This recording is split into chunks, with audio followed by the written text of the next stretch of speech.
mouth to the flame. I'm a little thing I hear, and no, I ain't no stranger to the fire, burning up all my desire to be great. It stays coming in waves, and no, I ain't no stranger to the fire, burning up all my desire to be great. I gotta just open the gate. All I need is saving from hitting the pavement, understanding when I'm impatient, that only I give to me. All I need is a little love in lonely places, the strength to stare fear in the face, that only I give to me.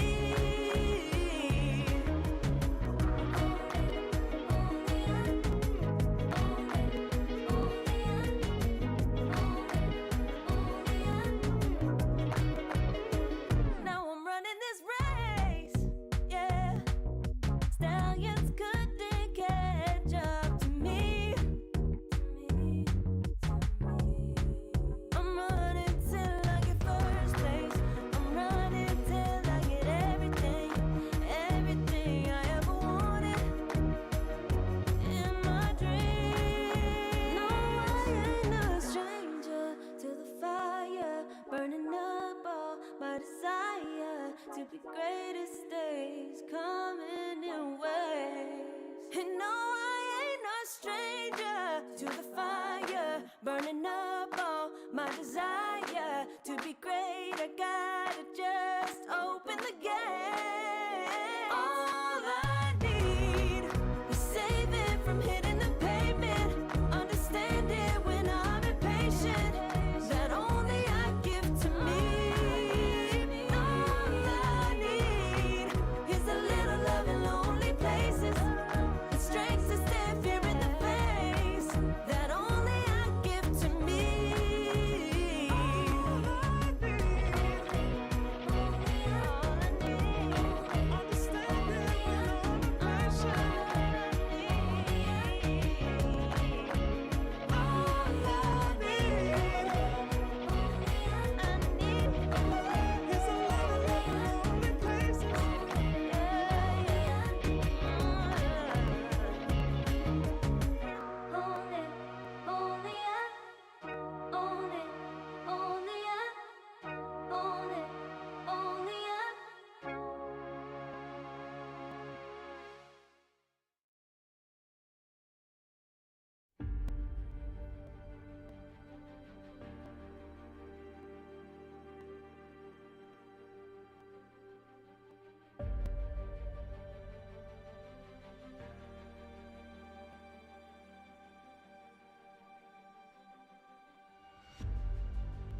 Earth is suffering,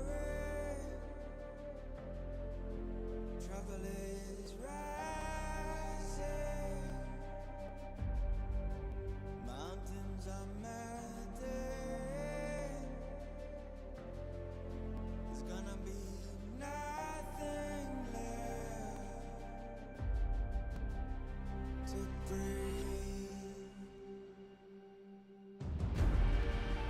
Raise the sirens now.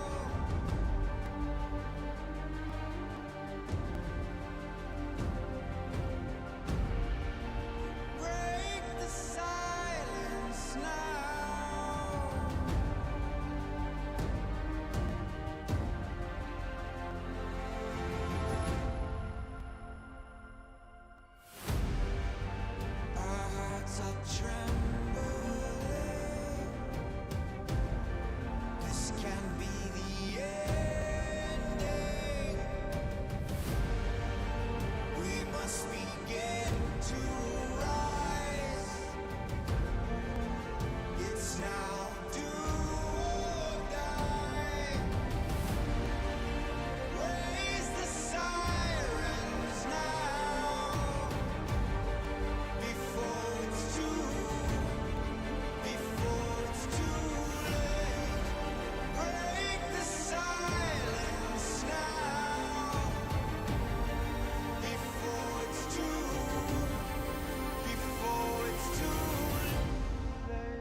good, make me wanna know you. Feeling the pull that I got to show you. Come back, that I come back. Want you to know that you're looking so fly. I wanna get to know you, but you can set me by in just a moment in time. Oh my, boy, you better come back.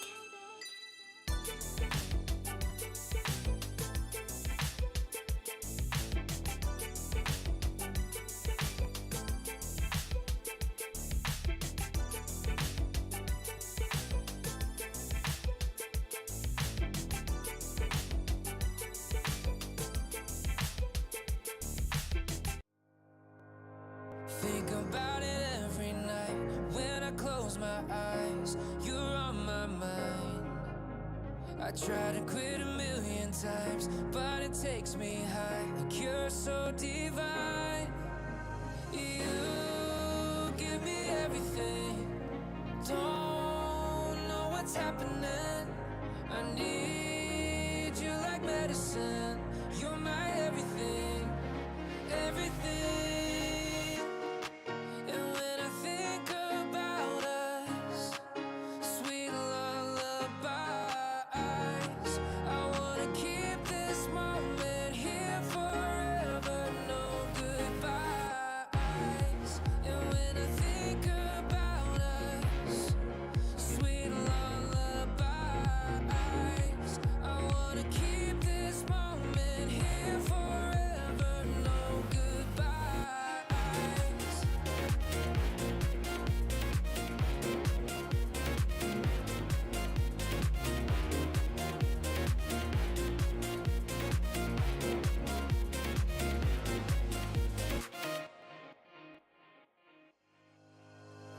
Think about it every night when I close my eyes. You're on my mind. I try to quit a million times, but it takes me high. Like you're so divine. You give me everything. Don't know what's happening. I need you like medicine. You're my everything, everything. And when I think about us, sweet lullabies, I wanna keep this moment here forever, no goodbyes. And when I think about us, sweet lullabies, I wanna keep this moment here forever, no goodbyes.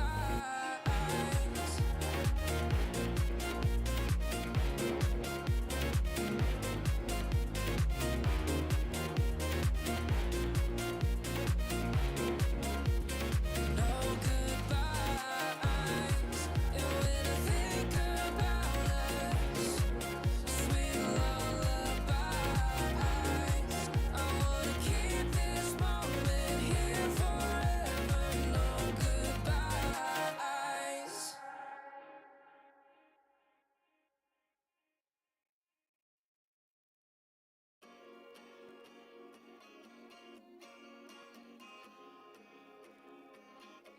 Yeah.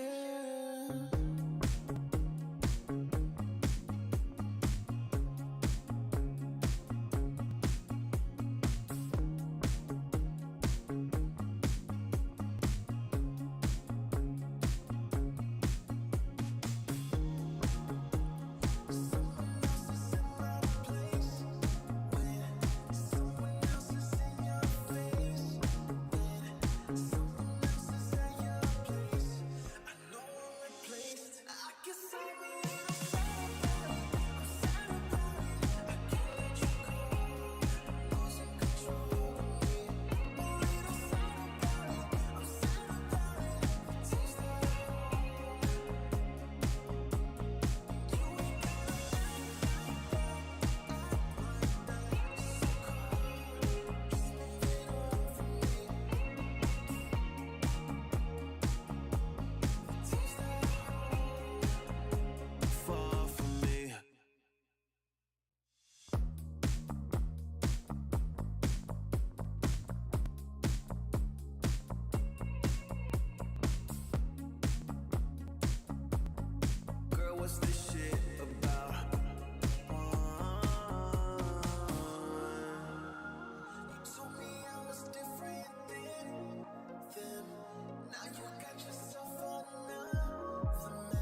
put it together. Ever since I found you, my life just got better. Better than this, better than that, better than anything I ever had. Better than this, better than that, better than anything I ever had.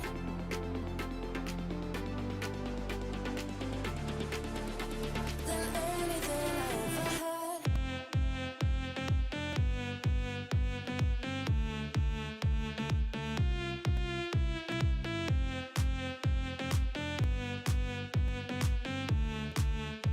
Than anything I ever had.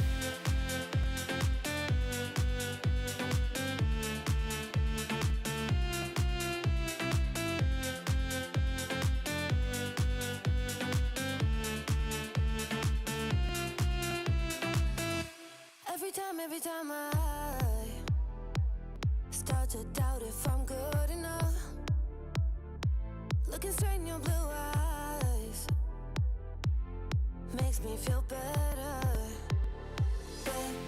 Better than this, better than that, better than anything I ever had.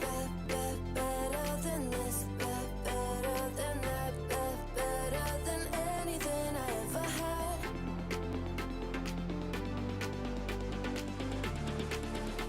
Than anything I ever had.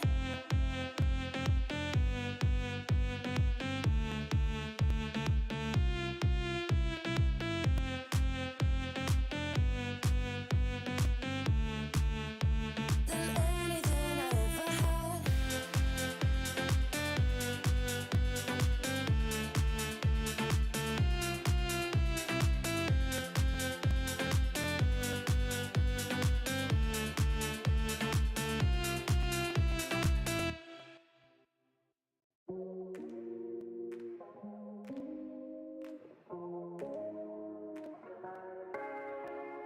No way I'll forget the first time with you. And baby, you make a moment every time I lay eyes on you. What do we care? Do we dare? Keeping this going. Let's live in the moment, yeah. Now we can know. Keep this on the low. Between the two of us. Every time I try to find, Try to avoid it, but I was stuck. You turn up the heat when you back it up. try to stop the flame of love. The discipline melts away. It isn't enough to wish for change. You either give in or pull away. We have the will to choose our fate. Whether it's wrong or right, I'm holding on for life. For the ride.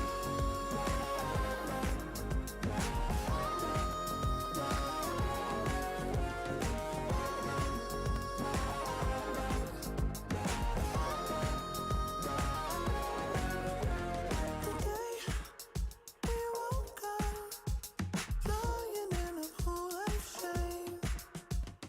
Tears and makeup printed on the pillowcase. It's hard to apply restraint. I'm trying to stay away. It's so magnetic. Ooh, I gotta have it now. Let's keep it a private thing. I'll give you a secret name. Let's build a life on a lie. Every time I try to find, Try to avoid it, but I was stuck. You turn up the heat when you back it up. try to stop the flame of love. The discipline melts away. It isn't enough to wish for change. You either give in or pull away. We have the will to choose our fate. Whether it's wrong or right, I'm holding on for life. For the ride.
disappear. You can see it's true that I want only you when we'll break free together, you and me.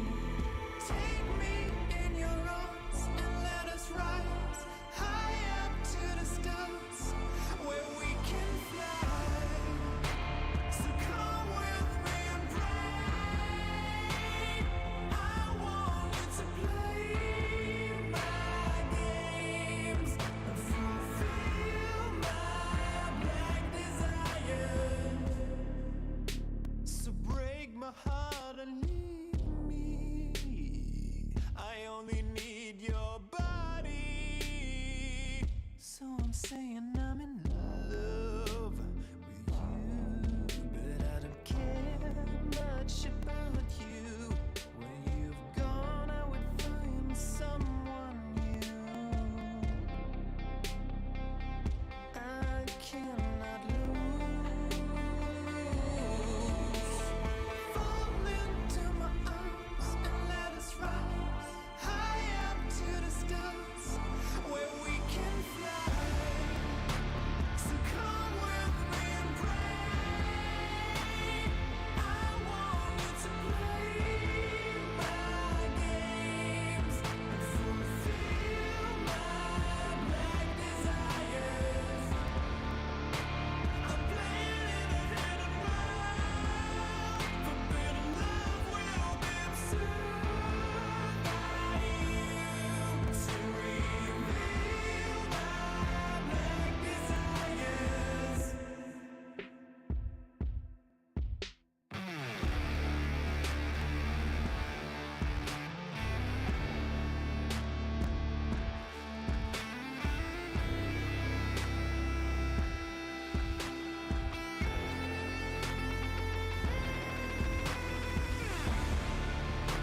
So come with me and pray. I want you to play my games and fulfill my black desires. I'm playing in a hidden world. Forbidden love will be observed by you to reveal my black desires.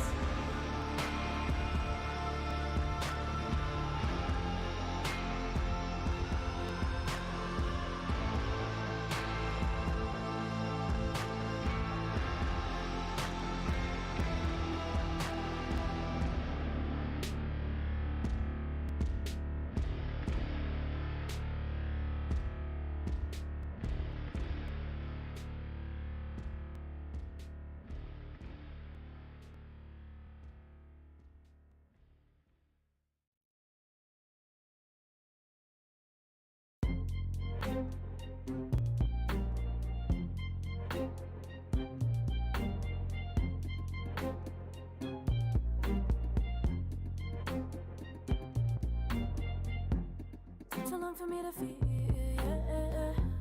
Tell me why you on your knees, yeah. Not my fault I had a dream, yeah. Kicking off the covers, I'm too hot for this bed. Give me space, I need to breathe, yeah. Give it face, giving it beautifully, yeah. Yeah, it's just me and my clique, yeah. We might be the hottest, but we let you in.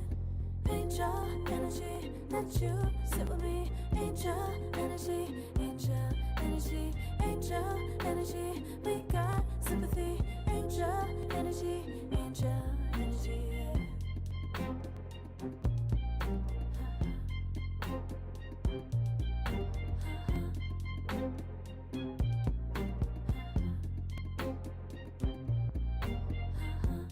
Take the time to breathe and rest.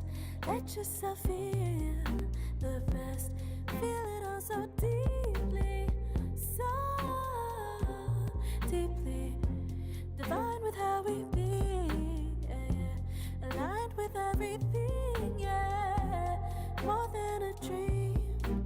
Vulnerable and strong, yeah. We feel everything. Angel energy. let you sit with me. Angel energy, angel energy, angel energy. We got sympathy. Angel energy, angel energy, angel energy. Let you sit with me. Angel energy, angel energy, angel energy. We got sympathy. Angel energy, angel energy.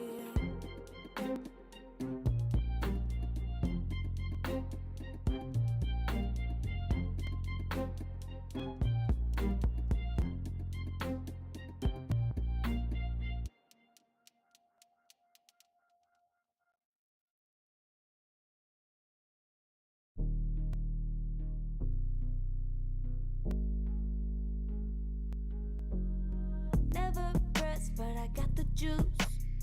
Taking the lead, that's just what I do. I made mountains move with one hand tied, and still this world ain't satisfied. Everywhere I go, they stop and stare. I tell the truth, I take it there. Call me vicious, persistent, overzealous, that's fine. Main character energy, I stay taking what's mine. You need a foot on the gas, or put my name on the line. Main character energy, I'm just taking what's mine. And it's written in the stars, I'm a king like my sign, yeah. Reason the bar, the jaws drop like a surprise. Don't be mad. 1 week later, and we have a brand new set of qualifiers. We're here for ESL One Birmingham Eastern Europe Closed Qualifiers. I'm Aries, joined with me is Lizard. How are we doing today, brother? No, doing fine.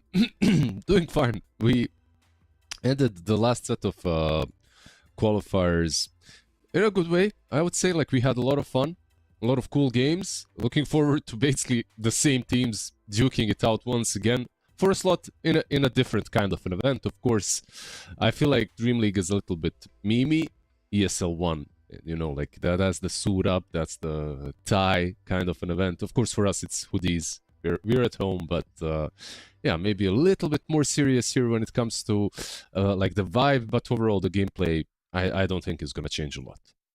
So, yeah, in regards to meta and all that, maybe there's some slight differences just with, a week later, potentially people have developed in regards to what heroes they're prioritizing. But no, like you're saying, Birmingham, it's gonna be fun. The real deal. We're got a LAN event coming up, which is gonna be super exciting. Going back there, so we'll see which team is going to be able to make it. We only got one team coming through, so two teams coming through from Eastern Europe. Yeah, two teams. We don't get to experience like a big ol' grand finals in Eastern Europe, but it's always nice when there's two teams from the qualifier going through. At least playing in the qualifier, you feel better. No matter what team you are, no matter who you're playing for, you always feel better when you know that you don't have to just completely win, because yeah, anything can happen in the grand final, especially if you're not favorited. So yeah, it feels a bit better for the teams as well, having two slots. Yeah, absolutely. And looking at it, like you said, the teams are super similar. In fact, the only thing that is different is just the two open qualifier teams. Previously in Dream League Season 28, we had Rune Eaters and Cheeky Breaky, who, well, we thought Cheeky Breaky was going to be kind of the team that would make a pretty solid run, to be honest, with the roster that they had. It was actually Rune Eaters that really upset the bracket in the, in previous qualifiers. But these two teams aren't going to be around. So instead we have Inner Circle and Liga team, who are also two teams that really should probably do some damage in these qualifiers. Yeah, let's see which one of these, like you said, maybe make an upset in this quals. Rune Eaters for me have been at least just a storyline of the Dream League, like you mentioned. It's not only that they made an upset, like I am calling it out right here, right now. I think that team is gonna make it eventually. Like they're gonna, if they stick together, if they continue playing in this season, that's a tier 1 team in the making right there. Like maybe not like a TI winning team, but a team that will contest all the greats out there. The last time I was impressed by a team like that was probably Navi Junior when they came into the scene, when they started playing. So yeah, you just see the moves, you see the plays, you see the different approach to the game, and you kind of get impressed. Then you see a lot of fails as well, of course, versus teams that are a bit better. and then you realize, okay, calm down a little bit. There's still some room for improvement. Yeah, it takes a little bit of time for these players to grow, but this is the perfect opportunity for them. You know, these online qualifiers and third-party events that we've got going on as well. But so for our first series, again, your bracket looks very similar for a lot of these teams. 1 week ago, we actually covered this series in particular with 1WIN versus AVULUS. There was a 2-0 victory for 1WIN. So 1W looked pretty solid overall. AVULUS kind of struggled in the previous qualifiers. What do we make, particularly from the meta that you saw a week ago compared to what you've been seeing in your pubs? Because I know you've had a little bit more time to play pubs. I've seen you've been streaming. So like, what is kind of the meta? How has it developed over the last week? I feel like there's a couple of heroes that are still contested as always. Like your Timbersaw is still picked quite a lot. It is still first phase material for a ban or a pick. I think the same. I feel the same way about most of mid laners that are being picked. I see more Bat. That's one hero that perhaps kind of died out completely. I think we saw it in 1 or 2 of our games, and now I'm seeing it kind of come back. Of course, a lot of Treant as well. That's a hero that we most likely will be seeing all the time. Some players, of course, are playing it as a core, but as a support, it's where he truly shines, at the moment at least. Yeah, overall meta isn't really too surprisingly different. In 1 week, I feel like more or less the same heroes are being played, but we'll see. Maybe people finally stop playing Windranger on a position 1 and move away from that. Unless you're Nightfall, I guess, then you can pick it at any given point. Yes, very true. He played it a lot with the recent qualifiers. So okay, we'll see. We'll see what changes we get coming into this one. 2 slots, which is going to be the nice thing for these teams. Previously was BetBoom that was able to beat out Aurora 3-1 in the grand finals to make it the Dream League. So of course you would probably say that they are the favorites heading in. Another thing to mention is Power Rangers have a different lineup as well. Previously going by Runa team, we see be pretty. They were competitive in the last qualifiers too. They actually kind of got eliminated maybe a little bit earlier, to be honest, than what you would expect for that caliber of team. But they've got Immersion as the position 4. You know, previously we saw Queasy was playing for them. Yeah, was he a stand-in or did they just change? I'm not really sure. I feel like they're just changing the rosters right now, right? Like I think they had a stand-in on little bit. Day 1 or the first series we covered him, but Queasy was there. He was there for, but I think they just played with a stand-in. But I guess maybe now it's not. I don't know. Who knows? Because now they also replaced him, so I'm not sure. These position 4s, man, they like to roam around the teams, go from one to another, and no pun intended. I feel like position 4s have always been like these players that get exchanged the most from one roster to another. But yeah, let's see what happens with Immersion and Power Rangers. Immersion, that's an old school name right there. Yes. Like when you look at a lot of these players, there's a lot of young teenagers or 20-year-olds. Like, I'm not throwing shade at Immersion saying that he's old, but he's a bit older than some of the players that we will have in the tournament.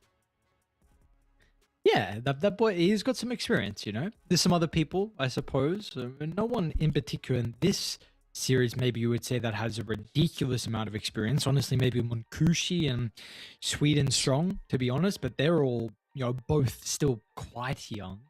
Out of all of these players, what's interesting? Like, he's young, he's 24, but actually, it's Smiling Knight that I remember the longest. Sure. Like when it comes to, I'm not sure if he competitively, perhaps not, but I remember this dude. Holy hell, I remember him 2015 or something in pubs. Like, he's been around for quite some time in the scene. That is true. I've always been a really big fan of Smiling Knight. Been quite a solid carry. Enjoyed his time over in South America as well, which was kind of 2 years ago almost. He played on Thunder for a while. Unfortunately wasn't able to get the results like he was hoping, but even before he moved to South America, I mean, it was really starting to, throughout the DPC time, we saw him competing and entering into these, tier 2, 2.5 teams and really starting to shine. And then, of course, more recently, probably with that previous AVULUS team where we saw, I think there was a 6th place at one of the LAN events. I don't remember exactly which one, and maybe it was a Malaysian one, but yeah, so he's back, with AVULUS, of course, because previously we saw a bit of a different roster. So yeah, we'll see how Smiling Knight's able to go. Yeah, this is probably an uphill battle for him and the boys, though, right? Like when you look at AVULUS and 1W, at least from the last tournament, from the last qualifier that we covered. Am I wrong? Like, I think you mentioned it as well, right? Like 1W did win against them already. Yes, they did. Yeah. Yeah. And it was kind of convincing, if I remember as well. So we'll see if AVULUS can mix things up a little bit, change things here. They give away the SF for 1W. Like 1W, now that they picked SF first phase, I sincerely hope they're going to put it on position 1.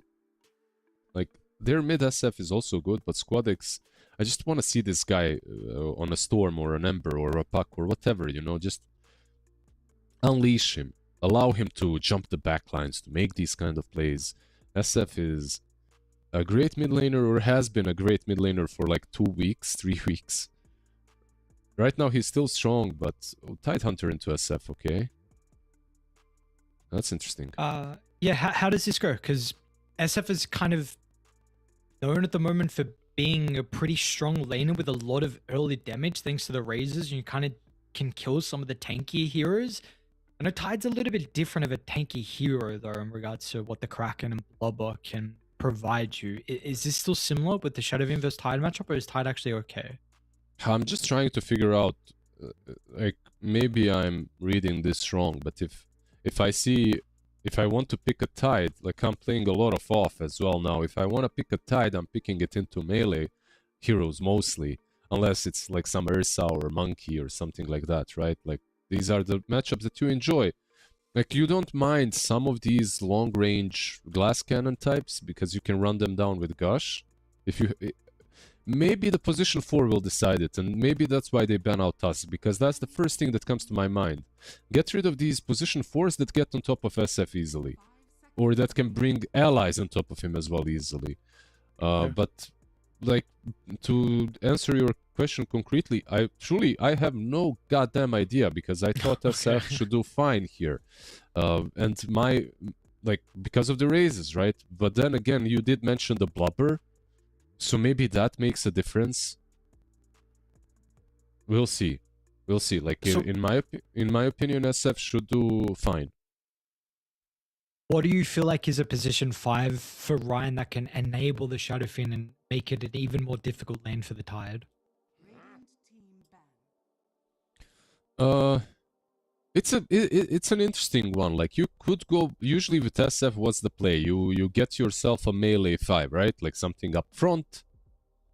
But versus Tide, maybe you don't even have to do that. Maybe you can get another nuker on a, like, just go double ranged. Like, not back in the day, one hero that was always good versus Tide was Disruptor, because of Static Storm. You cannot blubber that off. And as long as you kill him in the Static Storm, it's an option. It's not like the best combo with SF, of course. And they're probably gonna go for like Undying SF or something like that, just very simple, keep it simple. If they even put SF safe lane, by the way, there's also an option of maybe picking up Ursa right now. Actually, no, there's no option of Ursa, he's banned. Maybe Clock is another suggestion as the 5 as well. A melee 5. I don't know if that hero is getting picked though at the moment, because we didn't see it last qualifier, so I'm not actually sure where he's currently positioned. But in regards to like caliber hero you kind of want with the Shadowfin, and like you're suggesting, Clock's okay, I suppose. It's always an option. Yeah, I think it's always an option. There you go, good call. They ban it out. If you're banning Clock though, are you worried about Undying then as well? I feel like Undying into Tide is also pretty massive. Maybe they feel like, I mean, Undying SF can have similar problems though, like both really strong. I mean, that's a super strong lane, but then you need heroes to anchor the team fight around, because SF is like this turret hero, right? Where you don't have stuns and you're concerned about the fights just being played away from you. Undying kind of is pretty committal with Tombstone and Flesh Golem too, right? So you would then need like a Mars, for example, in the offlane, like some Mhm. area control. Well, SSS is like a Centaur kind of a player. I think Centaur right here is a no-brainer as well. Like you're playing into an SD.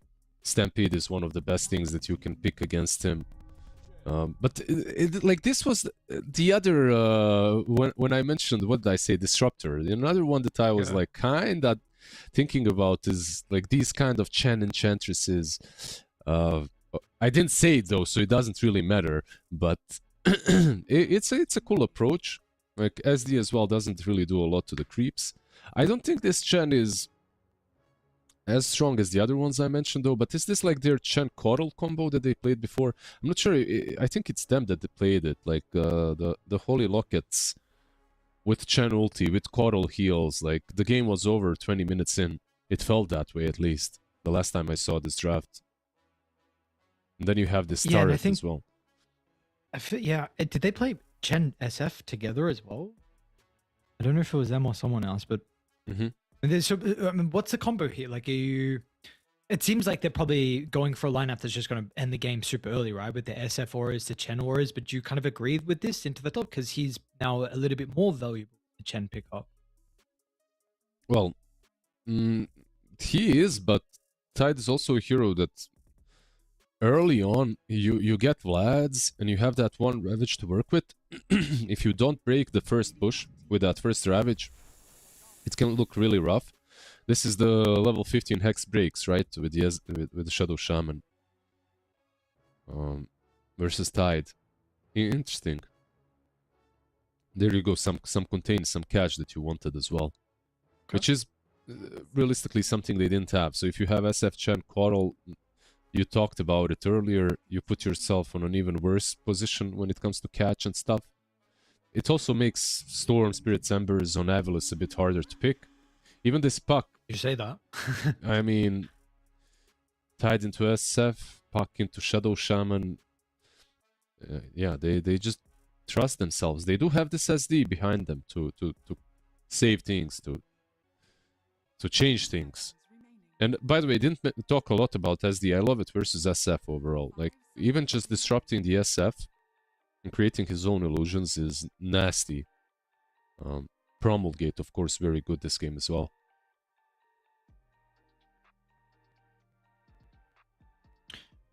Is there a support we're looking at for AVULUS at the moment? Probably picking your 5 or 4.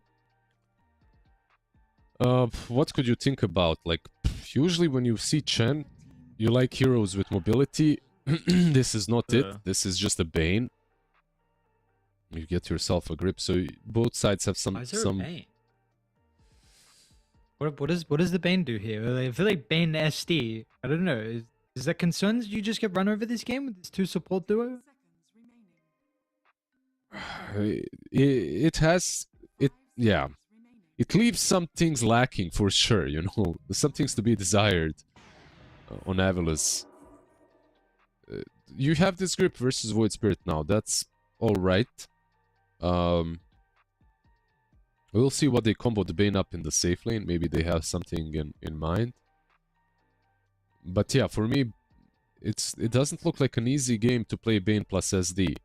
You have Chen and Shadow Shaman. There's a lot of trash in front, you know, like all these creeps, these wards from SD, Shadow Shaman. I guess you can walk over them with Bane, with the sleep, which is nice, but... Yeah, for me, this AVULUS draft needs... Right now, the last pick needs to be like a really statement pick. They have an overall last pick, and it needs to be... Ah, okay, I get it. That kind of a pick. TB? How's TB feel for AVULUS? It's alright. Like, it's alright. Like, I've seen TBs do like 50-50 versus SF. Like, nothing crazy. They pan out Slardar. I feel like they're just gonna go for a Jug or something simple like that, and that's it. Put someone out of position, spin on top of him. You have ult versus SF. Like at every given point in the game, you can solo the SF if you catch him out of position. Or maybe that's an option. But again, he suffers from the same thing Puck suffers from, and that's like this prolonged catch that Shadow Shaman brings. What about for 1W? I know you mentioned the Centaur early, which is maybe a little worse with the Puck, but still potentially viable. Mars is still in the pool as well. Are there any others? Yeah, the Puck saw. definitely makes it a lot harder. Like this is a hero you called out 20 times in the last qualifier, the Underlord. Yeah, I was just gonna say that too. I was waiting. I was Yeah. wanted to see if you'd say something. I knew you. I can read your mind, man. But yeah, they banned the Mars, so let's see. Is there something else, by the way? They don't. The trick is, Ursa is banned. They don't see what they're gonna play against. There's still Axe, but I think we were both like pretty not impressed with the hero in the last qualifier. If you axe, they insta Abaddon, I think, and then you're in True. a big problem. Yeah, true. Like, it's not banned. I mean, so what's a Gyro Protector? I mean, potentially Enigma, but I don't think you're picking Enigma here. Those are the ones Beast? that really stand out. Sure. Okay. Yeah, they're just keeping it simple. You get some extra roots, some extra catch, some contain. Shadow Demon Disruption isn't that great versus Pit of Malice as well. Overall, this hero feels pretty damn good right now, so... yeah. I don't know, my friend. I'm a little bit concerned. I feel like you need a carry that has a lot of damage early in this game. What is it for Smiling Knight? Like... I don't know, like a Jug, Luna that are left in the pool. If you want to have something that can chew through the Underlord, though, I don't know if there's anything left in the pool like that. Like a Life Stealer, maybe? Oh, Slark, actually. Okay. That's one. Okay, I'm intrigued on your opinion. How you feel about this draft? What are your thoughts? What's the read? What's my read on AVULUS draft? I think it's different. Like it needs to play a bit of a different game. Every time you see Slark, you cannot play the stock standard Dota anymore. Like you gotta play around the nighttime, play around the pickoffs, and just win off of kills, right? Like it's not only the objectives. However, what I dislike about AVULUS is that they picked all of this into a draft that can push very easily, that has a lot of utility around the Underlord and Chen, and that, yeah, after all, has a Chen. Has a lot of AoE as well between the SF and Void Spirit, so... Overall, AVULUS, they're in a position in which I think their draft is good, but only if they are a better team individually. And if they're super comfortable on these heroes that they picked for themselves. Like, I can see them winning this game. But they need to be the players that have like 200 games on everything else and 1,000 games on Slark. You know, like 200 games on everything else and 1,000 games on Puck. If that's the case, I think they can take this one. Okay.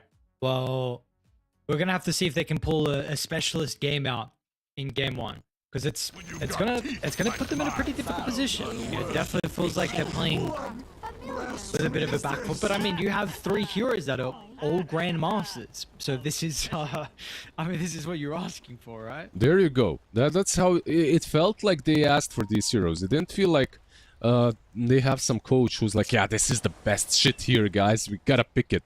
It felt like, you know, when I'm picking Meepo in pubs, it's like, yeah, it's a bad game, but it's fine. We'll figure it out, you know. You know, like you just find a way. Maybe they will find a way.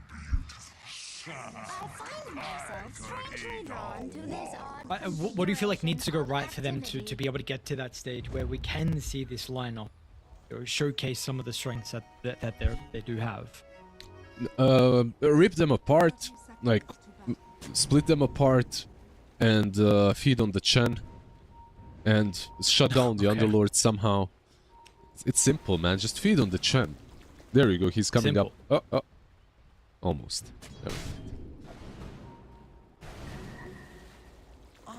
It looks like 1W even trying to put themselves in a position and maybe actually take a fight.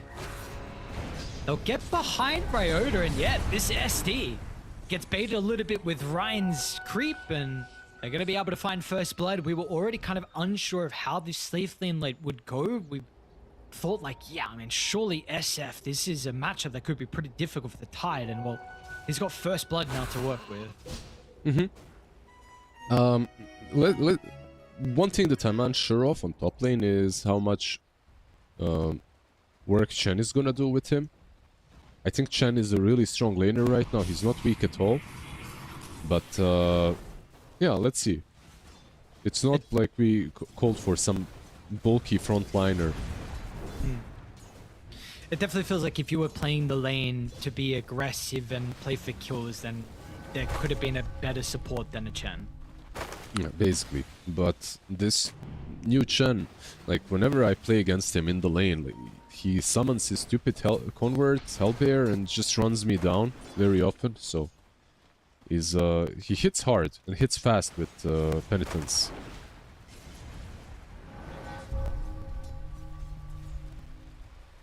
We've gone to the days where we're seeing the Seder creep. It was kind of when we first got the facets. It's really only what we were getting out of the Chen, but now a little bit different. It got nerfed, right? I think so, at least. Yes, it did. Yeah. I think the mana burn, I believe, is what I remember. Got nerfed. Yeah, I mean, mana burn is just a ridiculous spell to be that strong level 1. It used to win mid lanes. It was very reminiscing of the good old days when you'd send a Harpy mid as a Chen. Sure. Man, that Harpy meta was so ridiculous. Oh, Jesus Christ. We've had multiple, but the lightning one, the stage with the vision as well, top lane, Ryota might just get solo killed. Let's get some of the right click damage from Ryan, so he was able to get too much value out of the bonus attack speed with the penitence, but we are kind of seeing like this SD is struggling versus the Chen in the lane. Yeah, he started with boots as well, died, so not a lot of region to even duke it out, and I feel like he can't really even contest the Chen. I think this lane, if you want to contest anyone, it's DSF. And you gotta go on DSF all the time, disrupt DSF all the time to get those right clicks from the Shadow Fiend, but yeah, not sure. So far it's looking really good for SF Chen lane. Is this even a lane where you can play aggressive with maybe like a level up in the Gush and a Blood Grenade from AVULUS, or not really? I mean, you can try if you land a lot of Shadow Poison stacks, but we'll see if they even go for that, or if they just chill out and go for Disseminate. The problem is he's still level 1 on SD. Chen is 2.5. Like, you know, you gotta get some XP as well in the lane. Well, mid lane's looking pretty good at the moment. Honestly, impressive for the puck. 15-2 compared to the 17-6. Like, yes, it's slightly favored for Squad X, but we have seen some matchups and some lanes in particular for the puck be pretty difficult with the damage advantage that the Void Spirit has. No, he's doing fine. On puck, that is. Like, this lane, after the laning stage, I mean, the matchup becomes a bit better for puck. The lane itself is not easy, of course, like you said. So, he's doing fine. Bottom lane? Yeah, they're going to be able to catch Bane with Smiling Knight a little bit away from Aztec, or he will jump in and do his best to protect the support. Aztec was going to get back to the safety of the tower. Now, Smiling Knight's still trying to 2v1. They have any spells back up for the Shaman. There's another round of the Shackles. Nightmare will purge it off. Smiling Knight's going to get a little bit of health back, but the Self won't be enough. There's 1W get a big kill onto the carry from AVULUS. Yeah, it happens very often. Like, you pick this Lark into a tank, like an Underlord. You think that you're gonna be able to deal with him, but it just doesn't work out. At least not in the laning stage. SD top. Oh, he's fine.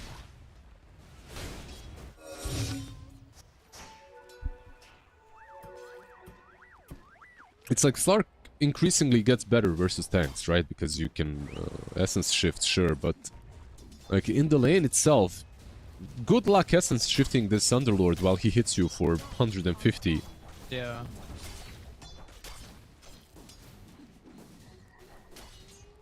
Yeah, this is kind of one of the problems. I mean, Shaman as well, keep in mind as well, like a support that has a pretty decent amount of right-click damage. It's not going to be easy for Smiling Knight, but he's farming so nonetheless. Top of the last hits.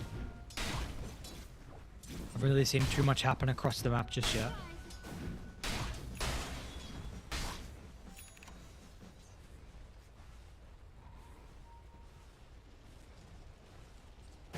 So I will probably get the lane starting to dissolve though.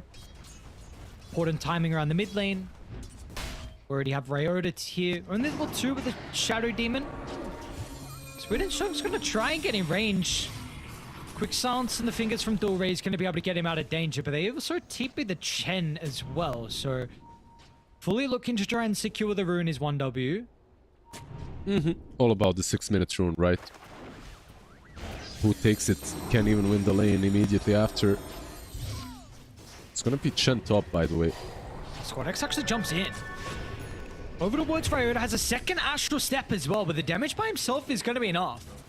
So nice little pick-me-up kill for Squad X. He doesn't get the power in, of course, which would have been lovely, but he's gonna be happy. Top network. The SD desperately needs some experience. It needs to find it somewhere in the lane. It's not a hero that... I mean, every hero needs levels, and so does Shadow Demon, so... I was gonna say, the moment you skill Disruption, you're kinda already useful as SD, right? But you usually want some more.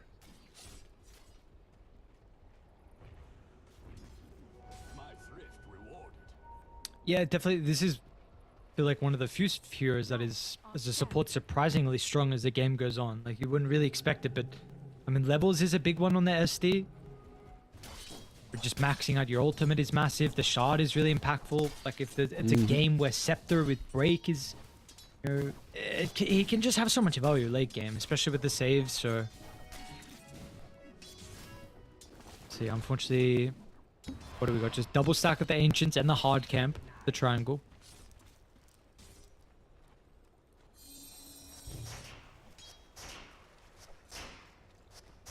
I'm going to get a movement through the portal as well for Bane. So Azteco's actually going to move to top. They do already have a ward set up.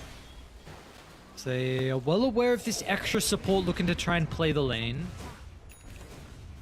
Yeah, they have Ravage on one side, Requiem on the other. But there's of course always the Underlord to keep in mind. At any point might hit 6. So if you're making a move, you have to count on him joining as well. He's not 6 yet, of course.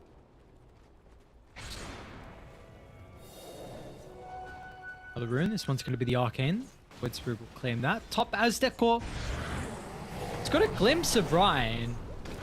They're going to run into the Chen farming up inside the jungle. The Chen is surprisingly tanky, though. They didn't use Disruption on him. They could have. Yeah. Hang on, what's going on? Look at the backstab, dude, from everywhere. South, west, east, and north. They're all coming. 1W run into the Bane. It looks like that'll be the first easy kill for them. Ryota's going to be able to slip out over to the left, though. So still they bring a lot of heroes, but just get one kill. Yeah, they bring a lot of heroes, but they were kinda close. It's not like they're wasting too much of their time bringing them. So it's, yeah, pretty simple reactionary move from them. They couldn't kill the Chen, by the way, now that we've seen that, because there's no Gush on Tide. And they didn't use Disruption on the SD, so you have 0 slows. Basically, all they wanted to do is just right-click him to death, but... yeah. Didn't happen. How do you feel about 1W's potential of invading and taking away the Ancient area from AVULUS and getting these stacks? Do they have a lineup that can contest? It's dangerous. Like, they do have a lineup that can do it. Chen can scout it, of course, with the beasts. You have Pit Lord, Underlord with Pit of Malice, with Firestorm, no Pit of Malice just yet, but it's not gonna happen because Tide is already taking them.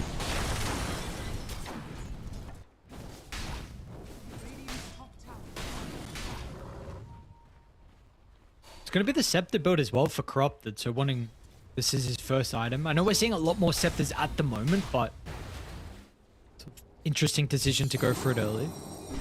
Yeah, I think it's a pretty good item. Oh, mid lane. Fiend's Gate. They got the blood grenade coming through from before. Any little extra thing to catch up with the Bane, which they will be able to do so. Triple S isn't... Oh, I was thinking about going back through the portal, but like he wasn't necessary anymore.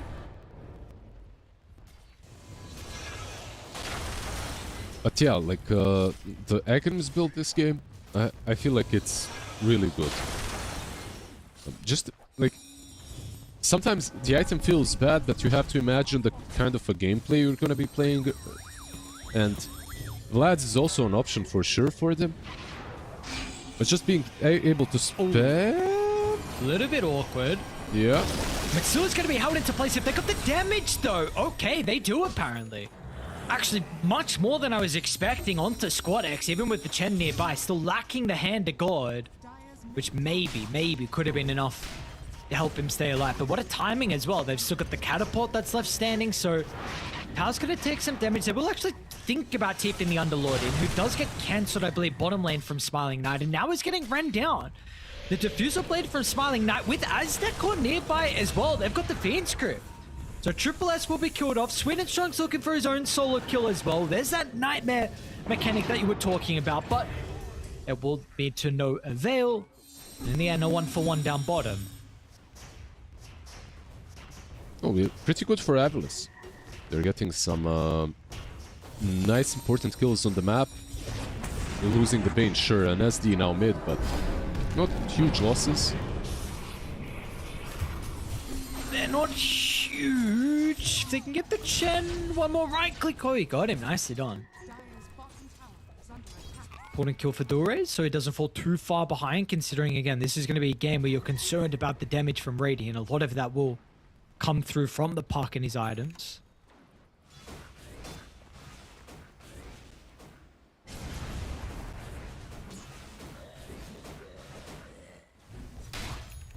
So while all that going on, Munkushi was continuing to play by himself up top. Mm-hmm. Completely on his own little island here. If you're 1W at this point, I guess you can just farm the map. What's Underlord buying, by the way? Pipe. So they're gonna get the pipe on Underlord. Chen is gonna have a mech.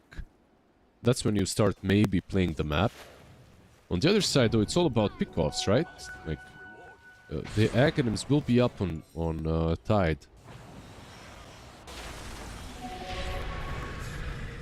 Smiling Knight? They kind of overlap their stuns. A little bit difficult when you're against this Lark, but they will have the Void Spirit starting to run down with a haste. Catches the Bane over to the left side.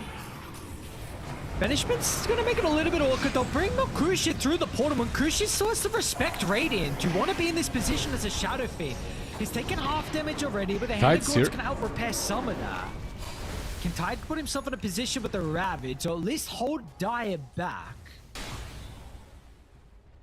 Okay, a couple of ultimates used. Fiend's Gate, Hand of God, Circle Mods as well, I believe. Some big spells for Dire.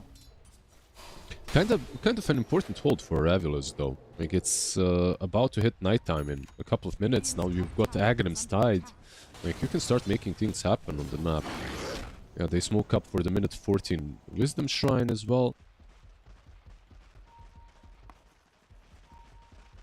Oh, I like their odds a lot more now than at the beginning of the game. I feel like they held the laning stage very nicely. Triple S. Well, it He's seems being it's baited. just the Bane at the moment, but surely everyone else is going to pop from the bridge. And with the TP reactions, they're just far too late. They'll secure the kill. Park will get it, so more net worth for him. He didn't see anyone on the map. It was only Slark showing top, so he got ultra jebaited. But here comes the deathball, right? Like, this is maybe what we expected a little bit earlier from them, but still. Dire's bottom tower is under attack. Dire's top tower has fallen. How how do you want to see them play the next 5 minutes if you're Wonder? Because you're about to go into the second night time of the game, which is always going to be a very big power spike for the Stark in particular. Do you want to see Dire like group up together? Yeah, I'd like them. I would actually. You don't have to group up with the SF because you've got Fiendgate to Uber him to yourself at all times. But yeah, I would like to see them just taking one objective after another. Like, take all the tier 1 towers and then around minute 17, 18 go for Rush. If the game continues going well for them, that is. It's a very straightforward game plan. SD? SD, yeah, gets caught away from everyone else. So I thought the jungle that was still safe, or maybe that 1W had left the area once the wards had been placed. But they'll defend the tower. Of course, coming with the likes of the Shadow Demon. 4th death of the game, unfortunately. Yeah, he dies for the tower, right? Because they managed to kill the wards while he's dying.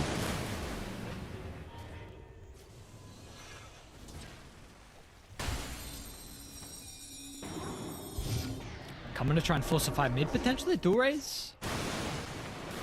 About flying on over. Picks up the shield rune at least. Takes it out of the hand of the Void Spirit. Radiant's bottom tower is under attack. So far, very even game though.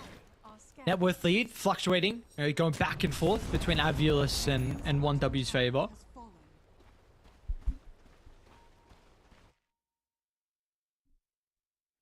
fallen. I would say very two different lineups when it comes to the way you want to play the game right now. But both are still kinda alright with just farming. Your Slark still needs an Aghanims to play around with. And he will have it, right? Well, he's 1200 gold away. It's not even that close. Aghanims and Shard on him, and you'll have some sort of Slark that can actually play the team fights. Right now, it's a bit too dangerous for him. You've got double saves with your supports, but still, if you get caught in Requiem, you're probably dying. Too much AoE from them as well. But, you know, you asked me about the heroes in the meta right now. I feel like the meta is maybe more about like the general gameplay, how you want to play the game. And it's giving me right now very, what was it, like 2013, 2012 vibes, where you want to snowball as fast as possible. I haven't seen enough of it. Like, the sample of games is still pretty low for me. And of course, pushing high ground is still hard and all that. But what I mean is, minute 17, 18 mark, I feel like you should already have a lineup that takes Rosh. Like, Yeah. if you can't take Rosh at minute 17, 18, I think you're at a disadvantage. Like, and a pretty big one. So you need heroes that can enable you to do that.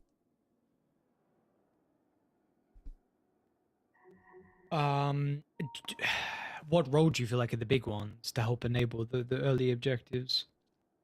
I mean, any hero that can do it, that can help you out with it, right? Like, you have this tied with a Gush, TA, Slardar, Chen as well is helpful. Not as great though. SF on the other side, like you just Ursas, you know, like these Huskars, whatever. As long as you can take it, because if you can take the first rush at minute 17, you can instantly transition that into a Tormentor, and suddenly you've got like 1400 gold on one of your supports, plus you've got an Aegis on your carry. It's massive. Slark.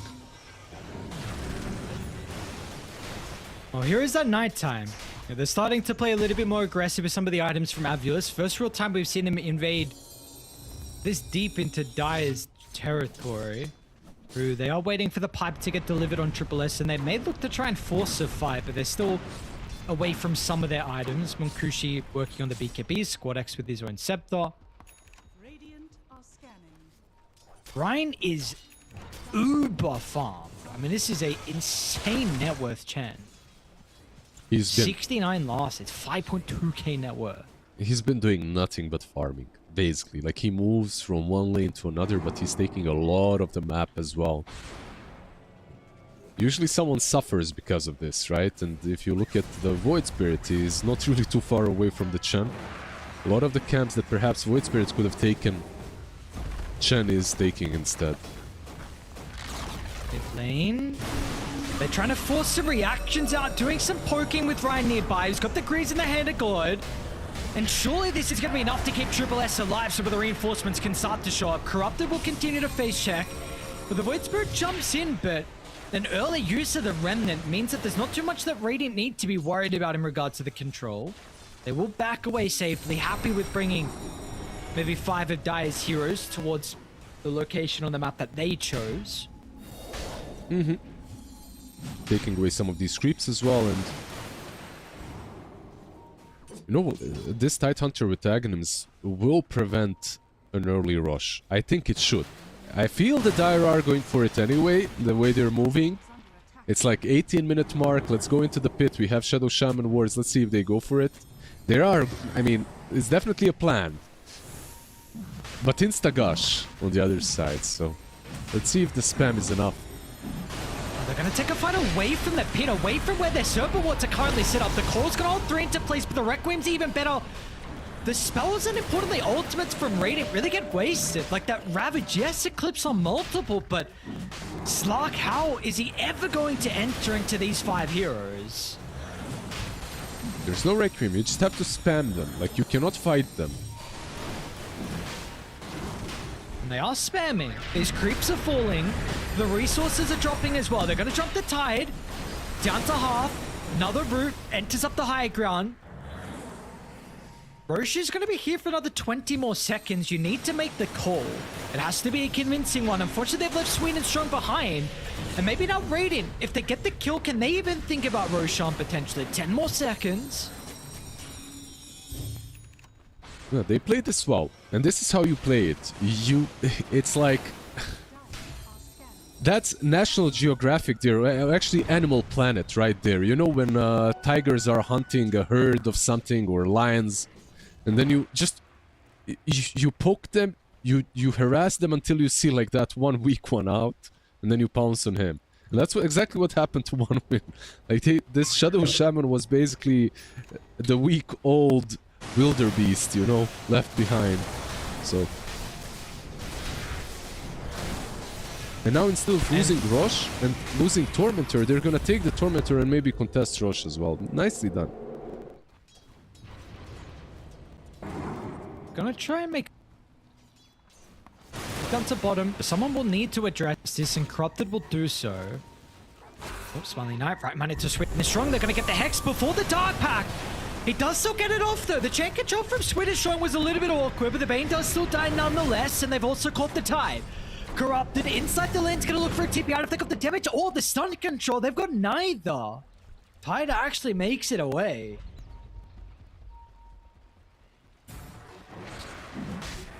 It was a cool play to go Tormentor through the Twin Gate, but one dub as well. Heads up from them to set up a trap instead of just going Rush Pit. And now after the trap they can go in it. Overall, strategically, I'm really enjoying the game. SD. Oh, we died to be neutral.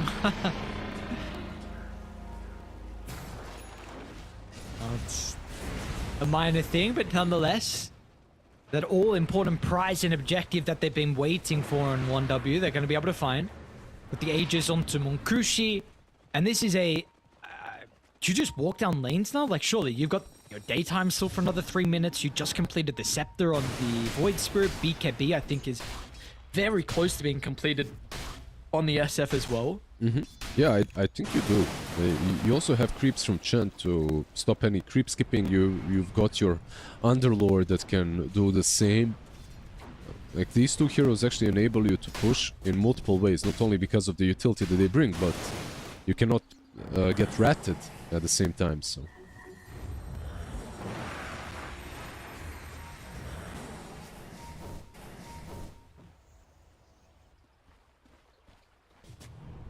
Iota? Oh. Another death, unfortunately, my friend.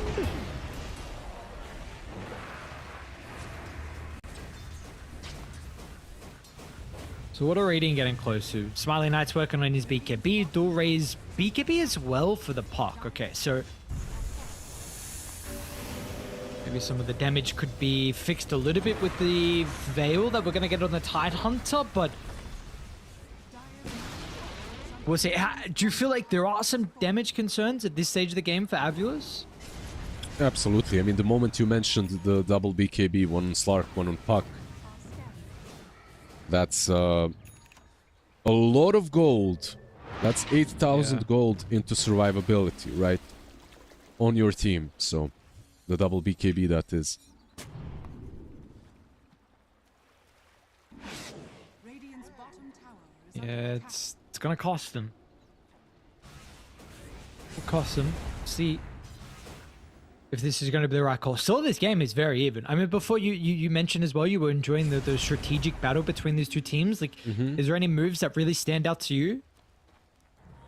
Right now, like in the future that are gonna happen, I feel like it's very FFA, like free for all. Like up to this point, the game was very how to put it? Like it's in chess. You have the first 15 moves of an opening that you gotta memorize on a really high level, and you gotta do it exactly that way, or yeah, you're at a disadvantage. I feel like something similar happened here, but AVULUS actually adapted to what 1W was doing really well.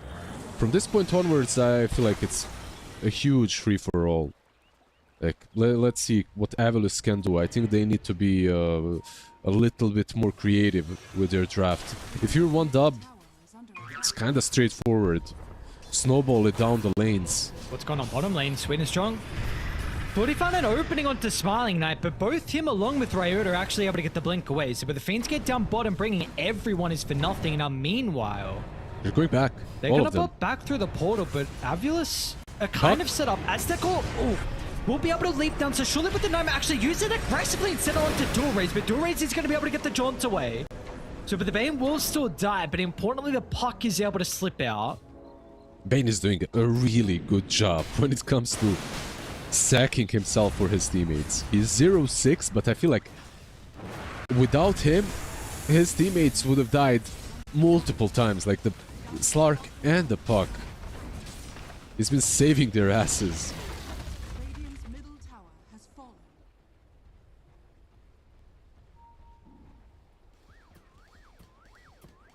It's just got to keep doing it, unfortunately. It's one of those games that can be unthankful. Radiant's middle tower. Oh, that's a job that needs to be done from Aztekor along with Ryota, two saving supports. Will be easier once I have some of these items. You have Blink on SD, but the 4 stuff on Aztekor, who might die again, almost runs into the creeps.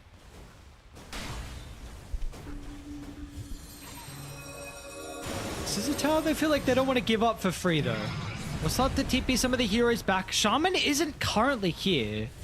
I don't know what Sweden Strong's up to. Maybe thinking that something's going on through the portal? Does he think there's some backstep play?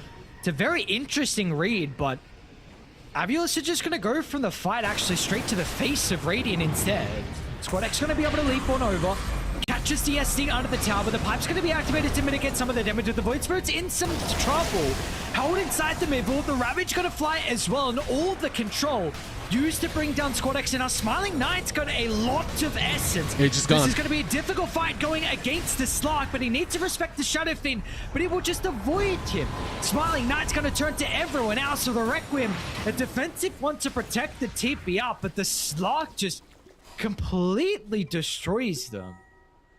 A very messy fight from 1W, I gotta say. SF manages like he was fine. There was no reason for Squad X to go in and not go out immediately after, right? SF, at least to me, it looked like he was fine. He piked himself to the high ground. They had no ways of getting on top of him, like, properly to kill him, to take him down. He still had 15 seconds of Aegis and the BKB. But the Void Spirit is realistically the one that messes up, or was the one that messed up. Like, he went in without any saves. There's a lot of heals, sure, Solar Crest, Greaves, Hand of God, Pipe, all of these things, but if they all have to be wasted on you and you still die, the fight is kinda over after. Good defense, plus the Shadow Shaman, like you said, wasn't even near the fight. He was chilling next to the Twin Gate, seeing ghosts, you know? Sometimes you just have an idea about what's gonna happen. it was a wrong one. Unfortunately, if they had a ward, they could have just planted the ward and scouted the twin gate that way. But He obviously had some read that they were, I don't know, coming through the portal, but yeah.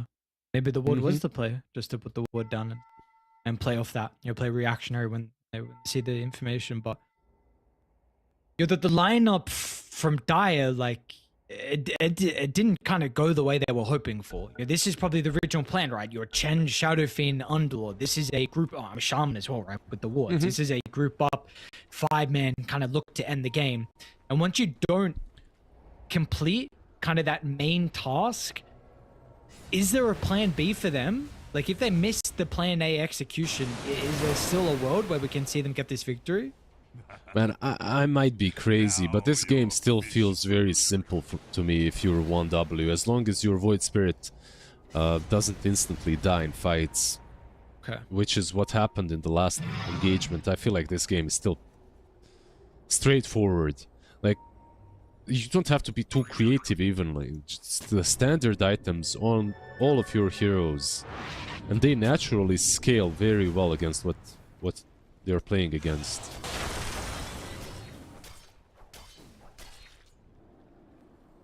Maybe we're gonna have to see. One thing that I would like to see in the upcoming fights is Void Spirit jumping the backlines, not the puck perhaps. Like, you gotta get rid of these two saving supports. Okay. Bane and SD, like, they gotta be silenced, and then the fight is a lot easier.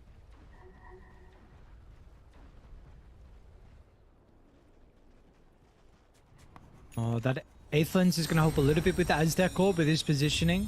We've got an Aeon disc on Riota that is at least working on. Still going to take a little bit of time, but hitting just one more, what, I don't know, about 600 gold till he has enough, actually. Smiling, nice. So he's Monkushi. Oh, Ryan wouldn't be too bad as well. They're going to get the Fiend scoop onto the Shadow Fiend. No way to prevent this, and the sustain's actually not going to be enough. They drop the Ravage to even get the Chen as well. Can they look for plus more? The gut connected onto the Underlord, who's going to look for the TP up, and Aztec was there. They got the Nightmare leaping over the top as well. It's going to be 3 quick kills, Radiant. No messing around. The nighttime movement from them is paying off. Just beautiful. And how lucky are they with the pit? They're quite lucky. Unfortunately, their heroes don't really take ages that quickly. I mean, they don't take rush down that quickly, so maybe they can't go into the pit. Let's see, instead they're still hunting. And yeah, unfortunately, yeah, once again, their draft is a draft that only gets kills fast. Everything else is kinda slow.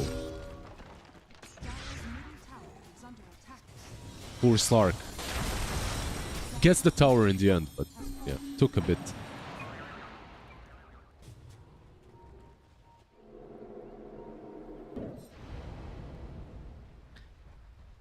7,000 net worth lead though from AVULUS, so a great position for them to be in. You got level 20 on dual raise, and for the Wayne Rift cooldown.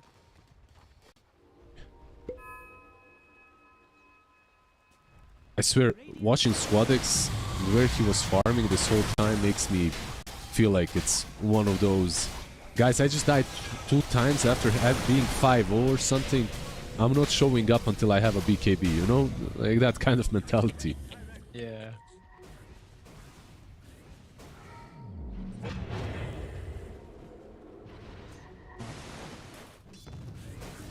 They might force a fight, unfortunately, before he gets his BKB.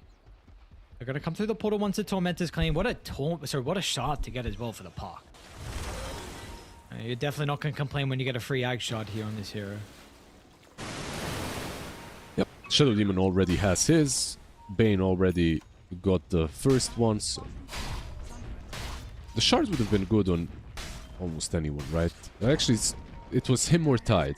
Those shards are good, so... Pretty good position for AVULUS to be in. Oh, Swinnerstruck's actually gonna jump first. But you don't see the supports. They're always gonna be able to protect the hero that gets initiated. I mean, more Smiling Knight starting to run down Swinnerstruck as well. But if it can be used early on, they'll get the kill on the Shadow Shaman. They're still threatening the Ravage as well. The Fiend Script will stop the Shadow Fiend's presence inside the team fight, but once it expires, Monkushi needs to start to put the work in. With the Daedalus crits is starting to add up. Dual raise. Oh, we didn't get the memo. the right click damage. He needed to respect it, but did not do so. They telegraphed him about the AVULUS. It didn't arrive on time.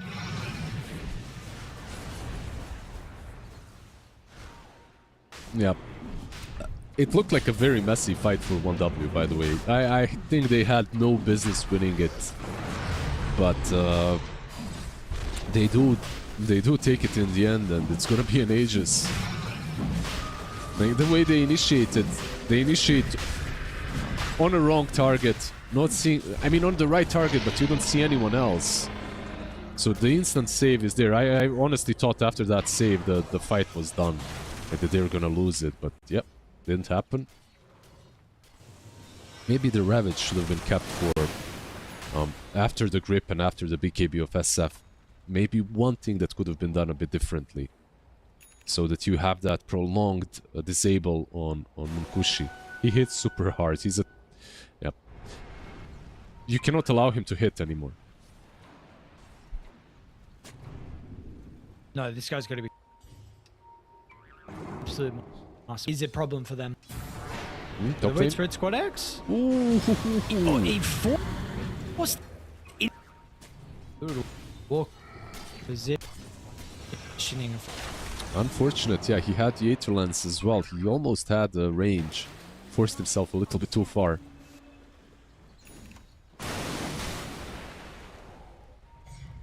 Gotta say, after the last series that we covered between these two teams, I feel like AVULUS are playing a lot better. And they're keeping themselves in this game. They're 7k ahead, 6k ahead. I don't think this is an easy game for them. I still stick by that, but maybe, let's see. I would like to see a refresher on Tide as well, going for Hex next. Squad X. Oh, that's They're Fiend's Gate, stalking dude. Aztec, or they're going to Fiend's Gate in as well. Initiation's going to be there over towards the Void Spirit, but he's going to be able to get the BKB off as well. They're going to try and target down with the support, but both sides are doing the same thing. Shaman killed, traded for the Bane's life. Shadowfin trying to enter the team fight. They're going to get a glimpse of Ryota, who will have the Aeon Disc to help protect him. Corrupted's going to be able to get the initiation into the middle, but Munkushi activated the BKB, so the Shadowfin starting to stand his ground. And Smiling Knight cannot do anything against him. I mean, he's going to try and deal with the edges. Hang on a second, actually, can he? Smiling Knight, he's winning this man fight. He's got 39, 40 plus essence now, trying to do whatever he can. And as the Ag Shard still to work with, Depth Shroud will reign supreme, and the Slark wins in the mano a mano. Yeah, that's the Slark spammer I remember. There we go, 7k damage. Like, he just ripped them apart. Specifically the SF with that first Aegis. Like, the man just disappeared and he couldn't use the ulti. Nice contain on the Ravage this time around. Like, they saved it. They didn't insta-use it. They saved the Ravage. They used it a little bit later in the fight when the BKBs were out. I feel like that was a lot better. Such an aggressive move from Wanda, by the way. They didn't have too much info to work with. Everyone was smoked. They just Fiend's Gate into it. And then Fiend's Gate onto the high ground. Like, they definitely had easier ways of starting fights than that.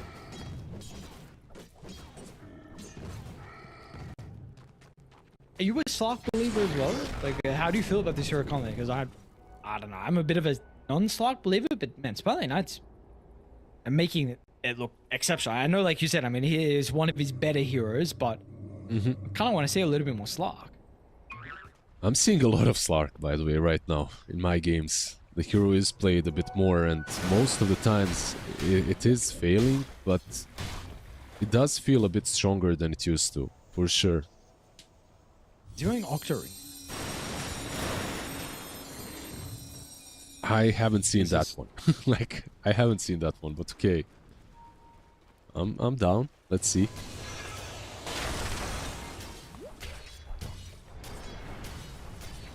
Okay, interesting. Oh, he bought out completely for it. I mean, Shadow Dance along with Depth Shroud are some massive spells inside these team fights. I mean, Depth Shroud, of course, is going to have a much longer cooldown, 75 seconds, but we just see, I mean, SF, you want to be right-clicking people, but you're going to have a bit of a difficult time doing that into some of the spells that Slark has. So this is a bit of an interesting adaptation from Smiling Knight. But I mean, he's 7-1-6, so let the man cook, I suppose. For sure, let him cook. Not the spice that I'm used to, but even pounce, right? Like you get the pounce on a 9-second cooldown now. Everything like some cores have almost 0 active spells. Everything on Slark is more or less active, so.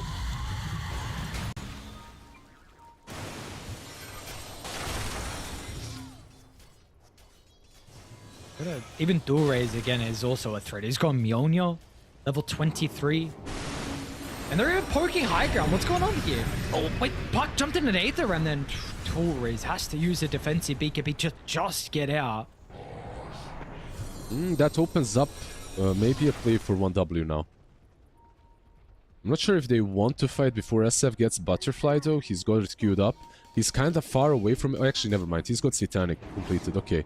They'll most likely force something. Do they have a smoke? They do. I'd expect them to smoke up. But let's see.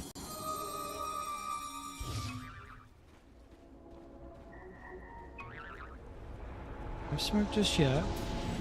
They're Still going to try and nighttime. take the outpost to give themselves a position. Monkushi gets initiated on the core. It's going to be laid down on top of the Shadow Fin. Everything SF? activated, but they need a way to be able to deal with the feed script. They're not going to get away. SF is gone with a bash out as well onto Squad X, who's going to try and look for the TP out. He'll make it. But apparently some of the other members are going to have a bit of a different fate. Triple S will give over a bunch of essence to Smiling Knight, which should help with some of the objectives that are about to be opened up for them. That should be a side at least. SF 60 seconds. How are the lanes looking? The mid lane is pushing in, so they don't even have to wait for the wave from bot lane. 40 essence shift charges on the Slark. No, last fight I had a problem with Munkushi's BKB because it was used too early.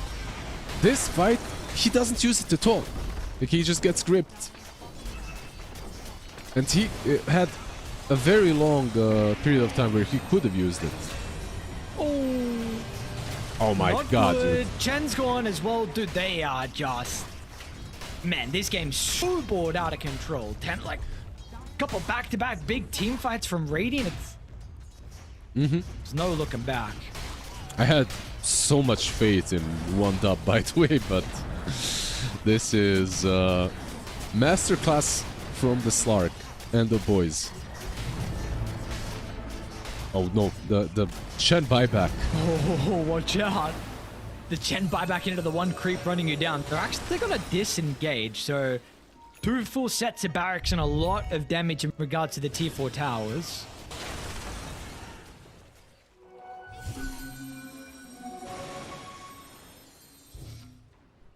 They're still tier 2 top, right? For them to take, they don't have to throne it. They're taking the more disciplined approach, even though I think they maybe even could have fought right there. This game is on the Void Spirit. I gotta say, like, there is no one else that can comfortably deal with the Bane. Maybe you could say it's the Shadow Shaman, but I feel like his priorities need to be different. You cannot let a full grip go out on the SF. It's as simple as it goes. Not easy, but that's it. Is it not Squad X? Oh, we got the Hex off on Corrupted. Hackshot's gonna be there as well. Doesn't actually get the dead in the water though. But maybe they're gonna go for some of the easy targets, because they are caught outside the base. Of course, and they're gonna hold the Underlord into place. Smiling Knight's gonna be able to isolate the Chen. So that'll be a dieback onto Ryan. Meanwhile, Puck importantly has been caught, but Ryota gets the banishment. They're going to try and set up for the Rec Room, but the Rec Room's going to be cancelled. But the Nightmare there at the last second, but the Ravage is even better as well. Corrupted has just sent them out of this game. Shadow Fiend can do nothing once Smiling Knight is locked onto him. The Bashers will continue to reign in, and G's are going to be called as well. AVULUS, they'll strike first. No, they definitely deserve this dub. I feel like they played their draft, in my opinion at least, is harder to play. You gotta be more creative, you gotta find different ways of like poking, prodding, stalling, waiting for the Slark to come online. Meanwhile, on 1W, you've got this draft where you're literally just like a snowball machine, right? Take one objective after another. And it still didn't work out for them. I feel like they were really messy in their team fights. Most of the qualifiers, the other qualifiers that we have watched, they played a lot cleaner. They had, like, you know, when you talk, you don't even have to have this talk. Everyone knows what they're supposed to be doing in team fights. I feel like for 1W, it was really difficult this time around. There was a lot needed to be done by the Void Spirit, and he didn't get the BKB early enough to make that happen. And once he did get the BKB, I feel like the fights were already a little bit too hectic, a little bit too fast. Munkushi was their main damage dealer, and he wasn't able to dish out any damage in teamfights because he was constantly gripped. The double support that we kinda didn't believe in, the SD and the Bane, actually did wonderfully once they had to just provide the saves versus Shackles, right? Like versus Hexes. They every time Puck or anyone else gets caught, Bane is there as a sacrifice or Shadow Demon. So those two are they did some heavy lifting on the sports.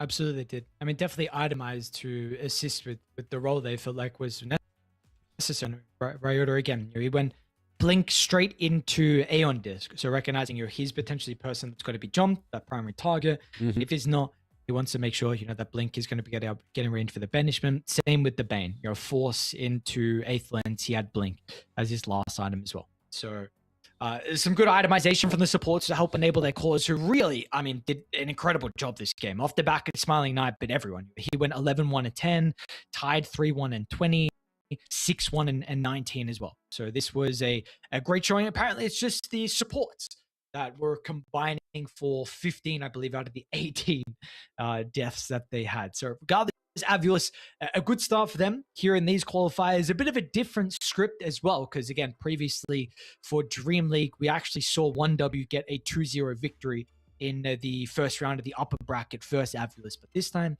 it's going to be a little bit different. AVULUS, they'll have a game advantage. We'll see if they're going to be able to continue with this momentum. We've got a break. When we come back, we've got game 2. See you guys soon.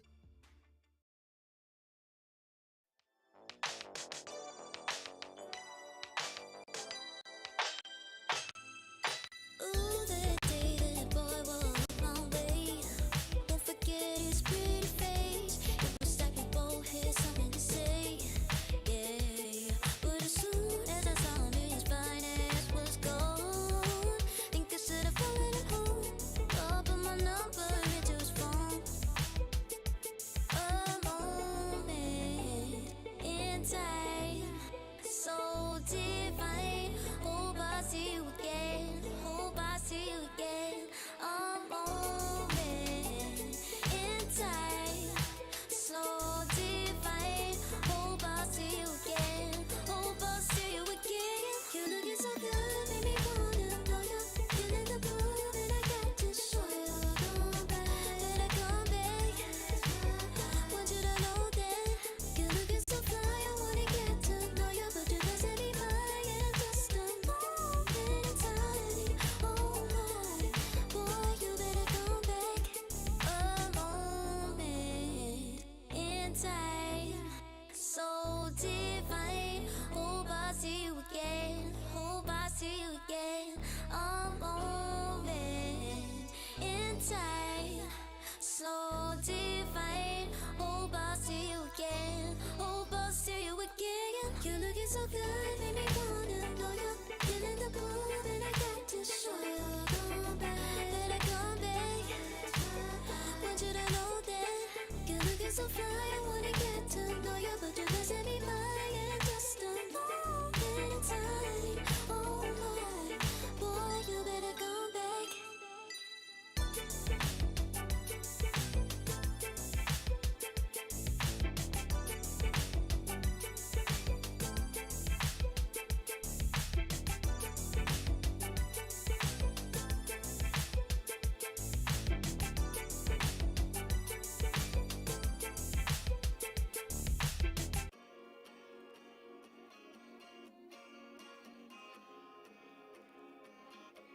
Yeah.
Far from me.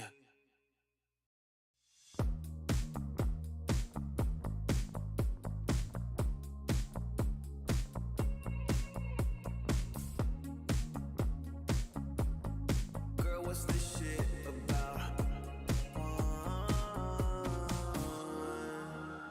You told me I was different than them. Now you got yourself another man. I hate to see you out with him. I guess I'm a little sad about it. I'm sad about it. I can't let you go. I'm losing control of me. A little sad about it. I'm sad about it. Tears that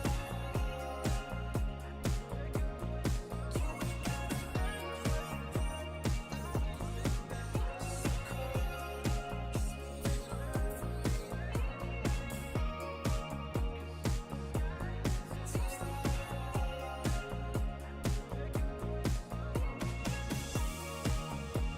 So we should be floating to wherever we're going. 'Cause if the sky is an ocean, then we're going slow motion. So we should be floating to wherever we're going. 'Cause if the sky is an ocean, then we're going slow motion.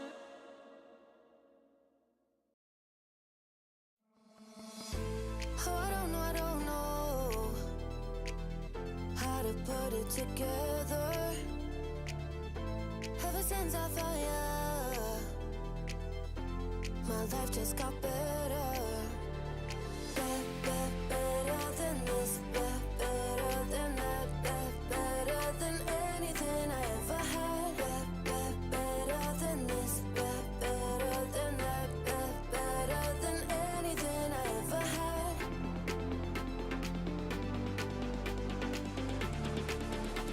Than anything I ever had.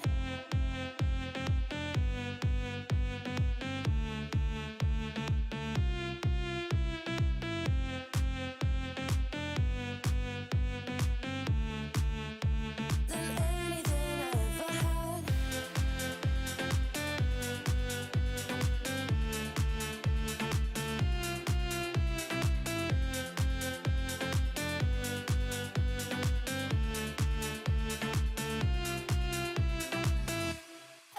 Every time I start to doubt if I'm good enough, looking straight in your blue eyes makes me feel better. Better than this, better than that, better than anything I ever had. Better than this, better than that, better than anything I ever had.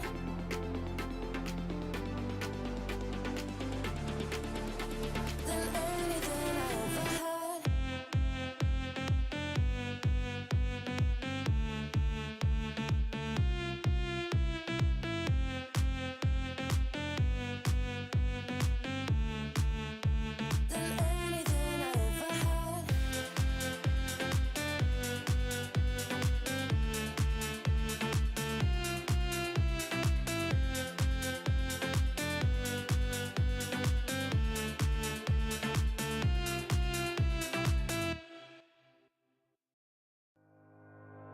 Think about it every night when I close my eyes. You're on my mind. I try to quit a million times, but it takes me high. Like you're so divine. You give me everything. Don't know what's happening.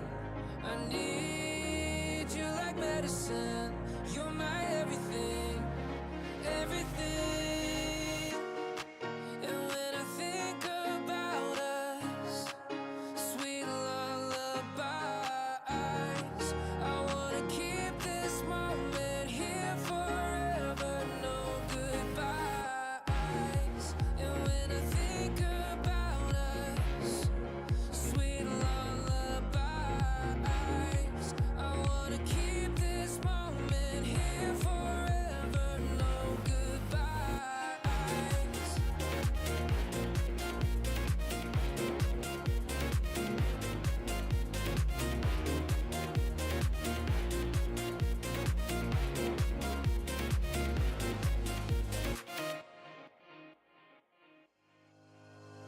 Think about it every night when I close my eyes. You're on my mind. I try to quit a million times, but it takes me high. Like you're so divine. You give me everything. Don't know what's happening. I need you like medicine. You're my everything, everything. And when I think about us, sweet lullabies, I wanna keep this moment here forever. No goodbyes. And when I think about us, sweet lullabies, I wanna keep this moment here forever. No goodbyes.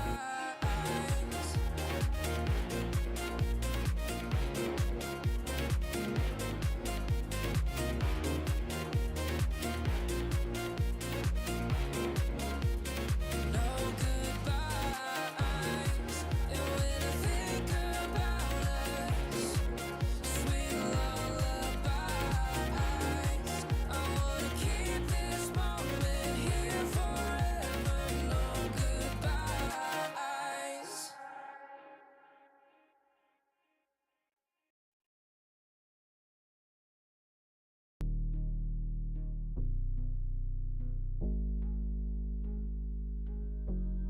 Never pressed, but I got the juice. Taking the lead, that's just what I do. I make mountains move with one hand tied, and still this world ain't satisfied. Everywhere I go, they stop and stare. I tell the truth, I take it there. Call me vicious, persistent, overzealous, that's fine. Main character energy, I stay taking what's mine. You need a foot on the gas, or put my name on the line. All right, AVULUS with a good start here. They've got a game advantage heading into our second game here. We'll see if they can get a 2-0 victory. You know, concerning 1W looked pretty solid overall, but we saw Smiling Knight. You know, this goddamn stock. This we need to see a little bit more frequently with how solid he was able to perform. 11, 1, and 10. You just got to get the man his comfort, right? This is just what you say. You want to see. I don't know, maybe it was that game in particular where you were saying you just want to see them be on heroes that they have like 1,000 games on. But I feel like you can kind of continue that into every game. And that's a good strategy to have. Just play heroes that you played 1,000 games on. No problem. I feel like that kind of a game was hard for them to win unless they were super comfortable on the heroes that they were playing. Because a couple of mistakes and, you know, first rush fight, if they commit too hard into the pit, if they go all in, like someone that perhaps doesn't have as many games would have, they lose the fight and possibly game off of it. But you gotta tread the line very carefully, and they did that. So yeah, of course you want to have your players on comfortable heroes, but you can't do it all the time because it's not always a good game for these Slarks and stuff. So I'd like to see more of it. I also think that 1W honestly could have taken that game at many different points if they cleaned up their act. Even after taking the secondary ages, like secondary rush, second rush, I feel like they were in a really good position to just close it out. And then that fight near the tier 2 happens, where they also kind of just initiate badly. One of them goes out, one core goes out, the other core goes in. You know, like these kind of things, they show some lack of communication that isn't really standard for them. Well, hopefully they fix some things. Hopefully there are some changes heading to this upcoming game. We'll see. Otherwise, this is you're going to be down towards the bottom. You're playing in the lower bracket where you have to make you got to win 4 series in a row if you want to qualify. It's going to be pretty difficult over in Eastern Europe. We got some incredible teams right now. Honestly, anyone, to be honest, out of the 8 teams that we have, I wouldn't be entirely surprised if they make it in, especially even the open qualified teams as well. I think on the right qualifier, the right day can really take it. You know, against BetBoom, Power Rangers, Aurora, whatever the top seeds are. I don't think it matters. So we will see them, later on, but we'll see how this upcoming draft goes though between those 2 teams. AVULUS are going to be playing on Radiant. They've got second pick. We got 1W. Dire playing with first pick. Yeah, kind of interesting. Like you talked about the open qualifier teams. Our dear Rune Eater is losing to Inner Circle that you mentioned earlier. They also lost to a little bit of a niche pick. They lost to a Meepo as well. So, and an SF that was mid. So maybe an option once again for one of these two to roll that SF again, but put it mid this time around. 1W, they already are making some adjustments with the Tidehunter being banned out. He got a very early Aghanims. He didn't mess around. I really liked it. I feel like it was one item that he could have gotten that just changes the state of the team fight, specifically because of the way rush fights were going, and he was just able to stand back and spam Gush. It made a difference.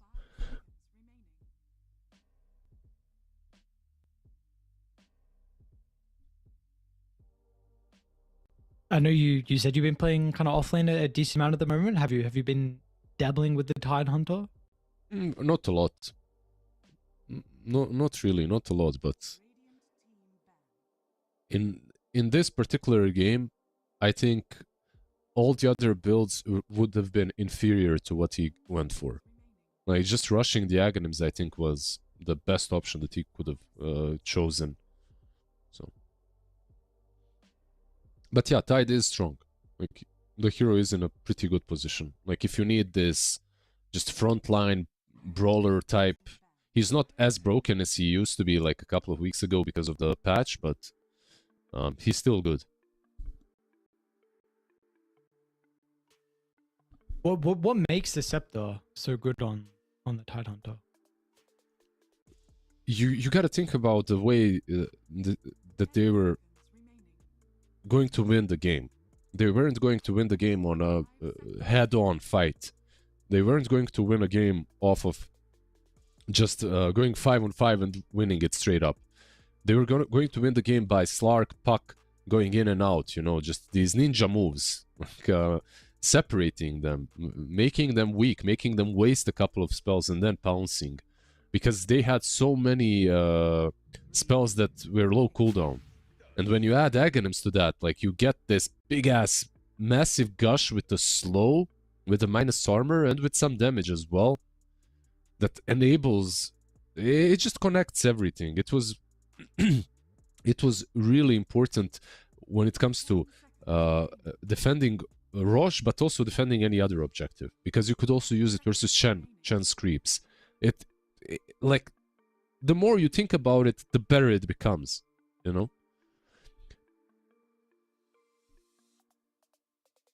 Alright, well,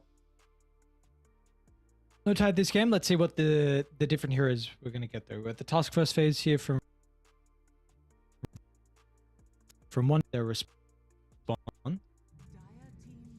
So they're going to go into the Warlock. So a little bit more team fight reset with the Rock. relatively strong laning support as well. A little bit more defensive support, but one that can help secure lanes. Mm-hmm.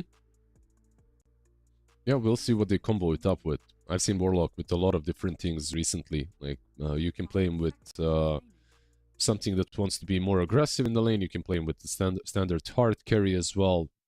For Smiling Knight, maybe something a little bit out there, you know, something a bit different that isn't really played by most carries. So we'll see if they have some pocket picks left in store for us. Get a quick 2-0 with an additional pocket pick, you know. I know you're a big fan of the pocket picks. Of course I am. Although, over the years, I did become a more honest player, I gotta admit, you know. Like, besides my Phoenix mid that I've been running the last 10 years, that's the one thing that I remained true to.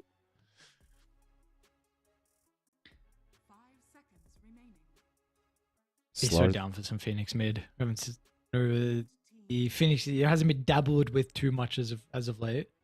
It's I would put it in the same category as Slark. Like, you gotta play it to perfection to do really well with it. Like, you can do well with it, but winning the games with it is where it becomes a bit difficult. It's a different matter. But yeah, we won't see the Slark. Munkushi and the One Dub team, they're done with the Slark, done with the Shadow Demon as well. And like, we've been talking a lot about the cores, about the Slark and the Tide, but the SD and Bane, their positioning and just the heroes themselves made that game look a lot easier than it really was for AVULUS. But yeah, past is in the past. Tusk, what do they combo it with? Is it gonna be like some Tusk position 5 with a glass cannon 1, or will it be a 4 Tusk for Sweden Strong? Sweden Strong is a Tusk player, right? So it should be him.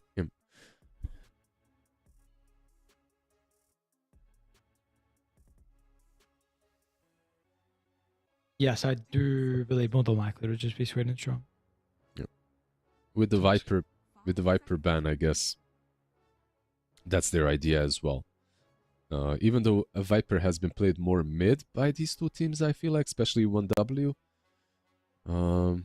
But yeah, you can play it off with Tusk. It's one of those position 4s that can protect you.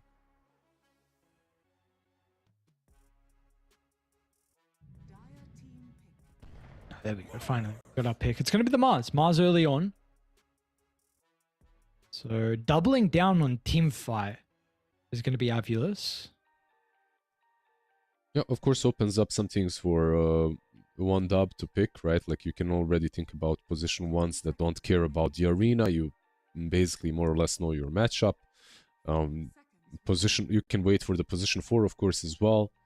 If you're AVULUS, probably thinking about some Dark Willows or, you know, heroes like that. But Mars in general doesn't do too much to a puck, so One Dub are the ones that snatch it very early, though. 10 seconds remaining. So Dual Race gets to pick what to get against him. We're actually going to get a Sky to combine with the puck. So definitely something that we don't see as often. Mm-hmm. Kind of get the Scarlet Mage, honestly, against the puck, or maybe with more of an off-lane initiating cure, your accent, etc. Yeah, a lot of damage coming from One Dub. Like, when I'm looking at this team right now, you've got the Tusk, Puck, Skyrat, just with Mystic Flare, basically you can have so many combos that can take down targets, but Sniper is a perfect pick, of course. Into the Puck, into the Skyrat as well. Not too shabby into the Tusk once you get the Shard. Like, overall, you picked Puck so early that you had to get countered somehow. So, AVULUS, they already have the Mars' front line now, the Sniper in the back. No, looks good to me right now. Is it punishable, though? That's the thing, because the Sniper hero definitely is one that can be super hit or miss. Mm-hmm. I mean, you could say that Centaur would be good here versus Sniper. Not that great versus Mars in the arena, of course, but maybe it's an option. Like, just get that Stampede, get on top of him easily. You got other options, and Underlord, honestly, is, 10 seconds. again, not a bad option. 5 seconds.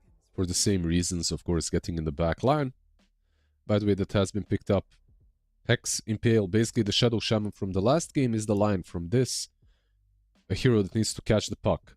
And he also has to play against some saves, which are, of course, one save right now is the Tusk Snowball he has to worry about.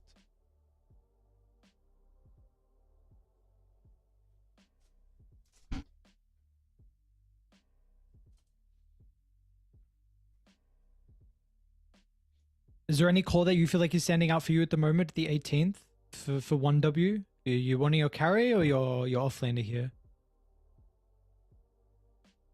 They don't have the ultimate last pick. So they should go through the bans and see what's left in the pool. Like what they have to worry about being banned out completely. Team banned. I mean, this is as straightforward as it can get. Really nothing crazy, just a good old DK. I expected maybe something a little bit flashier from Unkushi. 10 seconds remaining. But okay, high armor into the sniper, into all of these boys. 5 seconds remaining.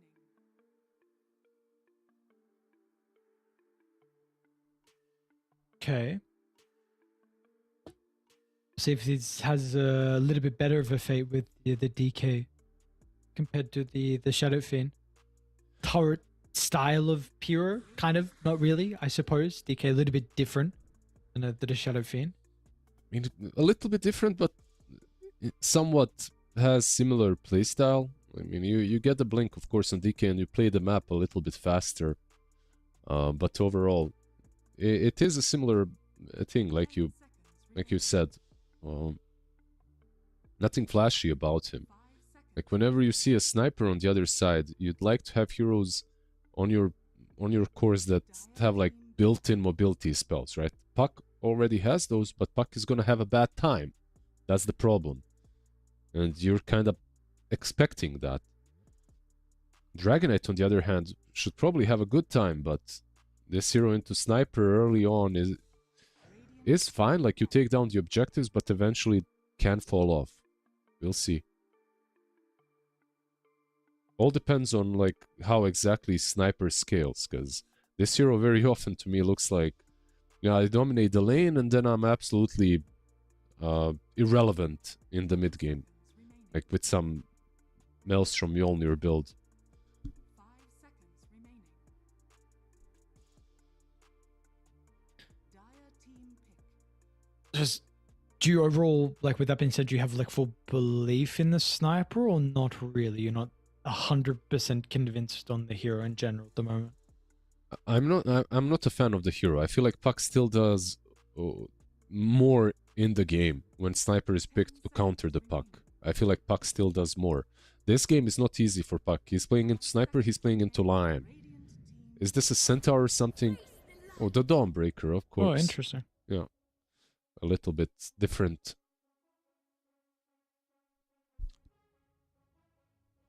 We had that one Dawn, Rune Eaters, right? They played Yes. Dawn really damn well. 10 seconds. Very quick Aghanim Scepter and just play around the team. You have Dragonite that you can follow through. You have Puck that you can jump on as well with your Ags, like aggressively, of course, and defensively.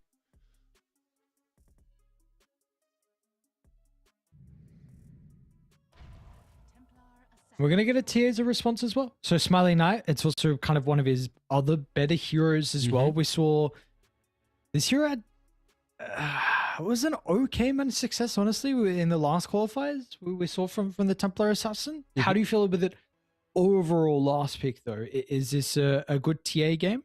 It's a good TA game. You're still playing versus a DK with super high armor, which is annoying.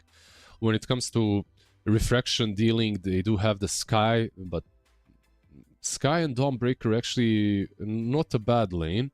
Into the TA, I feel like the TA last pick is overall good, but your combination with Warlock perhaps isn't as great because you don't benefit from the Shadow Word as much as some other cores do.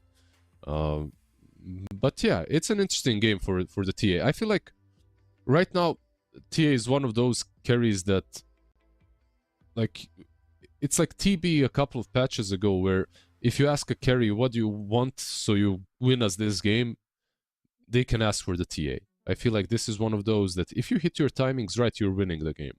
Like, you're taking objectives too quickly, you're just scaling too well in comparison to most of the position ones right now. It's not the easiest TA game, of course, once again, all things said.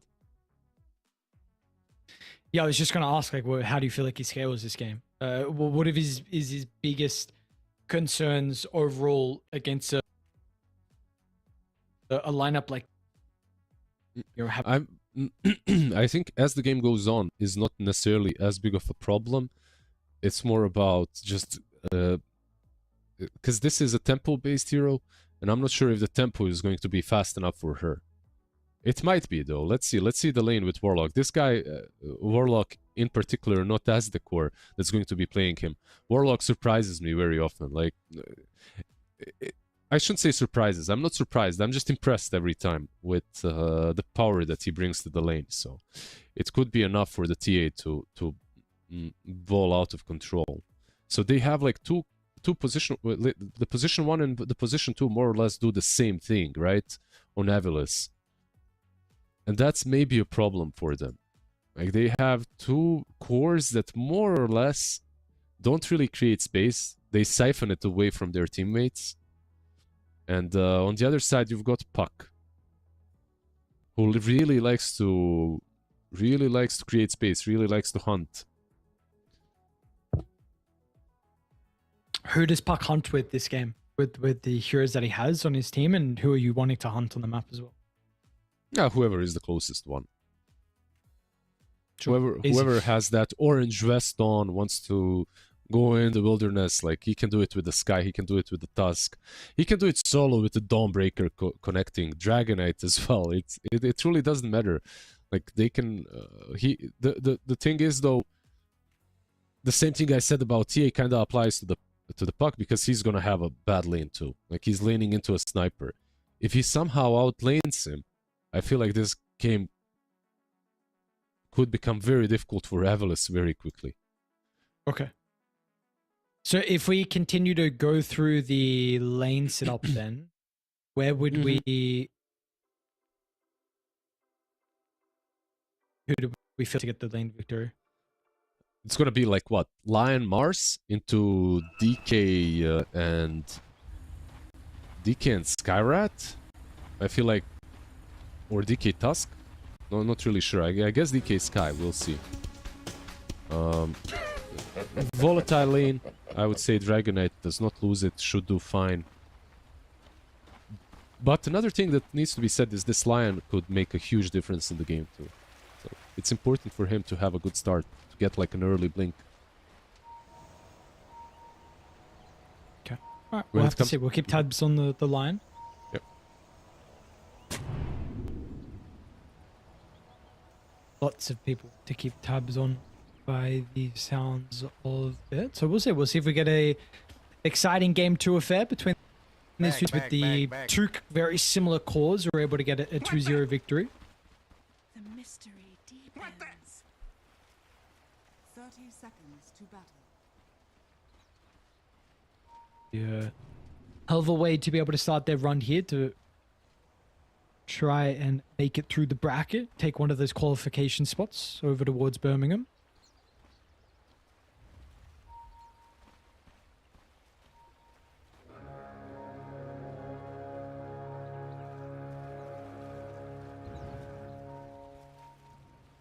The battle begins. All right, let's get ourselves underway here. Where's the bounty split? 2 for 2. Nothing crazy overall. It's a bit of a late smoke as well from Dial. It's a bit interesting. Don't know if what they're doing with it. Yeah, I think the smokes usually are used just to secure the runes now. like the first bounties. They're not used for anything crazy. They're basically used to... Ooh, actually, hold that thought, mid lane. With the blood grenade as well? Are they actually really going to be able to get the kill?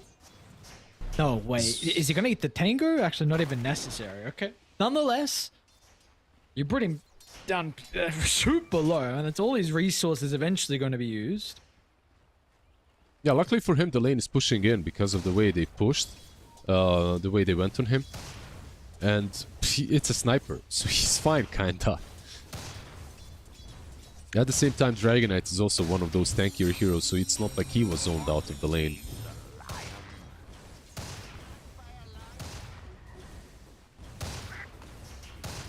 And you know, mid's going to be something. Yeah, go, sorry. No, speaking of mid, it's like Sniper doesn't necessarily own the first couple of levels anyway. So it's all about the secondary raid, the first raid band, and like level 3. That's where he starts messing with the puck real bad. Alright, well, we'll take a look at how mid goes once we get towards some of those levels and the wraith bands as well. Bottom. We'll see what the build is as well from Triple S. Like you were mentioning, we saw some pretty successful Dawnbreakers played by Rune Eaters in the last qualifiers. So we will see if it would get something similar out of Triple S in a game like this. I think we were still getting the Scepter builds, I believe, if I remember correctly, from Ankar that was playing it. Yeah, it was a rushed Scepter basically every game.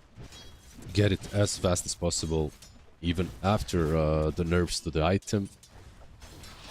It still looks pretty damn good.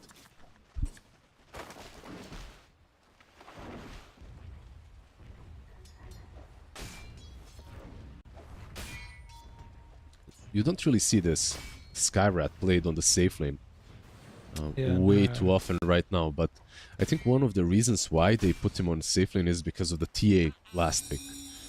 Like, it's a pretty annoying hero to play against, that Sky in the lane itself. Like, with the Mystic Flare and stuff, sure. But in the lane, refractions... Yeah, your spells are useless, basically, versus...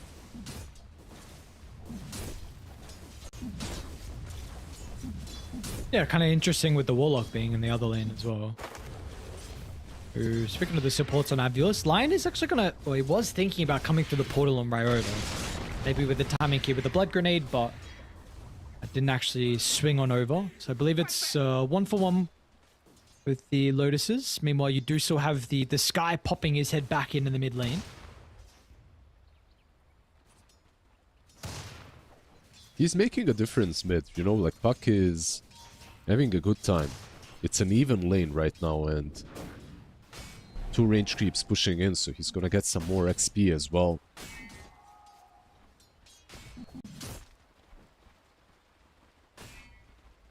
That's impressive. Everything you need just to get the puck through this matchup, to be honest.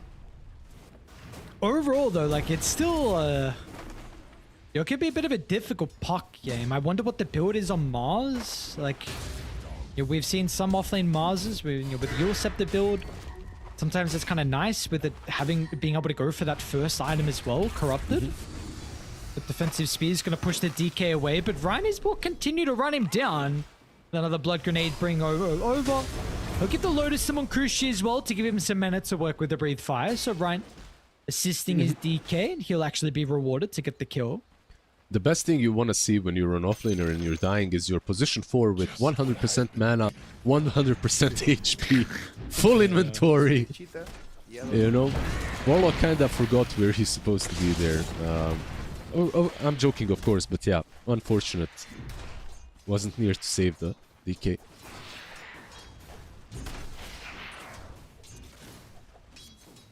You don't really... Being like Sorry, go. I was just going to say, being the self-sufficient carry that a Dragonite is, I mean, see, Ryan is back to mid. They're TPing mid with the Tusk. And if they can get him in tight, he's actually going to snowball to try and close the distance. A punt will jaunt over the top as well, so without a doubt, Dual Raise is dead. Ryota tries to TP him, but will it be a little bit frustrating to Squad X? Yeah, this sniper is one of those counters that you really have to know how to min-max. Like, if you are unable to completely min-max a puck, I don't think it's a bad Puck game. Like, Puck is always going to have one hero that is a problem for him. This game, it's the Lion plus the Sniper in the lane, but the Sniper so far truly hasn't done a really good job. Like, it's 26 last hits on Sniper, 21 on Puck. It's very playable for Squad X. Yeah, absolutely. Yeah, we'll see if he even needs a defensive item this game. We'll see what the build is. Of course, you know, Treads Blade. Different is going to be overall. We got a pretty early BKB out of the Puck in the previous game, but importantly, we do have the power rune timing, so it's going to be an Arcane Rune down bottom. So it will be secured for the Puck. Yep. Now pick and choose. Who does he go on? TA is a hard kill. Any of the supports, the Mars, I feel like those are your options. Can continue playing mid, of course, with the Arcane Rune as well.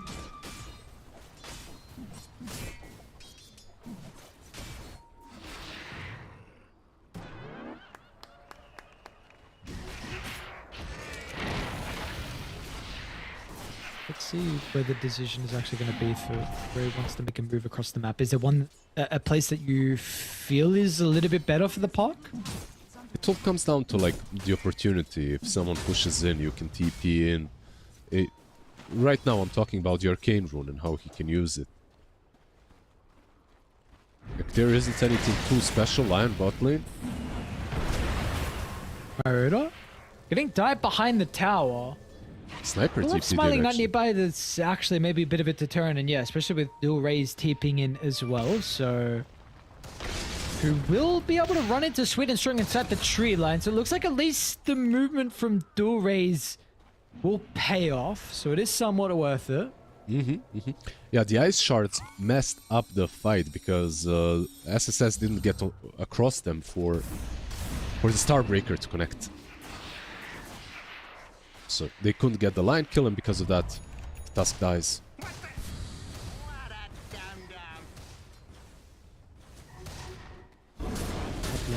Starting to try and ping out Corrupted as well. They're going to TP Sweet and Strong in. We'll start Mid with the lane as Dragon well. Tail, and Sweet and Strong's going to be there to follow up as well. But Corrupted, with some of the action we've got going on the other side of the map, he's going to be left by his own devices. And unfortunately, the Lotus isn't going to be enough to be able to help out with some of the sustain. Squad X and dual rays. Okay. He got the region, so Squad X was more or less just debating a little bit. Skyrat died mid, by the way, as Mars was getting going on top. Skyrat, if you cross the river without vision, you die. That's for Skyrat. That's the gameplay here. Radiant's top tower is under attack. Well, they're not going to cross their side of the map just yet, but they do want to continue to defend the towers. The nice shot from Swedish Sean's going to stop the supports from getting away, and they got a Puck problem too. Squad X will jaunt on over, and both supports wanting to try and defend their off lane is unfortunately not going to have some cause to help protect them, so the formation breaks, and they lose an objective. And now the question that you asked earlier is much easier to answer, right? When it comes to Puck and his rotations, because Dawn has 6 on the other side, so wherever you make a move, basically Dawn can't connect. Now it's mid. So the Guardian's going to come through with a combination of the coil. It is a guaranteed kill over towards the Sniper. Now Ryoda is going to be run down in the tree line. And as well, see that was in his second game. They're feeling much more confident. They should be able to get the kill over towards Ryan. Ryan will go down with the God's Rebuke, so Smiling Knight at least is able to strike back. And whether TA feels necessary to move across the map.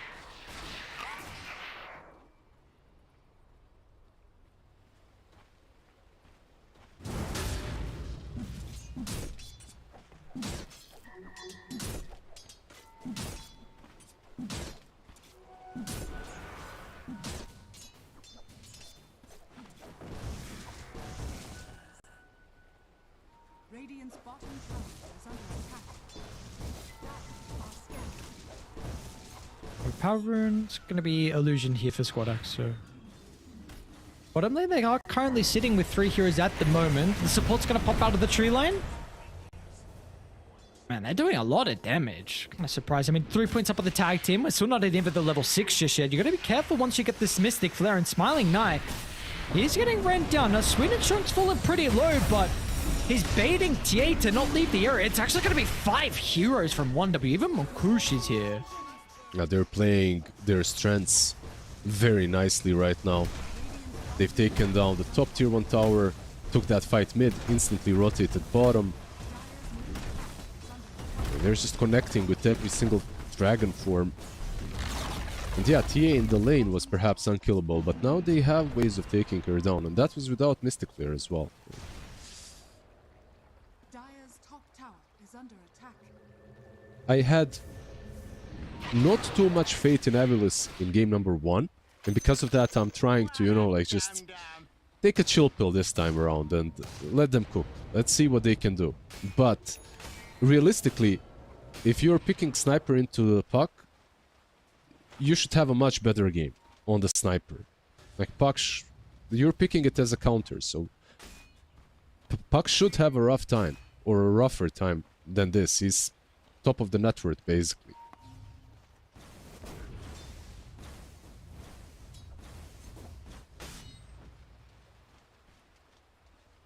It's going to be Witchblade getting delivered. So, utilizing a lot of the net worth here, Squad X. What's Ryan up to as well? Going to drop just a sentry down, trying to limit some of the farm with the far west jungle area. And this 2,000 net worth lead, they're looking to try and move it into more. Sweden strong and Munkushi with the smoke is going to invade aggressively. They'll run into Azdekor. And God, he's going to die as quickly. well. Even going to be a coil once again. I mean, this is just a combination that is so easy and clean for them to execute for the majority of this game. They are already entering a stage of the game in which it's basically unplayable if you're AVULUS.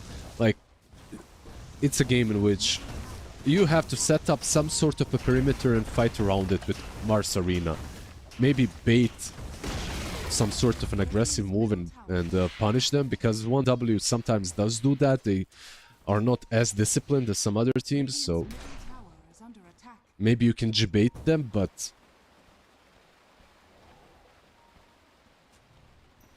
the game is hard, is all I'm saying. Yeah, not an easy position for them to be in.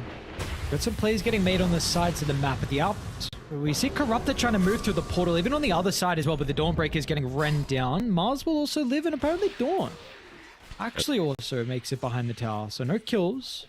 And no mana on Sweden Strong. If he had like 30 more mana, he'd be able to walrus punch him, but he couldn't cancel the secondary twin gate play.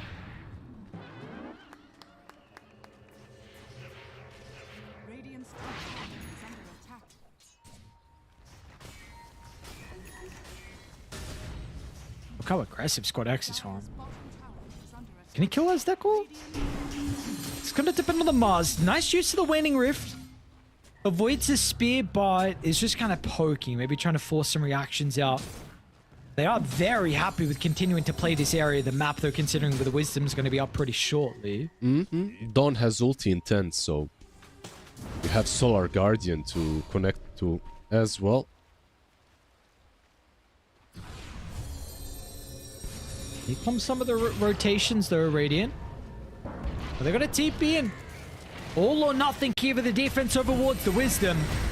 They've got the Solar Guardian. What a perfect location, but the arena's going to be pretty decent as well to give them some area control, but it just doesn't matter. 4 heroes are gone instantly, and Dire's net worth lead is getting to a position where it is too much.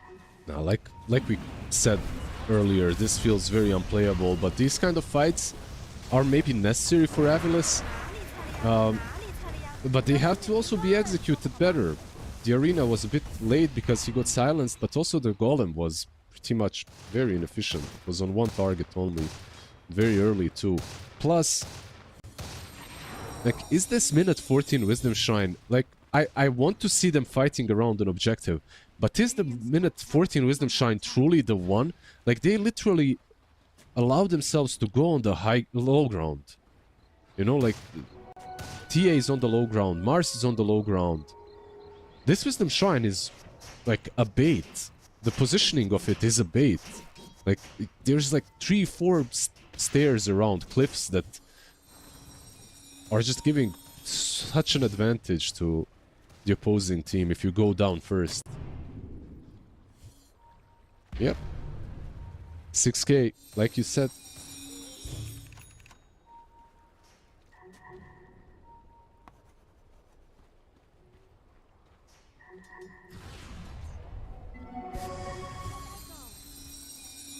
Mid lane, sniper.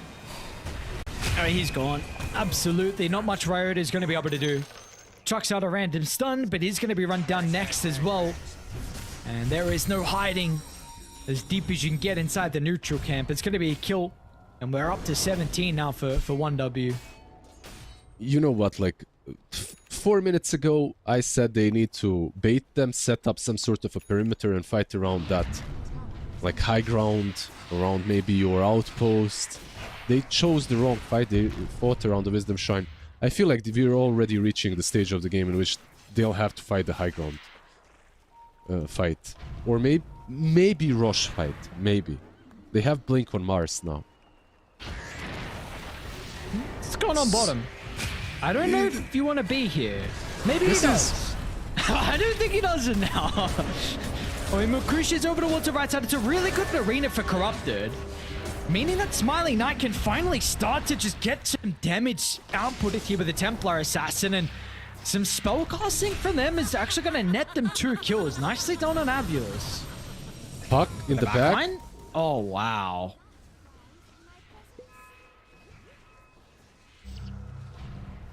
Just when you think it's going all right. Are scanning. That's the discipline we mentioned a little bit earlier. Like Tusk and Dawn truly are not a combo that takes down TA. TA though. Speaking of him, might just be blown up. The Rock that tries to use it to protect the Templar Assassin. And they might go towards Squad X, but he's going to be able to turn with the coil. And holds the Warlock down, so Monkushi's going to be able to provide that last little bit of damage. Well, they got close to getting Squad X, but unfortunately it's close enough. Dire's middle tower is under attack.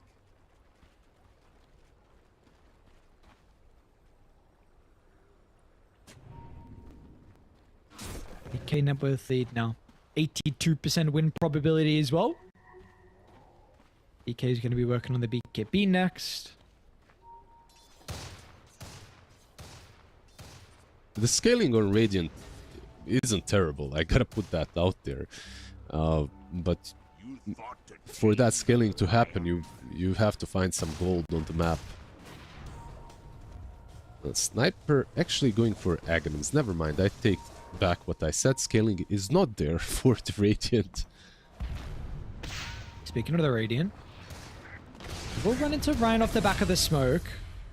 Kind of requiring a bigger pick-off though. Unfortunately, they won't be able to get Monkushi as he was leaving the area. I gotta say though, like this build on Sniper, where he's going for Aghanim's, I'm not sure if it's just because he realized his game is ruined, so he just goes for it, or if he actually is an Aghanim's enjoyer. But I like it. I feel like if we went for the standard build, this would be 3-5 Sniper into a 3-12 Sniper very quickly. With tags, maybe he can make some things happen. Is under attack. Radiant's turret has been killed. Now, Squad X is making things happen across the map though. I mean, this guy is having an exceptional performance. Just have not been able to get their hands on him so far this game, and with the lead that he has, we're getting another defensive BKB by the looks of it, so they're gonna get even more difficult.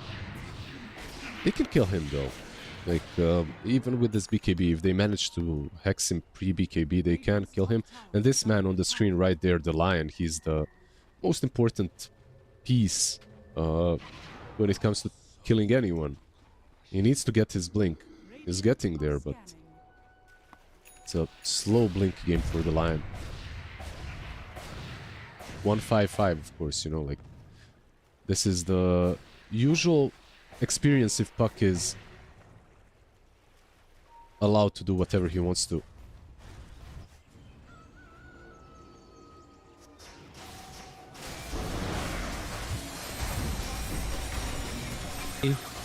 rejoicing will be Ryan's. Position 5 gets a little bit of extra love here with the Ag shot. Pretty decent for the Sky.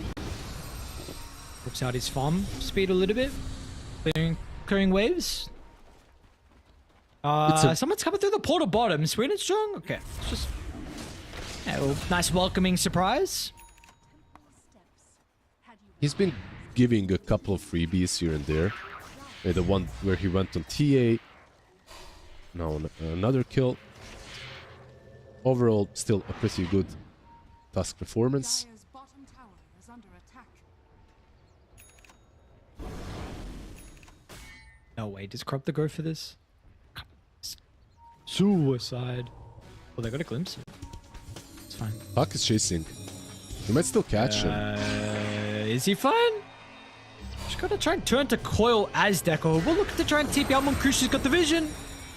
But the damage probably would have been quick enough anyway. Poor Warlock actually dies because of the Mars, you know. He doesn't die because he was super out of position. It was the Mars that baited them onto him.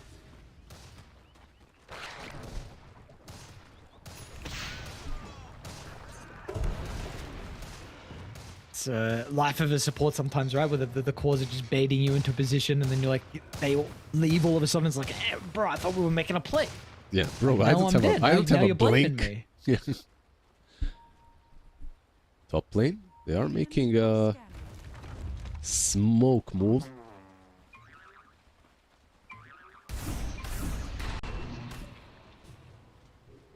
Different build on Dom, by the way, with the Crimson Blade Mail.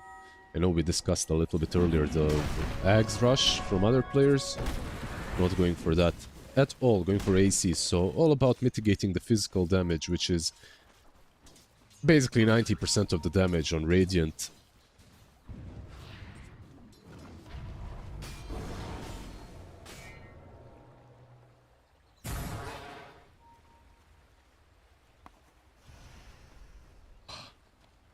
Midas stories, huh? Radiant's Cool, bottom cool, tower cool, cool. Yeah, I want to see if he goes for it. That's not what I really want to see from my Scepter mid sniper. there was a patch where Sniper Midas was the play. I think he had a cooldown reduction talent. That's a strange Remember that? Like, Midas was a core item. Really? Yeah, but it was long time ago. When cooldown reduction talents still existed. But yeah, you don't want to see this. Midas, and he won't be buying out. He's buying a BKB instead.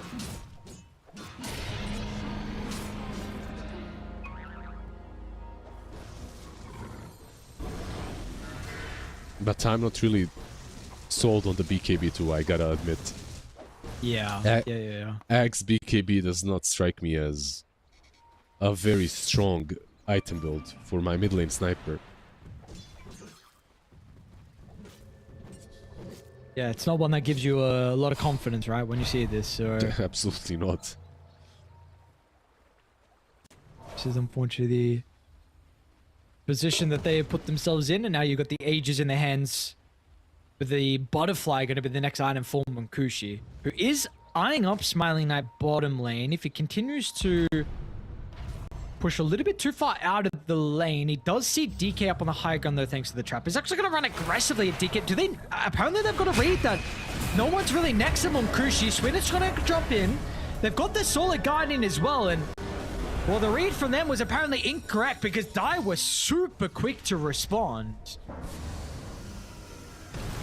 Corrupted as well. Blood Grenade, 24 minutes in the game. Ryan making sure any little bit extra assistance to allow everyone else to close the distance. Squad X will be forced to use the coil. He gets some of the break damage, and well, Sky's also going to help tick down the Mars. It was a nice impale to break Walrus Punch, but of course it just isn't enough at this point. Everyone has some form of long-range catch. Radiant's bottom tower has fallen. Radiant's middle tower is under attack. This is like the classic story of a lane counter. Like if you pick a lane counter, not a game counter, and then you lose the lane, usually you're just in a really bad spot. And yeah, they're waiting for the BKB on Sniper. We'll see if it changes much. I don't think it will be changing a lot. And considering the way they played the game, I also don't understand the Aghanims. Like, I was thinking, okay, they're gonna buy the Ags and make some plays around the Assassinate or something, you know? But instead he just continued farming. And Aghanims truly isn't like a farming item on Sniper. Doesn't help out quite a lot. Yeah, no, I mean, that's a large reason why you see his net worth at this current position, right? So, Yeah, exactly. bottom is being a play being made onto an important hero as well with the Templar Assassin. Monkushi dealt with Ryota, and everyone else is killing Smiling Knight. This is a high ground push. They've got AC on Dawn. Dragon form still up for majority of the duration. Dire structures are fortified. Radiant's bottom tower is under I don't know if they can even test this. They have Golem.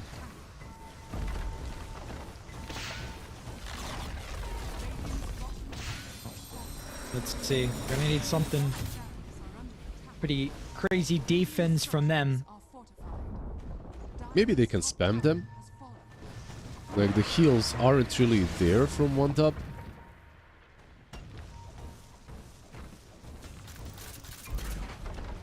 They're doing their best to try and poke Monkushi down, spamming Assassinate, being annoying.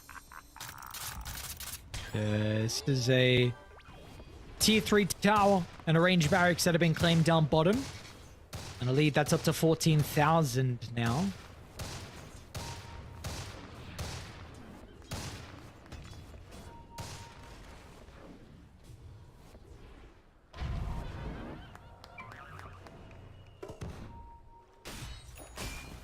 A hell of a response, though. Exactly the response, to be honest, what you're wanting from a team that loses game one. You just come back and you absolutely obliterate the enemy team. Like 15,000 net worth lead, 27 minutes into the game, 8 to 26. They just showcase like, game one, we just made a couple mistakes, I suppose. Things didn't go our way, nothing crazy. Showed that they be able to fix some things, and now it's kind of the balls in AVULUS' court, to be honest. We need to now see them and what they're able to do as a response. Just wait a couple of minutes. Sniper did change. He changed his Midas mind. Never mind. I was gonna say, let him buy his Midas and then we wait another 15 minutes. But, alright. He's got Shadowblade queued up instead.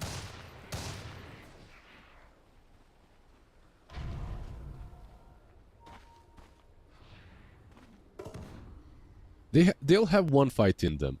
Like, Aegis, of course, is gone.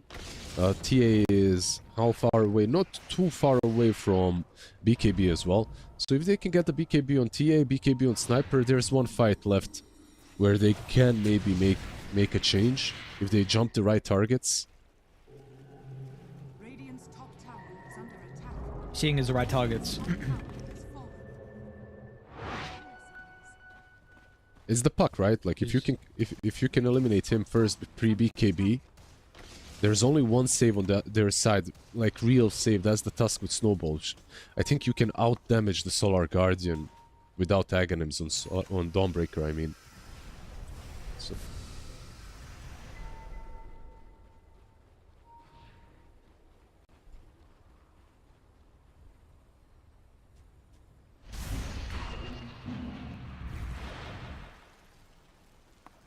They're going to slow this one down though and die. So still playing this one quite disciplined. Sweet and Strong is underneath this bottom observer ward where Reading was starting to move. They might continue even though they saw the puck. I mean, this is one of the better locations on the map for them to force a team fight. Sweet and Strong does get the blink away. A bit of an awkward position from AVULUS. Oh, they know now. They even smoke up.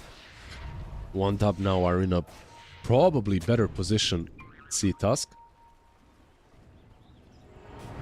Carefully doesn't run out of the trap. He's going to be able to get the jump into the Solar Guardian with the Templar Assassin. Refraction's gone and health will shortly follow. Arena a hope and a prayer used from Corrupted, but everyone else is already out of here.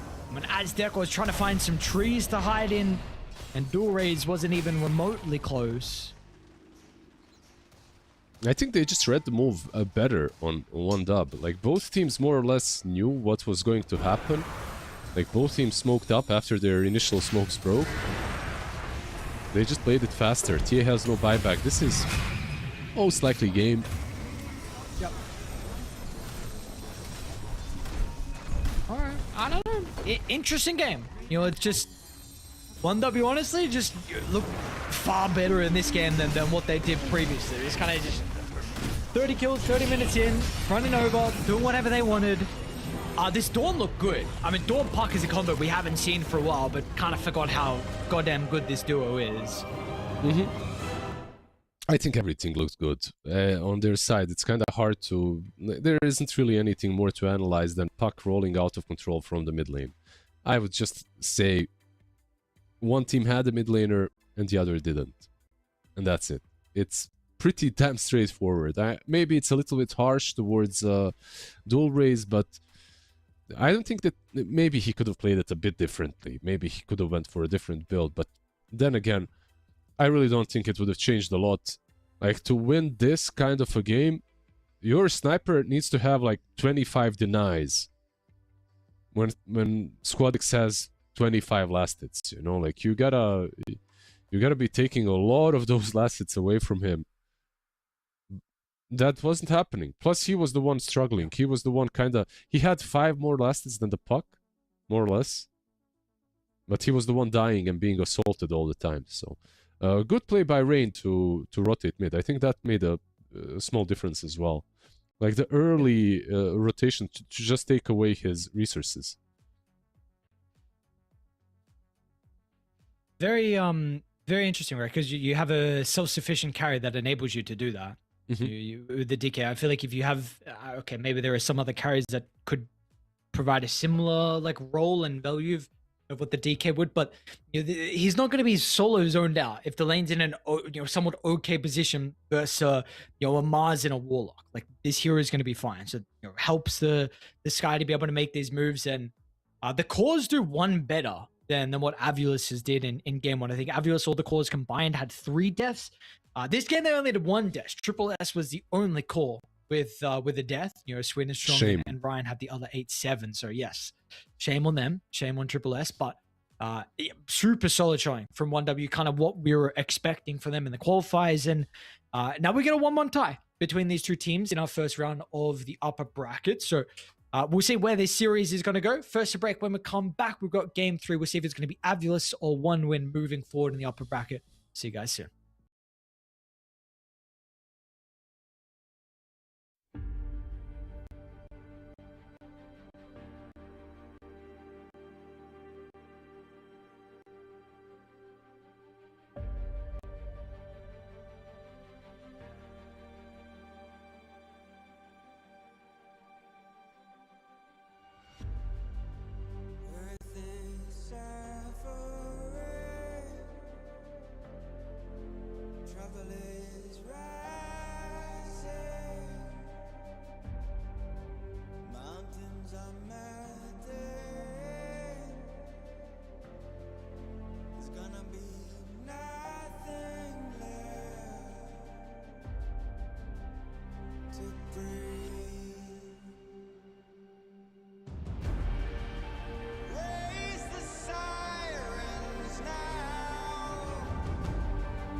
put it together.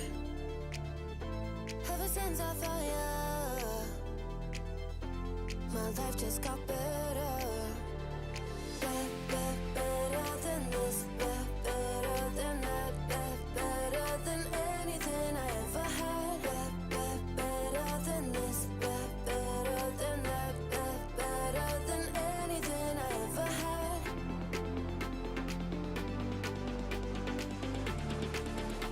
Than anything I ever had.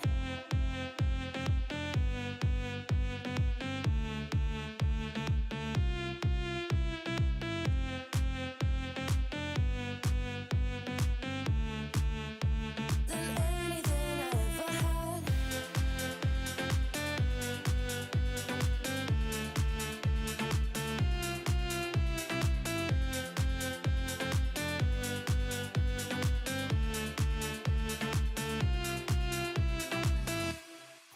Every time I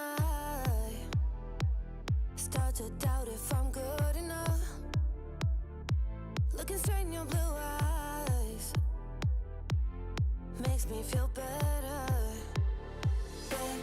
Better than this, better than that, better than anything I ever had. Better than this, better than that, better than anything I ever had.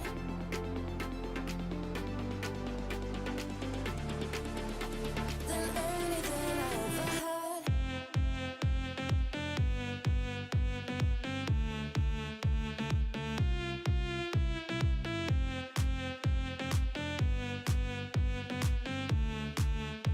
Than anything I ever had.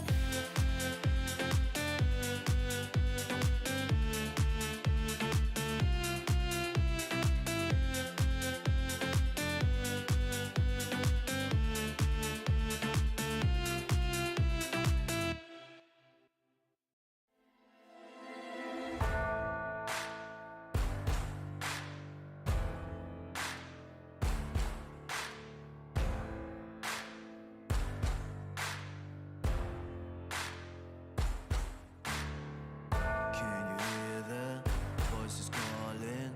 Longing for your dirty souls, the wolves are hauling. Can you hear the voices calling? Do you feel how they are dragging? Waiting for a second to push you to your limits, going stronger, feeling better. But do you feel them? Can you hear them say?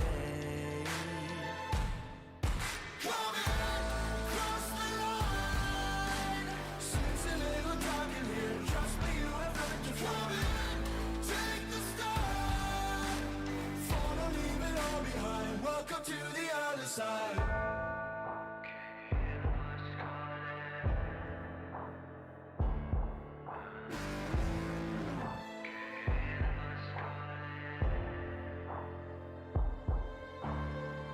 Do you feel how they are dragging? Do you feel them? Can you hear them say? Do you feel how they are dragging? Can you hear them say?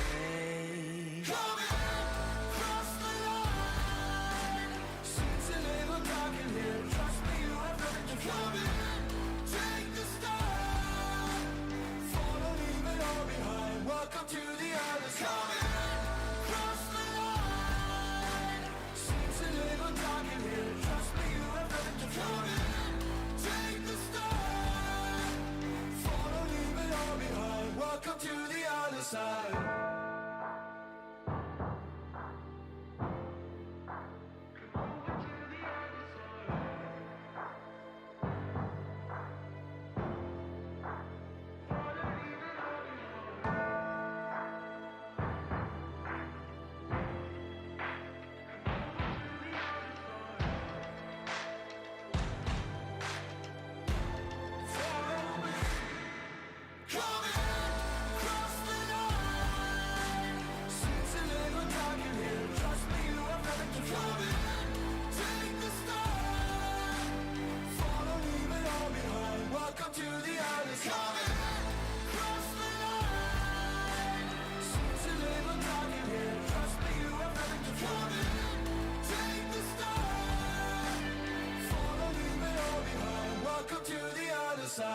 Think about it every night when I close my eyes. You're on my mind. I try to quit a million times, but it takes me high. Like you're so divine. You give me everything. Don't know what's happening. I need you like medicine. You're my everything, everything. And when I think about us, sweet lullabies, I wanna keep this moment here forever. No goodbyes. And when I think about us, sweet lullabies, I wanna keep this moment here forever. No goodbyes.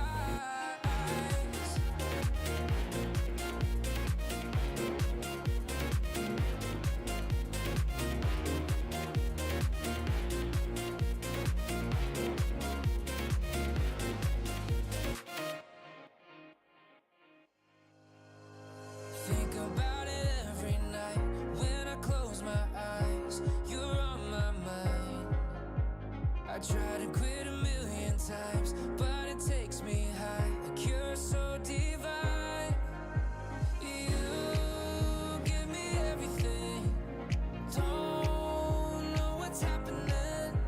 I need you like medicine. You're my everything, everything. And when I think about us, sweet lullabies, I wanna keep this moment here forever. No goodbyes. And when I think about us, sweet lullabies, I wanna keep this moment here forever. No goodbyes.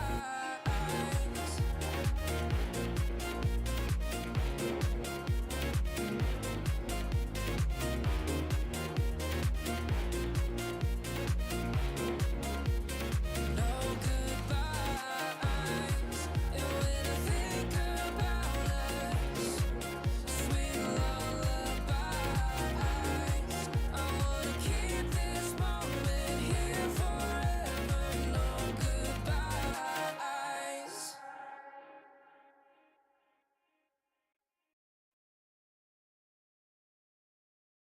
Gentlemen, welcome back. Let's see how we get ourselves underway here with our third game. 1W taking on AVULUS. 1-1 apiece between these two teams. AVULUS, solid game one. Game two, not so much. Not so much. But there's always room for improvement. There's always game three, right? Well, yeah, there is in a best of three. Usually, if it goes 1-1, we'll see what they can do, how they can switch things around in the last game of the series. Yeah, of course, game number one, I feel like they were the ones doing the countering, but they also did it in a way in which really suited them. They had heroes that they were comfortable on. I feel like it wasn't the case in this last game. The sniper pick was a little bit... I see a lot of teams very often in positions in which they could pick the sniper and they still don't into the puck because they understand that this might happen, and it often does.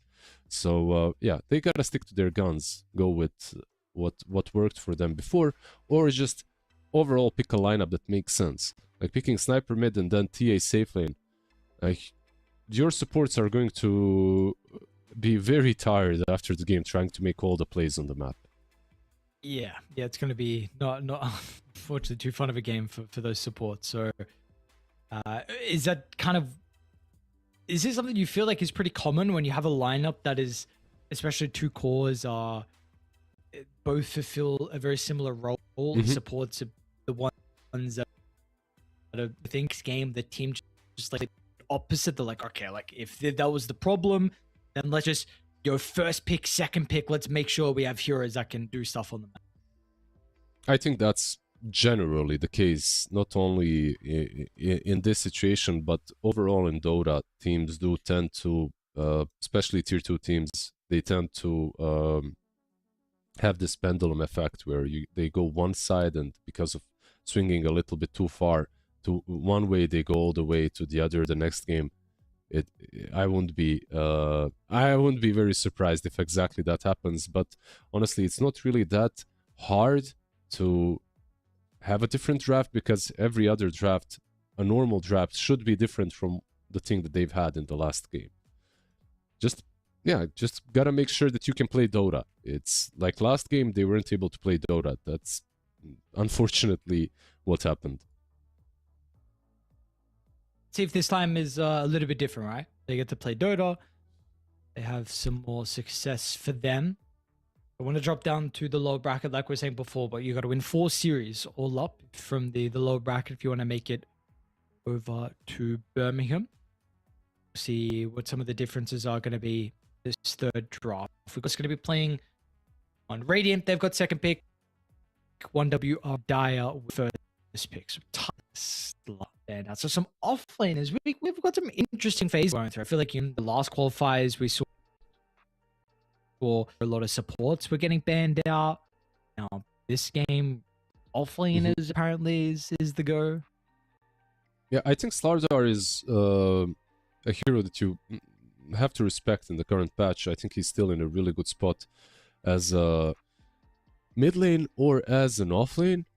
Tidehunter is more about the series, like when you looked at game number 1 and how much AVULUS did with it. I think that's maybe the main reason why they banned it, because they also allowed the Tide to go through. They first faced SF and they still got wrecked by the heroes. So yeah, I think it's a little bit of the meta, a little bit of the series meta as well. Ursa is still in. That's an interesting one. And these supports that we saw in game number 1 are still in, like a Shadow Demon, like a Bane. So they are the ones that I feel like should be considered in the next bans.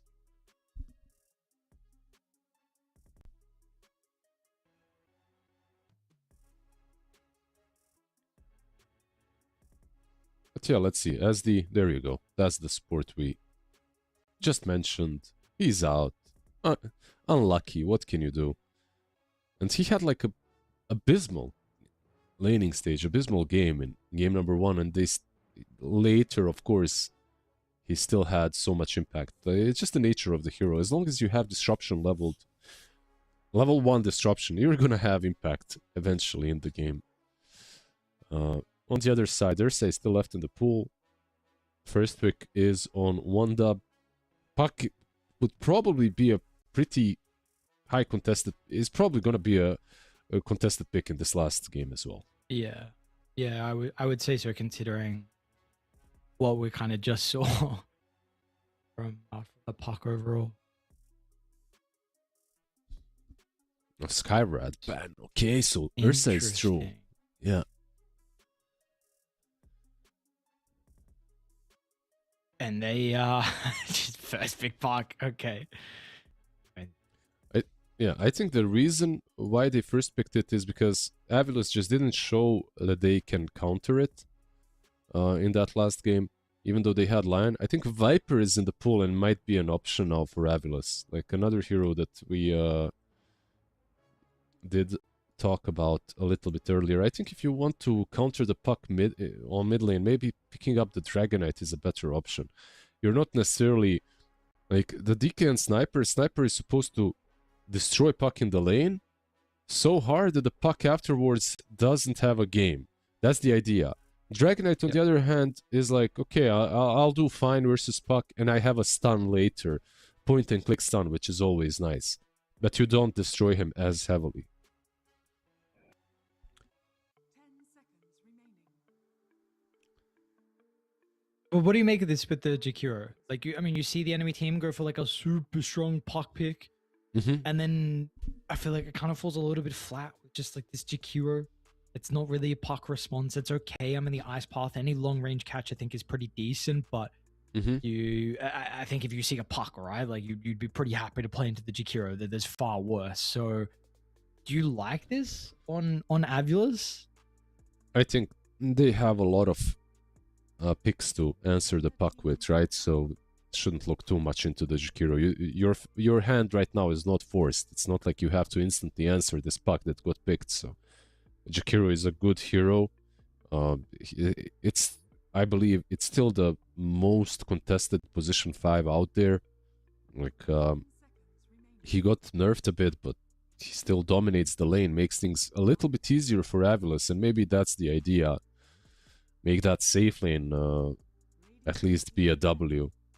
There's the DK, unfortunately. Like, they could have perhaps opened up like with the Dragonite, but maybe they have some better ideas versus good old Puck. Like, in some other patches, Tiny was an option, and I feel like Tiny is seeing a little bit of resurgence here and there, so maybe an option as well. You get a Tiny and you get some sort of a silence or another sort of a catch for Puck, and you would be in a decent spot.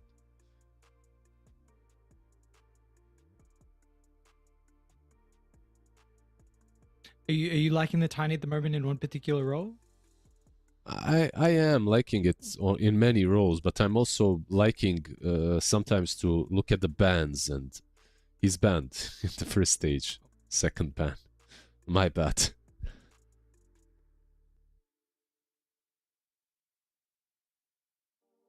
But when it comes to Tiny, I think like mid lane Tiny looks probably the best from all the games that I have seen, but I don't have like a hard opinion on it. Strong opinion right now. Tusk, the two supports that do pretty much nothing to the Puck, but on their own. However, there is a combo with the Tusk that obliterates Puck. If they can combo it, well, that's... I wouldn't say obliterates, but does decently against Puck. It's Tusk Clash. It sounds kinda bad, but then through the game you can see that Tusk Clash can do well. Like, they do well into most spirits and into Puck. Like, you have this... If you get a Blink on Tusk, you have Blink Tusk with the Earth Splitter with too much damage from Lash. So, most of the Spirit-esque mid laners just fall to it if executed properly. Yeah, and I don't remember what tournament it was, but there was one that we casted after like a big one, and you was, I think it was something that Mars were running, where we were seeing like a lot them run the Lash Tusk a lot, and you were preaching for it. You're like, guys, come on, like this is as an answer to the Puck, and we unfortunately you didn't get it as much. Maybe there was a couple games we did, but yeah, so far from what we've seen, we've seen the Lash absolutely destroy that matchup. It still takes like a high level of execution to make it, you know, like possible. A lot of things have to come together at the right time, and if you miss your timings, then it doesn't feel as great. Like, you gotta have a certain amount of farm on Lash and Tusk needs to get that earlier dagger, so it's not super simple. Or I should say it's simple, but it's not easy. Dazzle. We have ourselves... And then that can... You can cross some interesting strategies with the Dazzle, but something that we don't really see a whole lot at the moment. See what the combos are going to be.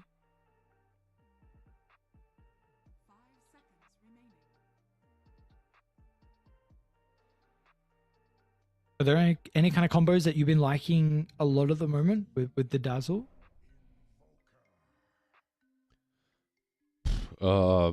With the Dazzle, there has been a couple of games where heal bombs in the lane were good that I've been playing or watching, like with illusion-based heroes and stuff.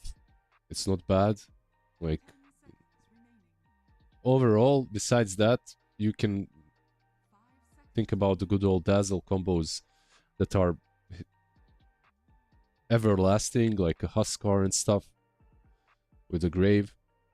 But I think the heal bomb combo actually changes this hero quite a lot. If you have a heal bomb hero that you can play around, then the laning stage as well isn't only about your poison touch. So it can be, it can give you a different dimension. But AVULUS, they pick up the Invoker into the Puck, which is generally not considered like a best matchup. Yeah, interesting. But then they get a Night Stalker, which is generally considered an amazing matchup. And you have a Night Stalker into all of these three cores, three heroes on 1W. It's a spooky game to play against NS.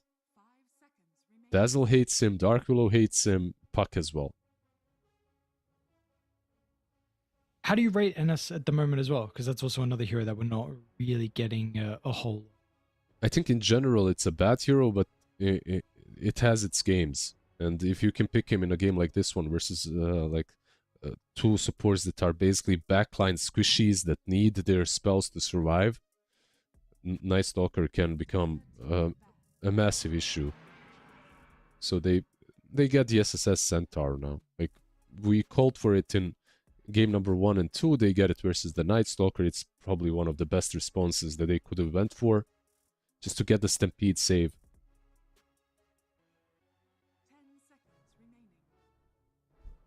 Is it potentially vulnerable to anything inside the lane, though? Is there anything they need to counter to protect the Centaur?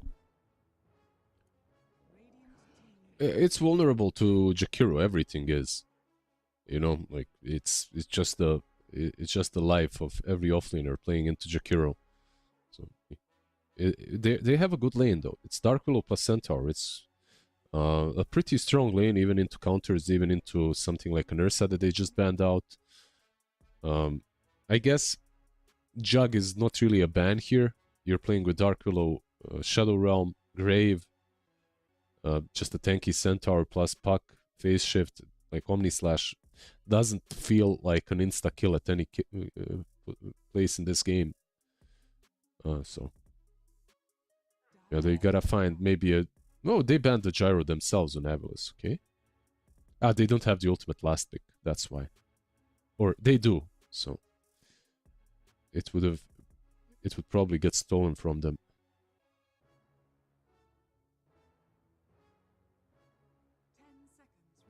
Alright, what are some other options then? Both sides don't have a whole lot of reserve time left.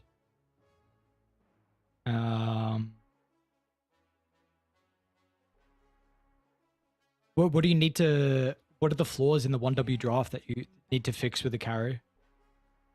I don't think they have any massive flaws. Like, they have good catch with the Puck, utility from the Centaur. Like, your support, one of your support is utility based, the other brings a lot of damage and some extra catch. Like, overall, I feel like their draft isn't that bad. Like, one thing that they aren't checking really is like objective taking, which is something that your position 1 is usually going to bring anyway. So just damage, extra damage, and objective taking from your 1. And they need something that can lane into the Night Stalker nicely. Troll is an option. Back in the day, it would be at least. Like, but it's gonna be picked up. Instead, it's Naga. Interesting. This is a good hero right now. I know we're not talking about Naga at all. We're not mentioning her, but this is a pretty legit hero at the moment. I think she's very strong. Yeah, it's been kind of getting buffed every real patch, right? Like, it feels like the Corn Naga's just been slowly getting buffed and buffed after every patch. That's quite a way to deal with some of the illusion problems that we've seen in the past, though. So they're going to go down the Pudge route. It will be a carry Pudge. That is a awesome set. What is that? I have not seen that before. Huh? I didn't see it as well. What is this Pudge set? It's pretty good. Like, straight out of the butchery. Wait, that's so cool. Okay. All right. Well, he's got the set. Let's see if that's going to be enough. You know, you need the gameplay as well. Carry Pudger. Well, what's going on here? I know you were Smiley Knight used to play it before. Again, you know, value against illusions. How do we feel about it in this game? I mean, this draft of AVULUS makes me think like old AVULUS took over. Like the one with Stormer and who was it? Watson playing Pudge carry. Like, yeah, it looks good. It looks like a really good draft. I like it. Pudge kinda ties it all up together. If not for the pudge, I would say that the drafts were kind of 50-50 before I saw the pudge. I really like the pick. It's kind of cool. Like the AoE versus Naga, of course. In general, like the hook is pretty good this game as well. Dismember versus Puck with the BKB can be massive. Like it's a really good pick. It makes me think that AVULUS might even be able to take this series. Like after watching game number 1 and game number 2, I think that 1W are the stronger team, but this kind of a pudge pocket pick could be the difference maker. Is there a item build that you're hoping the pudge goes down? Or what is kind of the build for him in a game like this? What do you need? Like as a pudge this game, you basically need an Axe and Shivas eventually, right? Like that's it. And besides that, maybe a starting item. I'm not sure what the transitioning item will be for him. Is it like just a Vanguard or something? Maybe even just a Whale is all right.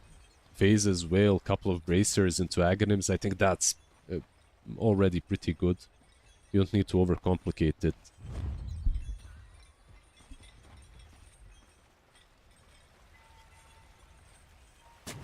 Okay, no overcomplication for Smiling Knight. And the boys and AVULUS in this third and deciding game. Any hooks? Oh, that hurts. Like that kind of a miss. At least he didn't see all of them, but that kind of a miss is the worst one because you basically are threading the needle in between like 3 heroes. You know, you ask yourself, is it even possible that I missed? And also just morale. Yep. No, that's not how you want to be starting the game off, you know? It's already a hero that can be very feast or famine, depending on your hooks. Won't be able to steal one of the bounties away. Be a 2 for 2. I thought he was going to go for the one in the river, but a little bit too scared. Alright, let's see. Let's get ourselves underway here. Any differences in the lane setup? Seems like nothing too extreme. Yep. They're just starting with the supports on top. Someone will TP bottom. We'll see which one of them. I think leaving the pudge alone is not really that great. So, yeah, Jakiro TP's bottom immediately. Pudge is the kind of a hero that actually... yeah, he can get quite demolished in the early stages. Hook is good.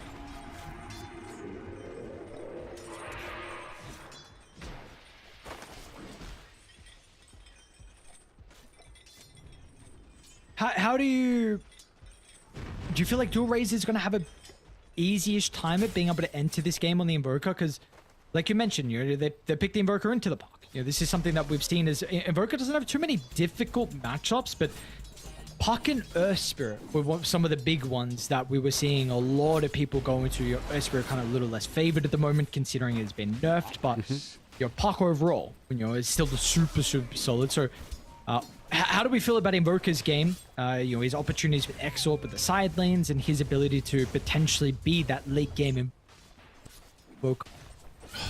I think this is something that he asked for after game number 1, for sure, and game number 2. Because Puck has been the defining hero of this series, right?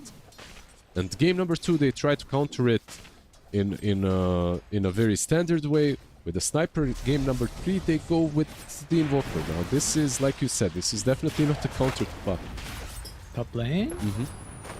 This is going to be written down. Sunstrike will be off the mark, but looks like Rarita maybe actually not with the heal bomb. So the heal coming back out from Ryan.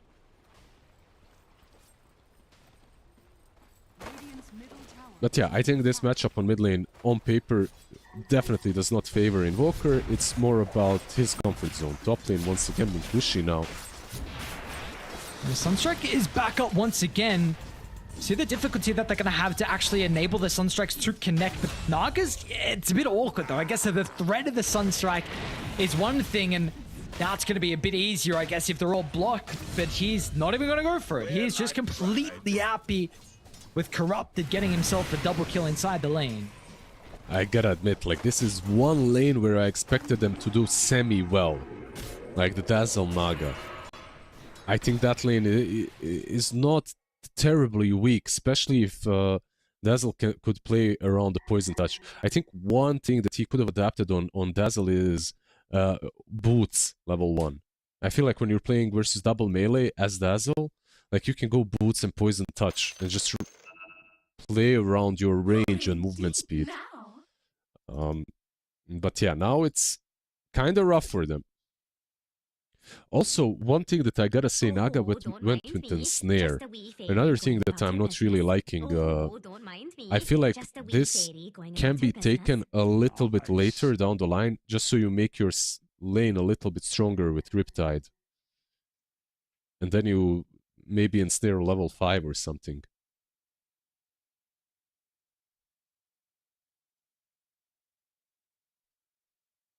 Yeah, definitely. Oh, I mean, what do you feel like is the thought process? Like, why has he gone for? I have no idea why he went for it. I think he got Was debated. it necessary for defensive? Yeah, I was gonna say.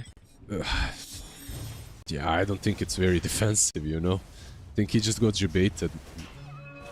Maybe into thinking that they could get a kill with the heal bomb.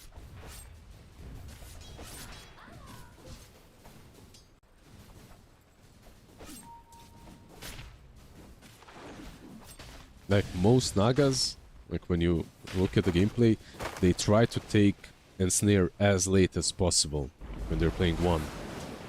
Just so you can play around the Riptide as soon as possible as well.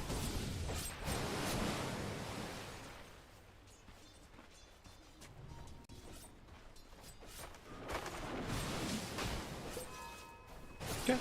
How's our other lanes looking at the moment, though? Tab on top lane, actually, hold that. They are kind of using some spells onto Munkushi. There's some fight back from Dire, and bot lane as the well. touch just stepped a bit too far forward. Okay, Perfect. bottom we go as well. You get to catch all the kills. Yeah, that was a hook down bottom, by the way, on the Dark Willow. That's why she was out of position. Pudge, by the way, being one of best heroes versus Dawn. Sorry, versus Dark Willow.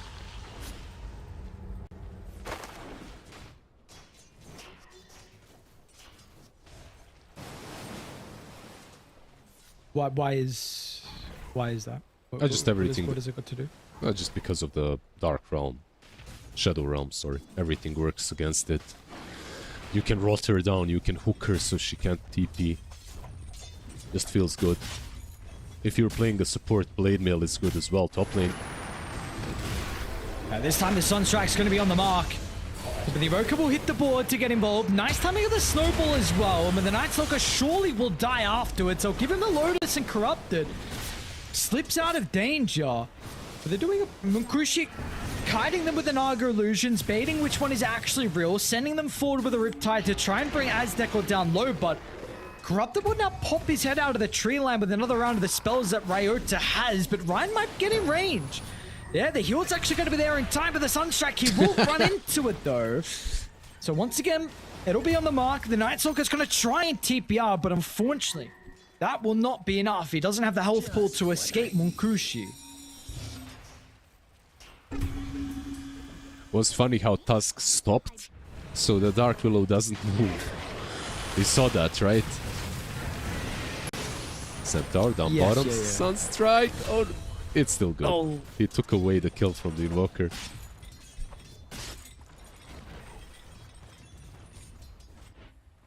Dire's bottom tower is under attack. 6-4. A lot of action early on. Hopefully that's something that's going to continue. We've got an Arcane Rune. Broker might grab it himself or be forced to deny with Squad X coming over. A nice little Dark Willow deny. Doesn't allow Evoker to get it as well. Top lane. Nice body blocks. Very nicely done. And Corrupted? Any help? No TPs, just the Invoker is one available. But Corrupted will be Sunstrike. fine. Bottom, Smiling Knight. Coil's gonna hold them both in a place will be able to secure the kill over towards the Pudge, and they're good for 2.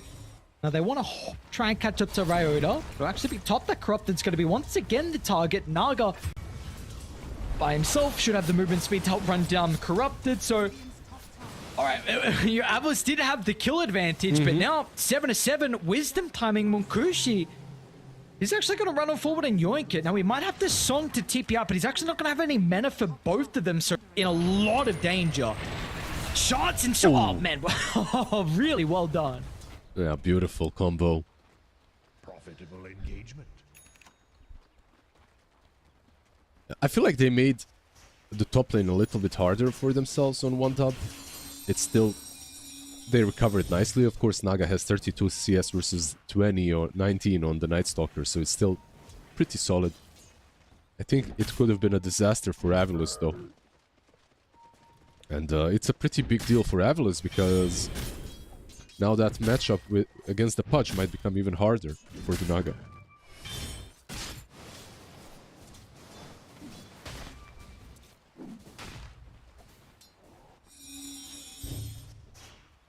Do you want to see Smiling Knight be a little bit active in a game like this where we have so many kills? Or is he continuing to just occupy the safe lane on this hero? I think if he, as long as he's free farming the hard camp and the lane, you don't have to leave. Like, this is your win condition after all. Like, you have quite a few. Invoker will scale, Night Stalker will scale, of course, but Pudge Ags plus an item or two is massive this game. Speaking of the Pudge, Smiling Knight was an attempt onto his life, but W won't be able to get the correct use of spells. Yeah, he game's hooked gonna the Centaur, so yeah, they had to. Didn't really work out.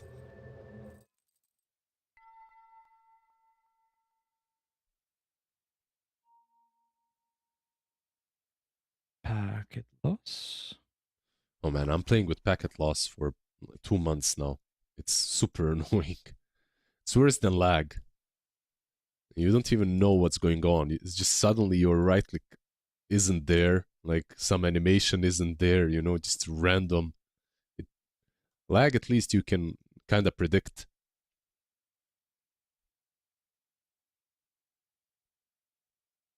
Yeah, but packet loss is a look. different beast right there. Yeah, basically, you're like, oh, look, one of my commands didn't go through. Nice.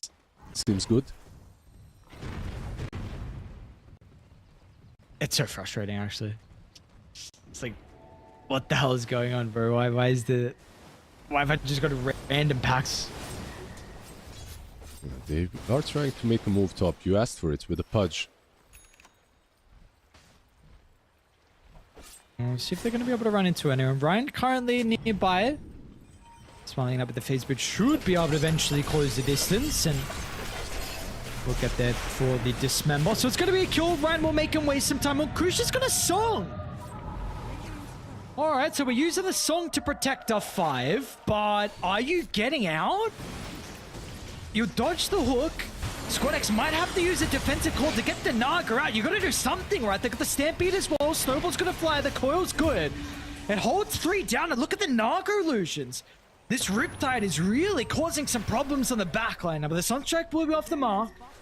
Was a nice guess from Dual Raise, and with the vision from Corrupted, was going to help them maybe to step back into the middle, but the hook will slide past Naga, but gets the Dazzle.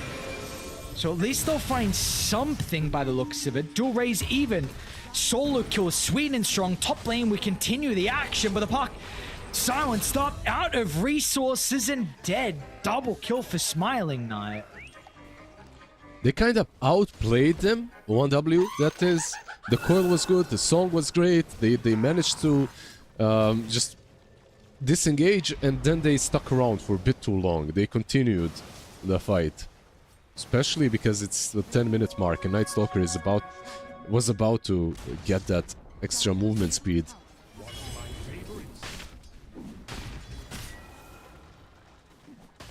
They could have bailed a bit earlier, and yeah.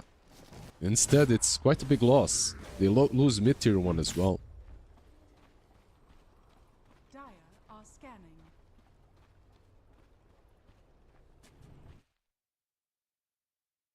might wish to retract your last move. big sequence of events for the Invoker with all the action on everything else going on in that solo kill on the Dark Willow. Top net worth 401. Not first couple of Sunstrikes off the mark, right? But Mhm. was making sure that wasn't going to continue Nice. with the ones afterwards. So he's got to be super happy. I mix my magics. Yeah, he went for the Midas into Ancient of Galaron Aghanim Scepter, by the way. So the Cataclysm this game, it's not too bad because of Pudge Dismember, right? But it's not like some Mars Arena or Chronosphere Cataclysm. Still pretty good, of course.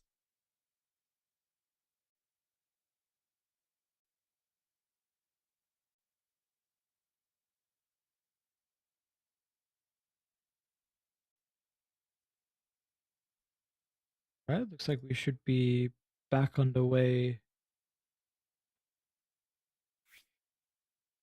pretty shortly.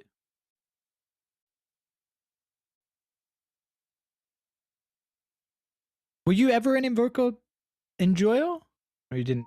You didn't dabble with the mid lane, right? Yeah, Was it I- the one lane you did? Yeah, I played Dabbled? a bit. I dabbled with the Invo on support as well.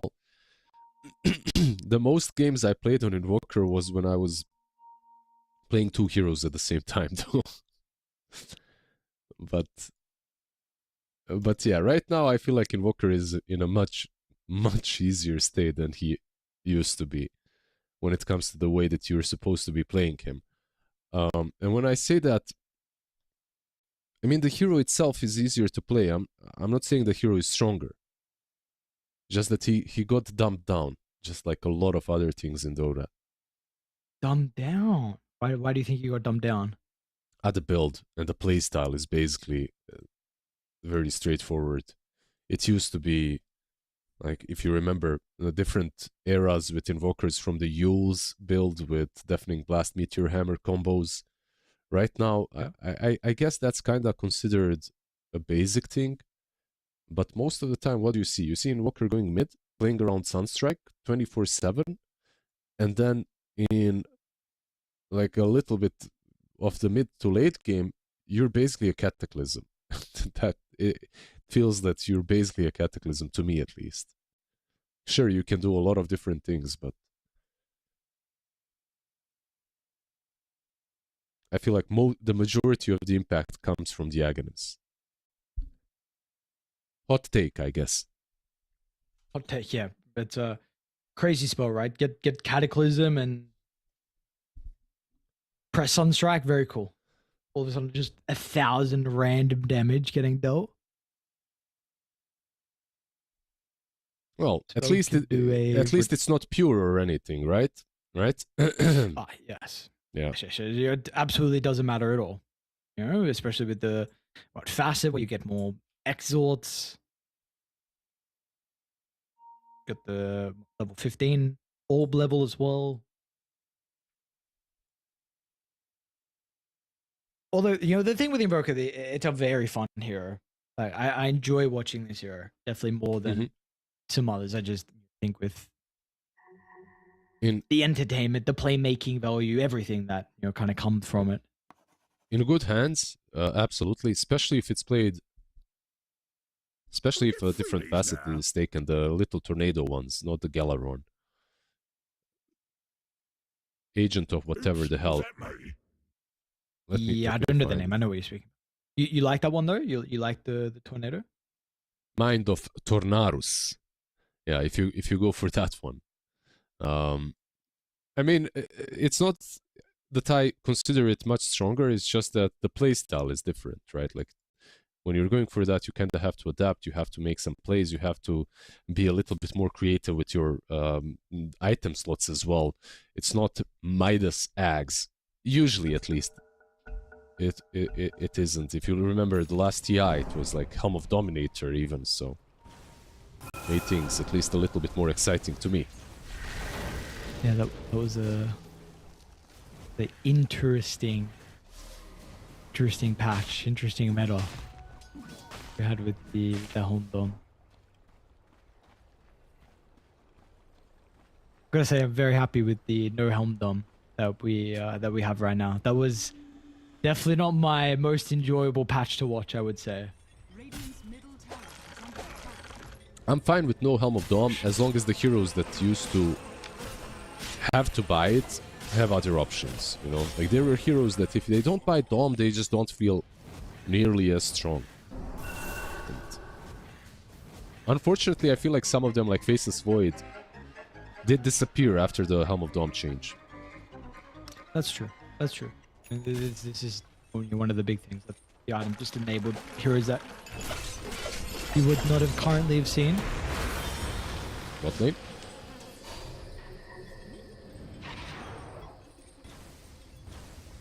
It's going to be able to chill, dive. Let's see if they still want to stick around. Radiant have a lane ward that they might want to bring some extra numbers down if they're going to try and hold the area. Kushi gets a tip.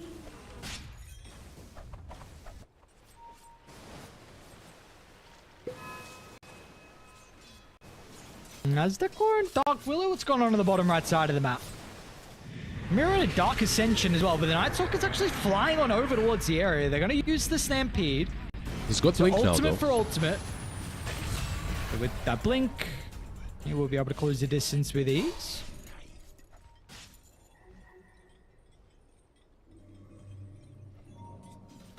Radiant's top tower is under attack. Yeah, we're in for a little bit of a slower game. At least it feels like that way right now. Maybe something changes in the next minutes. Mid lane Tusk should be dying to solo puck. Yep. But at least the way I feel is both of these teams are happy with more or less just farming up. Naga just chilling on top lane. Same goes for the Pudge. Waiting for the Ags. Oh, nice Sunstrike. Very well done from Dual Rays. Level 12 already, but the Evoker's starting to get out there. Top lane, Smiling Knight. Does it get the Dismember off over towards the real Naga, so with the damage is starting to rack up, but once the illusions are out of the Riptide, you see Smiling Knight needs to respect that. He's going to be able to disengage accordingly. Ryota is in, though. Puck It's a is good coming. shards to help kind of block over Triple S. Let's see if they're going to be able to read positioning, and yeah, well done from Monkushi. Guesses correctly, make sure he blocks off one of the avenues. And took him a while, but they'll get the kill. Meanwhile, Corrupted bottom lane with the Sunstrike again, another kill. These two heroes getting a lot of value with the usage of this global Sunstrike, and that is a wisdom that's stolen. Yeah, the game is not as slow as maybe I have predicted it to be. Night Stalker is perhaps the biggest culprit of that. Like, he is the one making most of the plays. 6-2-2. Had a really good laning stage. Going for Midas, by the way. At least right now he has it queued up and he's got Gloves of Haste, so I suspect a Midas to be completed. I don't blame him, like, because at any given point, one dub could just stop playing the map and just start farming around the Naga. And that's where Night Stalker does feel a little bit weak if he cannot get these pickoffs. Dire's top tower is under attack.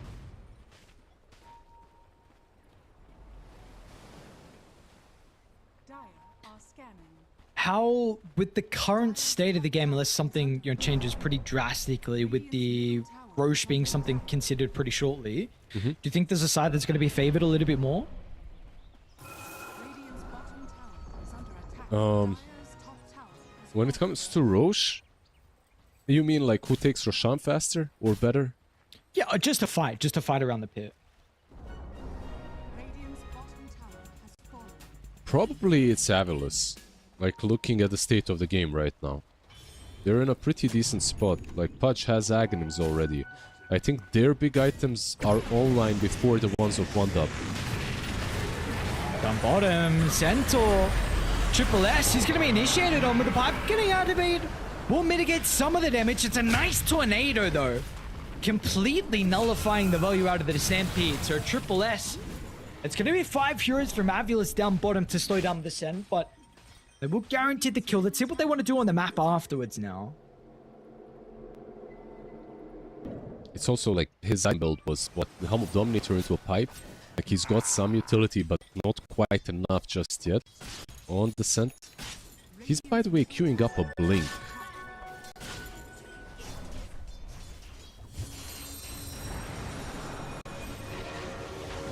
Okay, jump on Aztec. Well, actually, they're going to catch the puck.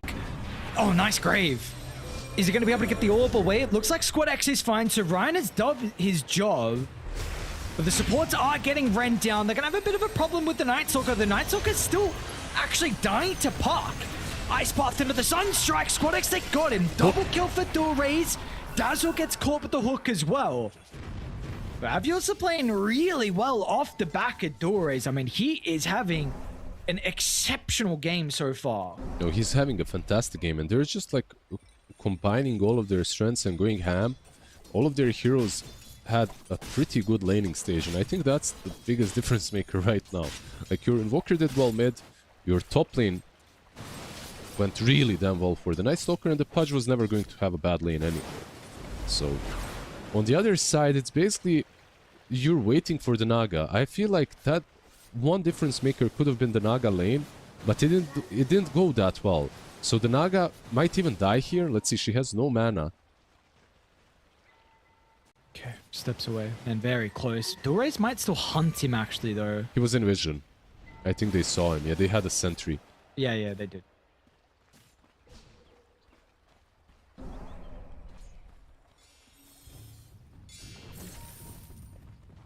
Radiant's middle tower is under attack. Okay, well, Munkushi's...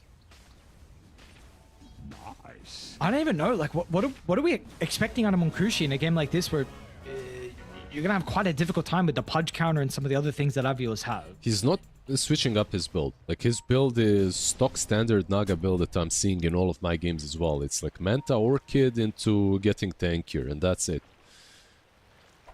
Like, you can get a lot of solo pickups even with Naga like this. The problem is the tempo. I feel like the tempo just isn't correct this game. It's not fast enough. Pudge is gonna have the BKB already by the time you're online.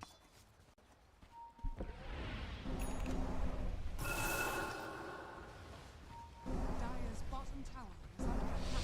We're going to have to see. They are trying to make a play across the map here on Dire. It's going to be 4 heroes that are swinging to top. And meanwhile, bot in AVULUS, their eyes are set on this tier 1 tower. Now, they will have Dire's heroes coming from behind them shortly. Munkushi, though, gets this song off. They're going to stampede to everyone else can close the distance. And here comes the backstab. Invoker is going to be the primary target. They've got to deal with the mid laner. They should be able to do so with ease. And now with the coil, gives them an opportunity to stock in lane. Jakiro will try to TP out. He'll make it. And it looks like Tusk will die inside the base, actually. Yeah. It all comes down to the execution, of course, as well, right? Like, you can have a very strong team with, like, an item advantage, but if you don't execute properly, it's not gonna work. They initiated under a tier 1 tower, and the tornado didn't connect on the right Naga as well. It went on the illusion. A bit unfortunate for AVULUS. Is under attack. Pudge is actually gonna wait for them at the Twin Gate. But it's gonna be bottom, right? Yeah. Yeah. Wait, hang on. They're coming through. Wait, Smiling Knight's here. Where's everyone else on Radiant? Aztec was here, but can the Jakiro just pop his head out of the portal like that apparently? So really? Pudge is a boss. I mean, they're worried about Dire. You got the Cataclysm to offer some assistance. Finally, they'll kill the Jakiro. But the BKB's wasted on Smiling Eye. Is this not a decent fight on Dire, especially when you get a coil like that from Squad X? With the BKB out on Pudge, they're going to be backing towards the middle, but the Flesh Heat will protect him. Snowball's good as well, but they've finally lost Smiling Knight. Ryota's going to be rent down as well. I mean, he tried to showcase that he could actually get the boys over the finish line in that team fight, that he could be the one, but they were just a little bit too far away to utilize that Pudge body at the start. Two massive blunders. Just absolutely massive ones. Night Stalker. Sir? Oh, it's an insane attempt. Dude, like, this is looking like a tilt right now, if nothing else. Because first they fight without the Pudge, then Pudge sort of starts fighting without them. And now the Night Stalker goes in solo. Like, yeah, sure, he had vision. Like, he could have jumped in. He's Night Stalker. It's nighttime. Dazzling death. Yeah. A dazzling death. What's going on in the old chat? We're just trolling one another. Some harmless troll. Yeah, just harmless. Pretty much. They've been tipping the Night Stalker the whole time as well, which wasn't very friendly, but yeah. You called it perfectly. By the way, that last fight, the BKB from Pudge, got used way too early because he was alone. He had to. Top lane Centaur. That's it. Plus up the Stampede. Which, honestly, if he didn't use it, probably would have died considering how close Radiant actually were. Corrupted trying to get in range here, utilizing the nighttime vision and maybe see if he can get some stragglers. I'd not be able to do so.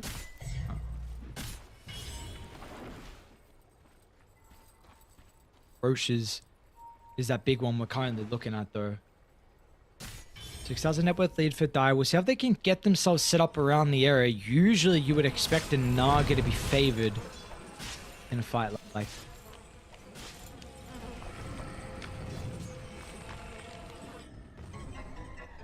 Yeah, you gotta keep in mind a couple of things, of course. Midas is up on Invokers, so it is on Night Stalker. It's the new improved cooldown Midas. Eventually they do scale. This Night Stalker versus Naga, it's never like an amazing hero, unless you're doing for like some Radiance build, but overall it's really good versus everyone else this game. The moment he gets the BKB, he basically gets free to roam pass onto Dark Willow, onto the Dazzle Ampak. Radiant's bottom tower is under attack.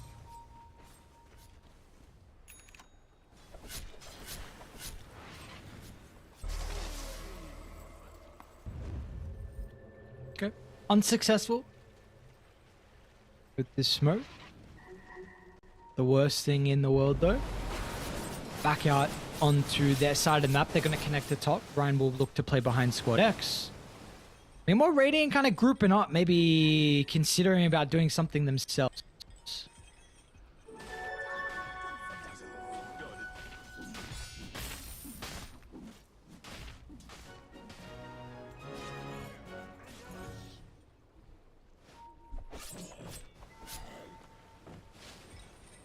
This game just slowing down a little bit. Either side getting ready for that Roshan.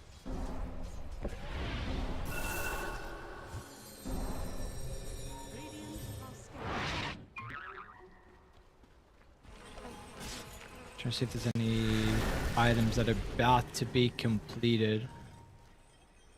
We're getting close. Corrupted almost BKB. We're going to go back through the portal and dive. Who's down bottom currently? It's just Ryota, so not the biggest potential pick-off. Is under attack.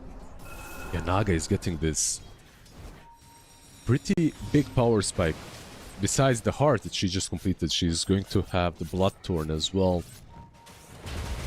A lot of damage.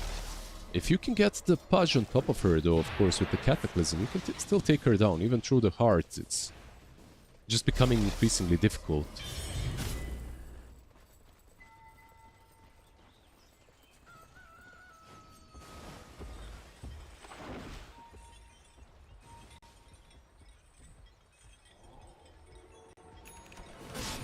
This will be a rush You kind attack of- from Dire, I think.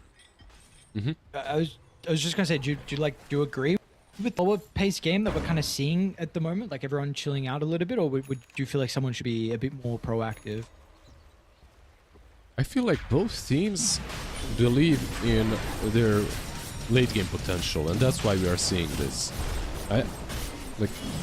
Early game I said the same thing, that we're in for a bit of a slower game, basically because of that. Like when you look at the two lineups, I could make a case for both teams late game to be really strong. Dire's top tower is under attack. Dusk. This will start the ball rolling though from 1W. So Ryota going down, tier 2 tower. You poke high ground, force reactions. Perhaps, yeah. Puck is tipping top though, instead. This is a forced BKB most likely on Pudge. it off. And he'll be able to TP up.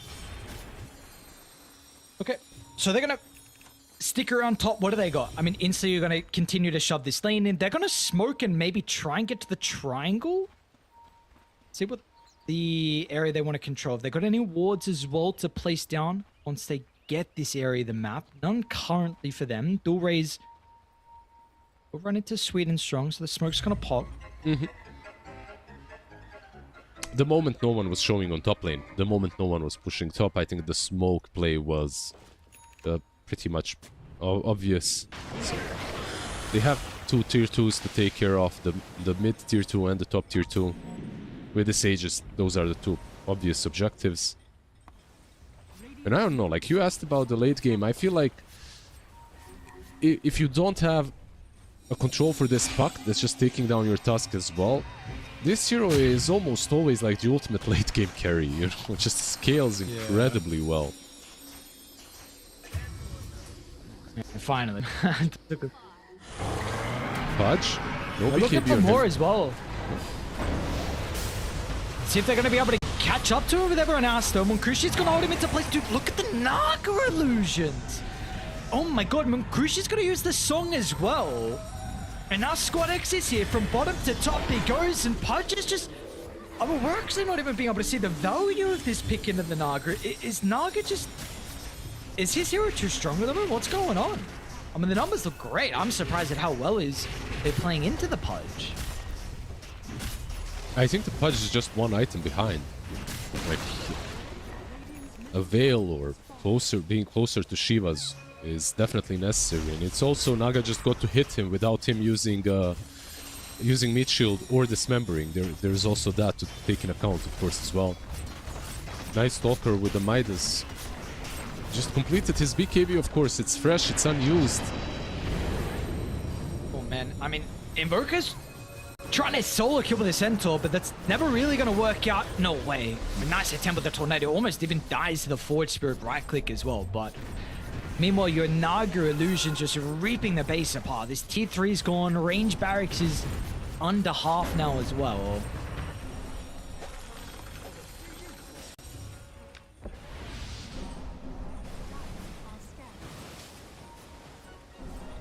Every fight that happens like this, suddenly after a minute, Naga has another item. Just the nature of the hero. Farms way too quickly. Farms 2 lanes at the same time, or a lane plus jungle. Good gun. Try and lock down the defensive ice path. Triple S is actually going to jump over the top. Now they do have the snowball. Smiling Knights wants to drop a defensive BKB, but the task unfortunately is going to be ran down. Munkrushy once again with a song. Now Smiling Knight is at least able to blink away, but you're going to lose both supports and your base is still going to be under siege. I mean, nothing is really going to slow down W.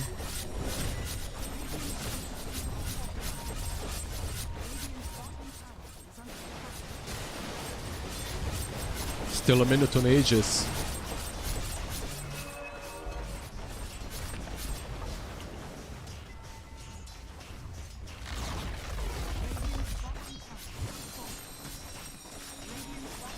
It doesn't look like it's possible. Without the BKB on Pudge, taking this fight is...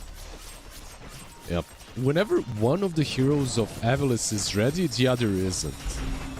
You know, like when Night Stalker is ready and their Pudge isn't. When Pudge is ready, Night Stalker is farming somewhere else. Or one of the supports is dead. Like it's...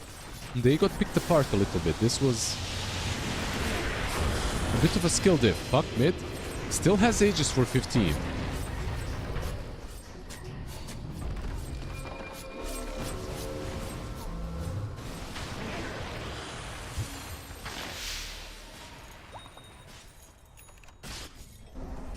Oh, Lotus on Pudge. Okay, that's the next step he goes for. I mean, Shivas versus Illusions, I believe, is not as good as it used to be, right? Like, it did get nerfed.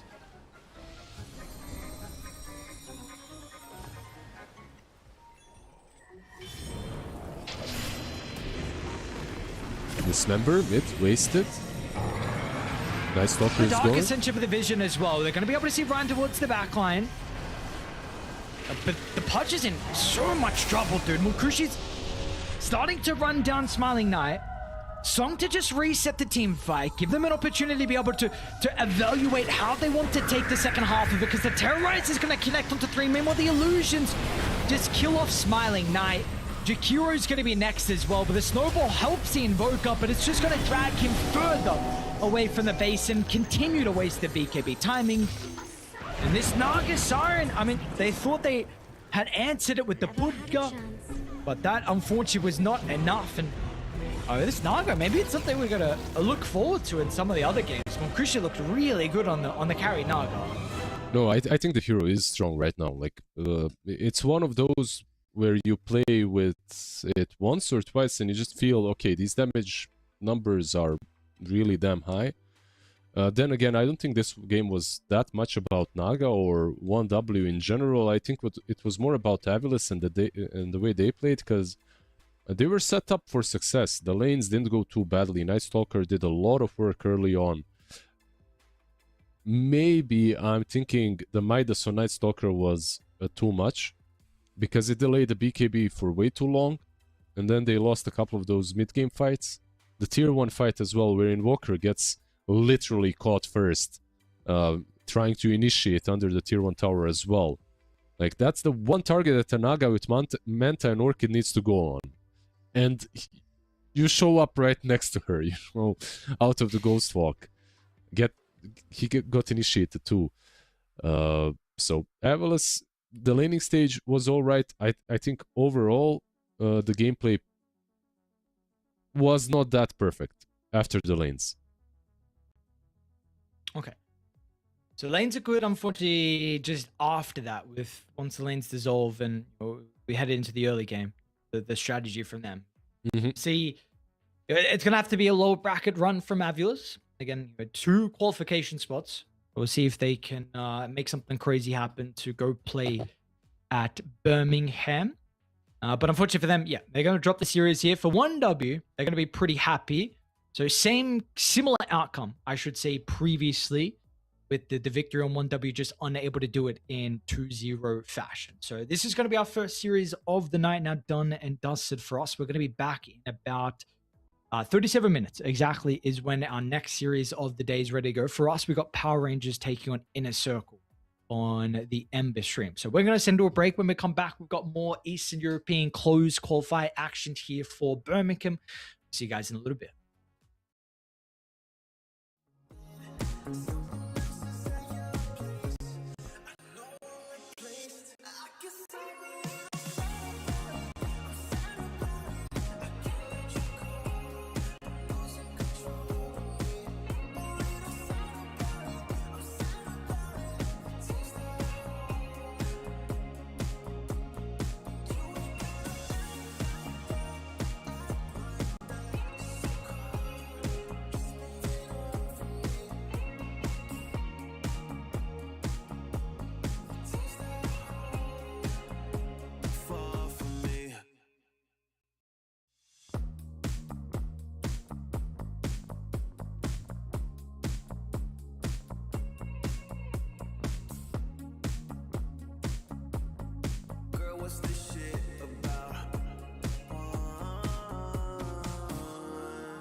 come out to the flame. I'm attracted when the doubts start saying my name. I can go there easily, and it's hard to maintain, 'cause I know it's not the world I know, it's me.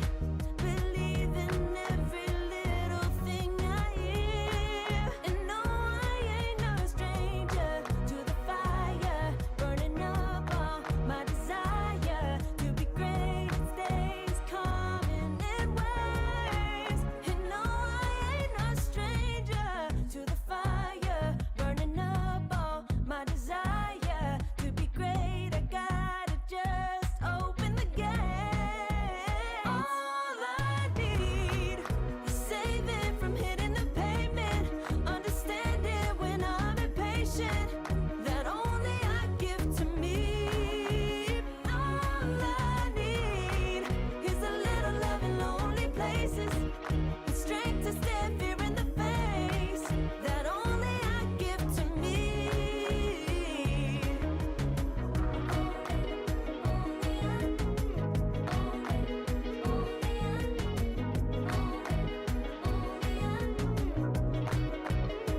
Now I'm running this race, yeah.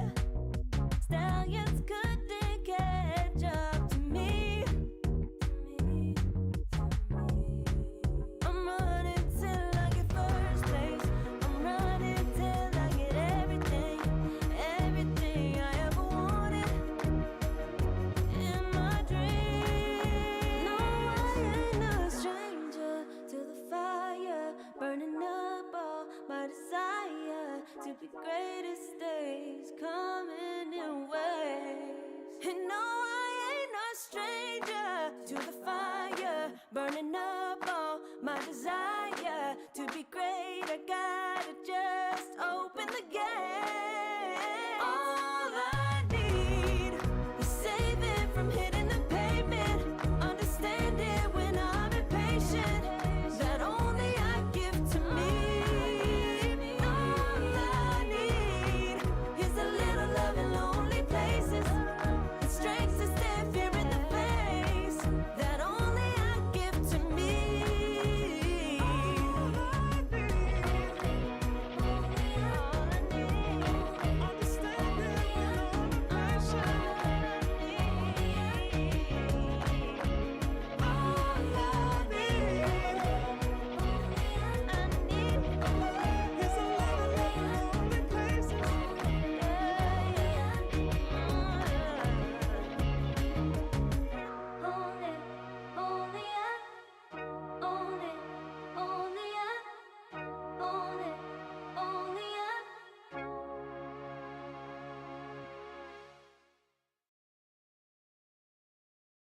Serotonin slide, sequin in the lights, empowering your energy, riding through the night.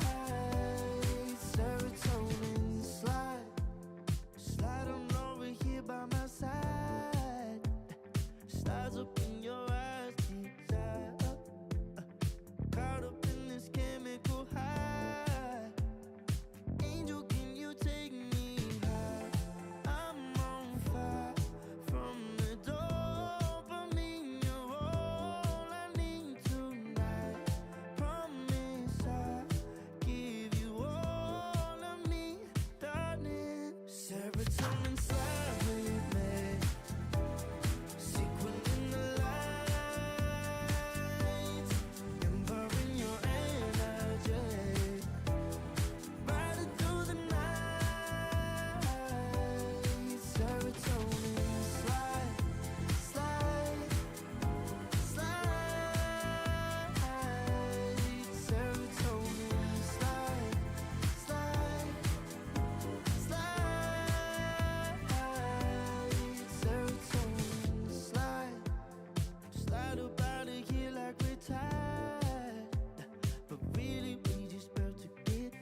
Dopamine, dive, flow, take it higher. Serotonin slide, chemical high. Dopamine, dive, flow, take it higher. Serotonin slide, chemical high. Dopamine, dive, flow, take it higher. Serotonin slide, chemical high. Dopamine, dive, flow, take it higher. Secret in the lights, empowering your energy. Riding through the night, serotonin slide, slide, slide, slide. Serotonin slide, slide, slide, slide. Serotonin slide.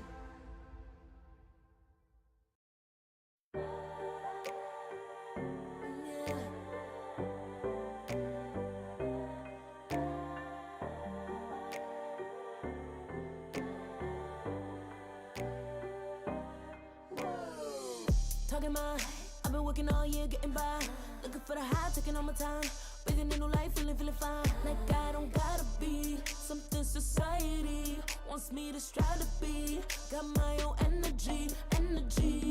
So magnetic in the spotlight. Shaping my own will with my own mind. Don't talk about me unless you alright. You gon' see I'm finna real free, protecting my energy. Gotta protect my mind. I'm breathing in new life. It's time that I realize what feels good ain't always right. Making changes, I got me a new strut. No more settling, I'm running out of good luck. Never chasing, I attract, I'm busy going up. If you see me, come correct and keep it on the book. Get it, how I live it, that's the motto, how it goes. No more riches in it, distance, hit the lotto, I'm the one. Not denying myself anymore, I'm done with it. Sky is the limit, I'm living like widow. Energy, energy, energy. Feeling free. Energy.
disappear. You can see it's true that I want only you when we'll break free together, you and me. Take me in your arms and let us rise high up to the stars where we can fly. So come with me and pray. I want you to play my games and fulfill my black desires. So break my heart and leave me. I only need your body. So I'm saying I'm in love with you, but I don't care much about you. Where you've gone, I would find someone new. I cannot lose. Fall into my arms and let us rise high up to the stars where we can fly.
can feel it, I can feel it in my blood, through my veins like a melody. I can feel it, I can feel it, so alive, running high, I can finally breathe.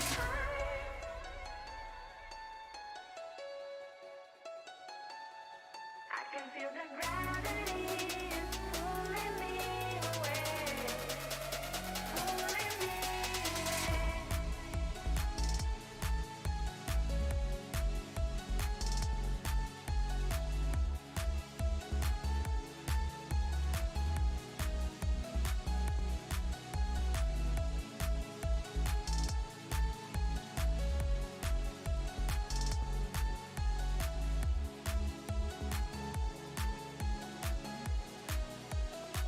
I've been getting so high, I can feel it. I can feel the gravity is pulling me away, pulling me away.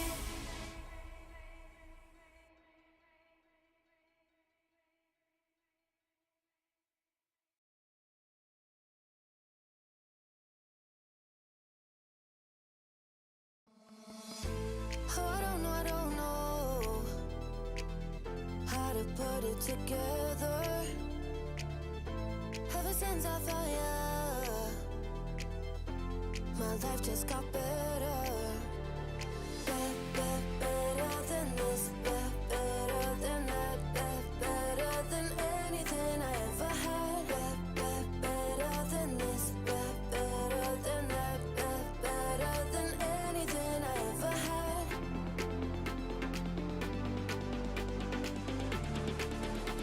Than anything I ever had.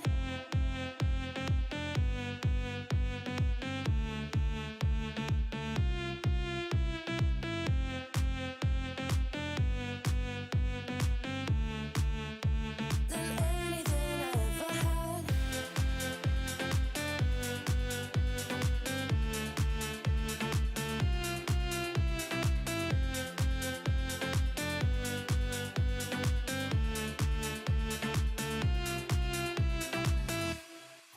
Every time I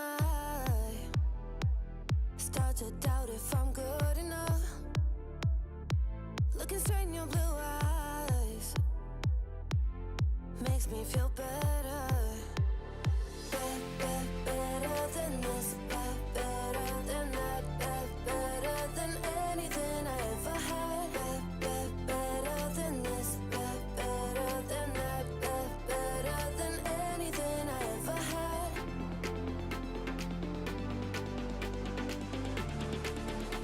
Than anything I ever had.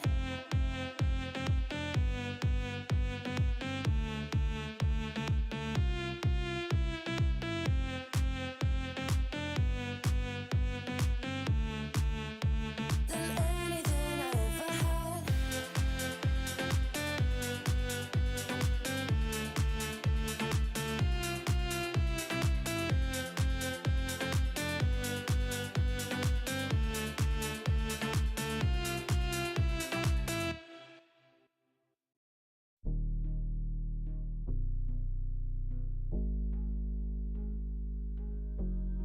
Never pressed, but I got the juice. Taking the lead, that's just what I do. I made mountains move with one hand tied, and still this world ain't satisfied. Everywhere I go, they stop and stare. I tell the truth, I take it there. Call me vicious, persistent, overzealous, that's fine. Main character energy, I stay taking what's mine. You need a foot on the gas, or put my name on the line. Main character energy, I'm just taking what's mine. And it's written in the stars, I'm a king like my sign, yeah. Raising the bar, the jaws drop like a surprise. Don't be mad about it. Don't be mad, don't be mad. Don't be mad about it. Don't be mad, don't be mad. I don't play the game, now I make the rules. Cards close to the chest, and I don't play no fool. Don't be mad about it.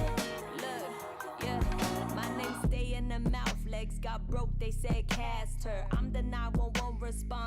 disaster. I don't ask, I just take. Treat the world like a man, I just blow him away. Yeah, I'm a #1 fan. Don't need a bark, I'm a bite. Switch me on, dark need light. Don't need pity, don't need spite. I just plop, plop, plop on sight. Could take your girl in 2 seconds. I just flash her a smile. I make petty look pretty. They run an inch, I run 3 miles. You need a foot on the gas, I'll put my name on the line. Main character energy, I'm just taking what's mine. And it's written in the stars, I'm a king like my sign, yeah.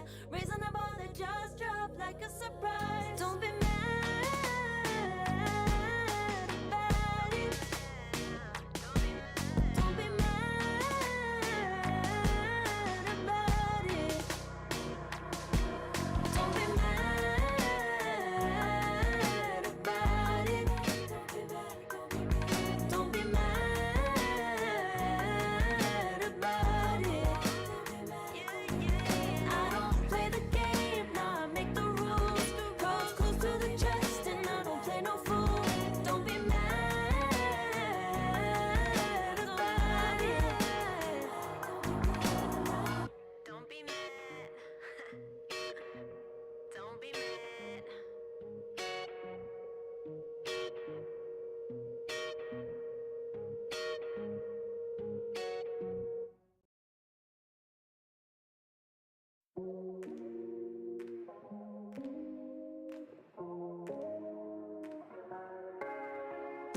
No way. I'll regret the first time with you. And baby, you make a moment. Every time I lay eyes on you. But do we care? Do we dare? Keeping this going. Let's live in the moment, yeah. Now we know it's on the low. Between the two of us.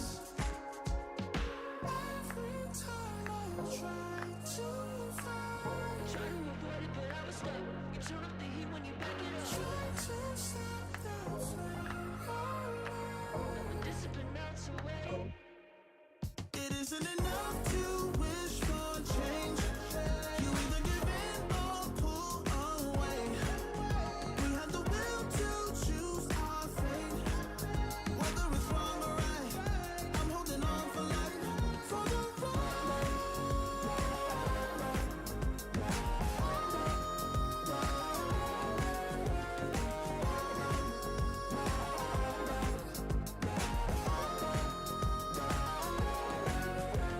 The day we woke up, lying in a pool of shame. Tears and makeup printed on the pillowcase. It's hard to apply restraint. I'm trying to stay away. It's so magnetic. Ooh, I gotta have it now. Let's keep it a private thing. I'll give you a secret name. Let's build a life on a lie. Every time I try to find, Try to avoid it, but I was stuck. You turn up the heat when you back it up. try to stop the flame. I'm a discipline ounce away. It isn't enough to wish for change. You either give in or pull away. We have the will to choose our fate. Whether it's wrong or right, I'm holding on for life. For the ride.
dragon, waiting for a second to push you to your limits, going strong and feeling better. But do you feel them? Can you hear them say?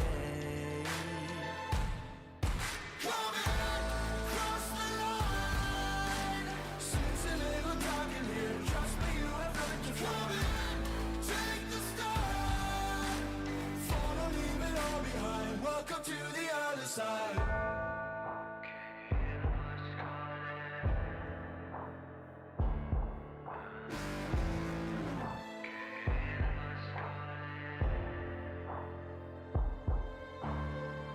Do you feel how they are dragging?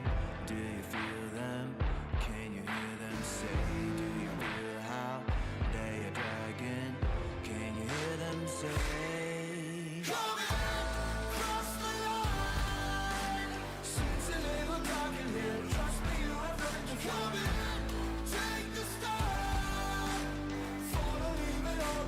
Welcome to the other side. Cross the line. Seems a little dark in here. Trust me, you have nothing to fear. Take the start. Follow, leave it all behind. Welcome to the other side.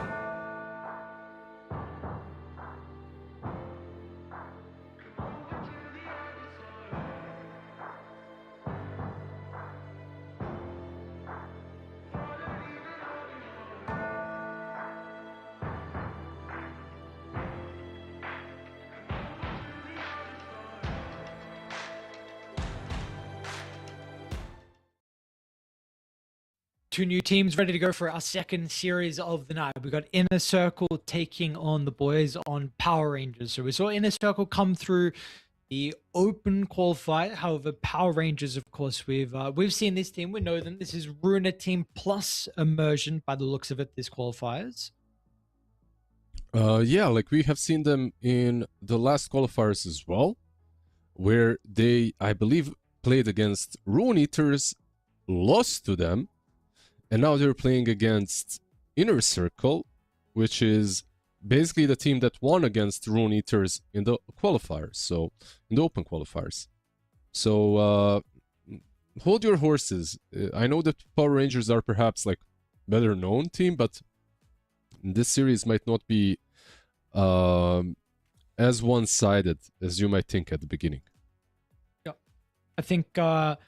I think especially when you see the players as well on Inner Circle, you'll also kind of won't get too excited, won't get too ahead of yourselves, because these are definitely some players that we're familiar with. Pretty much everyone really. 4-2-3 the carry. You've got Niches the mid. Maybe that one is has a little less experience.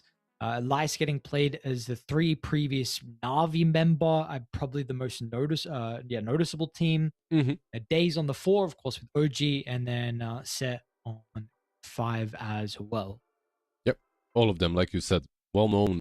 All of them ready to perhaps qualify for their first event. We'll see. The open qualifiers were quite convincing.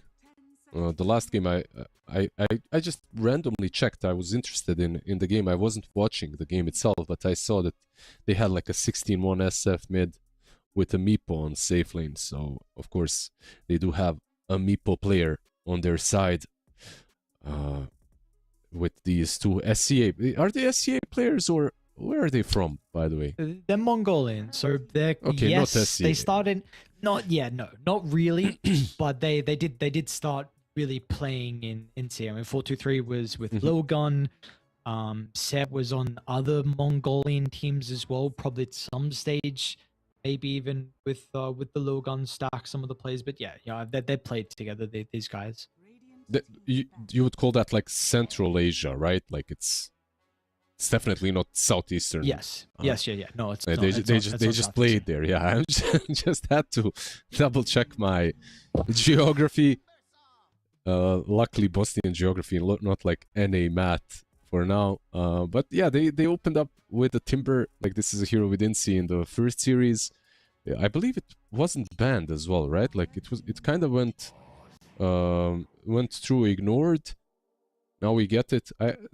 It's still very difficult to deal with. I still think Timbersaw is just one of those that Like, first you have to deal with him in the lane, and then you have to find ways of dealing with him post-laning stage. But even when you find all the right answers, all the right tools, he still sometimes he still can look to omega broken. Unlike some other heroes right now that, okay, if you find a way of dealing with them, that's it, like they're done through the game. Timber, there's always a way back in. Do you think the big way back in is through stacks? Is that really how this hero does come back though? You know what? As long as you get level 6, like remotely, in a remotely acceptable timer, you're fine. Like, with or without items, even, it feels like. But yeah, stacks usually propel you to that Power Thread Skaya stage. And after the Power Thread Skaya, you're more or less set, as long as, of course, it's on a decent timer. You can't get it like minute 20. But yeah, let's see. SD, Timber, SD, of course, with Promulgate already is a decent hero into the Timber Saw, because you get that insta HP removal. And then Clink's all the rage. Like, we didn't see too many Clink's games in our previous qualifiers, like the two of us at least, the ones that we were casting. But the hero is picked all the time in pubs. Like, this is the hero that you have to put on your ban list, basically, if you're playing. How is this lane versus Timber though? I haven't seen Clinks versus Timber, but I have a feeling this doesn't really sound like some of the carries that we see often pick versus Timber. It isn't. Yeah, it definitely isn't. We'll see. You do bring a lot of damage as Clinks, but at the same time he can jump you easily, right? Like, he's got one of those mobility spells, and Timber Chain Tusk as well can get on top of you. Like, overall, it doesn't strike me as the easiest Clinks lane, especially if it's laned with an SD. I hope that they put this SD on a 4 and they pick something different with Clinks to make things a bit better. But yeah, I might be wrong about this particular matchup, because Clinks surprises me versus almost anything in the game right now.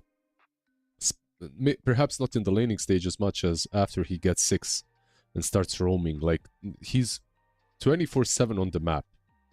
I feel like as Clinks, as long as you're not dying, you're doing well. You know, you don't even have to... You can make aggressive moves. You can do... you can go for pickoffs. But as long as you're not dying, you're farming as fast as the enemy carry for sure. What are some of the carries you feel like have matched up pretty well versus Clinks that you've been noticing in your pubs? What's good against him? Anything that can jump him has always been good, that can keep him controlled, right? But usually he's just a glass cannon. It doesn't even feel that... I never felt like I needed necessarily a certain type of a core to deal with Clinks. It's more of a team effort. And I wouldn't call Terrorblade like the carry, you know? Like, usually... It's some melee with a jump, you know, something that gets on top of him easily. But okay, they go with the TB. Yeah, TB into Tide. So Tide should have a pretty good lane, although Jakura often swing things. TB into SD, so a little bit of value out of the SD as well. I do wonder, like, honestly, how this Clinks TB matchup goes throughout the game. Maybe TB, like, the big thing is just the bonus armor. Like, this is the thing with Clinks, so just how much, like, raw physical damage you do. Minus armor with Deso as well, but I don't know if there ever gets to a stage where the Burning Barrage is actually too much for the TB illusions if Clinks is playing ahead. If he's playing ahead and if he's hunting you down all the time, I think it's a mess for TB. If TB has a good time and he's the one up front, I think it's really difficult for Clinks to play. It's that kind of a matchup. Like, Terrorblade, they picked him into the Clinks though, and like, in general, I feel like he isn't that great versus these glass cannon heroes. Like, that's one thing that Terrorblade has always struggled against, right? Like, snipers, Linas, these kind of guys that outrange you and destroy you in a matter of seconds, and that's what Clinks is all about right now. So I'm not sure, maybe they have a better read on it. But they also, like you said, mentioned, they picked it into the tide. Do you see Ember as a possibility here for Inner Circle? I think it's a possibility for both teams, Oh, it's no? banned. It's banned. Sorry, first phase. The Storm as well. Power Rangers banned it. They don't have the ultimate last pick, but if you're Power Rangers, I think actually Storm was a pretty good pick for them. So I'm surprised they banned it. I think, especially because they had like the ultimate last pick, they could have allowed the Storm to go through and then picked Puck. If they do pick Storm on Inner Circle, I think that's the play. Or was a play.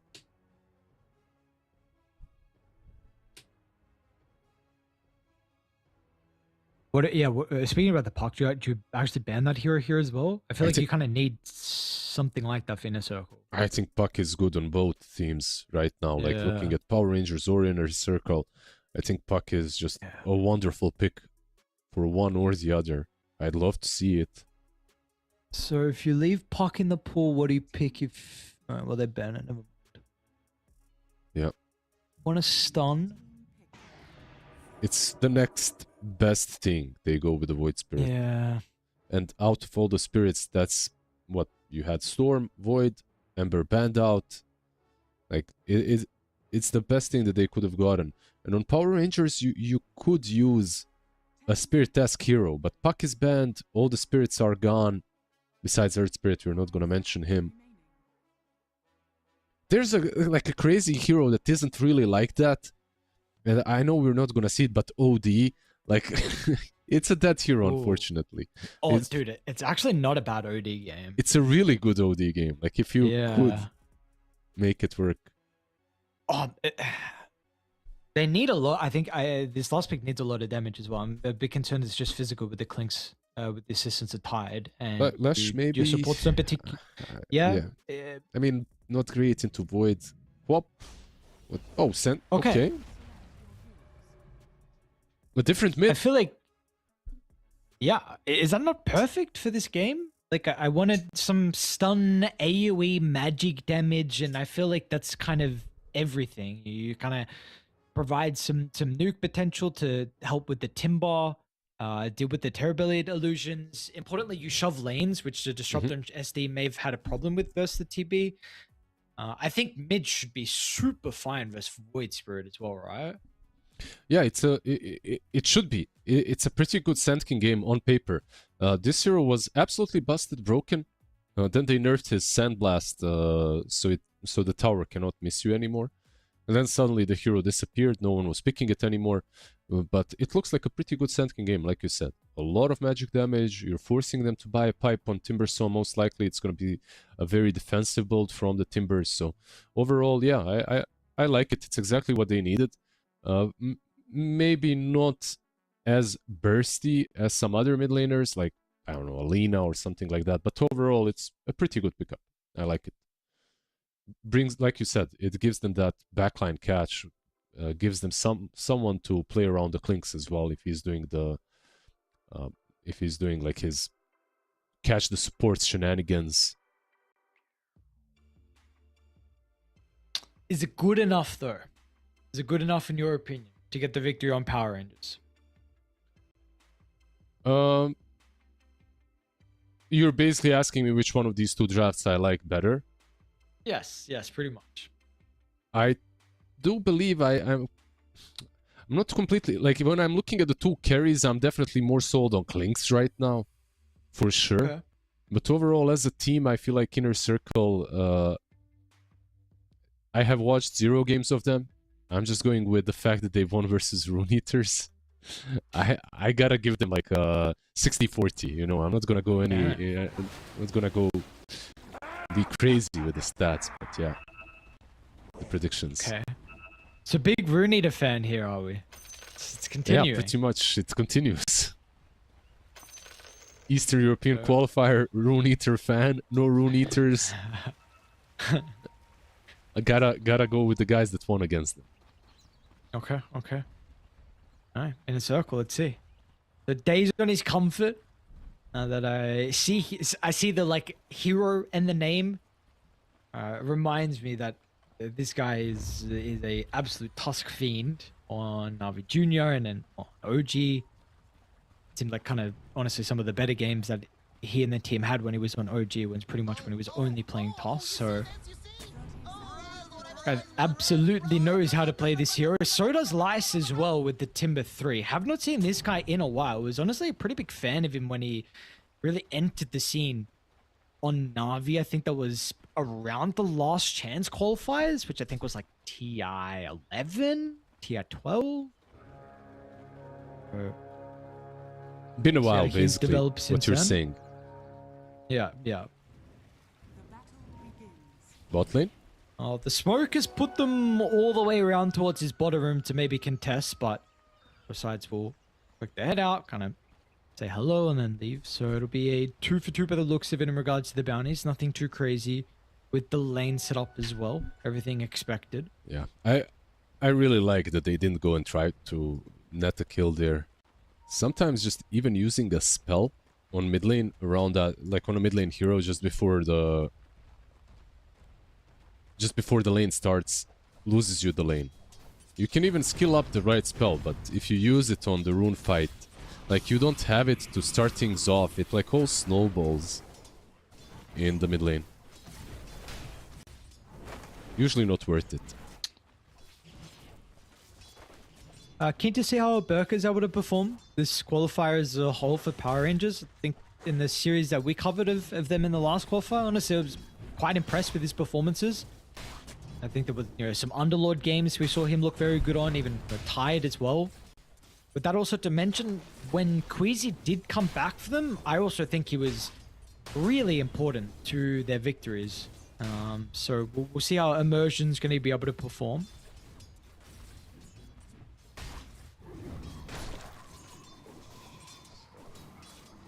Alberca is a boss, by the way, so I expect a lot from this Tide Hunter. He's been carrying his team in, like you said, quite a few games. He did really well.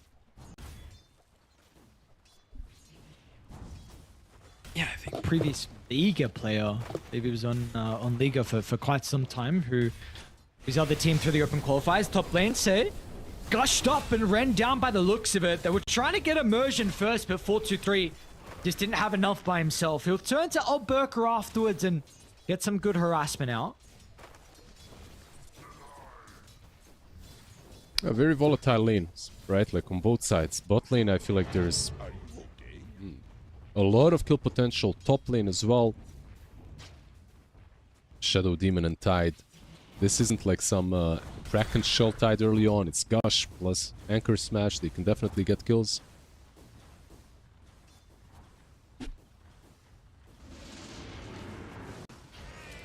Down bottom Till as the well. end, yeah, might be in trouble with that glimpse, actually. Puts himself in a bit of a compromised position where He's got Daze boots. just wanted to... No way. Oh, that's just the blood grenade.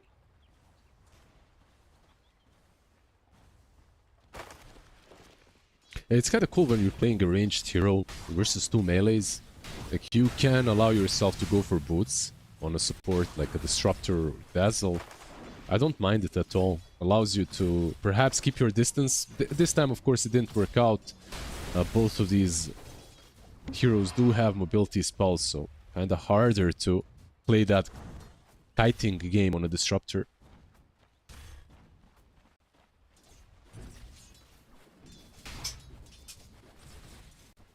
Oh, he's going top. He's going to try and... Yeah, he's going to use those boots. Like, he can get across the map a little bit faster than everyone else. The glimpse will be there to send 4-2-3. And that's going to help the net. Pretty big kill onto the carry here onto inner circle. Set as well might be ran down. I thought maybe there was going to be an opportunity as well to put some pressure onto the Jakiro. Not the case. Yeah, maybe it would be a little bit too much of time that he'd have to waste bot lane Clinks. He's so damn tanky. Like, this hero, it's illegal for Clinks to be tanky. Can I just put that out there, please? Thank you. Whoever made this hero tankier than a goddamn lifestealer, I don't know. I don't think that's the right idea. Yeah, bro, it's so sick seeing my a Klinks eat a skeleton 2 times in the middle of the fight. Very cool. Nesfear, speaking of him, or maybe they're going to be able to get some damage out before the health ball starts to stack up, but he's still got Wand, Lotus, and Fairy Fire. This guy's not that he drops his Falcon Blade as well. He's mega chilling. I think the glimpse though, I don't know if I agreed with it. Like if he glimpses the Timber, they could continue hitting the Tusk, right? He had no snowball. He's level 2.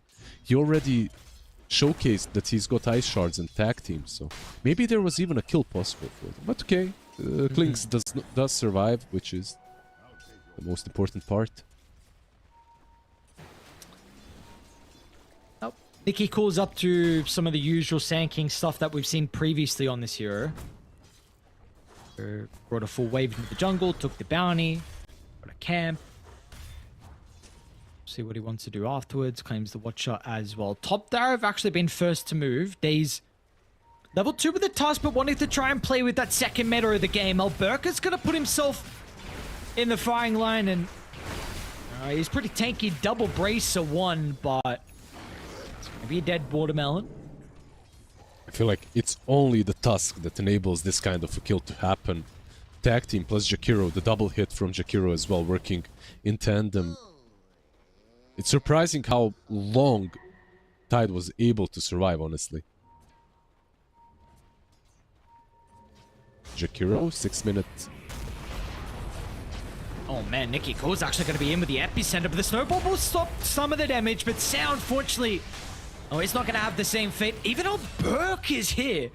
So the death on Tide, I mean, he feels like the Gush is going to be able to provide some value. It doesn't matter with no Ravage available, so that'll help them get 2 kills, and importantly, the Arcane in the hands of Nikki Cole.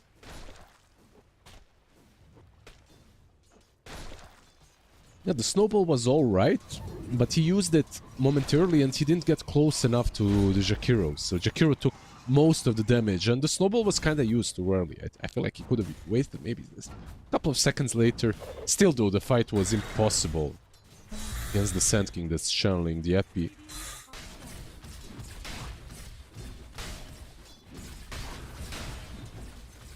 This is going to be one farmed Sand King. TB is also pretty up there as well. So 4-2-3's got a good start. It's going to be going with the Falcon Blade and the Dragonlance at the moment. Still, my big concern is how you get niche into this game. It's been quiet on the Void Spirit. Of course, we've seen the Sand King with the 2 kills and also taking some of the farm away, getting some jungle stacks, but how does this Void Spirit enter this game? Because this is a hero that can really struggle from what we've seen lately. I think he can choose where to go, and bot lane is probably the easiest play to make. Like, you've got Disruptor, you've got things that you can go on. Sure, he can attempt top kills as well on Tide, but bot lane is probably where you want to create some pressure anyway. If they want to get him in the game, maybe 8 minutes mark, Rune is the play, and then the first rotation from him can happen.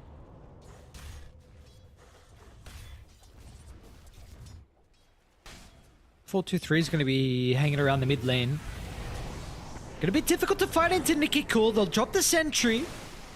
423 is being pinged out at the moment. It's a pretty good ice path though. Intercepts the path that Nikki Cool was starting to take to get on top of 423. So everyone's going to disperse. Rune did go towards the Sand King. Yeah.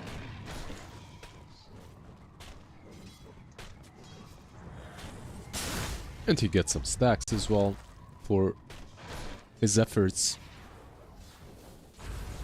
Pretty well played by Radiant to disengage, get the rune, force out meta, you know, get the stacks as well on top of all of that. Things are, how to put it, they're very streamlined for them right now. Radiant's bottom tower is under attack. Dots are what just is the- connecting, and TB top. Yeah, we'll run into Nikki Cool.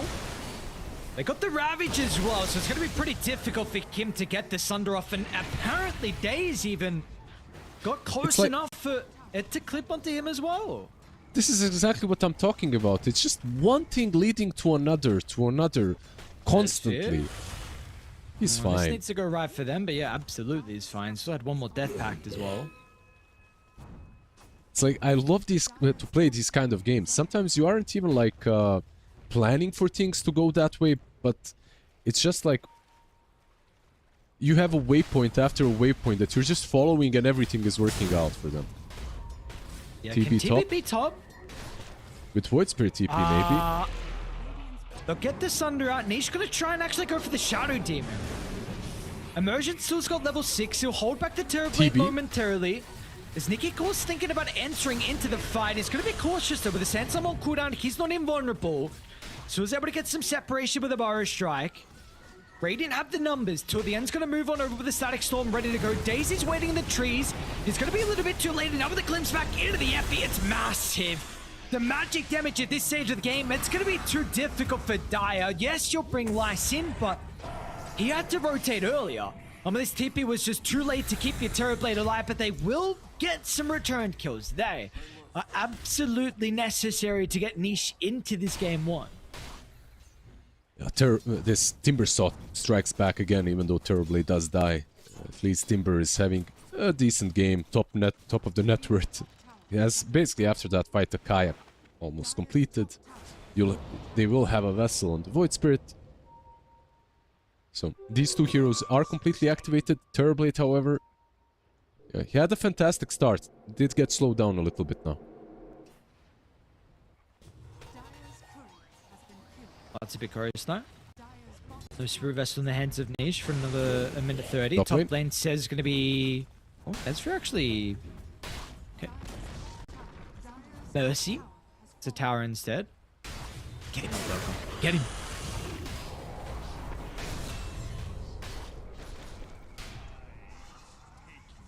Life of a Jakiro, right? Like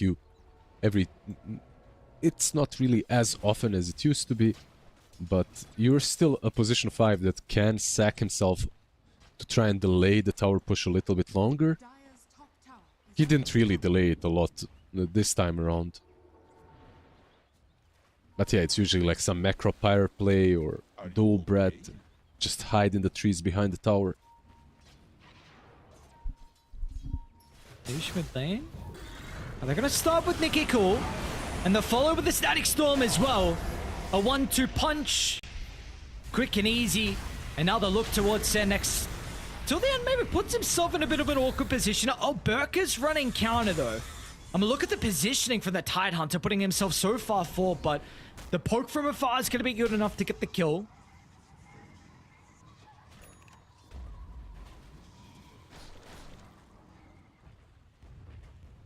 Dire's middle tower is under attack.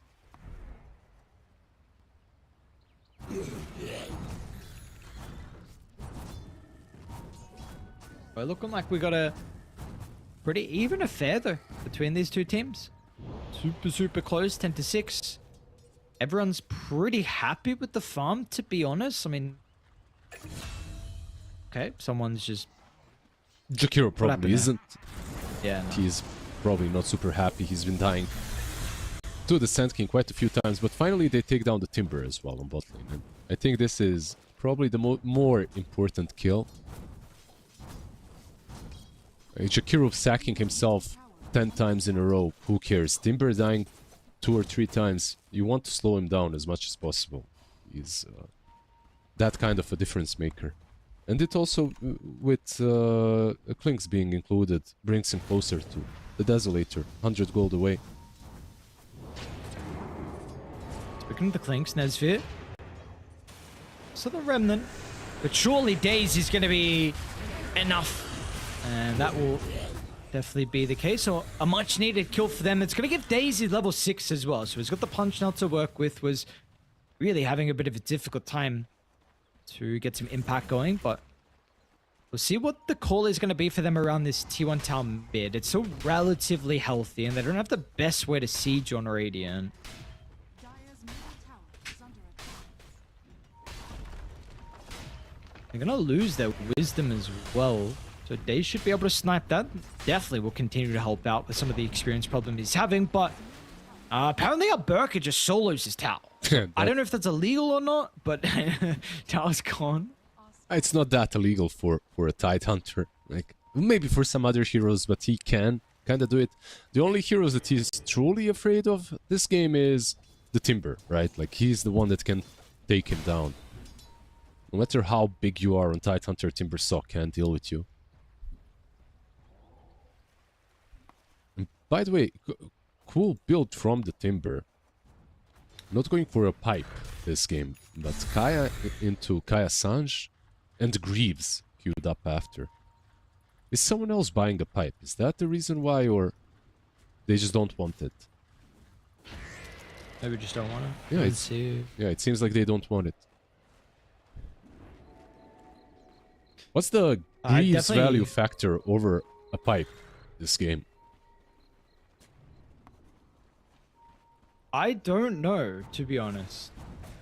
I'm not sure. Let's see if he stays with it or not. Radiant are scanning. Yeah, I'm really trying to work it out. I mean, we'll see. Nothing really that you purge. Stays front of the ward. Radiant is starting to spring a trap. A quick kill into the Tusk. But maybe a glimpse. Can they get more lies? I'm going to be in range here for the glimpse. We'll see if he gets a chain timing.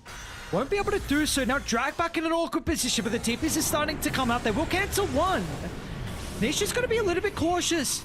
Banishment will keep his support alive. And now Niche maybe ran down. Now Burke is threatening with a Ravage. 4-2-3 is going to be here as well, but he's also in a super awkward spot. What is that? Down on the low ground. Ravage will fly out as well in a circle. That was Sand King in the back. a little bit awkward from them. And now, yeah, Nicky Cool tries to get in, but the damage by himself is not enough. 4-2-3 is going to be able to turn with his Sunder. Now trying to run down Nicky Cool.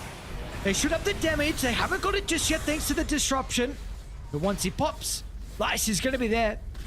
Alberca now might be the one that they're going to look to go for next. Nessie doesn't have the damage just yet to really prove to be a bit of a problem inside these team fights. So there's not much that Dire need to worry about. They're still sticking around with Clinks. Oh, Nesfit. Nesfit? One more. Into the trees. The poison is going to TP out. That's not enough damage. And now immersion. Oh, TP might Should be be... fine. Hang on a second till the end. What's he got? No Static Storm. No Sunder. No way. Is it just the illusions? It shouldn't be Okay, enough. I got No. too excited. Yeah, it shouldn't be enough. When I said maybe he'd be in problems if they had Static Storm without Static Storm, of course. Even with it, I think that's probably not a kill. So, yeah, they had to back out. Nice attempt by Ness here in the end. The Clinks to try and get 2 kills there. Unfortunately, of course, he doesn't get a kill on Timber. And if he got the Timber kill, then it's kind of alright. But this way, it's definitely not. Top lane, everyone's actually starting to converge on this side of the map. So we are looking for Good a pretty word, big though. fight to maybe swing into Roche. Dire is scouting.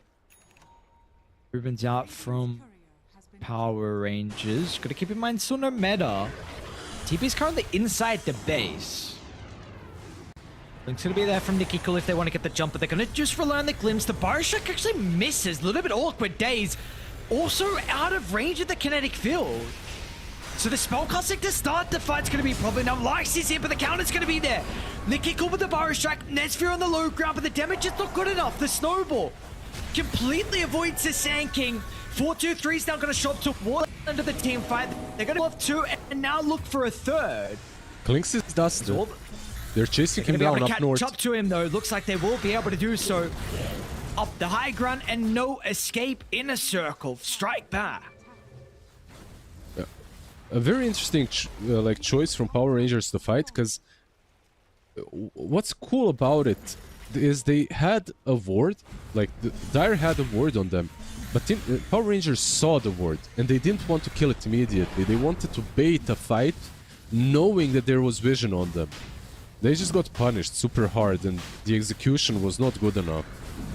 I think one thing that I'm noticing from them is the Static Storms are being like insta-cast on any target. Like any target they see, they're gonna use the storm on. Jakiro, Tusk, doesn't matter. maybe this spell is a bit more valuable than they're giving it credit right now, you know? And it's maybe worth more. Should save it, perhaps. Who do you want it used on in particular? Any of the cores that you go on, because it can prevent the snowball save. You know, like even if you use it on TB, on Timber, whatever. Specifically on the Void Spirit, of course, it's a no-brainer. Right? Like it's your only way of really killing him right now. Radiant are scanning. Who's getting close towards the scepter as well for Niche. He's got 2 components. But he's going to have to be successful inside this team fight if he wants to get any closer. Lies might be in a spot where he can pop the smoke with the ward and also get away. Be worried about the glimpse. Might get Daze on the back line. Smoke's going to pop the run into the task. Not really the ideal person to run into first, but the snowball's going to force the formation to get a little bit awkward on Dire. Lice will go deep into Radiant side. And now Nishi's going to try and deal with the backline supports, but Nikki Cool's going to charge up the ultimate as well. With the combination, this time it is better. The static storm will be there, and 2 heroes are going in a heartbeat. Now, Lice is doing a decent job still to strike back, but everyone else didn't believe in him. They actually backed away, so they were not ready to cancel the TP out. Lice is going to try and get the disruptor. Spells won't be there. Yeah, he's trying to be the raid boss, and he truly is the raid boss, but yeah, unfortunately, the 2 others just went for the Tormi and bailed on the fight. They will get the Tormentor after all. A good fight for Power Rangers, but the Tormentor goes the way of Dire, and Shard is given to the Tusk.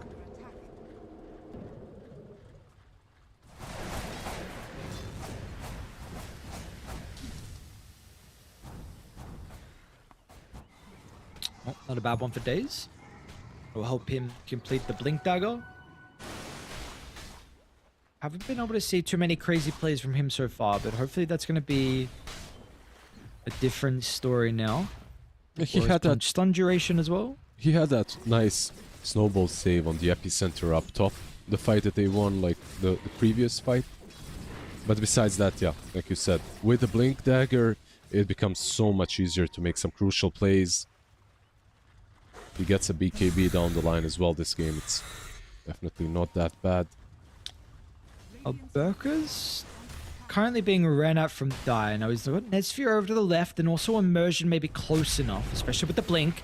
So they're going to start onto the type, but Immersion should be...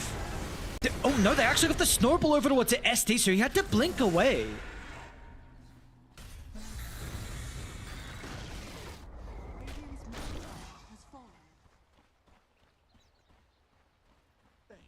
That's one objective into a second.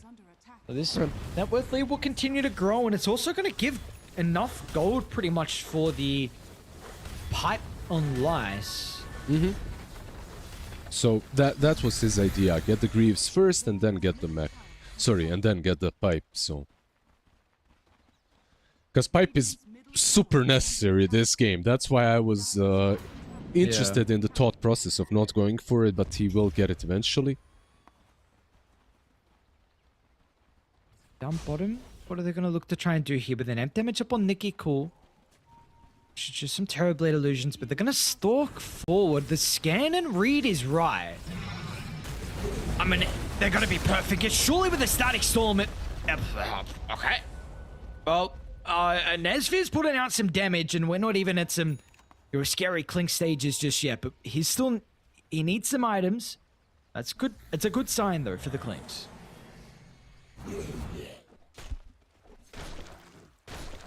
You want to be playing the map as much as possible on clinks. You want to be killing most likely the Terrorblade as much as possible as well. But at the same time, for Inner Circle, this kind of a death, it's important, but it's not the end of the world, because TB had no meta. They already took a fight, took 2 crucial objectives. So you respawn and you continue farming. That's pretty much it for TV. Nothing changes.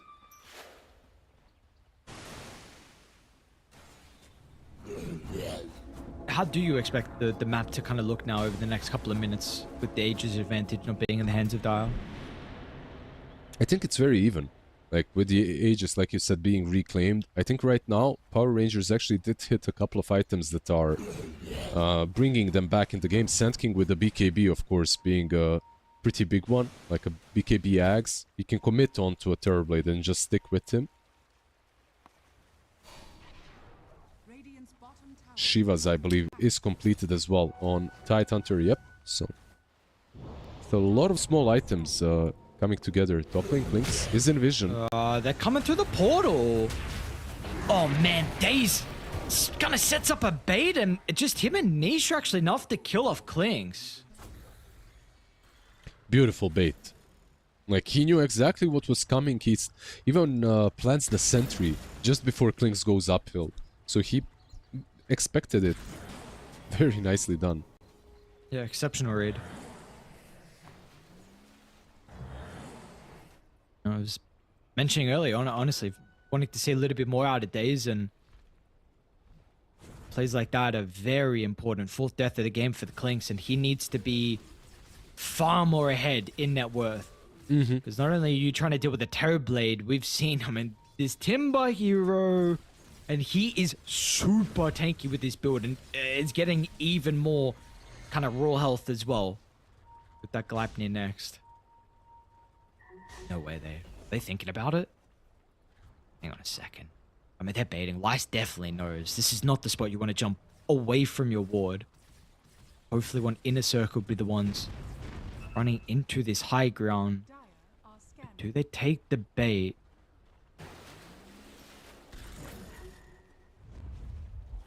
Oh, so the discipline's going to work out for Power Rangers, but they're going to have to leave the area.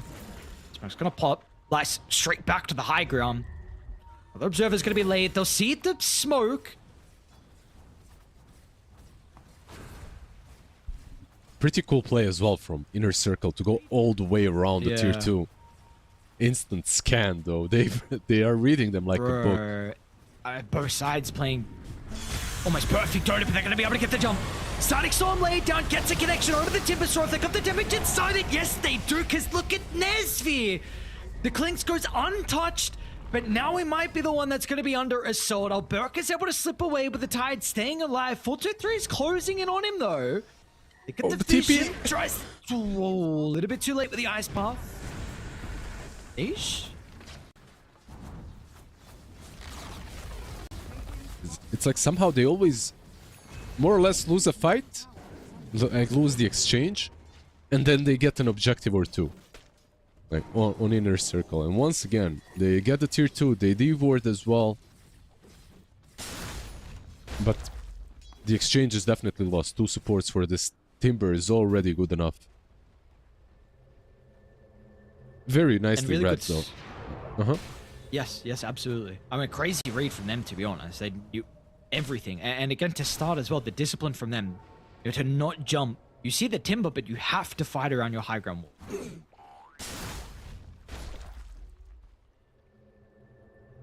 And Nesvir's going to change his build too. So he did have Daedalus currently queued up, but after the Crystal is actually going to go back for the BKB. So it actually feels like the damage that he has currently is going to be enough days. So the end's alright. They're actually U-turning back around on Radiant. Nice snowball into the neutrals.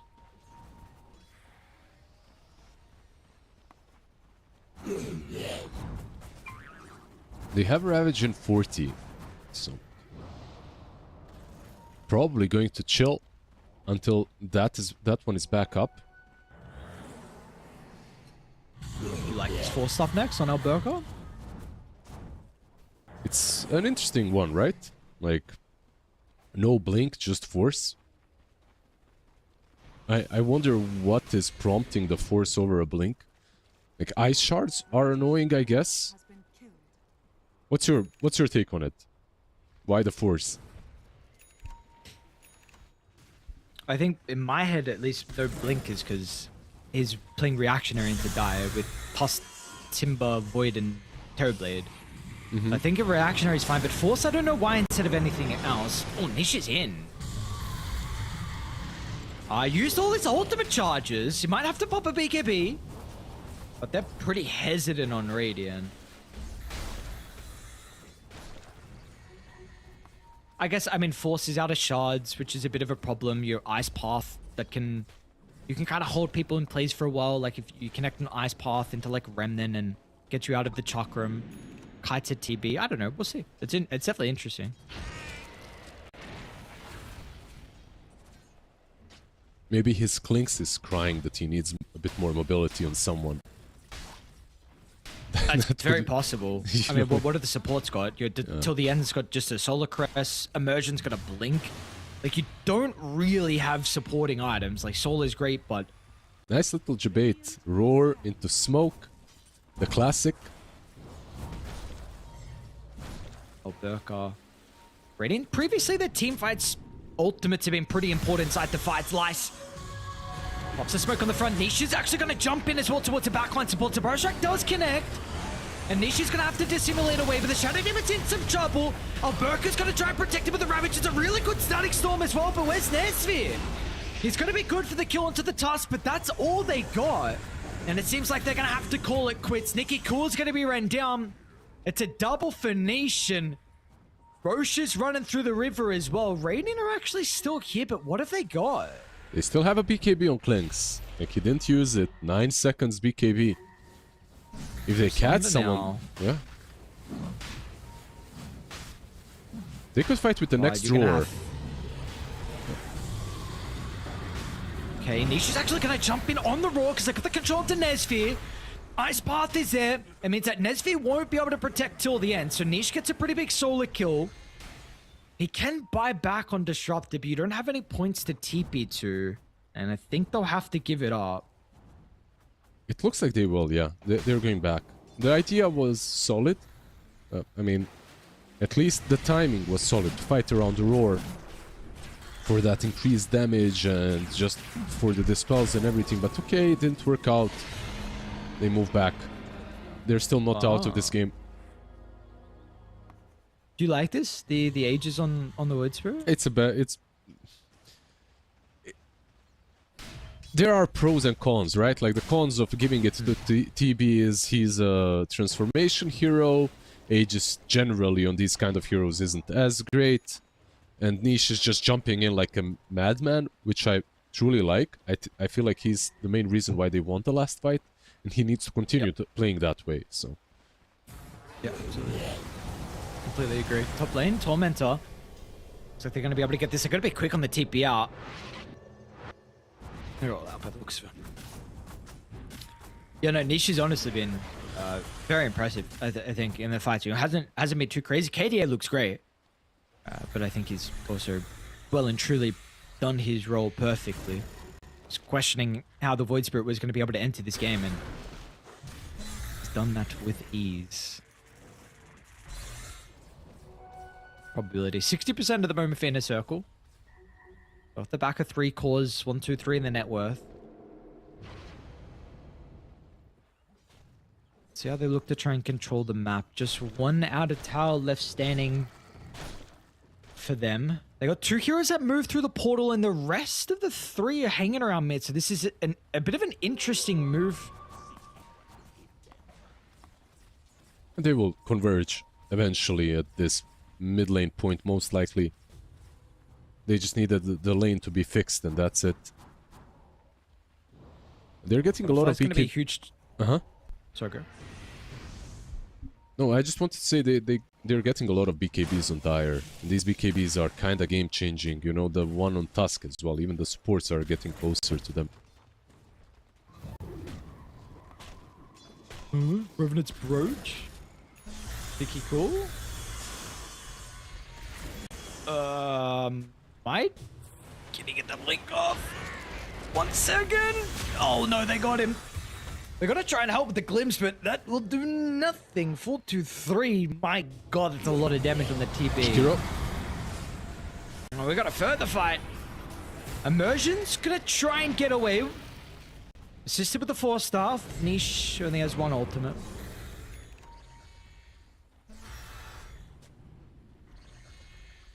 It's a bit of a scary stage of the game now, though. This butterfly on TB, you're not going to be able to deal with it for quite some time, and I don't know how you do, honestly. Maybe you go MKB on Nesvir, but Scepter, yeah, this stage of the game is like pretty necessary. So I really wonder what the decision's going to be for the Klings.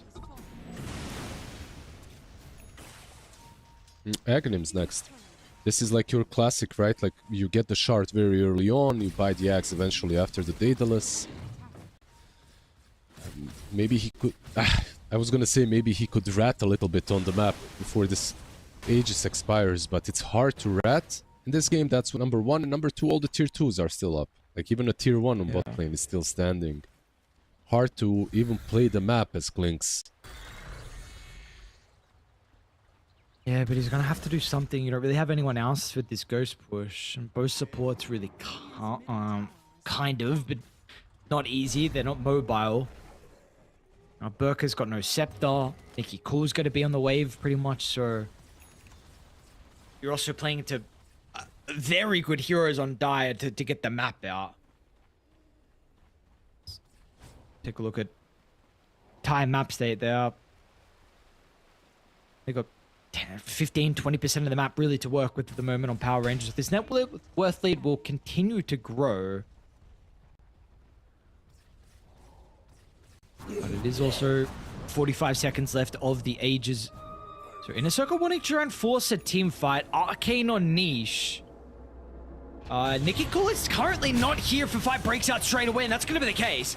They'll drop the Niche. Static Storm, though, and should be able to get the kill to Niche. So not the worst start to the team fight. They're still going to lose out on the Disruptor, and they'll call it quits there. I don't know if Dire is gonna allow it to be quits. They used meta. It's still up. I believe with this, you kinda are forced to pressure an objective. Let's see.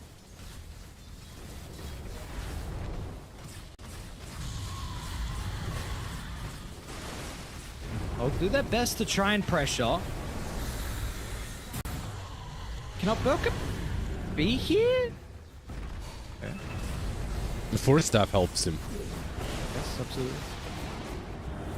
Daedalus now on 4-3. They are out.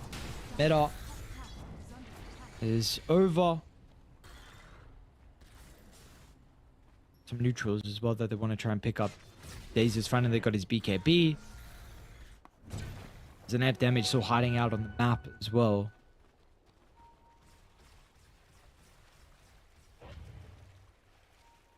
You know, Do we feel like it's possible for Radiant inside these fights because of the team fight ultimates and the late game damage potential they have? yeah, I would say it's possible. I know it. Okay. It's maybe unlikely, and they're 15k behind, but it's definitely possible. Like we are reaching the stages of the game in which there is enough damage on both sides. It's all about like who initiates properly and who gets gone on first. Like this Sand King is being hunted. I don't know how they are sniffing him out, but they're finding him all the time. Okay, this time he squeezes through. He escapes. It's an important chorus snipe. Yeah, 2 more minutes without the Ags and things. He just had enough gold for it even.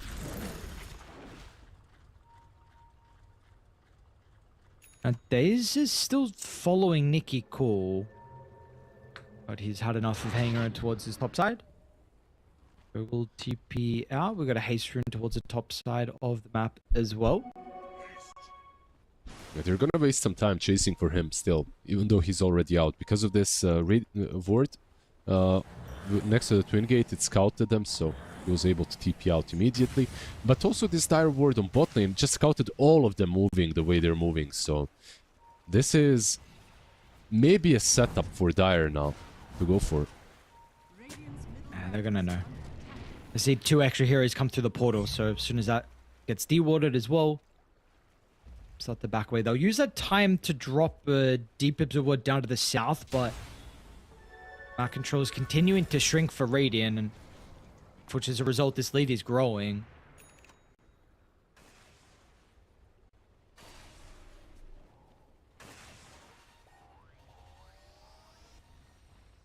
I really wonder if Scepter is the right call on Nezra instead of MKB. We've got Evasion as well on the Timber. The Idol of Skriark.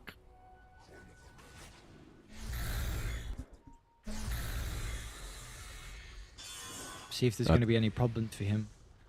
MKB definitely would have been good, but I feel like the damage that they are dishing out is sufficient. I think. We'll see. Okay. You also have Reverend's Brooch on Sand King, and he's going for a refresher too, so he's dealing, or at least on paper, should be dealing a ton of damage in these upcoming fights. He's got Whisper of the Dread as well, so even more spell damage coming from the neutral item. So looks like we're going to be waiting towards Roshan, which is going to be up in a minute 40. Rating going to put them. We've got Scepter until the end, so they're he ain't going to get much stronger. Yeah, double Ags. I think this is smoke time for them. Ags on Clinks as well. Just got the courier respawn, so he could get it. If they don't smoke, if they smoke here though, it's gonna be kind of messy. Let's see, because of the low ground ward.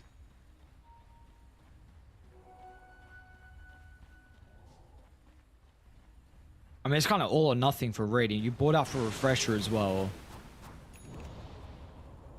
This is a pretty risky call, but something that feels absolutely necessary with the current game state.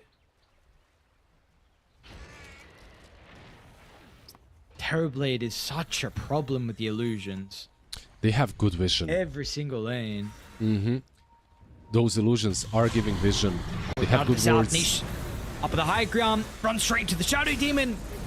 And now how are you going to be able to disengage? You're actually in because Nicky Cool got an opportunity with the Terrorblade control. Double Burrow Strike. All right. So even though Dai got the good start, it didn't matter in the end. Nicky Cool's still ready to go, threatening Ser. It's like Immersion's going to catch up to him. And man, he died pretty quickly. So 3 for 1. Super good fight for Radiant. Hopefully that's going to give them an opportunity to get out of the map and importantly D-Ward as well. Yeah, the 21k turned into what, 19k advantage off of that fight. Not like the biggest swing, but still pretty damn good. Thought he went down to the south. He actually went up. I've now seen him. Alberca's only got Immersion nearby. We might be able to get this. Oh, it's just too much damage with the Whirling Death, bro. Yeah, there aren't too many heroes that can do that to the Tide. It's Timber and some other percentage-based heroes that can kill him the way he just died. Level 25 Timber, of course, as well. Can he die here? I think so. Well, they're thinking about it. They believe they've got the damage. They do not by the looks of it. This has got BKB. They have glimpse though. Forcing it because they might be able to get the glimpse back, guys. There we go. What has he got defensively? Anything in the arsenal. The Burning Army is going to be laid down. They need a stun to stop the chain, and they got it. Oh, this game is now very playable for Power Rangers. Like, they have the amount of catch they need, they have the amount of damage they need. The control is there from the Static Storm with Aghanims as well. Like, they can swing this one. It's on Inner Circle to be a little bit more creative now with their initiations. And that last fight, by the way, I just gotta comment, I gotta go back and commend the Shadow Demon because Immersion started it all off. Protection. It's not a bad jump. They're going to be able to get till the end. He will drop the Static Storm on his dying breath. Timber bites back as well. Because they caught the Sand King down to the south. Niche gave them an opportunity, then capitalized on that. But the Void Spirit has been absolutely solid so far from Inner Circle. That's Rush.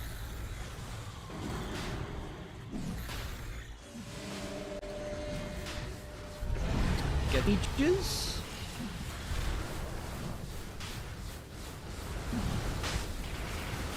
They were given, I was given some hope that Power Rangers can do it and perhaps make a comeback, but damn, immortality to Timber even, like that's who they give the Aegis to. I would argue that maybe you needed to give it to the Terrorblade. Considering the way that he was dying in these last couple of fights, they're gonna blow everything on him once again. Especially now with the Timber having an Aegis. You think even with him just using buyback, it's not... you still would rather the TB to have it? I mean, the buyback definitely is the main reason why. But if you want to pressure high ground, I'd maybe rather have it on the TB. I guess you just chill now. You can also chill around the sages. You don't have to commit too much. Reckon you think about getting shard on Lice? And having him kind of do some weird high ground with the TB illusion as well?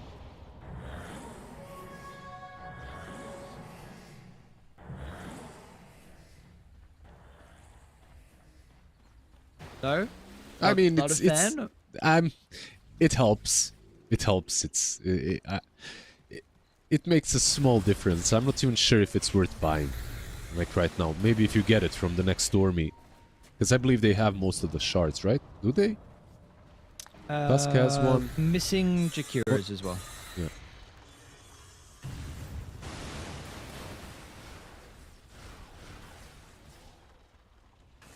Alright, well, Radiant. What are we getting to next for them? I guess just refresher kind of on Nezsphere. Not really a whole lot, unfortunately. If they can find the initiation, they can kill anyone at this point in the game. Just because of the static storm and all the damage that Sand King and Clinks are bringing to the table. But I believe they have to strike first. You know, they can't get smoked on. They need to be the ones that are actually making the play. I wouldn't mind seeing a Tidehunter blink eventually as well. He's got an empty slot. He's going for a BKB instead. Which helps versus TB, of course, so he doesn't die to a solo TB any longer. Sorry, Timber any longer. Yeah, but you just want refresher. Like, I'm at that stage where it's late game. Like, really, does anything do much more than double Ravage? Probably not. Like you said, the double Ravage is... Like, I want my Tide. I say late game 50 minutes. I want my Tide to be double ravaging in these fights. Like, give me this crazy team fight hero that we know we get from the Tide Hunter normally. I completely understand the BKB, but it's just like... Maybe the idea is if he buys this BKB, he's more or less unkillable for 9 seconds. Like, yeah, sure, TB is strong enough right now and he can most likely take him down. But then again, Terrorblade doesn't want to be attacking him anyways. He wants to be taking care of the other squishies. Like, you want to kill the Sand King, you want to kill the Klings. So, as long... And Timber will not kill him, right? Like, if you have this BKB, Timber will not take you down. So maybe that's the idea. Just make sure that you can spam your Ags, that you can spam the Shivas, the Anchor Smash. But I get your point. I mean, everyone wants refresher at this point of the game. The TB illusions are up. They've still got a minute 30 left on the Ages. They're actually going to try and force a team fight down to the low ground because they saw that Jakiro step too far forward, but Dire are going to respond as well, and Clinks is in trouble. Nezsphere's going to be able to turn with the death pack and steps out of danger. Pops a refresher on Niche. Ready for a second round if it's necessary. Alberca's still got Ravage as well, importantly. It was a cool play, but is it enough? No Static Storm is kinda massive. BKB still up on Void Spirit. BKB up on Timber. There's half of meta duration left remaining. I think they're okay. Dire a bit unsure at the moment. Yeah, they were thinking maybe about the 48-minute mark. Rune and also Aghanims on TB is about to... He's about to have enough gold for it, and the buyback as well, right? He's got surplus. Not really. Not there yet, but he can buy out if he wants to.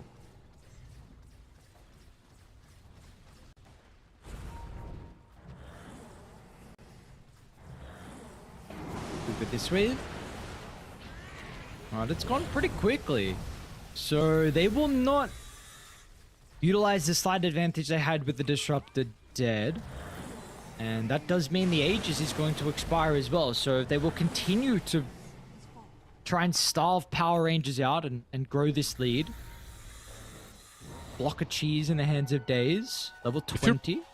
Yeah, if you're Power Rangers right now, I think you should maybe even move out of your base, smoke up, try to make a play. Bottom. They are both stalking the wave. Nikki, oh, this is super awkward. They're going to be able to get the jump given they get in range for the Static Storm. Till the end's pretty close. BKB off the One Nation up. They're still got a T1 tower down bottom as well, so they're going to TP instantly into the area. Shards makes it difficult for Nesfir. Nesfir, he's going to be in some trouble. Macropie is going to be layered down. Second round of the ultimate from Nikki Cool as well.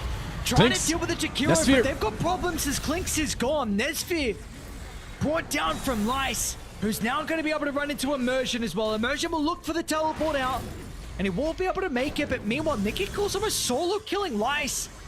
He's also going to try and tip it back to base, Nikki Cool. Blink over towards the left. Lice has got a glimpse of him, though. Alberk is still protecting. Meanwhile, their base is a bit of a problem as well. What's the TB? Come on, bro, decide. Go push. What the hell is this triangle farming? His teammates were literally fighting the whole time. TB is just chilling here. Like, he had the opportunity to go and push the high ground. He didn't want to risk it. He only used the illusions a little bit. Like, doesn't even take a single melee racks while all of that is happening. Why? Because Shadow Demon was defending, you know, like this massive SD with disruption. It's too scary to push into. They seem to kind of be having some problems with getting Clinks out of position the once after burning barrage. Don't know. That whole fight wasn't really clean for Power Rangers. It wasn't necessarily about Clinks only. Timber's in. Space by the looks of it. Double jump in from Niche. Oh, BKB's even activated as well because they're on to till the end. Are they going to be able to take the team fight though on Power Rangers? It's not going to be easy, but the damage will come through from Nikki Cool, but the Ravage is out as well, but the BKBs were quick. They were ready. Dire. I mean, what are you fearing now? Oh, they're going to disengage, actually, I suppose, but the BKB's on cooldown. Nice attempt with the man to dodge, but yeah, they actually have to fear because Clinks is back up, and the damage from their sphere. Down goes 4-2-3, and they'll just lose a full set of barracks mid. This Terribly just absolutely melts. If he's out of position, he's as good as that without a BKB. The game, crazy enough, even with the 25k advantage or inner circle, is still pretty damn even.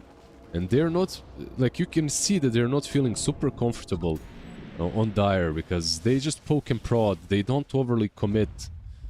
How many buybacks did they force out? They bought back on till the end on Radiant, and that's it. And on the other side, and Days bought back. Yeah, so overall 1-for-1 buyback, not even a win in that way. There's a DD in the river.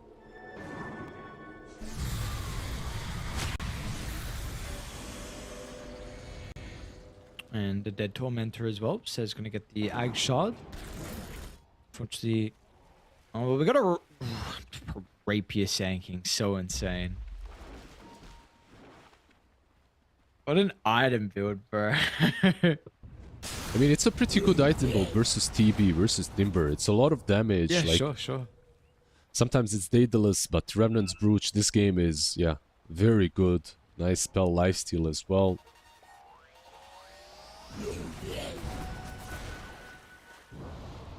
Yeah, I mean, we can even see Clinks having this Rapier pretty shortly too. You know, trying to eat the Scepter. He's got Hex, okay. Hex is kind of cool because it allows you to play a different style of Dota. Like, up to this point, Clinks was mostly tied up to his teammates. If he does commit to his Hex, it allows some solo play as well, maybe. You know, like some moves on the map where you can Hex a target and insta-give them. Gotta get back to his team, though, because Inner Circle looking to try and close the game out with the smoke. Blackness going to connect the two. Nesfir with an early BKB punch into the middle. But the Sand King's going to be in with the Rapier reveal. It's a lot of damage onto Sand, but Nesfir's gone. It's going to be up to Nikki Cool by himself. The Netsphere will look to actually buy back to rejoin, and Radiant, they're actually not going to be able to disengage. Alberca's stuck in the trees. He's going to try and hope that he can pop up with a Ravage to catch him by surprise. He's going to go now, though. Nicky Cool charges up over to the right, but he doesn't have extra control to hold 4-3 into place, but the damage is actually enough. Nicky Cool doesn't need extra stuns because the Rapier damage kills him off, and now he's got the Timber as well. Oh my god.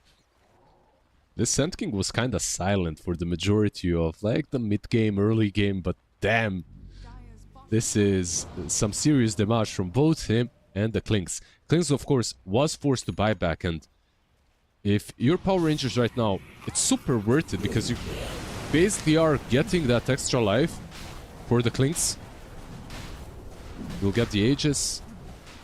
And then on top of that, I feel like maybe they have enough time to force something. Let's see. The tier 2 mid is being pushed in, so the creeps are in the good position as well.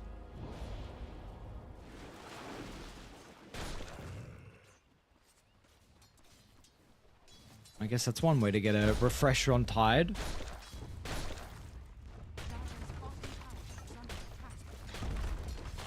Pretty happy with this. Refresher shard for him. Klinks has got the Ages. And probability is 54%, even with a 20k lead.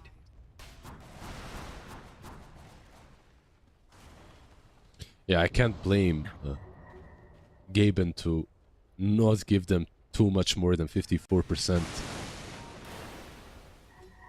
It's like these heroes on Radiant, with or without network, as long as you've got like a Nags on Disruptor, as long as you've got Ravage, it's just super high impactful spells that you have in the game on your side.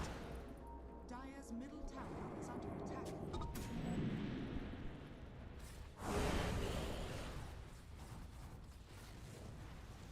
So we're going to execute those spells and team fight accordingly. They're in a pretty good position to be able to do so. Bottom tier 2 tower means they can get the outpost. Now they have full control of the triangle. And mid will die as well. See how they look to play the map with the Timber respawning. If they themselves really feel what the graph shows the game state to be. It's an interesting move from them, not under smoke.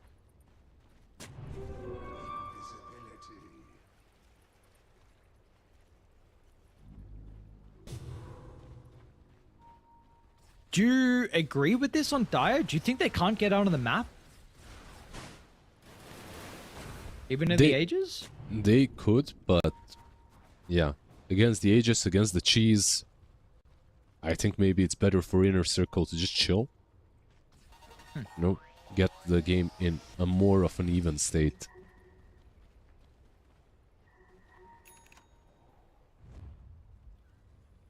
Well, instantly, as soon as they see Set out of the base with that top ward, they're going to start to run there, and they'll see some more valuable heroes shortly as well. Ancient Days also pop out. They might run into Lies. They're going to took the Ravage and the Static Storm, but where's the damage for it? Nicky Cool's going to be hit pretty shortly to help assist in that area. Dire's still going to try and take the team fight, though. Kick back Nicky Cool, who burrows into the Macropie. Has to use the Refresher, but he is dead. Niche is caught up to him, picks up the Rapier, and now wants to go for more kills. Immersion's going to die once he pops out of the Banishment. And Lice is already hunting for more, but everyone else, they've been able to get away, but they are some important kills on Inner Circle. Oh, absolutely. They just gave away Rapier. They gave away the Gem. They gave a couple of pretty big kills on top of all of that. There's no buyback on the Shadow Demon. He's got no gold for it. And Klinks wasn't a part of that fight. Like, he was down bottom. One of the main reasons why Inner Circle even committed is because Klinks was not there. He's got these travels too. I feel like, yeah, he didn't even try using them. He didn't try connecting. He was just running to his team. Took way too much time. And now it's going to be a question of, do they have damage inside the team fights without Rapier on Sand King? He needs another one. I think they can fight again, but he needs to buy another Rapier. If he buybacks now, though, he won't have the gold for it. Yeah. They're not really forcing it, though. I thought maybe if they got top, they could swing to bottom and pressure Megas, but Let's see if they do that. Sand King's up soon, but it's still going to be a 4v5 for a while. Got to keep in mind, Aegis as well is on Nez for another 50. I think the best disciplined play would be to wait out that Aegis. What's going on? Because their meta Till the is... end are out of the base. Are they really going to try and force a fight? They got a glimpse of Till the End. Does get him, but Nesfit does him. Pops a BKB, tries to turn, but he's just gone. With the Terrorblade damage, pops a refresher. They're going to be able to set up for the second life. Alberca drops a Ravage for the Clinks. They don't have their carry. That's a dieback. Alberca's dead as well, and Nicky cool. I mean, he bought the Rapier, but it's going to be a Hail Mary play. They're going to kick him away. Oh, how miserable. Nicky cool will finally get onto 4-2-3, but they got him in the end. The Ravage was too late from Alberca. He'll try and pick up the Rapier, but it's not gonna matter. What a play from Daze. Avoids any threat of Epicenter. Turn around. And Inner Circle. They're gonna be able to take it in the end pre-60 minutes, man. What a game. I just recently watched the Expendables. This is unpredictables right here from these two teams. Like, the Power Rangers... honestly, they had it. They were 17k or something behind, 15k at this point. They brought it back from like minus 30k to minus 15k, and at that point I really thought they had the game. Like, it was extremely hard for Inner Circle to find a fight where they can survive through the Static Storm and Sand King's Aghanim's. And then they literally take a fight 4 against 5 when their Aegis is on the 5th player that's not with them. You take the Aegis, you don't even fight with the player that has it. And you also have Rapier in that fight that you're about to lose. It happens. Go next. Good. They gave us an entertaining game, though, at least. Yeah, that's good for us. Not for them. Sorry, lads, but we're always pretty happy with an entertaining game. So one that was looking like it could have been over pretty quickly, to be honest, but they stuck around for quite some time, and honestly, I'm excited for game 2 and hopefully game 3. Seems like these two teams are relatively evenly matched, and hopefully we get some similar drafts as well with some pretty team fight heavy lineups, especially for Power Rangers. And I got to say, really impressed from Niche. Like we were saying, probably the least experience out of everyone on Inner Circle, and the Void Spirit's not an easy hero at the moment at all to be able to execute. And Days 113 and 32. A lot of assists, a lot of deaths, a lot of impact as well. I was impressed with the Tusk. Wanted to see a little bit more from him. He provided, and that was everything they needed to get game 1 victory here in our second series of the night. So let's see what Inner Circle are going to be able to continue to do, if they'll get this second map victory and move on forward in the up bracket. We're going to break. When we come back, we've got more ESL action here for the qualifiers. See you guys soon.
So long for me to feel, yeah. Tell me why you on your knees, yeah. Mama thought I had a dream, yeah. Kicking off the covers, I'm too hot for this bed. Give me space, I need to breathe, yeah. Giving face, giving it beautifully, yeah. Yeah, it's just me and my clique, yeah.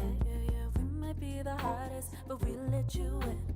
Angel energy, let you sit with me. Angel energy, angel energy, angel energy. We got sympathy. Angel energy, angel energy.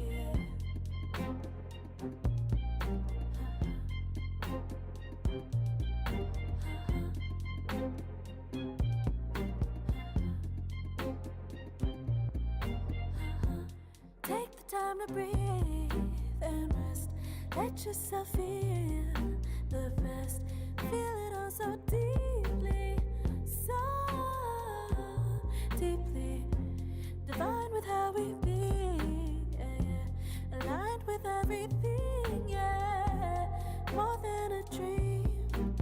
Vulnerable and strong, yeah, we feel everything. Angel energy, let you sit with me. Angel energy, angel energy, angel energy. We got sympathy. Angel energy, angel energy, angel energy.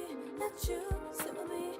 Angel energy, angel energy, angel energy. We got sympathy. Angel energy, angel energy.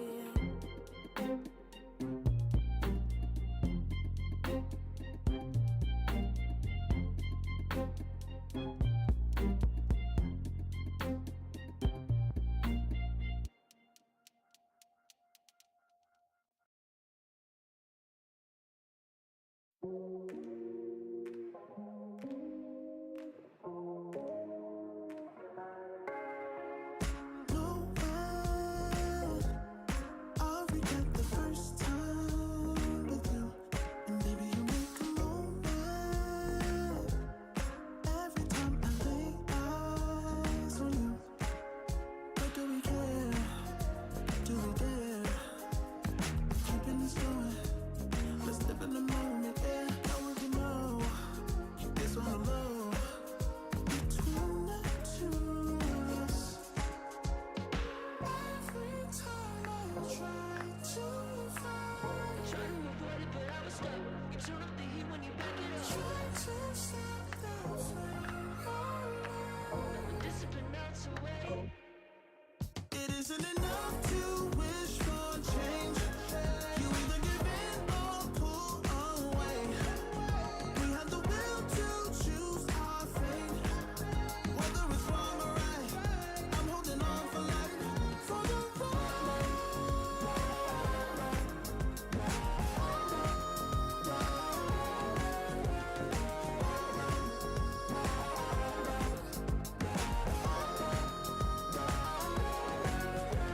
The day we woke up, lying in a pool of shame. Tears and makeup printed on the pillowcase. It's hard to apply restraint. I'm trying to stay away. It's so magnetic. Ooh, I gotta have it now. Let's keep it a private thing. I'll give you a secret name. Let's build a life on a lie. Every time I try to find, Try to avoid it, but I was stuck. You turn up the heat when you back it up. try to stop the flame. Never discipline melts away. It isn't enough to wish for change. You either give in or pull away. We have the will to choose our fate.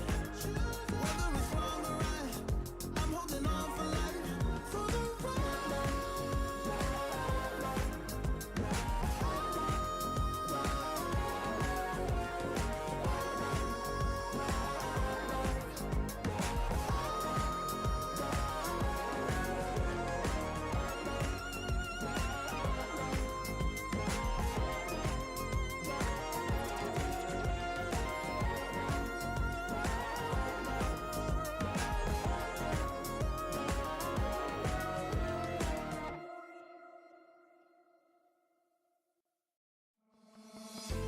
Oh, I don't know how to put it together.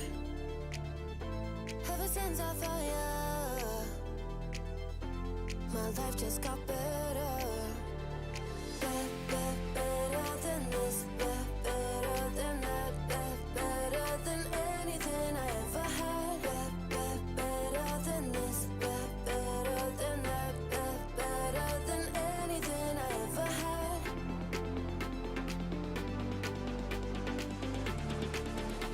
Than anything I ever had.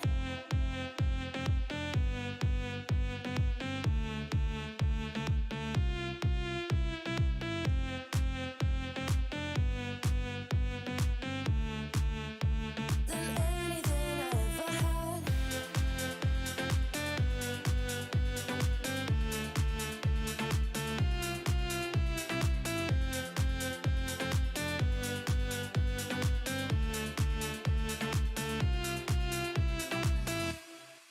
Every time I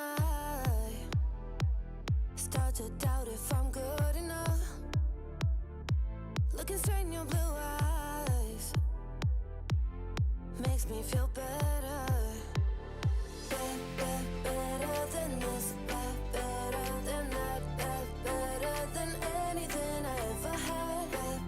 Better than this, better than that, better than anything I ever had.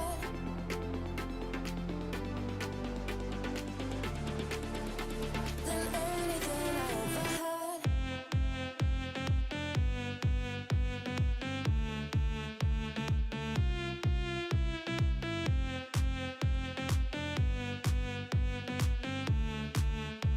Than anything I ever had.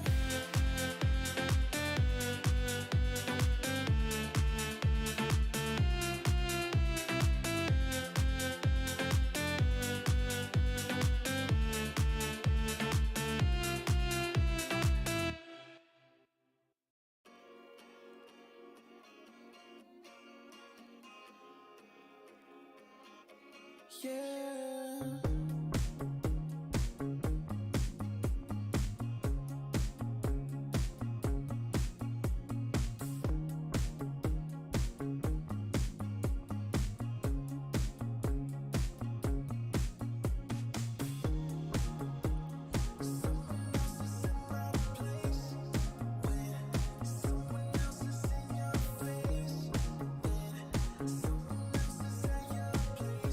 I know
got the Open Qualifier team proving that they are no easy opponent at all.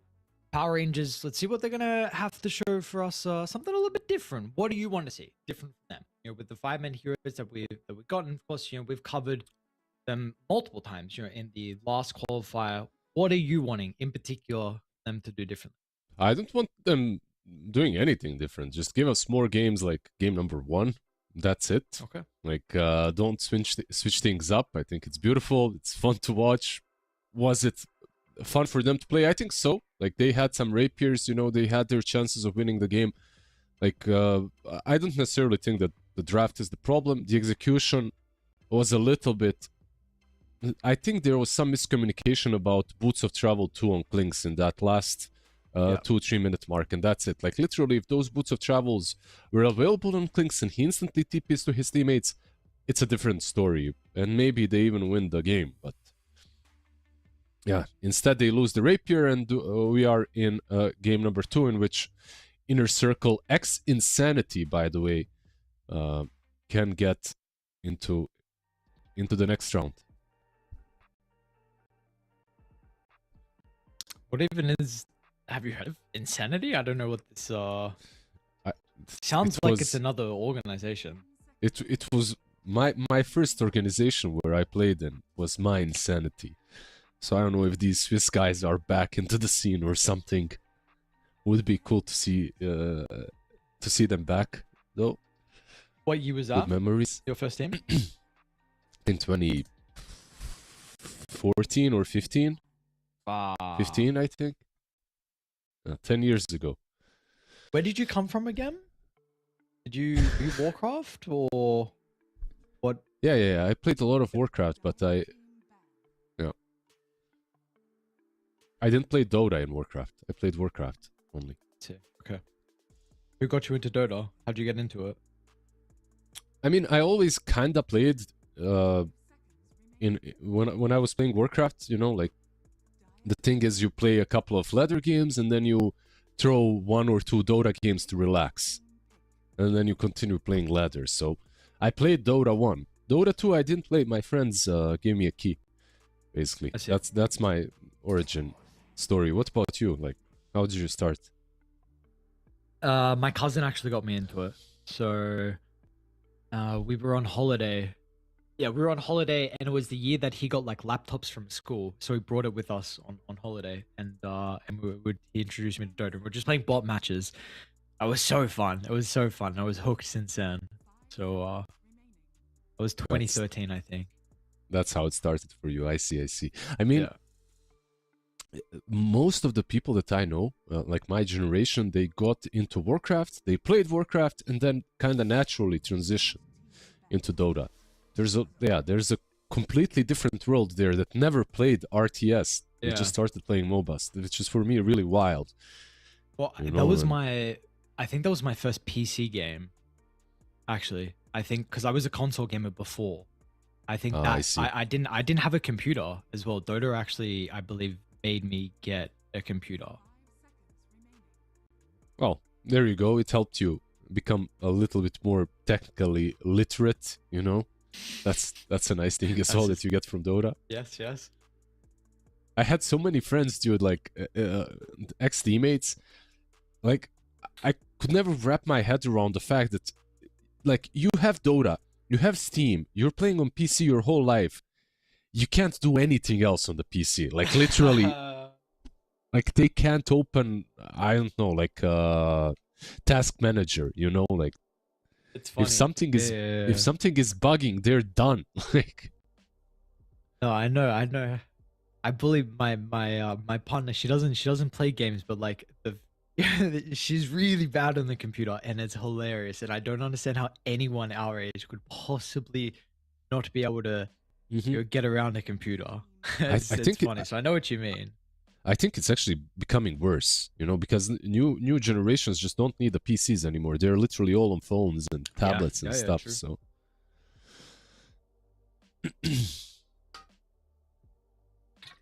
no, in any case, we have some new gen players here as well. Between these two and some old gen like Immersion, you know, some experienced guys, Alberca, Immersion.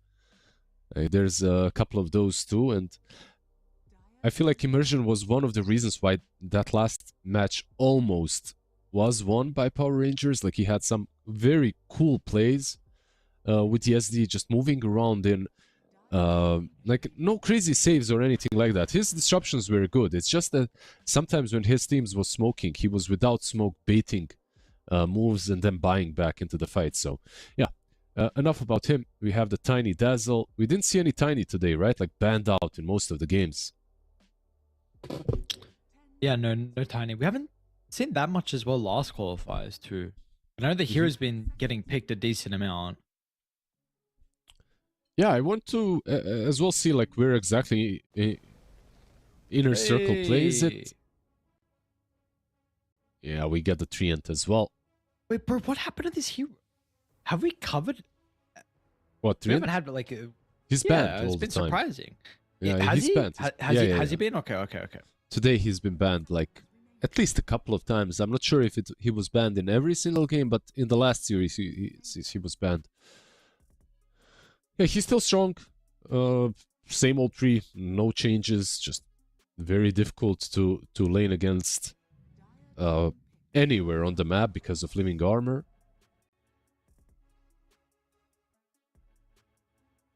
Strong lane, very strong lane. Tricklings. Not a lot that's really able to beat it. Yep. Potential tiny Timber. force, so there's some flex. Ah, Yes, banned. I mean, Banned. okay.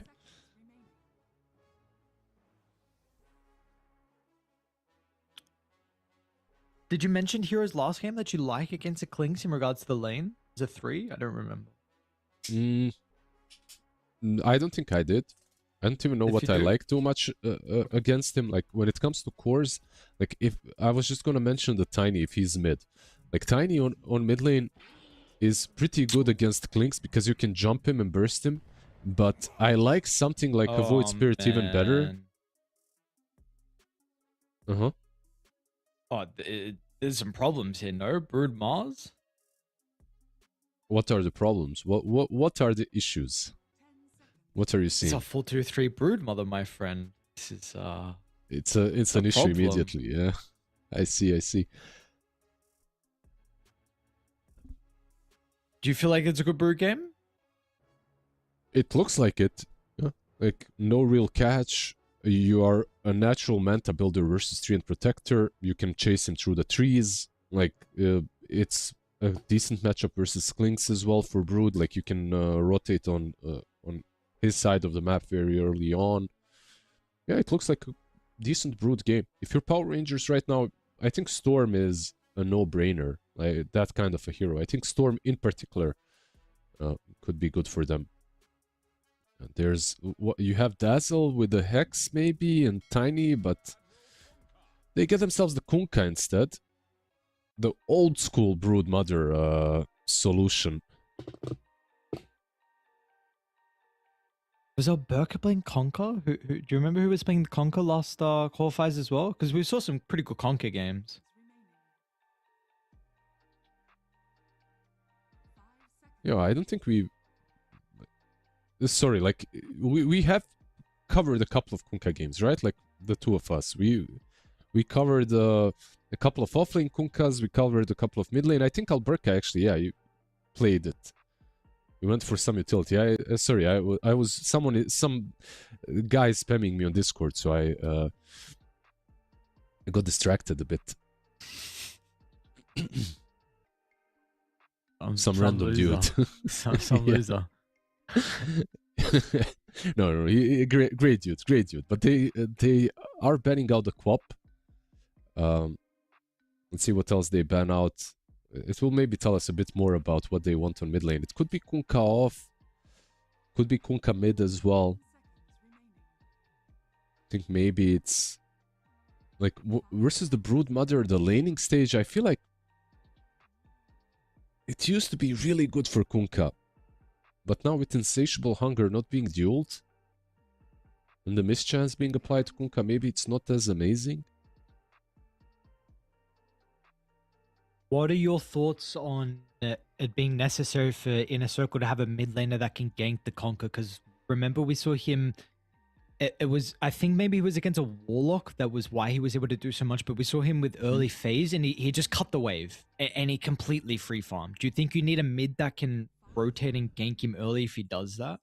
Oh, I don't think he can do that this game. He's playing versus I see, Dazzle. Okay. Like Poison Touch, and you just chase him with boots on Dazzle. I think that might be enough. Like it's a hard hero to do any laning shenanigans against, because as long as he keeps on hitting you, the Poison Touch keeps on reapplying. It's a bit hard to not lane properly with your support. So the 5 is just too important. I think so. I could be wrong, and maybe the phases just make such a huge difference that he gets away anyway, or just starts off differently. But yeah, they ban out the Storm. I really think Storm was maybe even a better pick than Kunkka in this, because Kunkka wasn't gonna get banned. They could have last picked it as well. Yeah.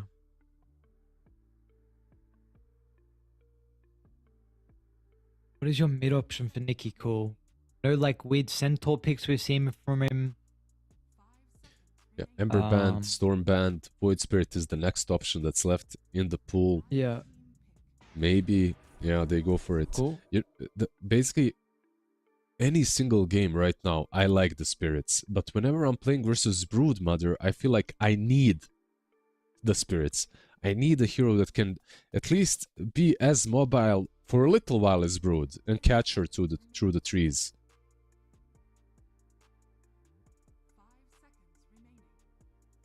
On the other side, what's happening here? They gotta decide if Tiny is mid or not, right? Like that's the... Yeah, put Tiny mid. Go for a more damage dealing 4. Like maybe like a Snap in Arena, or some like weird Phoenix, but maybe Klinks himself is enough to kill it. It's not that great, by the way, Klinks now versus the Egg, right? Like it's good, but it used to be better. Okay.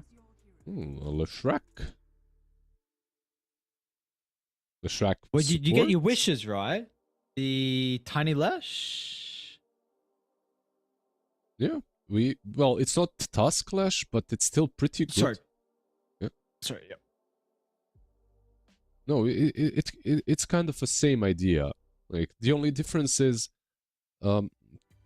Tusk has multiple stuns. Like you have the Snowball, and then you have the Walrus Punch.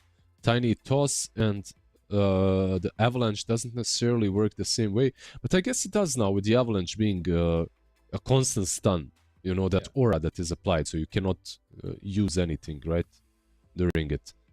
Yeah, maybe it's good enough. Let's see. Like Lash and Tiny is kind of dangerous. I still feel Lash and Brood are heroes that can melt to Klinks eventually, if we get there like we did in the last game. So I feel like anything can melt to Klinks, though. This hero is just stupid strong. True. That is true. That is true. I mean, we've seen the capability of this hero. We'll see if they get brooded, though. Is this a game where you feel like it's the brood cheese, like 4-2-3 is done in so many games? I don't think Brood is a cheese hero anymore. Just gotta put that out there. I think this is a normal carry, like that has some summons that follow her around, but eventually the Brood is the Manta BKB, right? Like Manta BKB, and you start fighting, and then you scale off of that, and you're basically a right clicker that has a built-in Satanic. That's how I look at Brood. Like, I don't look at her anymore as like, oh my god, these Broodlings are gonna kill me. Almost any team has a way of dealing with the Broodlings, and when you look at these guys, they also do. Like, if nothing else, Kunkka one swipe and they're all gone. So how well does she scale, though? That's a really good question, because some games she looks unstoppable, in some games she just absolutely falls flat. I think this is one of those where she can prove to be really strong in the late game as well.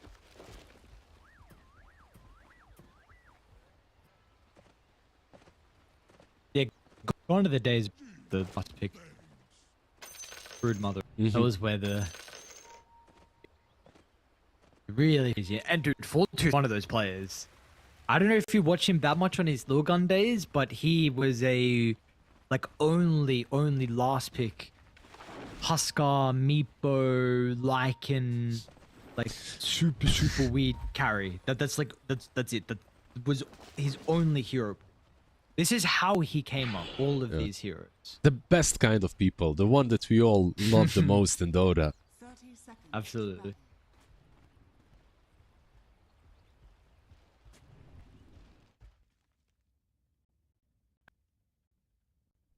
How many brutes? I think so. I think I used to play her a bit back in the day. Let me see. Oh my god, it's all red. It's not good. 50 games though. You're 50 or 12, I think.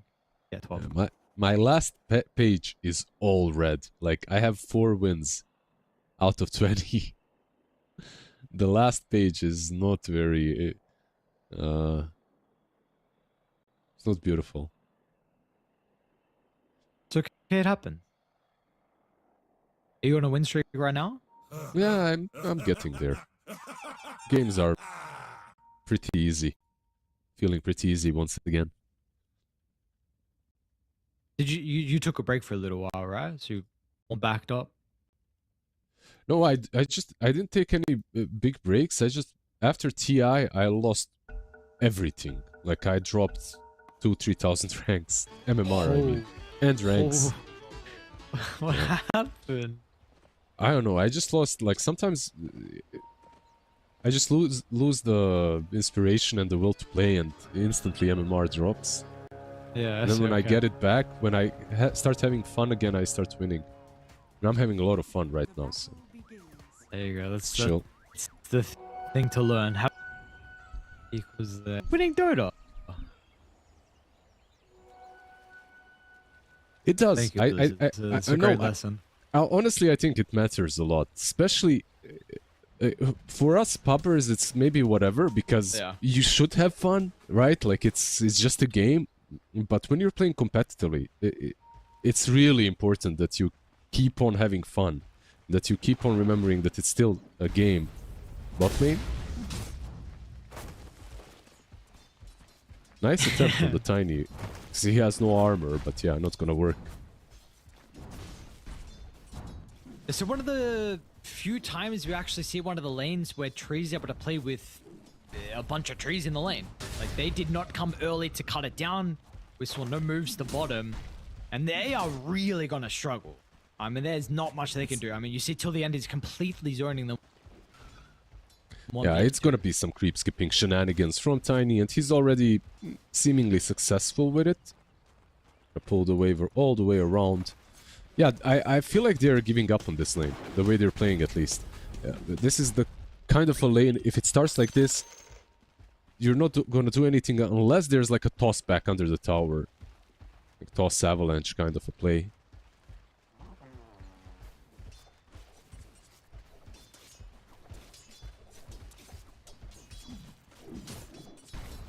How is mid expected with the Lesh? Haven't seen this hero for a while.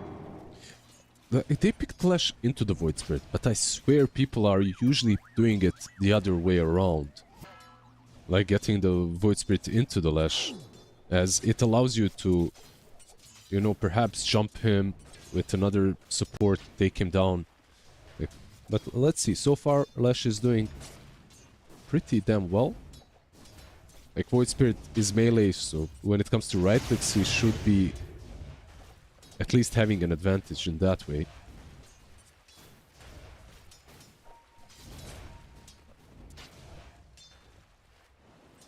And lastly, our top lane here as well, Alberca. I mean, you mentioned about some of the threat with the Dazzle. So he's got a Blood Grenade already to work with inside the lane with a point up in the Poison Touch. What is Immersion's role in a lane like this? Yeah, he's surprisingly a strong laner right now because of the menace. So he can actually trade hits. It's not terrible. If someone gets gone on with the Poison Touch, you can of course use Disruption as well to mess it all up. Depends on what he levels up next, by the way, as well.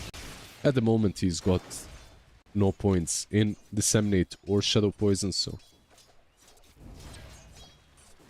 Tree is coming top. They want to go for a kill. See if they've read this correctly. Till the end, should be able to get in range here on Seb, but everyone else is unfortunately not ready or in position. Yeah, good disengage. Especially considering there's like a double range creep down bottom being counter-pulled under the tier 2, so... This is at least the full wave gonna get denied by Mars. At least one, which is what happened here. Dire's structures are fortified. This is a blink rush game for Lice, you reckon? I think so, yeah. What else could you go for? You could go for AVULUS, I guess, as well. But it's a pretty good blink game. Tiny. Tiny TP's out as well, and mid lane Void Spirit should be fine, right? Yep.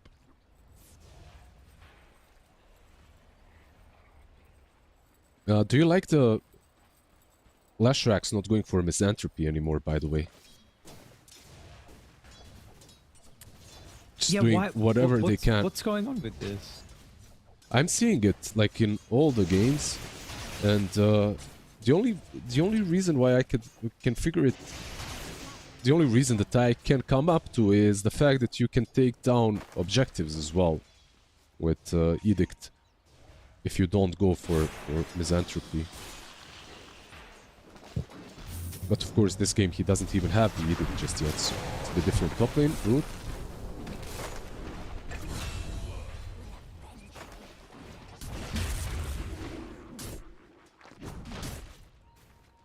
They try.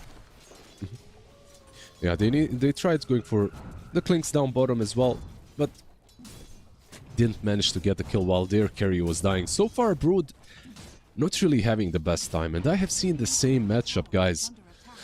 Not necessarily the same matchup, but I have seen this lane Dazzle Brood, where back in the day this was the most broken lane because you could get Broodlings immediately and then heal bomb them. Right now I feel like it's really not as strong. Mid lane, what's going on here? As the sentry was good, but a little bit late. Just when he plants it, the ward is out. Feels bad, man.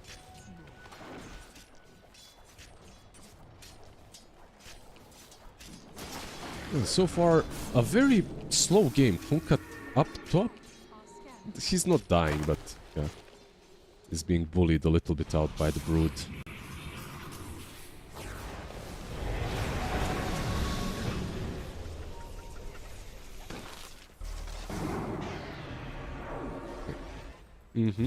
And the haste the Tiny.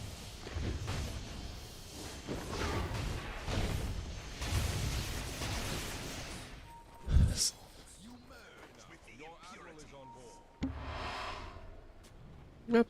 Maybe some free stacks as well, not gonna happen. Never mind. Minute 7 is coming up, and Wisdom Shrines will be there for the taking. Once again, Treant going top. He really hates this Brood. He wants to slow him down. X marks the spot. Should be able to get him. 4-2-3. Run, Tries Brood! to get away. Merchant's going to be able to clip him with the banishment, so Seb will make it frustrating. But that's all it is in the end. A bit too late on Lesh getting towards the top side, but he will respond and get a kill onto Alberca. Alberca almost gets away though with the phase boots. Till the end now. They've got a long wraparound coming through from the form of Daze. Now Daze will run into Immersion first by the looks of it. A toss back into Lesh, who has a little bit of menace still to work with. Nice use of the Avalanche is going to completely nullify that disruption that almost got Immersion away. Nice sidestep. This Niche not going to be able to connect, but the mana will come thanks to the Arcane Boots in case it was a fight, which there will not be. He stole the shrine as well, so Tiny did everything possible, honestly, to get that kill with the body blocks and also with the shrine. Nice usage of his hero right now. Unfortunately, the splitter didn't connect, of course. Minute 8, let's see. Toss back. And the tree is dead. They're going to be able to get Seth, though? Should be able to. Like the combo. They're going to hold the boat in case a further fight does break out. The heal is so stupid inside Grave. What is that? Nice stun from Niche. Mars are going to TP him with the arena as well. Lice has got the spear. Does he want to aim it up towards? Nice toss. That's pretty decent. They get the kill, and on to the second they go. Beautifully done. A nice TP from the Mars. This is kind of styling on the Tiny, honestly. Like, this is my MVP of this match. So far, he's doing really well on the Tiny. Min-maxing, using like toss to get rid of the Mars so he can snatch that kill as well on the Shadow Demon. It was a good toss because they needed the extra damage anyway on the Void Spirit.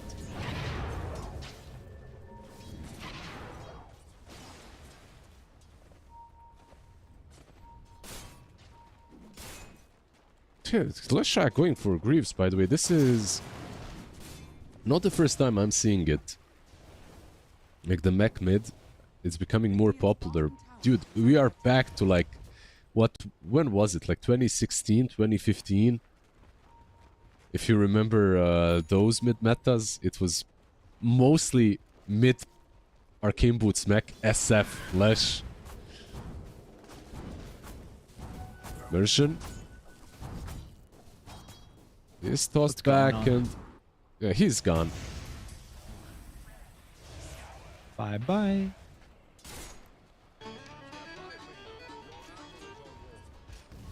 And they're kind of coming behind him as well with Daze as Tiny. Burka's going to yoink a bunch of the spiders, which might actually mean they're going to lack some of the damage. Till the end, we'll run into Daze first. Burka gets a combo. Nesfear's already ready for this as well. The Clinks anticipating that maybe something was going on, or he wanted to be proactive. So he was there at least in time. Lice is here as well. Yeah, maybe he can def, but I feel like for Brood right now, the best thing to do is not lane where the Kunkai is. Because, I mean, it's still a lot of gold, you know, that you're giving away. It's 9 pair Spiderlings, so it's a lot to give to a single Tidebringer right click. Lane smoke up, probably. They're going to be able to surround him. Lice has got no one nearby. Some of the other heroes on the opposite side of the portal, but unfortunately that is too far away. The poisons are going to stack up. He hasn't died just yet. Might be able to deny himself and does do so. And now 4-2-3 is here. And his armies come through the portal as well. They've also bring some extra heroes. All right, Nation Days, they're on to Nesfear. He's going to try and TP out, but the damage is there too fast. Good read by 4-2-3 that he needed to switch up the target and go on to the Clinks ASAP. But like for Inner Circle, this couldn't have went any better. Like their offlaner denies himself to the Ancients and they get a couple of kills.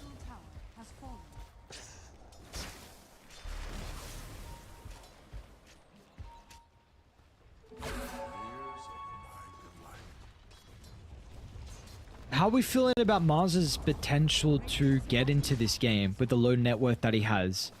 Do you think this is a game where he's still going to be able to have impact if he doesn't, or do you think he needs farm somehow? Well, what do you need this game really? Like you need to plant your arena on time, right? Like you need to be in position to use the arena. And that's more or less it. Like I don't think he needs to have like some absolute massive net worth advantage this game. It would be nice, of course, if he had to.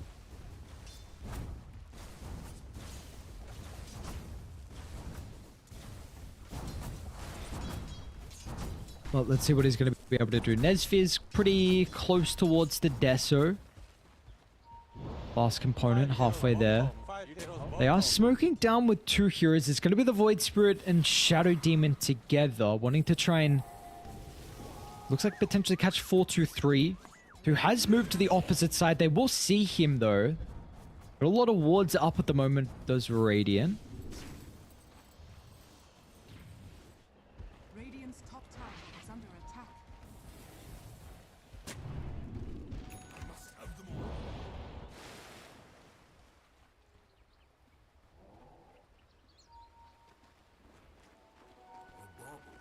Immersion. Oh, still only level 5 here on the SD as well.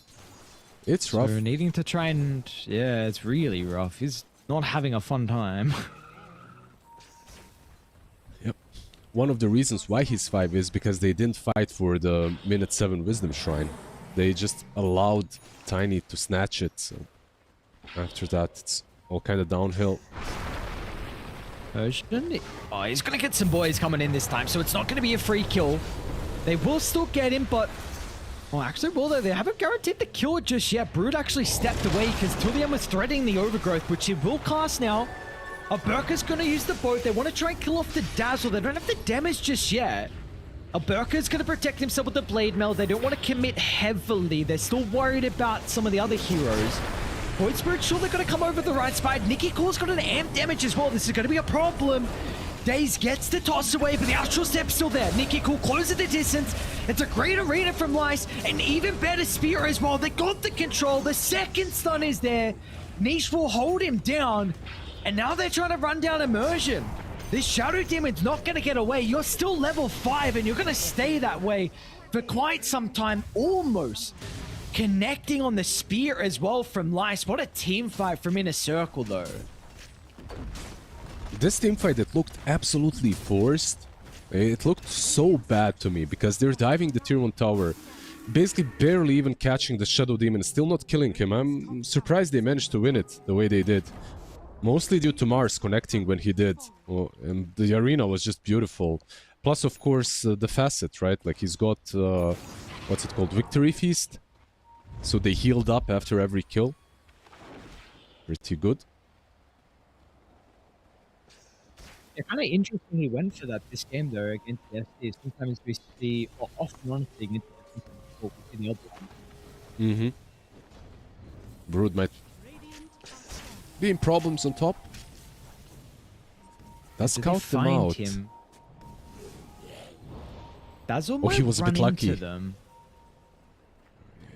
He was lucky on the Brood because he switched the camp, but his spiderlings were still inside of the first camp, so they gave him vision. He had the sentry, he saw the clinks in the end.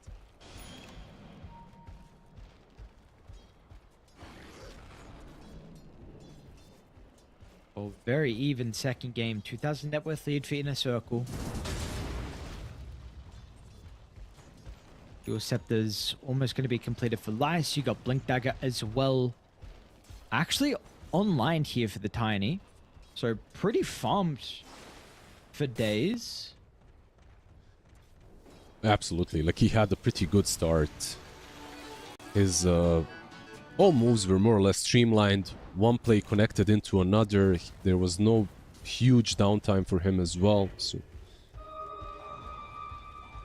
pretty good game so far for him. Gotta say, one thing that is working really well against Brood. A thing that I didn't see before, at least not in this fashion. This is not going to be an easy kill. And it's a really good arena as well, but the support's over position. They felt like the kill was going to be clean on the Mars, but that absolutely wasn't the case. Double kill for him. Tiny is still hunting for more. Will have no vision of Nikki Cole. His the ward actually expires, so Nikki Cole didn't see the Tiny. In any case, he TP's out. He's fine. Did you notice, by the way, that the Disseminate or Promulgate versus Broodlings? How they evaporate? Like, whenever Shadow Demon uses it, if Brood goes on a target, the spiders are just dead. It's very interesting because previously this SD hero has been kind of rough. I mean, you're still going to struggle versus the main hero. We'll see if 423 is going to be able to get involved inside the team fight. They've found Dazzle. He's going to try and push him away. It's a great stun from the Daze Tiny. Nisha's got some problems as well, but the boat's going to connect, but they did get the grave of Nikki Cole first Astral Step, but they haven't secured the kill. Nisha's still alive thanks to the save of Ser. Clinks is going to TP out, but that will not make it. That's a wipe. Daze. I mean, this Tiny, he's stepping in and out, casting spells left, right, and center, and they're looking good right now on Inner Circle.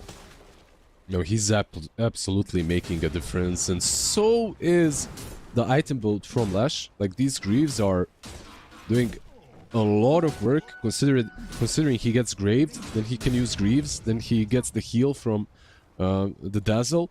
Like, if he had the normal build, he just dies to the Blade Mill of Kunkka, I feel like, you know, just evaporates from it, so...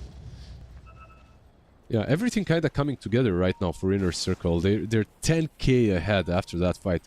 In a game that didn't look that bad for Power Rangers. It looked like, yeah, they had their bad lanes, they had their winning lanes. It looked like it was very playable.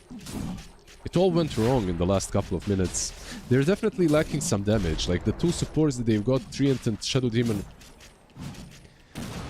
they're not known for any burst-like damage output.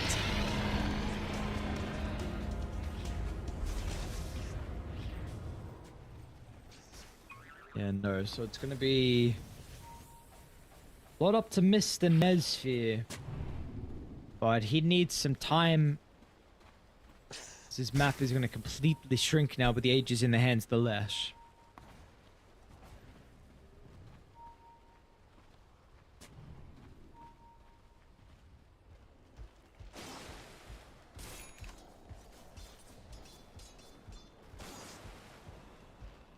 No, when do you think they're ready to try and get this next objective? You know, some of the T2 towers on Dire. I feel like for Dire you can start playing the map already. Like, there is... Of course you need to move together if you want to do that, but you can move from one objective to the other together with the Brood. Like, Tormentor of course is the obvious one. Then perhaps the tier 2s are next in store.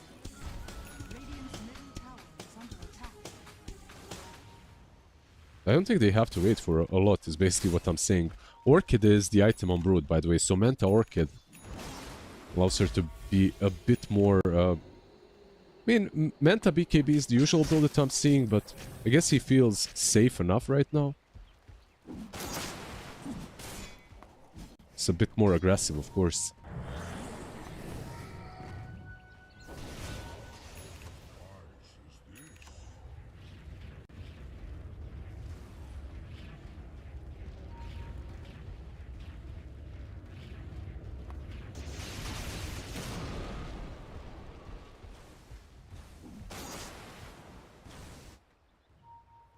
Blink on Dazzle, Blink on Tiny.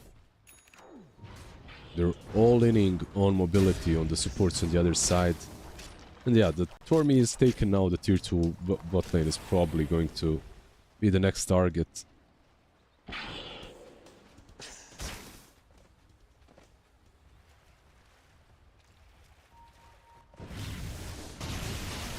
Both teams more or less know exactly what's happening. Like, you could see the Void Spirit already TPing out from bottom. Mid lane could be a play on Mars, if they could catch him, or Dazzle maybe even. Ah, they got Dazzle, okay. Mars is able to get away, but can they go bottom? Because they also isolate them, kind of. Niche? Yeah, Alberca's going to be the first person to TP in, so he's going to be able to drag back Niche. Everyone else is a little slow, though. Emergent's going to finally get in range. Now, Dire are responding. They're not going to be hit quick enough for the first life. They will intercept Nicky Core, making it a bit difficult for the Void Spirit to get in. Lights is finally going to be there. Niche is fine. He's got the boys to back him up. Nicky Core's going to do his best, but the damage is lacking. The arena now is over, so Nesvi should finally get the damage out. That's good for one, but he doesn't have the resources. He's able to turn. Overgrowth is there, but the instant Manta 4-2-3 is going to try and turn with the Man 5, but Clinks has got some problems. Chain control thanks to the Mars, and the Tiny speeds back up. And they got the SD to hold him against the wall. Dazzle with the Grave, and 4-2-3 is still alive once again. That's a wipe. Yeah, that's another wipe. It looked good. They separated them, they killed the Dazzle mid, insta TP bottom to set up a Lash. That part was wonderful. Like, they killed him twice. Everything afterwards, though, like the Tiny and the Mars, I feel like played circles around them a little bit too hard. The Brood as well, debating the Clinks, thinking that he's got enough damage, but he didn't. Dire's top tower is under Plus, of course, you lost your Kunkka already. He couldn't really contribute. You maxed out all of your credit cards to take down Lesh, you know? You were pretty much in debt when it comes to spells and items. They used everything. Which is that... Is the jump always Dazzle? Is that really the only person that they can start the fight on Power Rangers? Because does that just not happen every time now, if you don't? No, absolutely. I mean, it has been happening in every fight so far. They go on anyone else, Dazzle saves them, and the fight look at is this is completely interesting. over. They're beating the Tree and Protector, but Dire also bringing numbers. They had the ward up on the high ground, but Lycia's going to be ready to respond. Holding 3 heroes inside the arena. Daisy's there, and they've got the Split Earth as well. It's just once again another effortless fight for Dire in a circle. I mean, their team fighting so far this series, it's been superb. I feel like it's so much easier for them though. They have the control and the damage naturally from the heroes on the other side. I feel bad for them because when I look at their draft, I don't see the way that they initiate and take down a target fast enough without Klinks being there. Like, Klinks needs to be a part of every single play that they make. If they don't have him, they don't have the damage. Like this last fight, they even had high ground vision. Now the ward just gets cleaned up by 4-2-3, but they had vision on them. Like, they could have initiated on whoever they wanted to, and you still can't get the good angle to get a kill.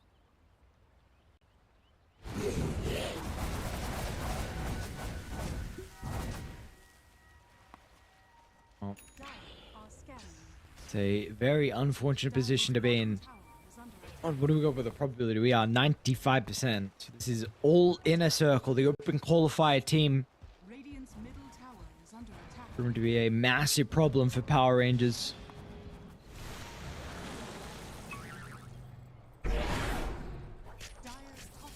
On Nesfear. Oh, instant TP from Daze. Hang on, he's That's Yules as well. Can he BKB TP out? There we go. Okay, just waiting for the TP. No misanthropy like in some other games with that extra damage. Shiva's now though is completed on Lesh, level 18 on top of it. Things are looking kinda rough. I'm not sure if the high ground push is that simple for inner circle, but they do have this tiny, so it's kind of a, you know, this positioning hero. As long as he sees someone, he can jump, toss them back. Like this. Poor Treant.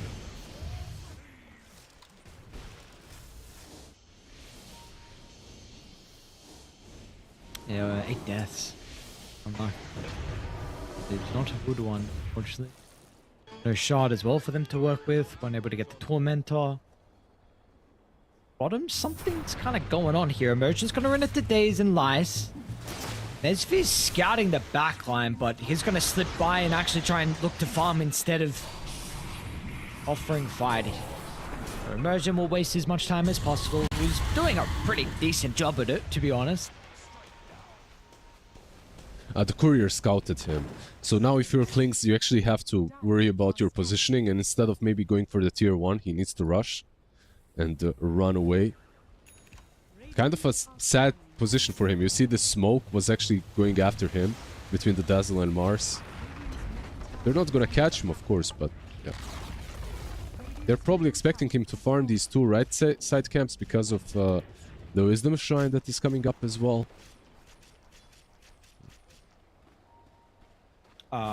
He's taking a... Oh my god, he still got dusted. Wow, that was close. Yeah, they could have forced out a BKB at least. It's got Ghost. Dust just expired. So didn't know Klinks nearby. Just gonna yoink the tower, top lane. What do we got going on? They're gonna be able to find Nicky Cool, and his game is gonna continue to be rough. 7 deaths as well. Ooh. A 174 on the Void Spirit. 1-8 on the Treant. 2-9 as the 0 for Kunkka. The only one with a positive score is the Klings. 4-3-0. Radiant are scanning. Who's being hunted?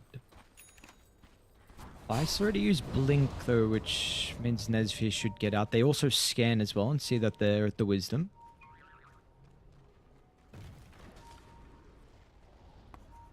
Butterfly Top tower is well and truly proves to add an extra problem to the already growing list of Power Rangers. Bottom, what are they trying to... Oh, this is a risky play. They're going to be quick with the kill, and if they got the control to stop a yours or BKB from Lies. Not gonna happen. It's a pretty deep war they got in. So they're gonna lose Rosh, of course, but they did set up this area of the map to play around it. They're not going to contest the Aegis, I don't think so. Even though they're smoked up in the base, I don't think they will be there on time, even if they ran now. So Phoenix Nesfear is not hasn't even connecting. TP'd in.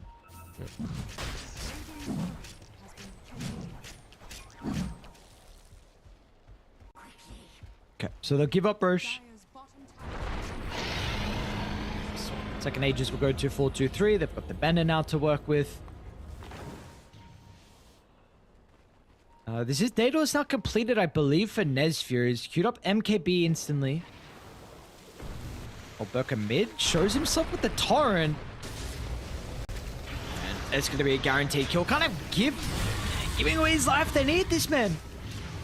It's become very farm this game with how far behind they are. It's going to be 50 seconds without him. At least he dies pretty deep inside Dire's territory, so it's going to take some time for them. It's gonna take Radiant's about high ground. yeah, it's gonna take about 5 to 10 seconds for them to I thought it'd get be a here. bit longer. Yeah, I mean, I felt the same thing. Like maybe he's trying to delay, but I don't think that they can delay this game any longer. Radiant's middle barracks under attack. No, unfortunately not by the looks of it. Nikki cool.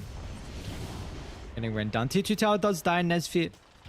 At least able to find that, but you got some bigger problems inside your base. It's a full set of barracks. They're trying to 4-2-3 is not stopping. yeah, they're skipping like the side lanes, but the creeps are coming down mid, so realistically Inner Circle can continue pushing. Oh, Lice is ready to go. They're actually going to be able to get the toss back. Shutting him, it's protecting him, but now he's stuck inside the arena. And Nesfear can do nothing once the walls are up. There's no damage from the Clinks until the end's going to be run down as well. But the Broodmother's too large of a problem and everyone else as well. Nesfear will get the BKB and find a way back in the base.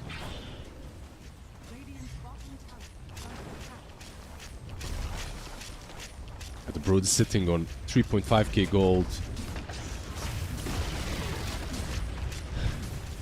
I don't think that she necessarily needs to even spend it. He can go shopping if he wants to, but this is most likely mega creeps right here.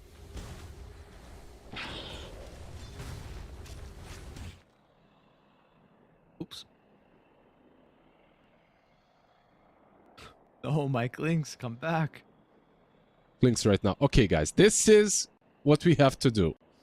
Kunkka. Don't get initiated on. Shadow Demon. Do something. Void Spirit. What kind of a coach talk could you have right now to make a difference? I don't think that you can actually get the puppy paws going here. No matter what you do, it's the same. I don't know if a coach talk's gonna help right now. Nikki cool. Hang on a second, Tiny.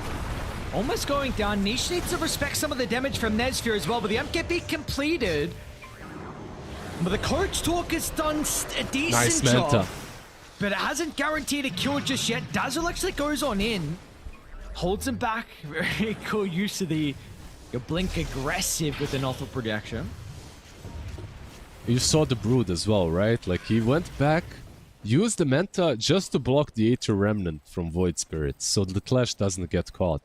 Lash also had BKB, but he... it's a fresh 9-second BKB. If you can end the game with it, you'd rather win without using it, of course. It's extra style points, everyone knows that. Straight into the Tormy for another shard. A tiny shard, not the best one. Hopefully someone else gets it. Let's see. Of course, it's gonna be the tiny. Scotty's a very interesting item on Brood. I don't really get this item that much at the moment.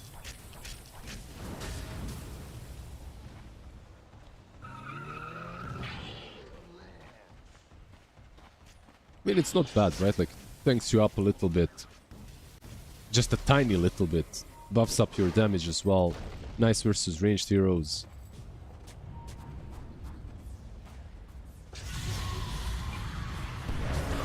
Oh, Lice is already in. Speed's going to be able to connect onto two, but Brood does get torrented, so he's not able to right-click at the moment. He will finally be inside the arena. Let's see what Nesvi's able to do once it's gone, though, but he's going to be tossed inside the middle. Nesvi has to use the Skeleton Walk to get away, but they are far too behind. It's going to be 2-0 victory from Inner Circle. Very nicely played. Yeah, GZR dropped. Inner Circle does take it, like we said at the opening, right? Like, this is a team that could surprise us with a quick 2-0 versus Power Rangers, and yeah, they do it. Like, this is an open qualifier stack, but I really think that they're really high up there when it comes to maybe even making it all the way through. There's still, of course, a lot of stronger teams than Power Rangers that they have to go through, but don't sleep on them. They're strong. Like, this last game, everything kind of connected. I think their draft was good. From Power Rangers, the Wisdom Shrine definitely hurt them. They didn't get their levels on time, but also with the levels, the way their draft works is just very difficult to play post-laning stage. Like, the amount of damage that these heroes are bringing more or less all rely on Clinks to be a part of all the fights. Which, if it's the plan, sure, that's a good plan, but if your Clinks cannot do it, if your Clinks has a rough start, rough game, then it all falls apart. Unfortunately for Power Rangers, it fell apart. Yeah, unfortunately, everyone has a little bit too rough of a game, to be honest. Like, it's no one, unfortunately, was able to really get going.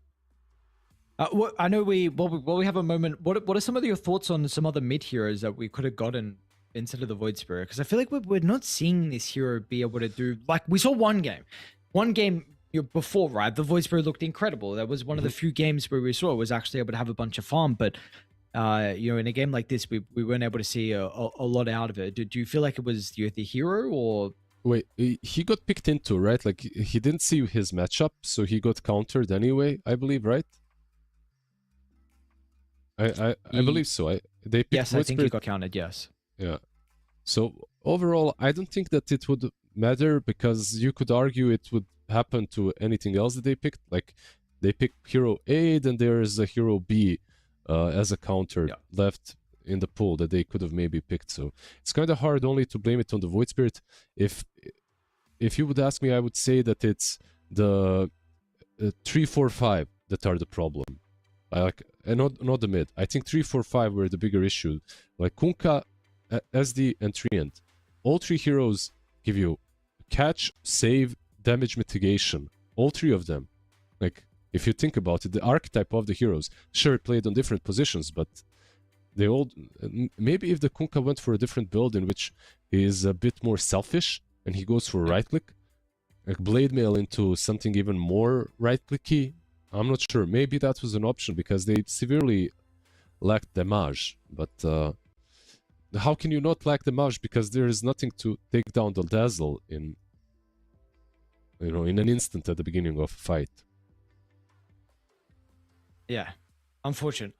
But it's we get to see Power Rangers still. They get to have a lower bracket run. This team is very, very exciting to watch, and we've seen in the past, of course, run a team with some of those online tournaments. So we'll see if they can have that run that they're hoping for to make it to Birmingham for us. So we've got a bit of a break.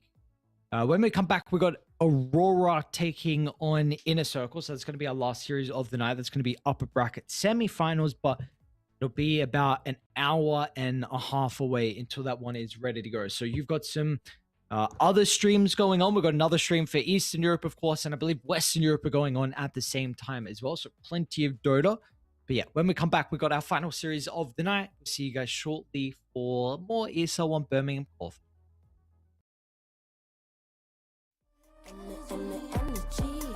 Energy, feeling free, energy. Gotta protect my mind. I'm breathing in new life. It's time that I realize what feels good ain't always right. I'm feeling good, feeling free. Feeling good, feeling free. All I need is me and my new energy, Feeling good, feeling free. Feeling good, feeling free. All I need is me and my new energy, Feeling good, feeling free. Feeling good, feeling all I need is me and my new energy,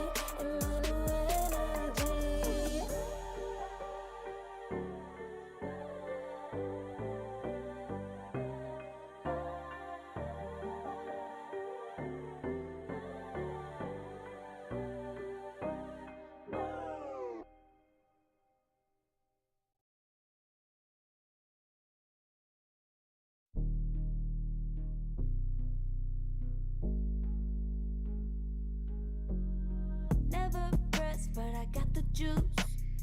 Taking the lead, that's just what I do. I made mountains move with one hand tied, and still this world ain't satisfied. Everywhere I go, they stop and stare. I tell the truth, I take it there. Call me vicious, persistent, overzealous, that's fine. Main character energy, I stay taking what's mine. You need a foot on the gas, so put my name on the line. Main character energy, I'm just taking what's mine. And it's written in the stars, I'm a king like my sign, yeah. Reason the bar that just dropped like a surprise. Don't be mad about it. Don't be mad about it. I don't play the game, nah, I make the rules. Cards close to the chest, and I don't play no fool. Don't be mad about it. Look, yeah, my name stay in the mouth. Legs got broke, they said cast her. I'm the 911 response in a disaster. I don't ask, I just take. Treat the world like a man, I just blow them away. Yeah, I'm a #1 fan. Don't need a bark, I'm a bite. Switch me on, dark need light. Don't need pity, don't need spite. I just plop, plop, plop on sight. Could take your girl in 2 seconds. I just flash her a smile. I make petty look pretty. They run an inch, I run 3 miles. You need a foot on the gas, I'll put my name on the line. Main character energy, I'm just taking what's mine. And it's written in the stars, I'm a king like my sign, yeah. Raising the bar that just dropped like a surprise. Don't be mad about it. Don't be mad about it. Don't be mad about it. Don't be mad about it. I don't play the game, nah, I make the rules. Cards close to the chest, and I don't play no fool. Don't be mad about it. Don't be mad. Don't be mad.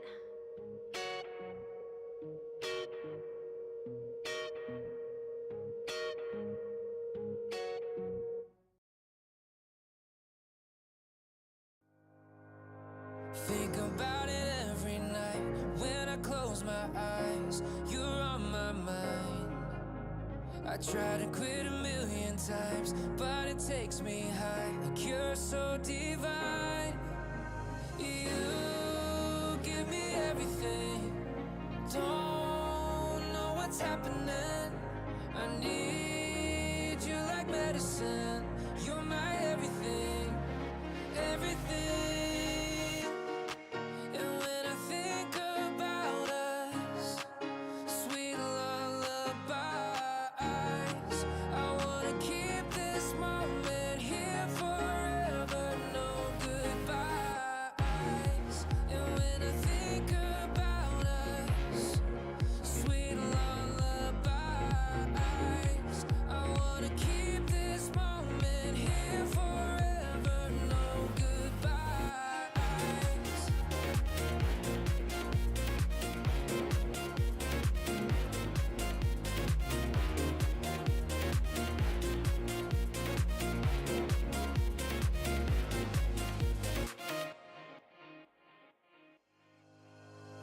Think about it every night when I close my eyes. You're on my mind. I try to quit a million times, but it takes me high. A cure so divine. You give me everything. Don't know what's happening. I need you like medicine. You're my everything, everything. And when I think about us, sweet lullabies, I wanna keep this moment here forever. No goodbyes. And when I think about us, sweet lullabies, I wanna keep this moment here forever. No goodbyes.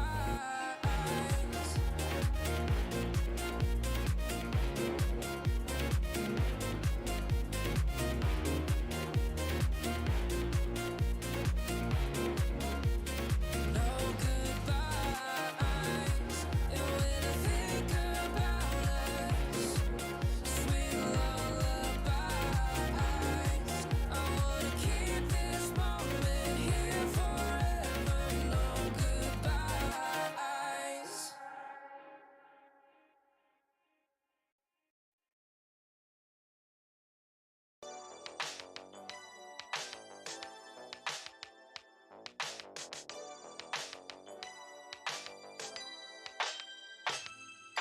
Ooh, the day that boy walked my way. Don't forget his pretty face. It was like we both had something to say. Yeah, but as soon as I saw him, his fine ass was gone. Think I should have fallen at home. Put my number into his phone. A moment in time, so divine. Hope I see you again. Hope I see you again. A moment in time, so divine. Hope I see you again. Hope I see you again. You looking so good, made me wanna know you. Feeling the groove, and I got to show you. Come back, better come back. Want you to know that you're looking so fly. I wanna get to know you, but you must be mine in just a moment in time. Oh Lord, boy, you better come back. A moment in time, so divine. Hope I see you again. Hope I see you again. A moment in time, so divine. Hope I see you again. Hope I see you again. You're looking so good, made me wanna know you. Feeling the groove, and I got to show you. Come back, better come back. Want you to know that you're looking so fly. I wanna get to know you, but you must be mine in just a moment in time. Oh Lord, boy, you better come back.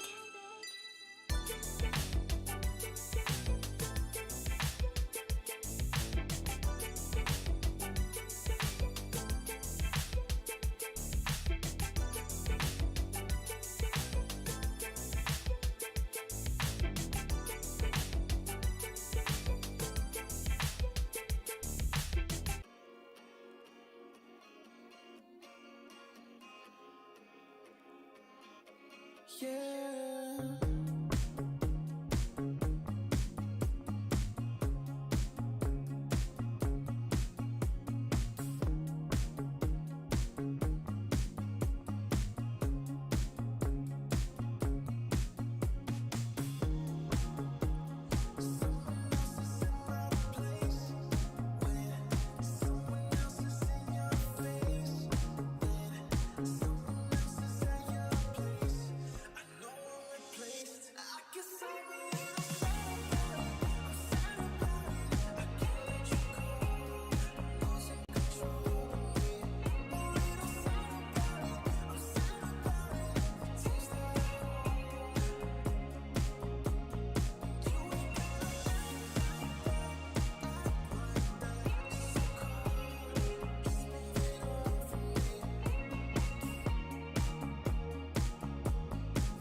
Far from me.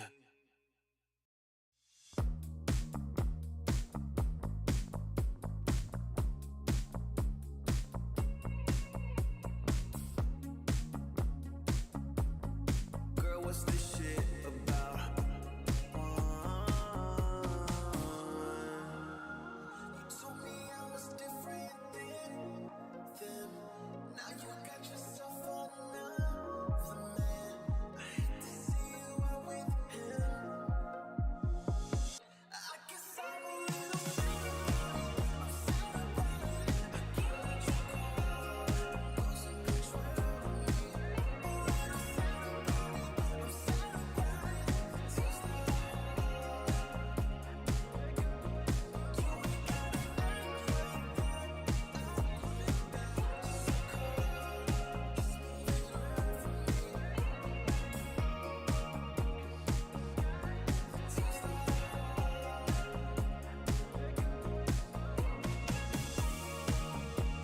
so we should be floating to wherever we're going. 'Cause if the sky is in motion, then we're going slow motion. So we should be floating to wherever we're going. 'Cause if the sky is in motion, then we're going slow motion.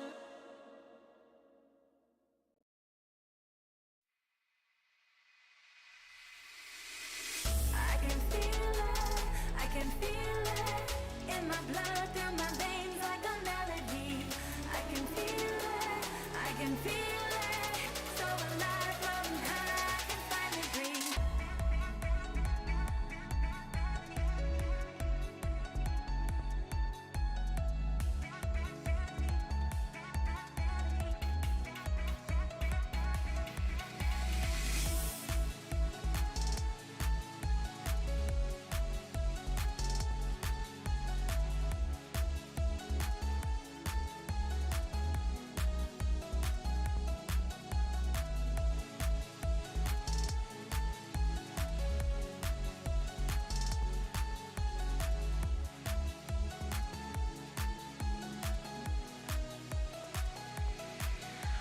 Lately, I've been feeling lonely.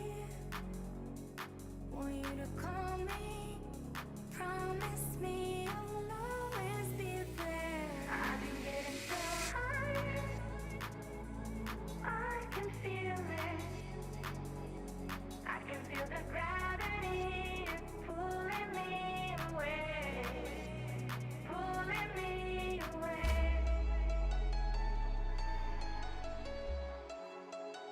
Pulling me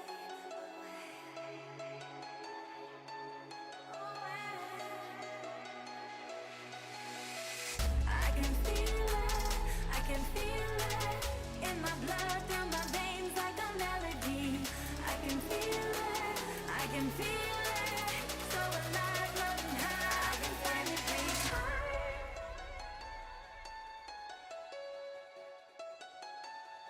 I can feel the gravity pulling me away, pulling me away.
apply restraint.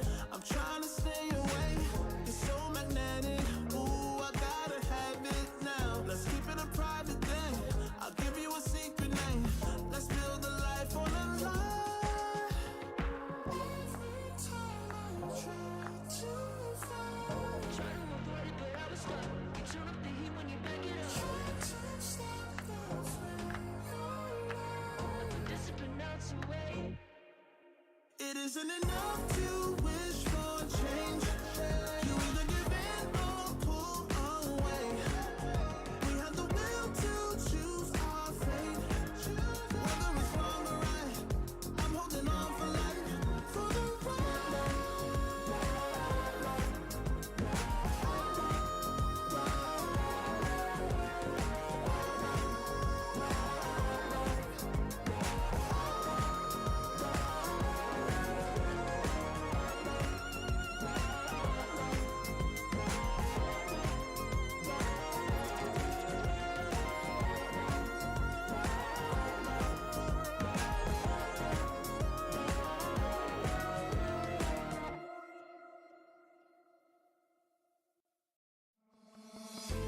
Oh, I don't know how to put it together. Ever since I found ya, my life just got better. Better than this, better than that, better than anything I ever had. Better than this, better than that, better than anything I ever had.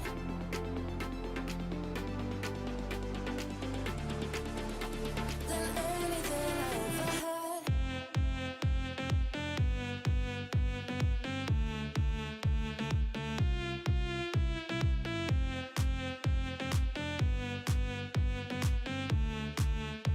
Than anything I ever had.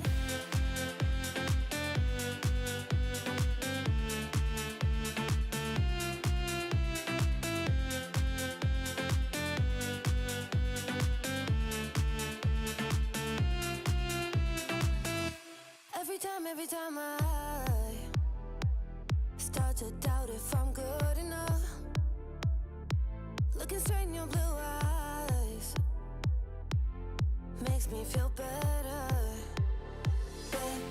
Better than this, better than that, better than anything I ever had. Better than this, better than that, better than anything I ever had.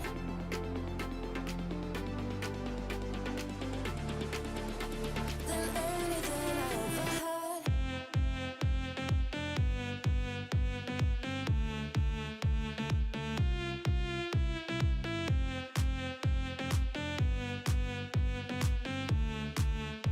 Than anything I ever had.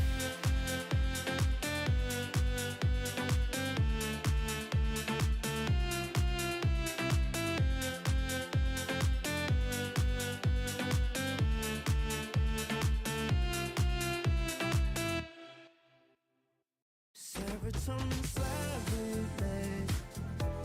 Sequin in the lights, empowering your energy.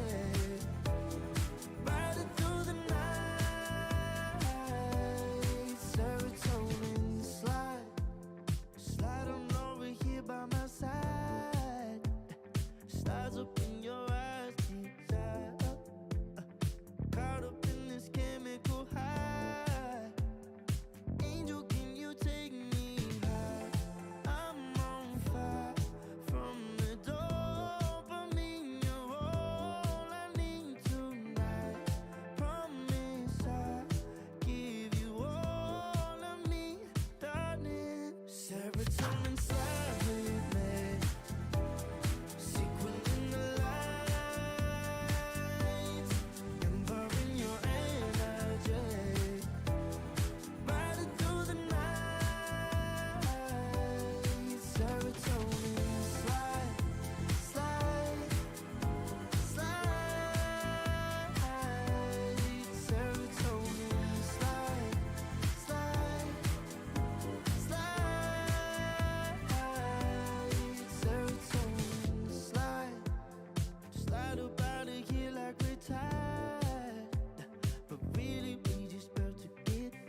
slide, chemical high. Dopamine dive, love, take it higher. Serotonin slide, chemical high. Dopamine dive, love, take it higher.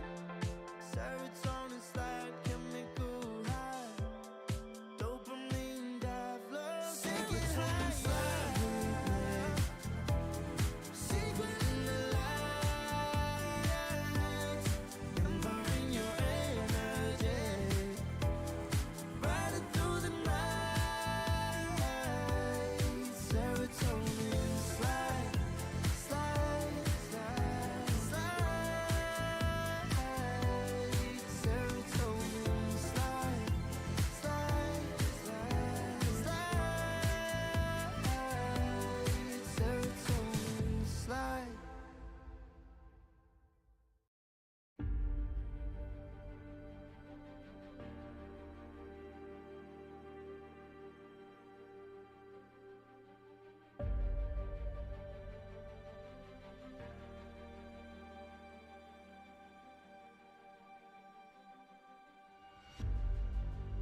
Earth is suffering,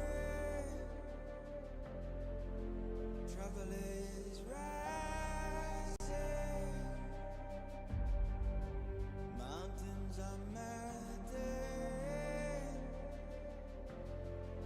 There's gonna be nothing left to breathe. Raise the sirens now.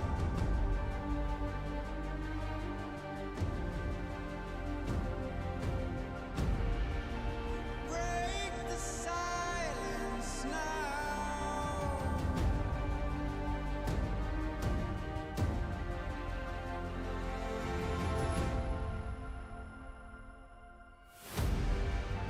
Our hearts are trembling. This can be the ending. We must begin to rise. It's now do or die. Raise the sirens now before it's too late. Break the silence now before it's too late.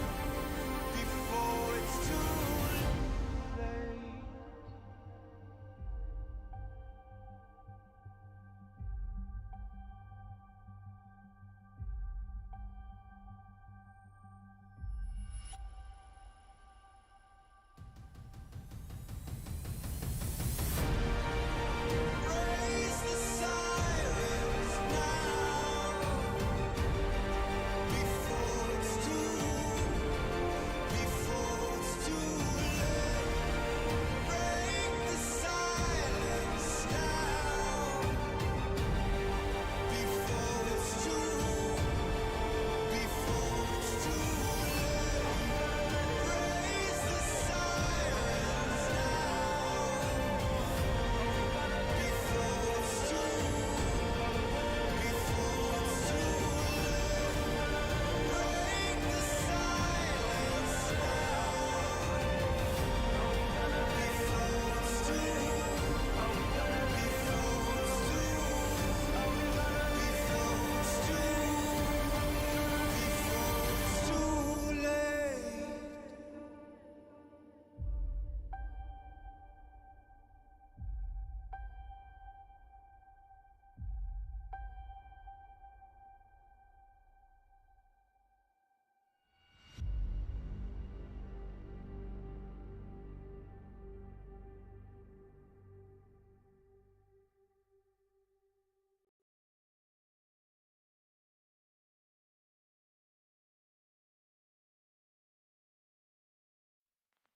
I pack my suitcase, headed out the door. I keep my shoes laced. 2,000 miles away from home. A couple dollars in my pocket, never stopped the boy before.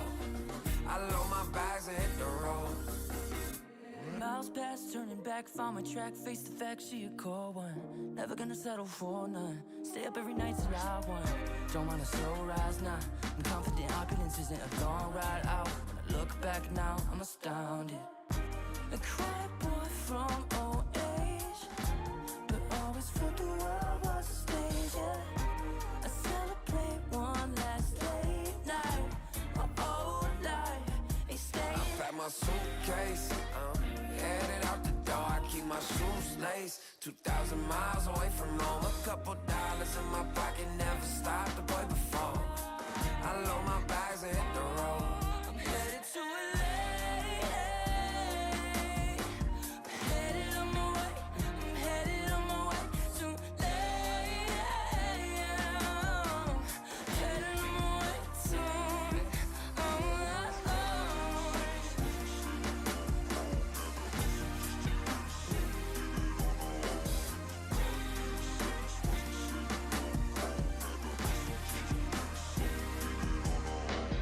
Couple thousand miles, throw it on the dash.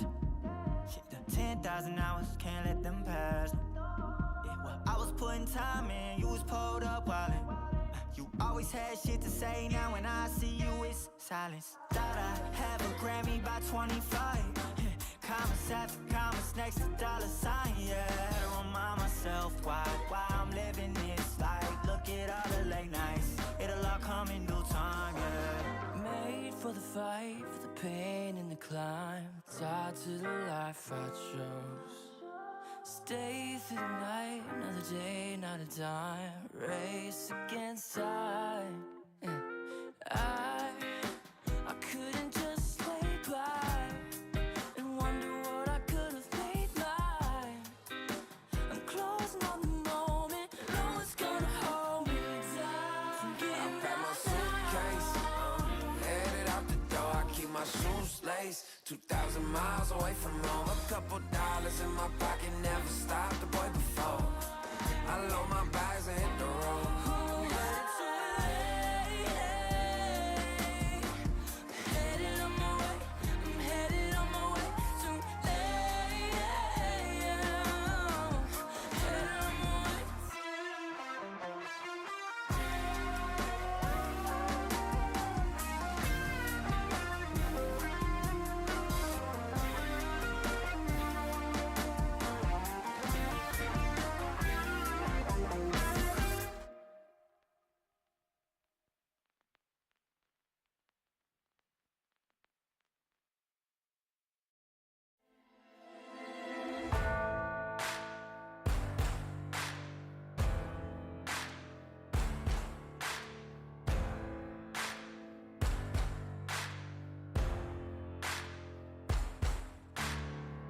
Can you hear the voices calling? Longing for your dirty souls, the wolves are hauling. Can you hear the voices calling? Do you feel how they are dragging? Waiting for a second to push you to your limits, going stronger, feeling better. But do you feel them? Can you hear them say?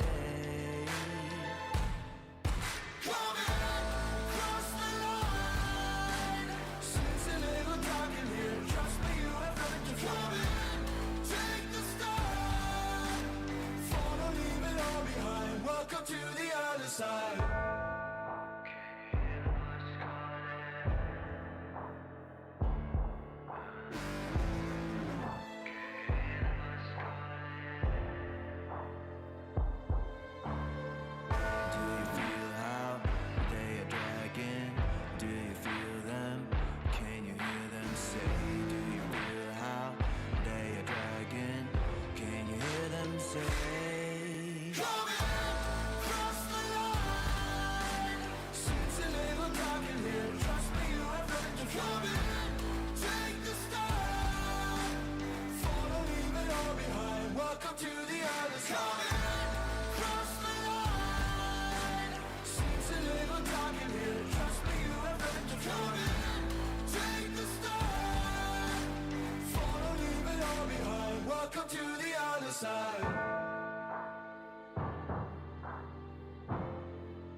like a moth to the flame. I'm attracted when the doubts start saying my name. I can go there easily, and it's hard to maintain, 'cause I know it's not the world I know, it's me.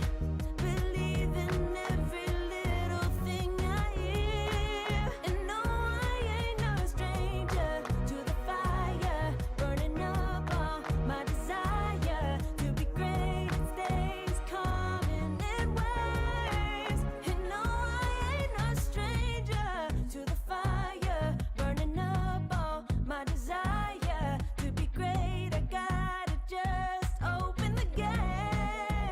All I need is saving from hitting the pavement, understanding when I'm impatient, that only I give to me. All I need is a little love in lonely places, the strength to stare fear in the face, that only I give to me.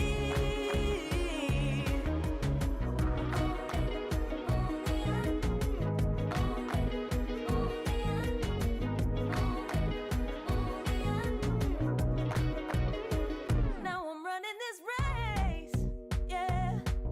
Stallions couldn't catch up to me. I'm running till I get first place.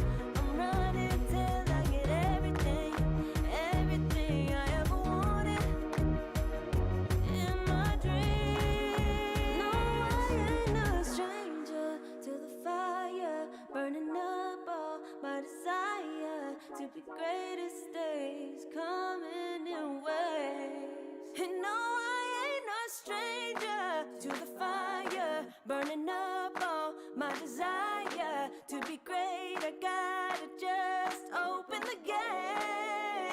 All I need is saving from hitting the pavement, understanding when I'm impatient, that only I give to me. All I need is a little love in lonely places, the strength to stand fear in the face, that only I give to me.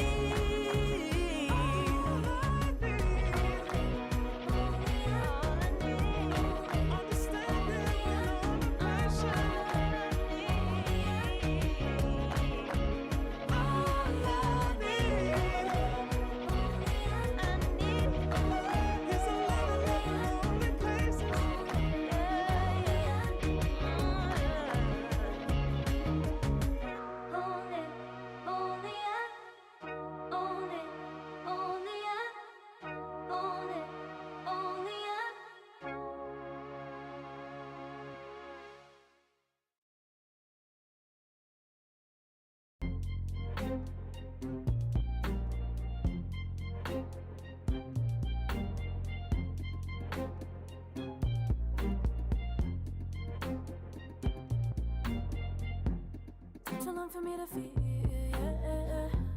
Tell me why you on your knees, yeah. Now I thought I had a dream, yeah. Kicking off the covers, I'm too hot for this bed. Give me space, I need to breathe, yeah. Give a face, giving it beautifully, yeah. Yeah, it's just me and my clique, yeah. We might be the hottest, but we let you in. Angel energy, let you sit with me. Angel energy, angel energy, angel energy. We got sympathy. Angel energy, angel energy.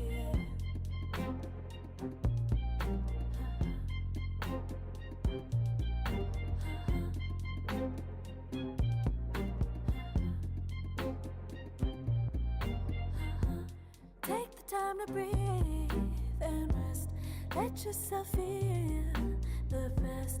Feel it all so deeply, so deeply. Divine with how we be, yeah. Aligned with everything, yeah. More than a dream. Vulnerable and strong, yeah, we feel everything. Angel energy, let you sit with me. Angel energy, angel energy, angel energy. We got sympathy. Angel energy, angel energy, angel energy. Let you sit with me, angel energy, angel energy, angel energy. We got sympathy, angel energy, angel energy.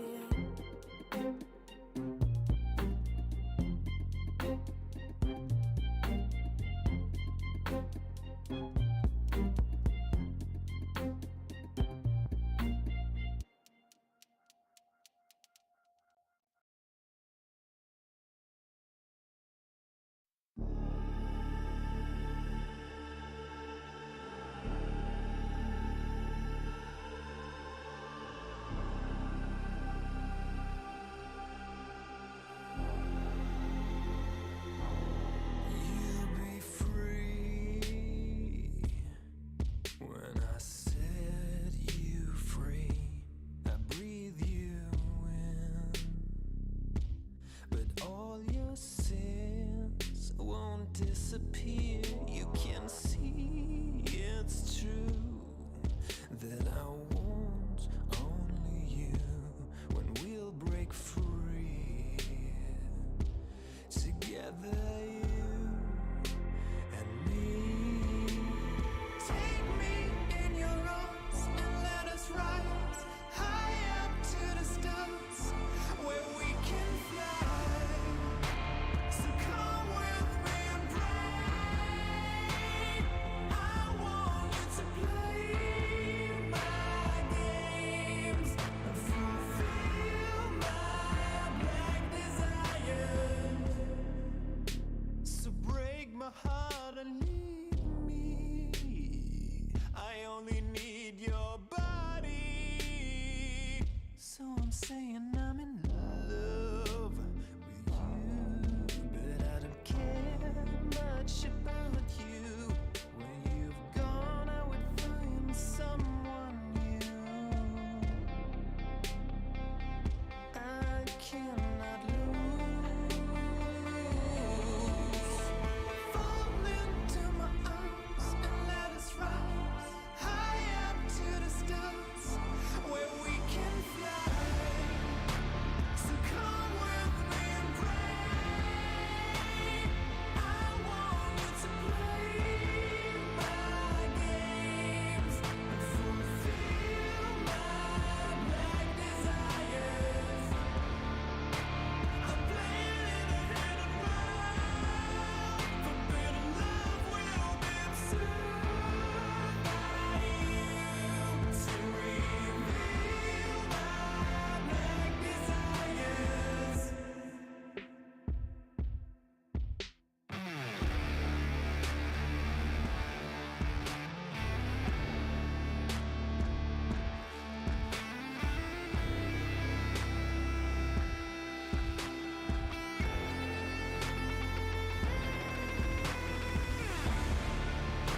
So come with me and pray. I want you to play my games and fulfill my black desires. I'm playing in a hidden world, forbidden love will be observed by you to reveal my black desires.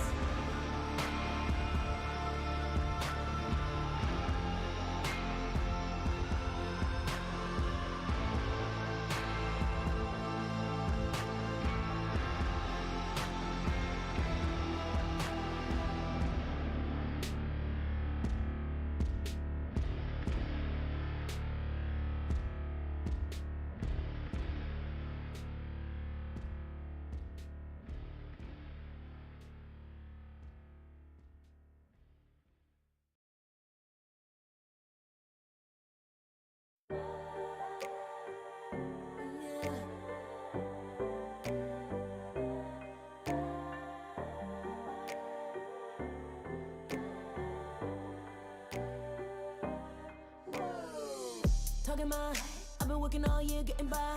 Looking for the high, taking all my time. Breathing in new life, feeling fine. Like I don't gotta be something society wants me to strive to be. Got my own energy, energy.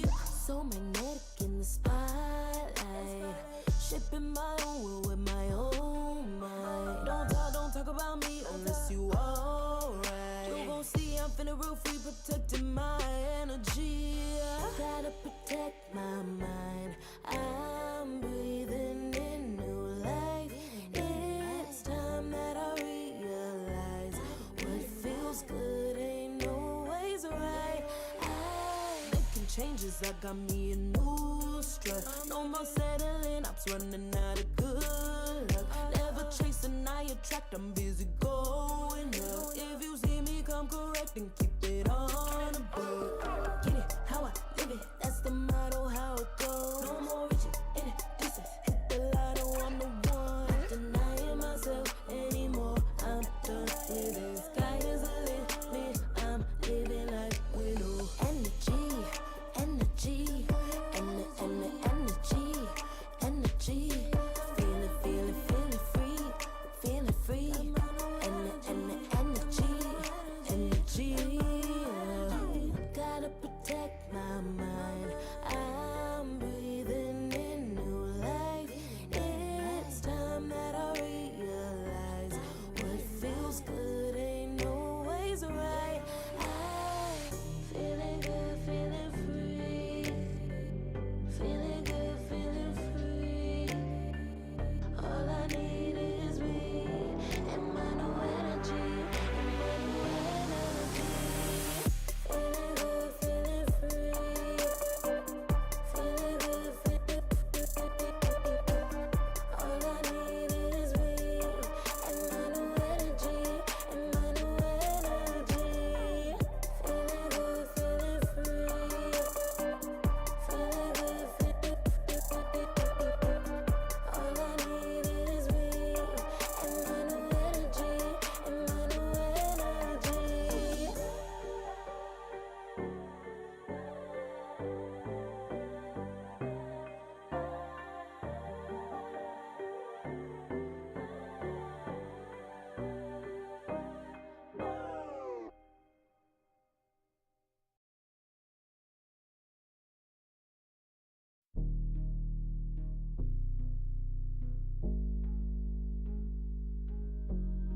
Never pressed, but I got the juice. Taking the lead, that's just what I do. I made mountains move with one hand tied, and still this world ain't satisfied. Everywhere I go, they stop and stare. I tell the truth, I take it there. Call me vicious, persistent, overzealous, that's fine.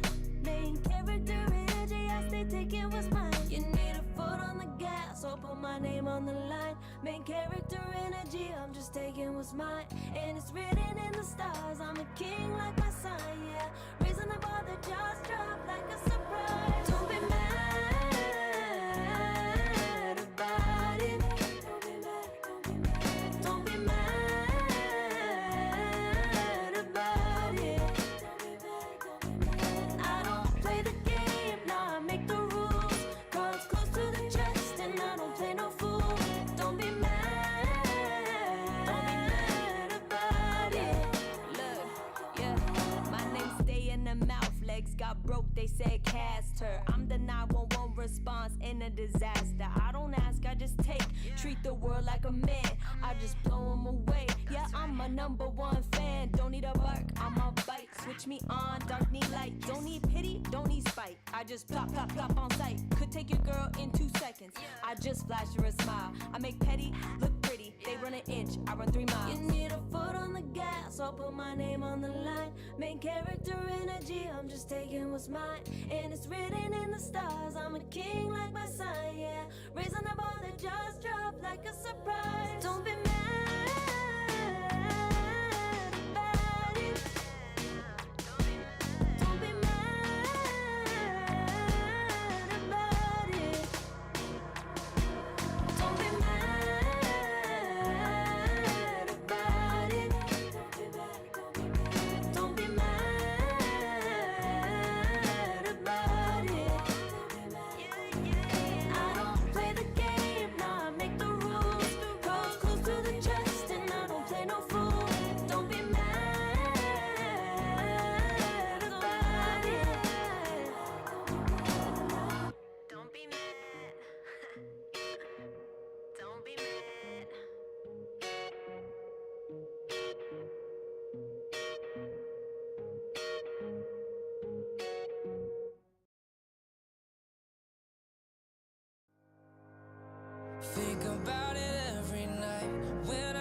my eyes, you're on my mind.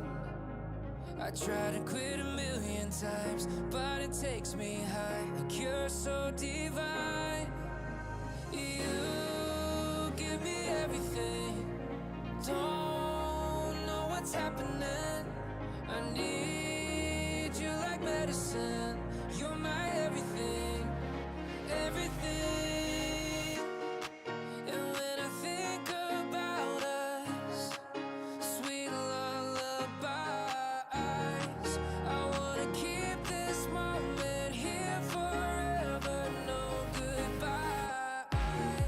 And when I think about us, sweet lullabies, I wanna keep this moment here forever, no goodbyes.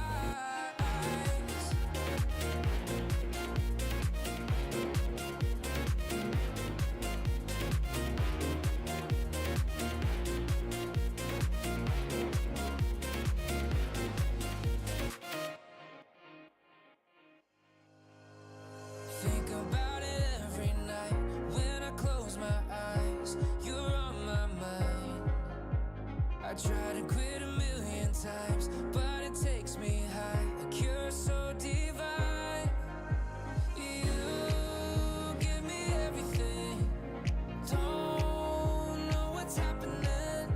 I need you like medicine, you're my everything, everything. And when I think about us, sweet lullabies, I wanna keep this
Yeah.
Far from me.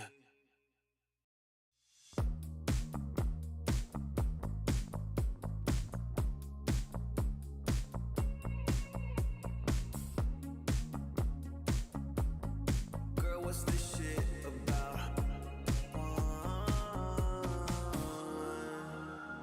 You told me I was different than them. Now you got yourself another man. I hate to see you out with him. I guess I'm a little sad about it. I can't let you go. Losing control of me. A little sad about it. I'm sad about it. Seems like you ain't gotta act like that.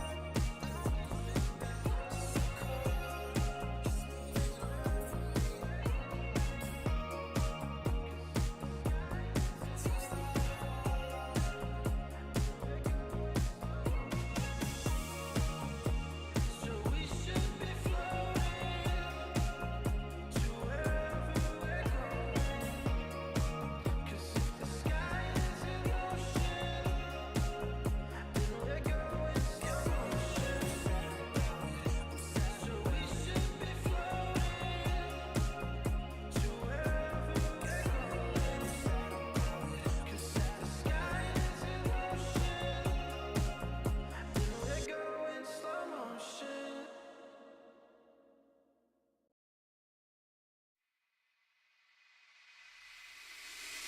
I can feel it, I can feel it in my blood, through my veins like a melody. I can feel it, I can feel it, so alive, floating high, I can finally breathe.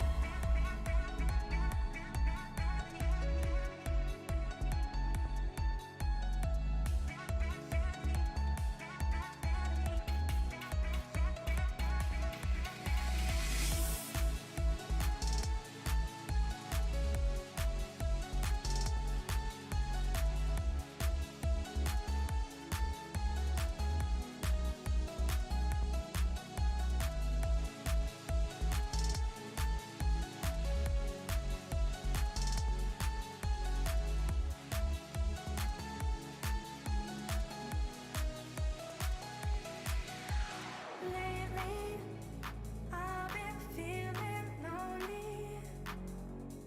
Want you to call me, promise me you'll always be there. I've been getting so high, I can feel it. I can feel the gravity pulling me away, pulling me away.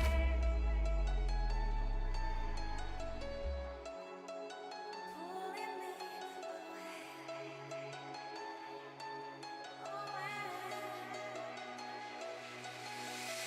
I can feel it, I can feel it in my blood, through my veins like a melody. I can feel it, I can feel it, so alive, floating high, I can finally breathe.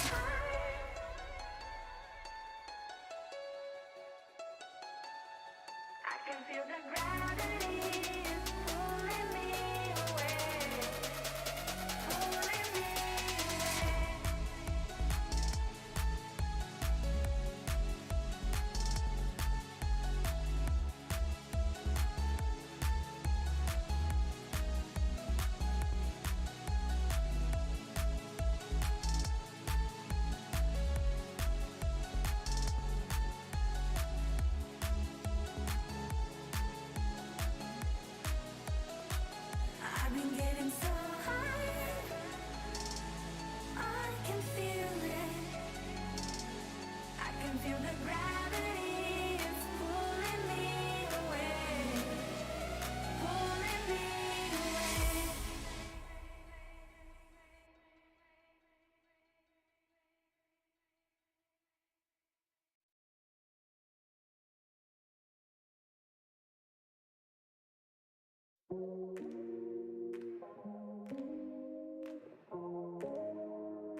No way I'll forget the first time with you.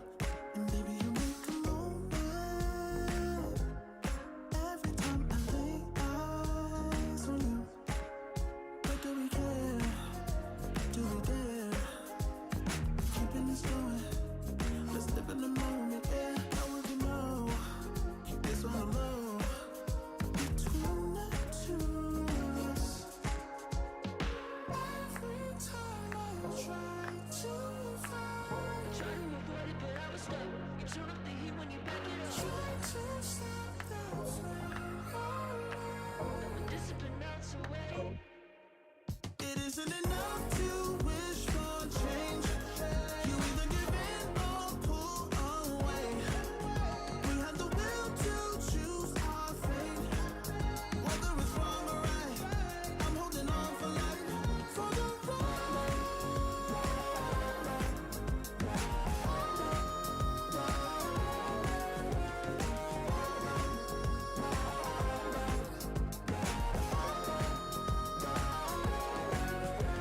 The day we woke up, lying in a pool of shame, tears and makeup printed on the pillowcase. It's hard to apply restraint. I'm trying to stay away. It's so magnetic. Ooh, I gotta have it now. Let's keep it a private thing. I'll give you a secret name. Let's build a life on a lie.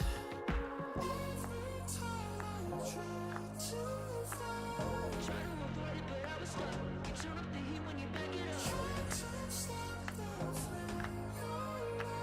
When discipline melts away. It isn't enough to wish for change. You either give in or pull away. We have the will to choose our fate. Whether it's wrong or right, I'm holding on for life, for the ride.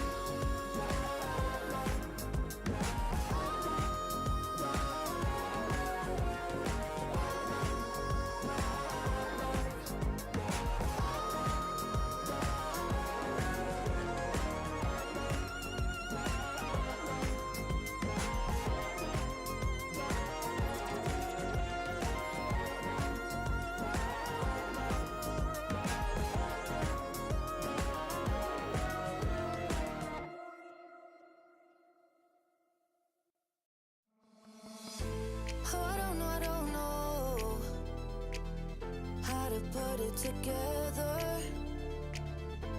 Ever since I found ya, my life just got better. Better than this, better than that, better than anything I ever had. Better than this, better than that, better than anything I ever had.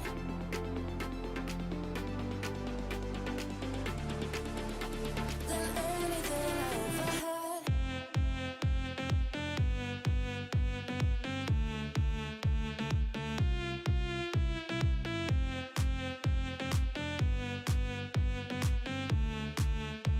Than anything I ever had.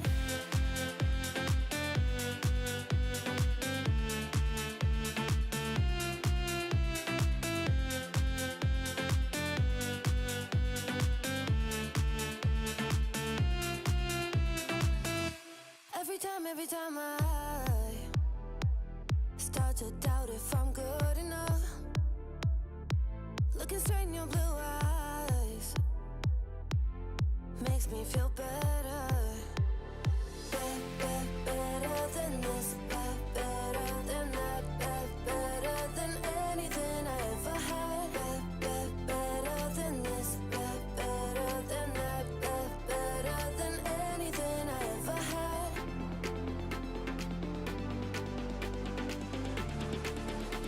Than anything I ever had.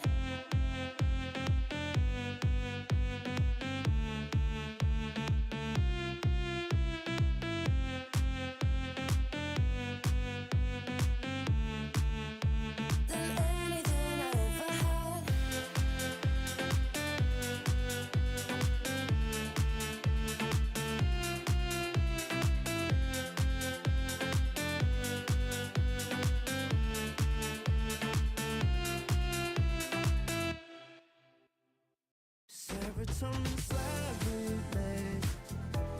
Sequin in the lights, empowering your energy. Riding through the night, serotonin slide. Slide on over here by my side. Stars up in your eyes, desire. Caught up in this chemical high. Angel, can you take me high? I'm on fire from the dopamine. You're all I need tonight. Promise I'll give you all of me, darling. Serotonin slide with me. Sequin in the lights, empowering your energy. Riding through the night, serotonin slide, slide, slide. Serotonin slide, slide, slide. Serotonin slide. Slide up out of here like we're tired, but really we just about to get wild. Loving at the speed of light. Your body, I can help but admire. I'm on fire from the dopamine. You're all I need tonight. Promise I'll give you all of me, darling. Serotonin slide with me. Sequin in the lights, empowering your energy. Riding through the night, serotonin slide, slide, slide, slide. Serotonin slide, slide, slide, slide. Serotonin slide, serotonin slide, chemical high. Dopamine dive, love, take it higher. Serotonin slide, chemical high. Dopamine dive, love, take it higher. Serotonin slide, chemical high. Dopamine dive, love, take it higher. Serotonin slide, chemical high. Dopamine dive, love, take it higher. Sequin in the lights, empowering your energy. Riding through the night, serotonin slide, slide, slide, slide. Serotonin slide, slide, slide, slide. Serotonin slide.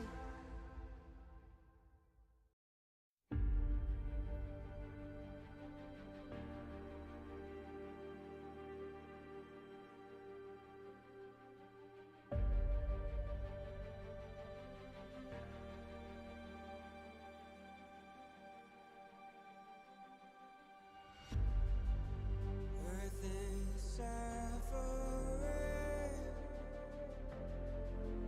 trouble is rising, mountains are melting. There's gonna be nothing left to breathe.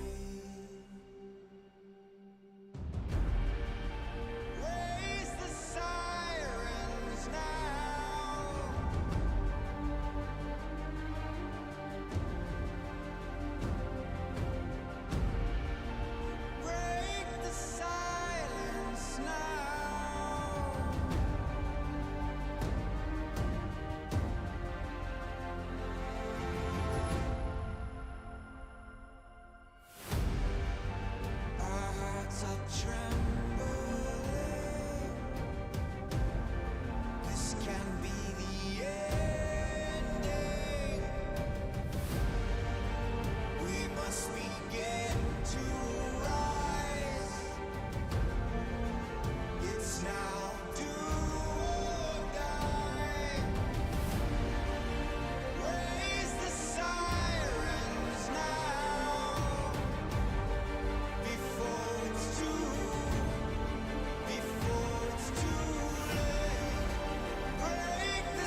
I pack my suitcase, headed out the door. I keep my shoes laced. 2,000 miles away from home. A couple dollars in my pocket, never stopped the boy before. I load my bags and hit the road. Miles past, turning back, found my track, face the fact she a cold one. Never gonna settle for none. Stay up every night till I won. Don't want a slow rise now. I'm confident opulence isn't a long ride out. When I look back now, I'm astounded. A quiet boy from old age, but always thought the world was a stage, yeah. I celebrate one last late night. My old life ain't staying. I pack my suitcase, headed out the door. I keep my shoes laced. 2,000 miles away from home. A couple dollars in my pocket, never stopped the boy before. I load my bags and hit the road. I'm headed to LA. I'm headed on my way. I'm headed on my way to LA. Headed on my way soon.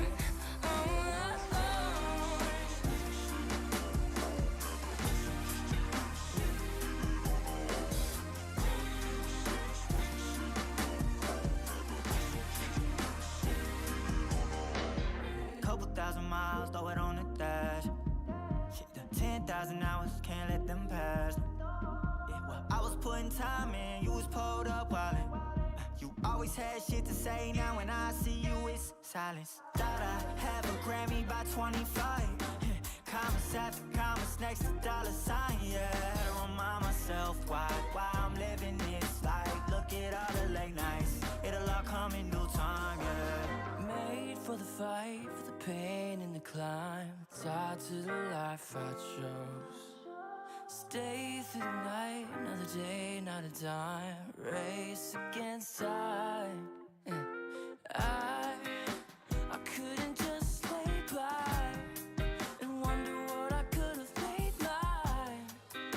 I'm closing on the moment, no one's gonna hold me down. I pack my suitcase, headed out the door. I keep my shoes laced. 2,000 miles away from home. A couple dollars in my pocket, never stopped the boy before.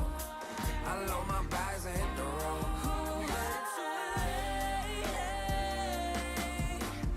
Headed on my way. I'm headed on my way to LA. Headed on my way.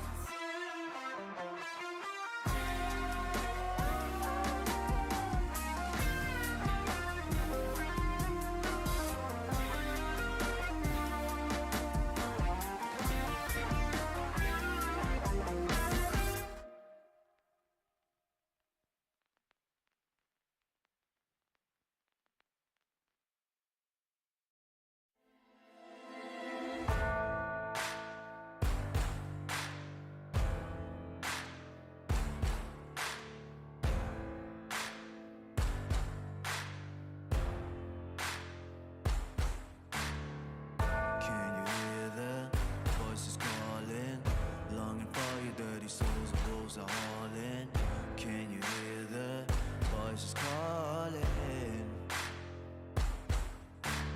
Do you feel how they are dragging? Waiting for a second to push you to your limits, going strong and feeling better. But do you feel them? Can you hear them say?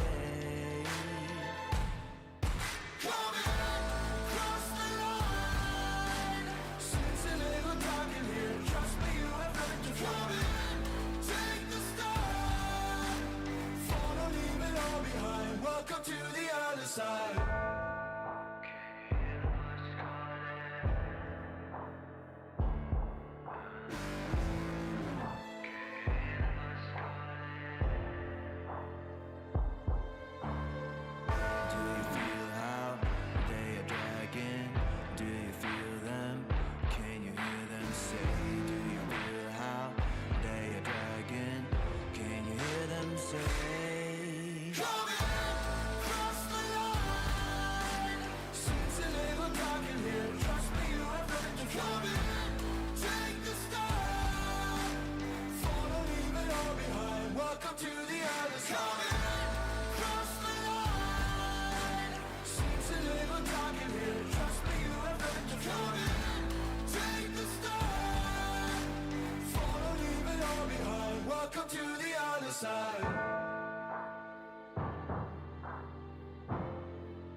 come out to the flame.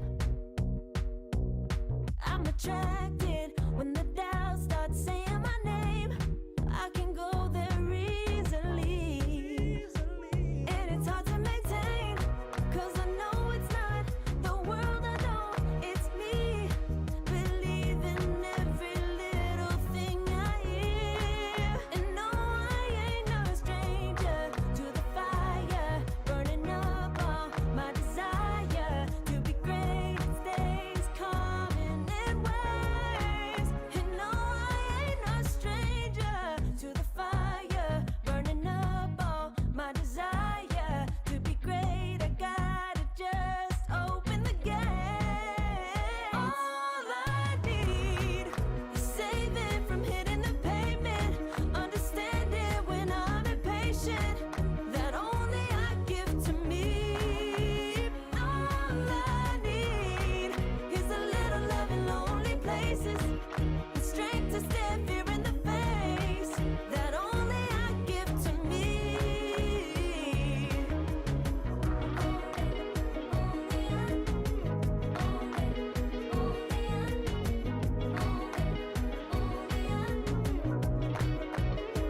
Now I'm running this race, yeah. Stallions couldn't catch up to me. I'm running till I get first place. I'm running till I get everything, everything I ever wanted in my dream. No, I ain't no stranger to the fire, burning up all my desire to be greatest days coming in waves. And no, I ain't no stranger to the fire, burning up all my desire to be great. I gotta just open the gate. All I need is saving from hitting the pavement, understanding when I'm impatient, that only I give to me.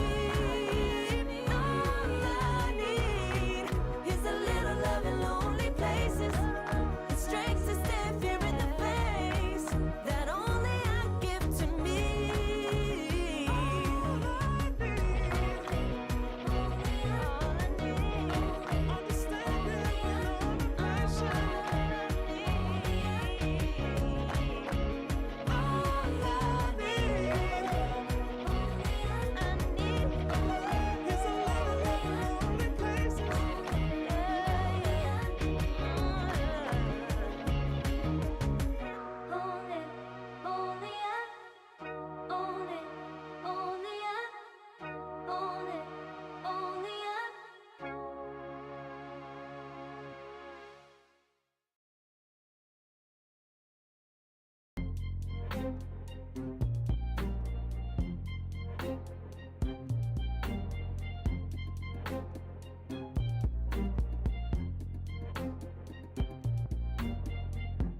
Took too long for me to feel, yeah. Tell me why you on your knees, yeah.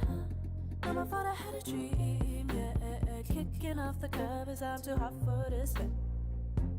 Give me space, I need to breathe, yeah. Give a face, giving it beautifully, yeah. Yeah, it's just me and my clique, yeah. We might be the hottest, but we let you in. Angel energy, let you sit with me. Angel energy, angel energy, angel energy. We got sympathy. Angel energy, angel energy.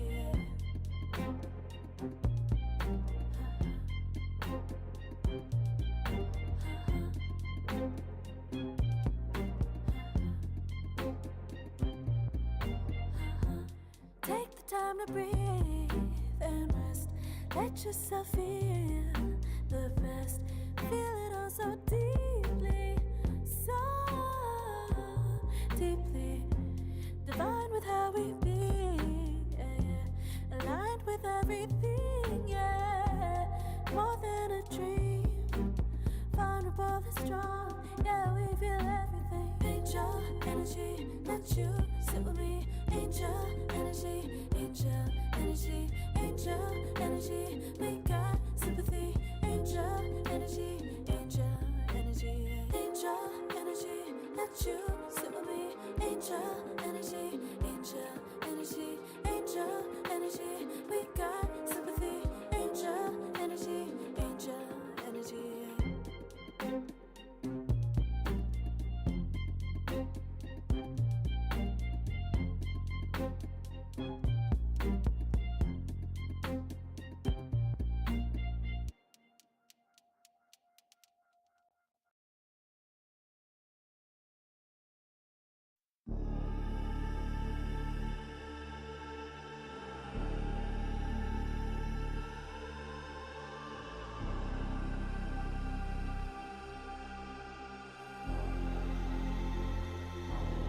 You'll be free when I set you free. I breathe you in, but all your sins won't disappear. You can see it's true that I want only you when we'll break free. Together, you and me. Take me in your arms and let us rise high up to the stars where we can fly. So come with me and pray. I want you to play my games and fulfill my black desires. So break my heart and leave me. I only need your body. So I'm saying I'm in love with you, but I don't care much about you. Where you've gone, I would find someone new. I cannot lose. Fall into my arms and let us rise high up to the stars where we can fly. So come with me and pray.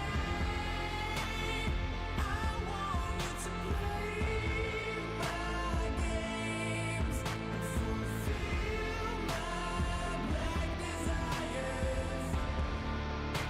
I'm playing in a hidden world. Forbidden love will be observed by you to reveal my black desires.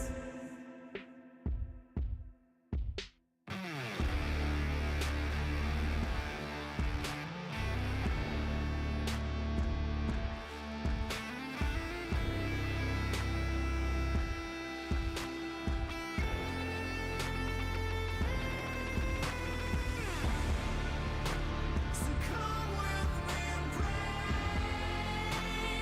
I want you to play my games and fulfill my black desires. I'm playing in a hidden world. Forbidden love will be observed by you to reveal my black desires.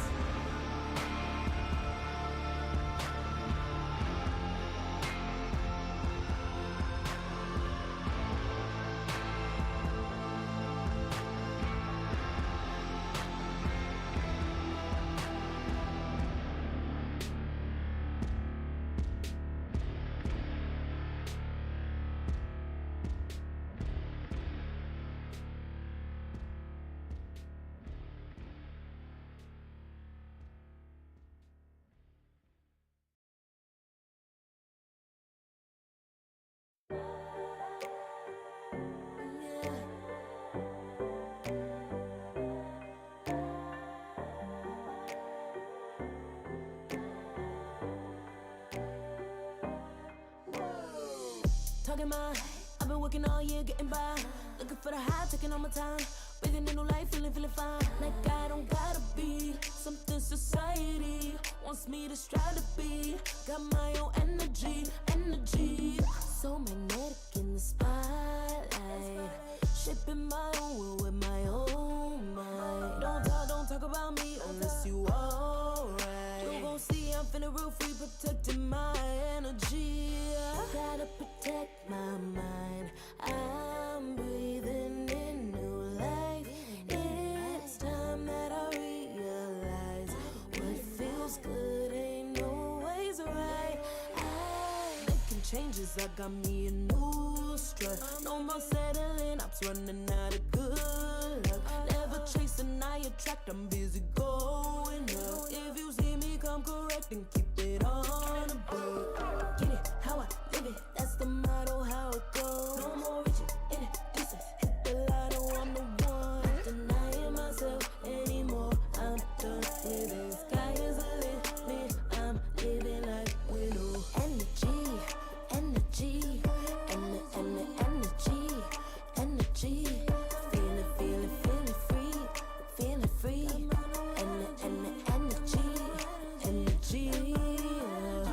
Gotta protect my mind. I'm breathing in new life.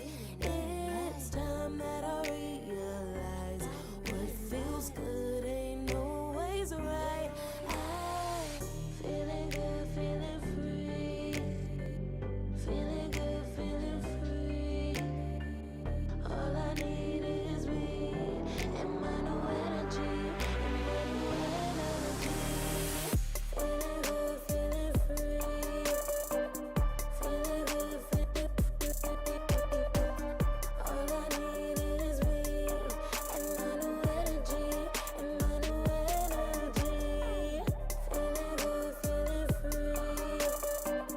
Feeling good, feeling free. All I need is me and my new energy, and my new energy.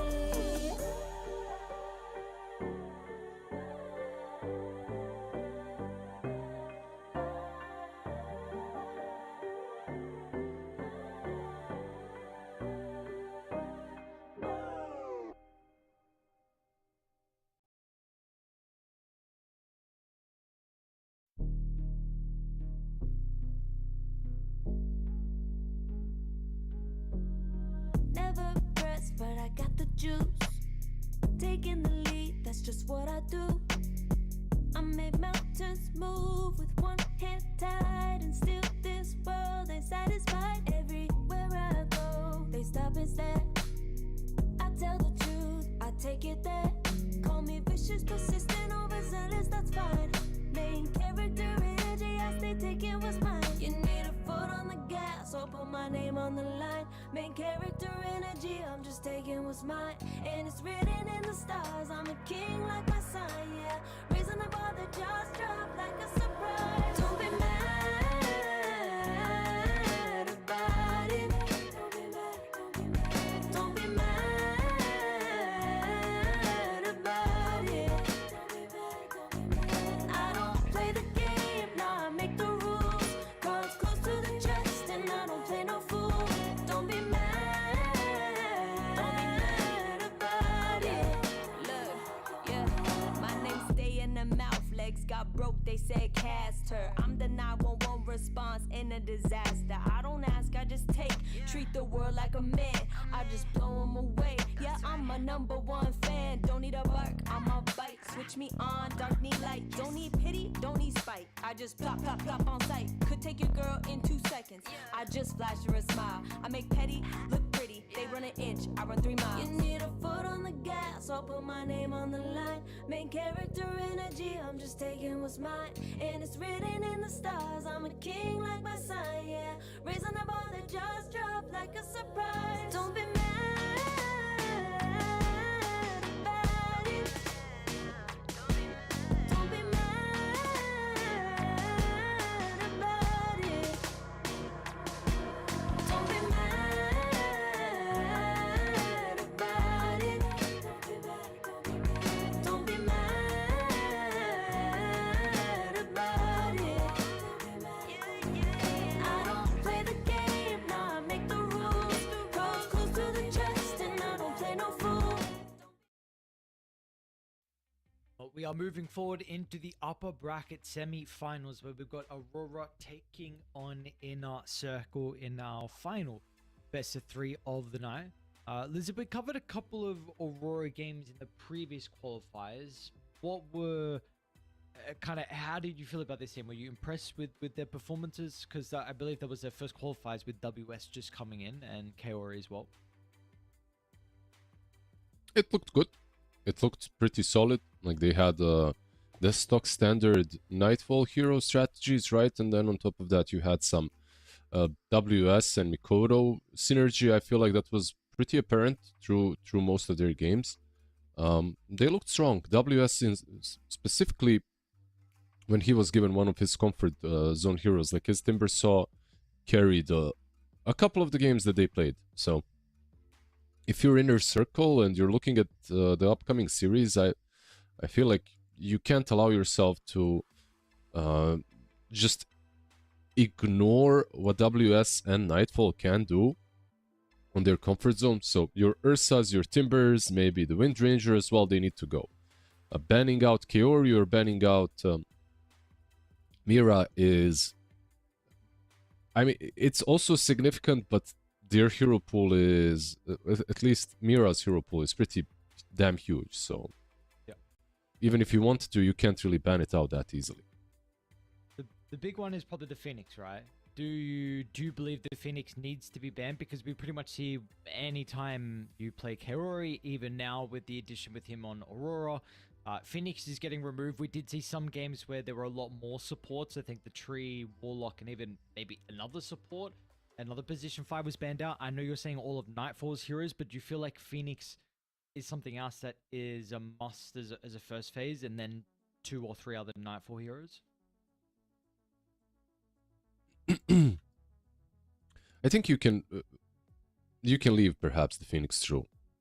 Not really sure. I don't think that you have to ban it. I think it's one of those heroes that is definitely very strong in his hands and will make a difference, but it's like a 5 that you can play around. Like you can find different solutions to it.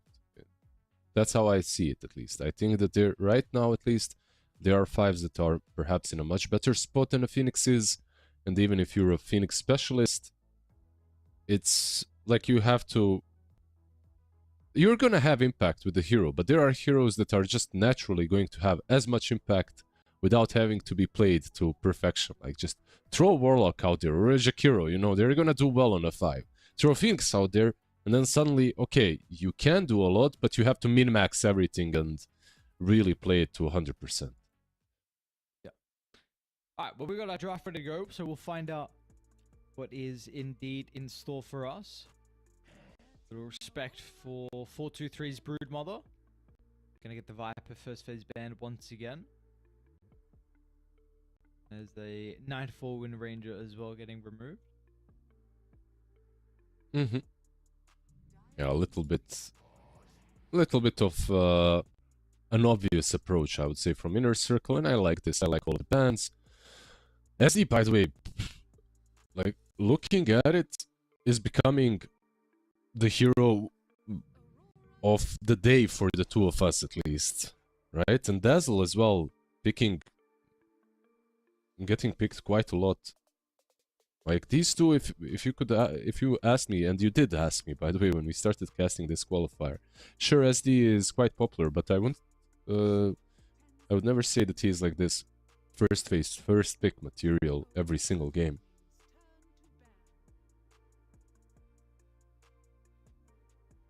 What are the strengths that this hero provides a lineup? Gives you catch, not catch, sorry, gives you save with the disruption. Catch is whatever. You can't really count disruption as a catch, but yeah, gives you save, gives you a nice buff to your HP with the promulgate facet. And of course gives you a purge later on. So the laning stage itself is nothing to write home about. So overall, for me, SD is a very interesting one. I think it's also the fact that you have purge to play around certain cores that hate playing against that undodgeable slow Yeah, that has always been But a nightmare for Cause. yeah, but overall his damage numbers and stuff, like for me this hero has always been amazing when I could abuse Shadow Poison, but he's really not in that kind of a position. You see it very often, people even going 4-4-0, not even skilling up Poison until super later in the game.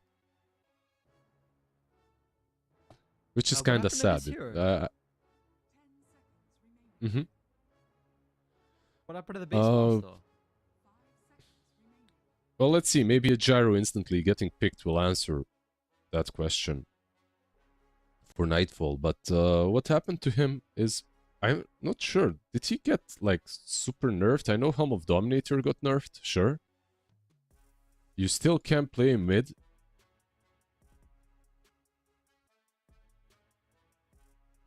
Like, how many changes actually happened to him? Damage ampere stacked increased on the axes, actually. Bore base attack time worsened, and bonus attack speed rescaled. But these aren't massive nerfs. I mean, Helm of Dominator and Helm of Overlord is probably the nerf that hit most of these kind of offlaners the most, like Centaur, Beastmaster, Viper.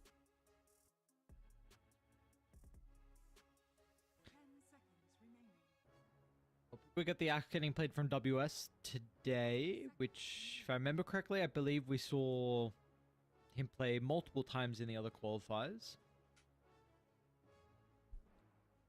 So very enjoyable matchup versus the Dazzle. The axe one? Is that what you said? Yeah, the axe one. Yeah. It is. Fun. It's nice after dunking people that are graved. After the laning stage, right? The laning stage itself can be a bit rough sometimes. If he can just shadow poison you and you go into the creeps, he heal bombs. That aspect of the game can sometimes be annoying. But yeah, like you said, dunking heal bombs is super nice.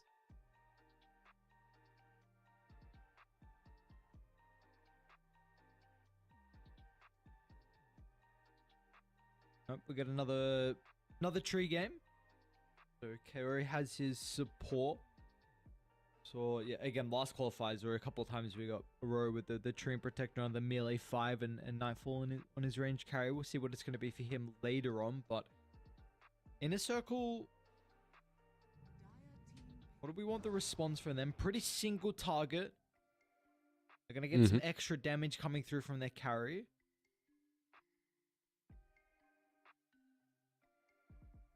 Yeah, they just won against the Clinks. Now they're picking it up themselves. The hero is in a good position. I mean, just the case that they didn't pick it in the last series doesn't necessarily mean that they don't have faith in the Clinks. They pick up themselves the Tiny.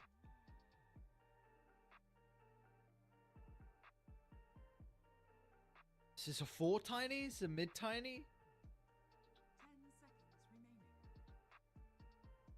Daze just played it on a 4, and he played it into a Shadow Demon as well, and he did pretty damn well, so maybe maybe it's gonna be a 4 Tiny again for him.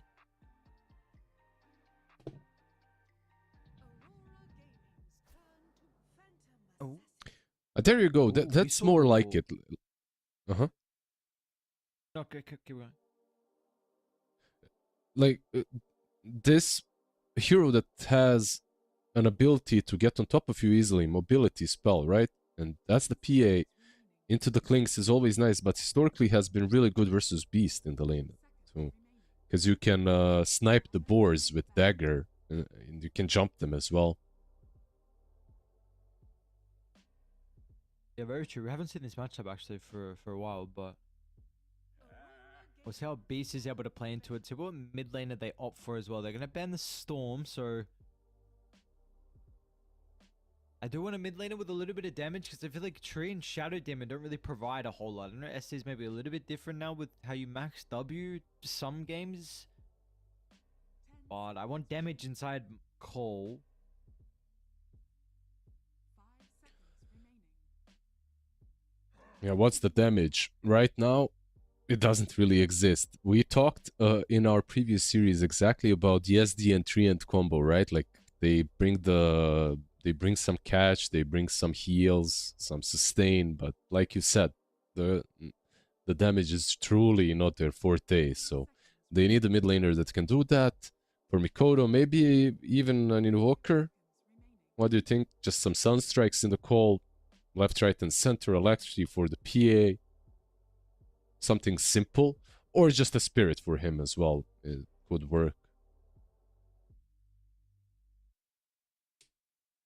Depends on how they're like the reading Invoker Inner Circle, suggestion. right? Mm-hmm.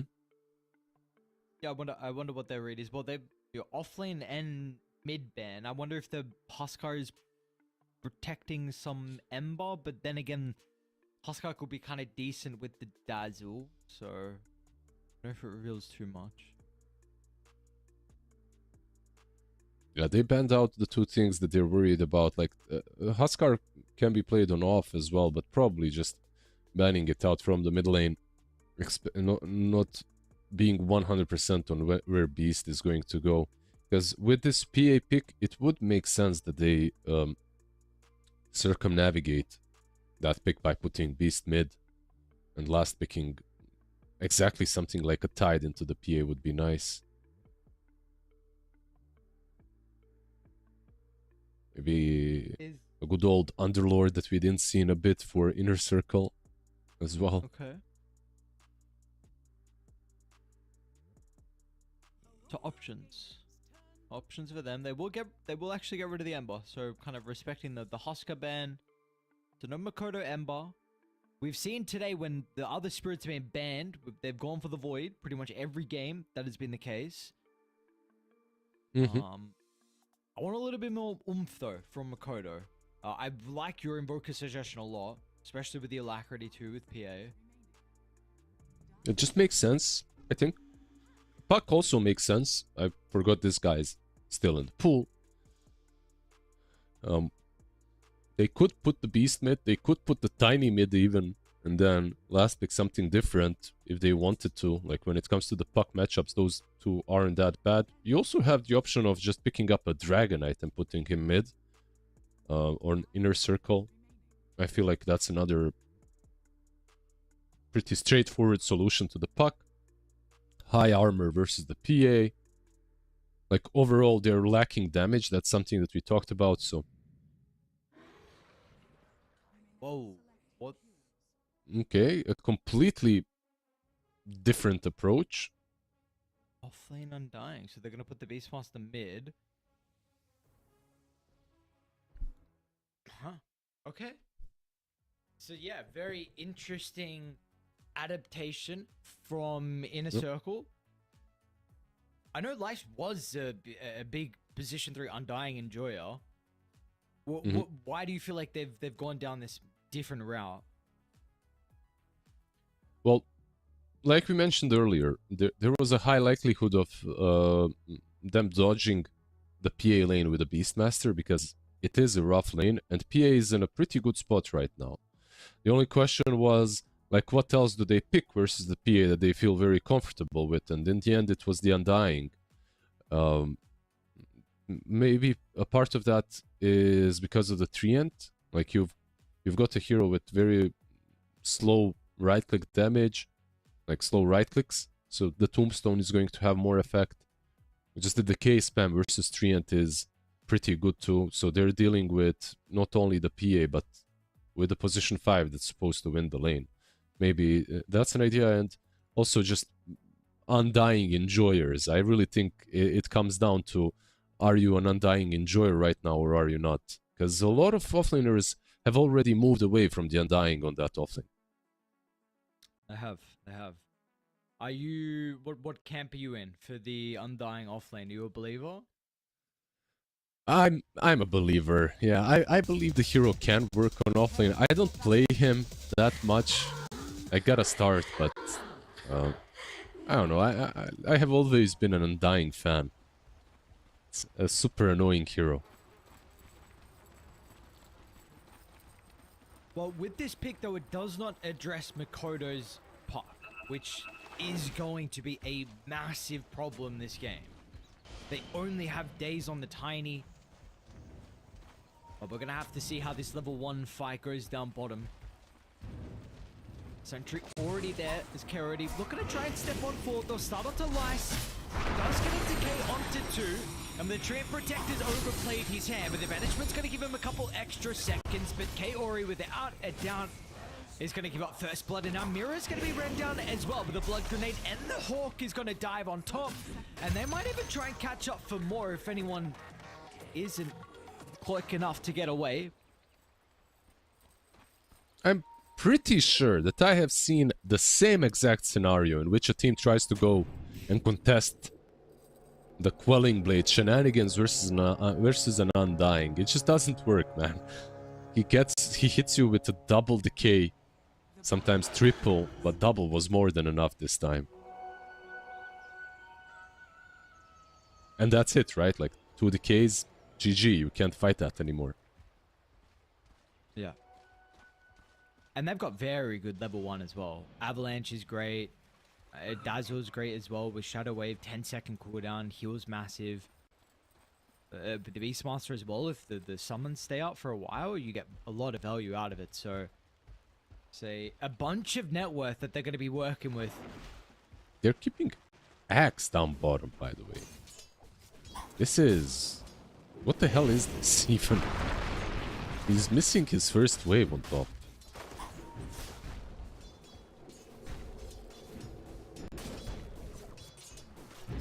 This is on you, my friend. What is your read? What's WS up to down bottom? What are you trying to do? I have no clue in hell. Because in my mind, an Axe showing up with Battle Hunger down bottom does absolutely nothing. Like, maybe even helps them a little bit because it gives them another decay target, you know? So, basically, you don't want to start the trolling into the Undying ever. You want to dodge him. That's usually the case. But okay. We have seen so far today, though, this Tree vs Tiny matchup is super good for the Treant Protector. Kaori is just walking days down, so Nightfall is getting a 1v1 versus Lice, which is honestly fine for Nightfall, especially once he's going to probably have a stick coming out shortly. And he might actually be okay. There's going to be threats of him getting, like, dived under the tower with the Dazzle rotations, but you see they're even pressuring days, so bottom's looking good. We'll take a look at how some of the other lanes are shaping up at the moment. Mid's pretty good. Beast a little bit more in the denies. A pretty even mid lane. I expect Beastmaster to do quite well on the mid lane. The difference, of course, is Beast is a hero that farms a bit longer. Takes a bit more time to come online than the Puck. Like Puck, he gets his 6, gets a rune, he's already able to make a rotation. Create stuff on the map.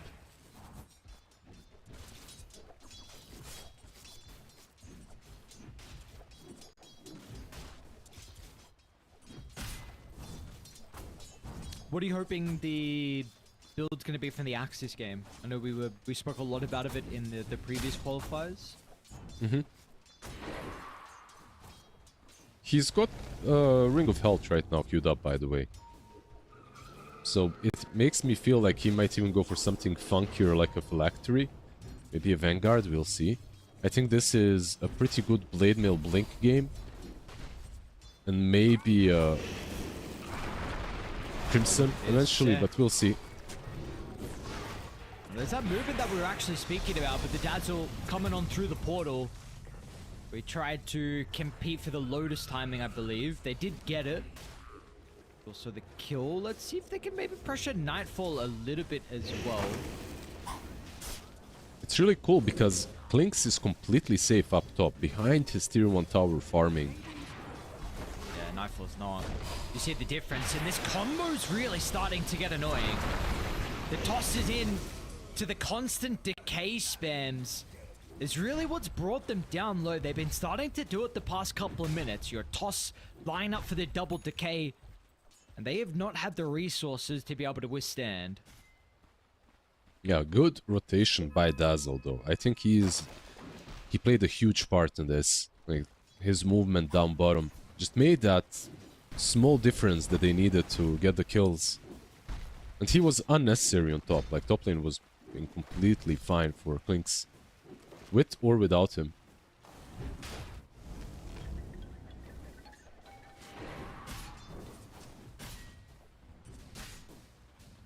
What does Mira do like this then? Is he supposed to continue to play the lane 2v1 versus the Klinks, or should he be moving as well? I mean, he tried to mess with Klinks a little bit. He was already a bit late to try and help out bottom. Mid lane rotation just isn't possible for SD. Like, what can he do to a puck? He can perhaps secure the runes and stack. That's it. Like, unfortunately, you're a Shadow Demon, so at level 3 there isn't really a lot that you can do.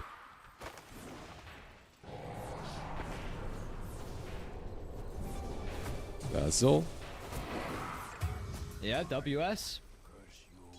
Give up another kill. We're got 5 now. He basically soloed him, by the way, on Dazzle. Klinks came in the last couple of right clicks, but that's it. Dazzle was fine on his own. Yeah, Poison Touch is no joke of a spell.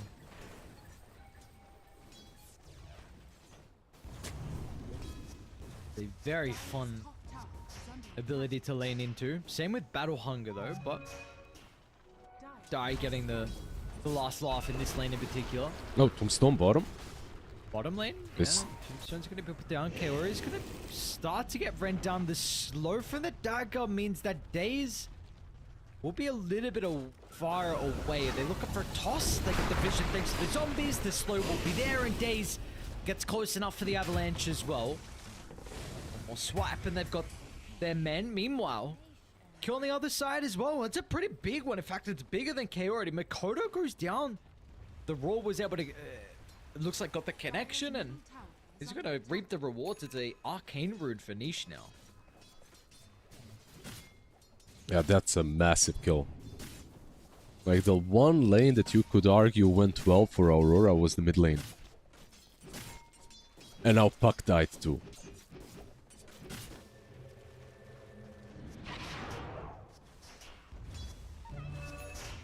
How do you stabilize in a game like this? 7-0, 2,000 deficit? Like, who are you calling upon?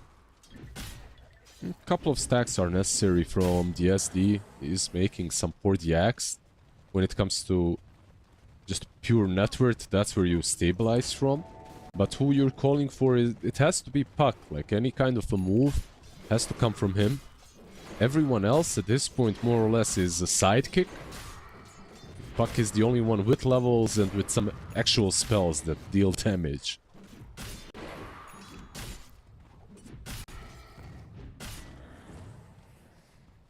Well, we'll see how Puck's going to be able to enter the game on Makoto. Definitely by far one of his better heroes. And the stacks that we were speaking about, WS did farm the hard cam, so that completed his Vanguard, which is a bit more of the old build. But I guess this is maybe forced because he needs to be farming back into the jungle and a lot more stacks early on. I'm not exactly sure if the Vessel or Blade Mail and whatever those other builds still also help with stacks, but the Vanguard's also nice versus the Beast and the Clings too. Mid lane, Minotate Rune. They got the roll back up, they do. The question is the damage going to be there? The chain control is perfect. Great spell casting from Niche and Daze. Yeah, the top rune got denied by Mira. So no rune for Beast, but this is now a 0-2 Puck. Into a Beastmaster mid. No rotations on any of the side lanes have been made. It's getting rough. 2k advantage 8-0. Or 0-8, I should say. I think one of the reasons why he died as well as the... Dogs actually get the banishment out, so Daze... they're going to be able to catch up. They'll even be forced to use the call. Ninefall's here as well. So, but Phantom They is want also more. feeling like it's necessary to get involved. Can they get more though? Says able to get out of range. Kero couldn't slow him.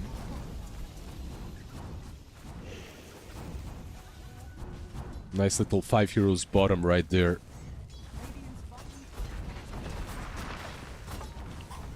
Look at this. 4-2-3 is pretty quick to come through the portal and put some damage onto the tower. In fact, it's more than just damage. It's a full objective claimed. Dire's top tower is under attack. Straight back to the top they go. They want to try and punish WS and be quick. Problem is, can they do it with these two? They're all good with Beast the is coming. toss. Oh yeah, the beast is here. Okay.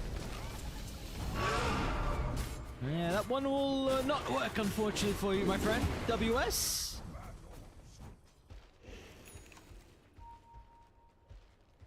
Three roars, 3 kills for the Beastmaster. Been involved in 5 kills total. Yeah, I was intrigued if there would be any rust on the mid base. We have not seen this hero for quite some time, and I know he's a bit of a newer player to the scene as well, so I wasn't quite sure if he had expanded the hero pool when it was in the meta, but he's looking very good on it. Not a crazy hero, but still. He is performing, so see what they're able to do across the map. The real big one for them is going to be this mid-tier 1 tower and the next power room that they're maybe looking to try and work with. What have they got coming up? Probably the mechanism as well. Pretty shortly on Lice.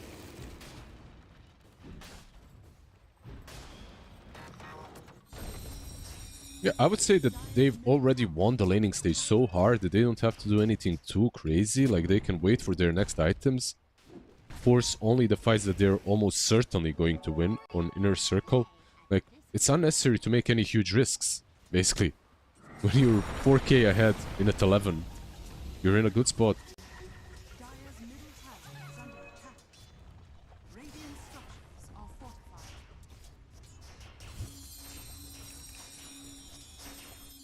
Aurora going to try and defend their jungle.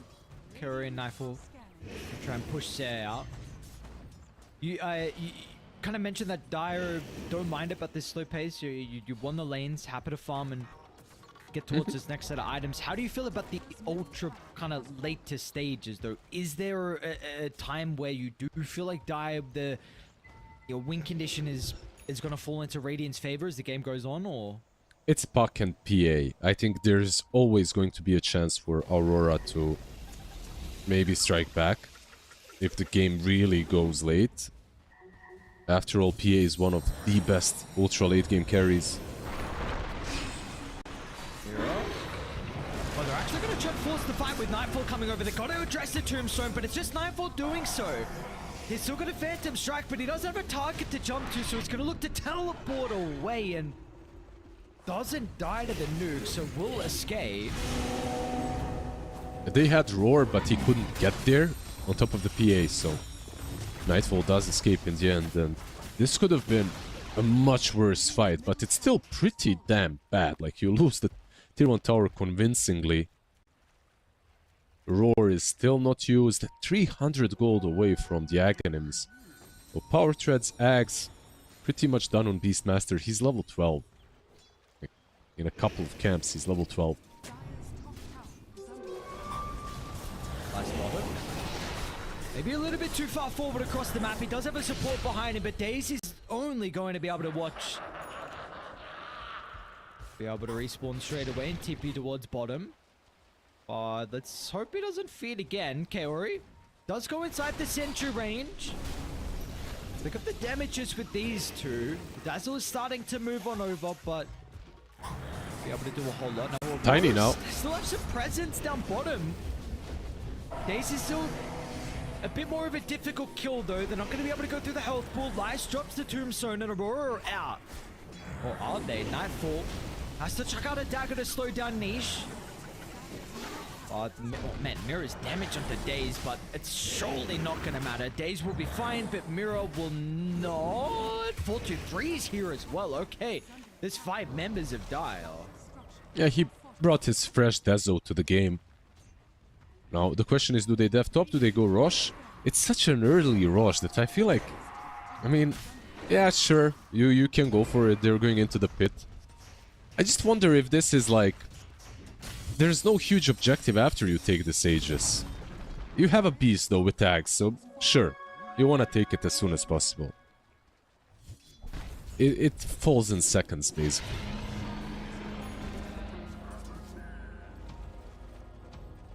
I only just noticed now, what do you make of the methodical facet on PA? Because we've been getting, honestly, the only games I've been seeing on PA has been the other facet, but maybe I'm mistaken, maybe it's been a little bit even than I thought.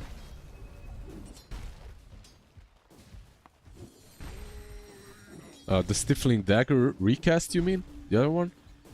Yeah, that one. I'm not sure, like Nightfall is a very good PA player. I know that this is whenever the hero is in the meta he will play it, so I kinda trust him with the facets. And right now I feel like that this hero is underrated.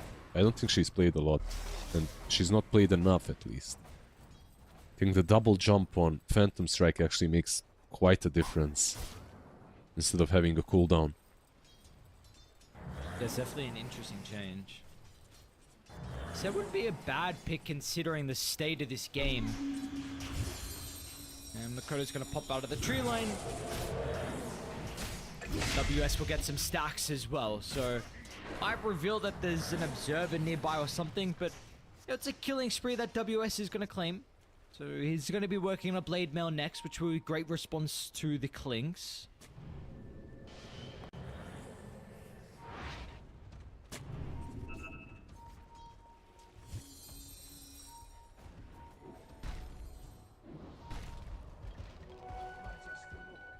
See if Dire, when they want to try and pick up the tempo a little bit, haven't been super proactive. The Aegis now for about 2 minutes. Niche does get the haste, and yeah, Mira's gonna have the TPR. Daze does get in range though. Shadow Demon's gonna lose his life, and we also have a kill on the other side of the map as well, a solo. What can you do? 4-4-2-3. It's any one of these heroes that gets gone on by Clink's dies, especially the Living Armor got used mid, so Treant just didn't have anything to protect himself with. And like you said, the game was a little bit slow, but it truly was a little bit slow because no Blink on Beast, no Blink on Tiny. Now we have a Blink on Beast, and the Blink on Tiny is up. Basically, he needs one creep. That's where the pace should pick up a little bit for Inner Circle. Top lane, Roar. Oh man. I mean, this...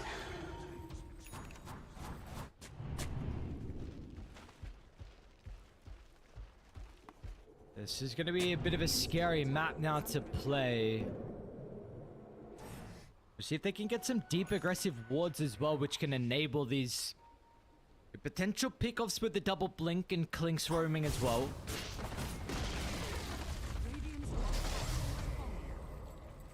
T1 tower lost.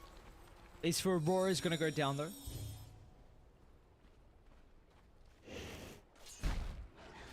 How is our Phantom Assassin looking though?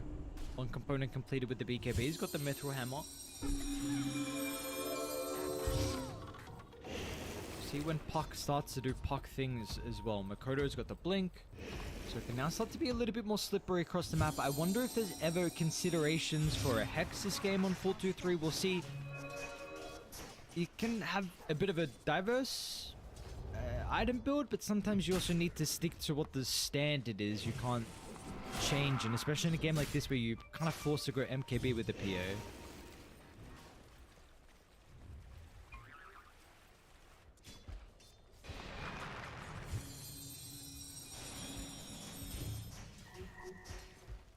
They want Puck. I think Kaori is doing a really good job at breaking any moves, but right now he wasn't really in position. Still pretty good. Oh, he even drops the overgrowth. who's not surely not. Is he actually Almost. out? Okay, Acid done with the dads. We're very close on KO. He played that well. I mean, he didn't really have a full read like we do on what's like from how many prongs this attack had. So Overgrowth was good to save the puck. He sacked himself, almost survived as well. WS. There's a Beastmaster. 5 seconds for Blink. Radiant are scanning. There's also no Aegis anymore, so this is maybe even a chance for Aurora to get a fight in. This is what I meant with such an early Aegis.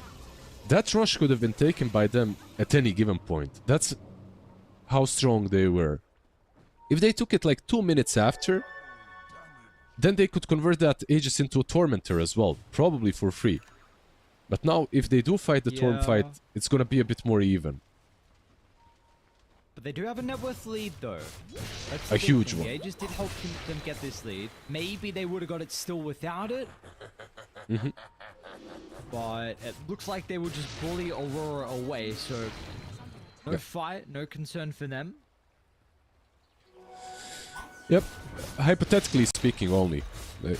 In the end, of course, Aurora just gave up on the Tormentor anyway. I'm just saying 1 or 2 more minutes of waiting and then taking Aegis wouldn't have made a huge difference, but yeah, it's still good. They're in a perfect spot right now, 7k advantage. PA does have a BKB though.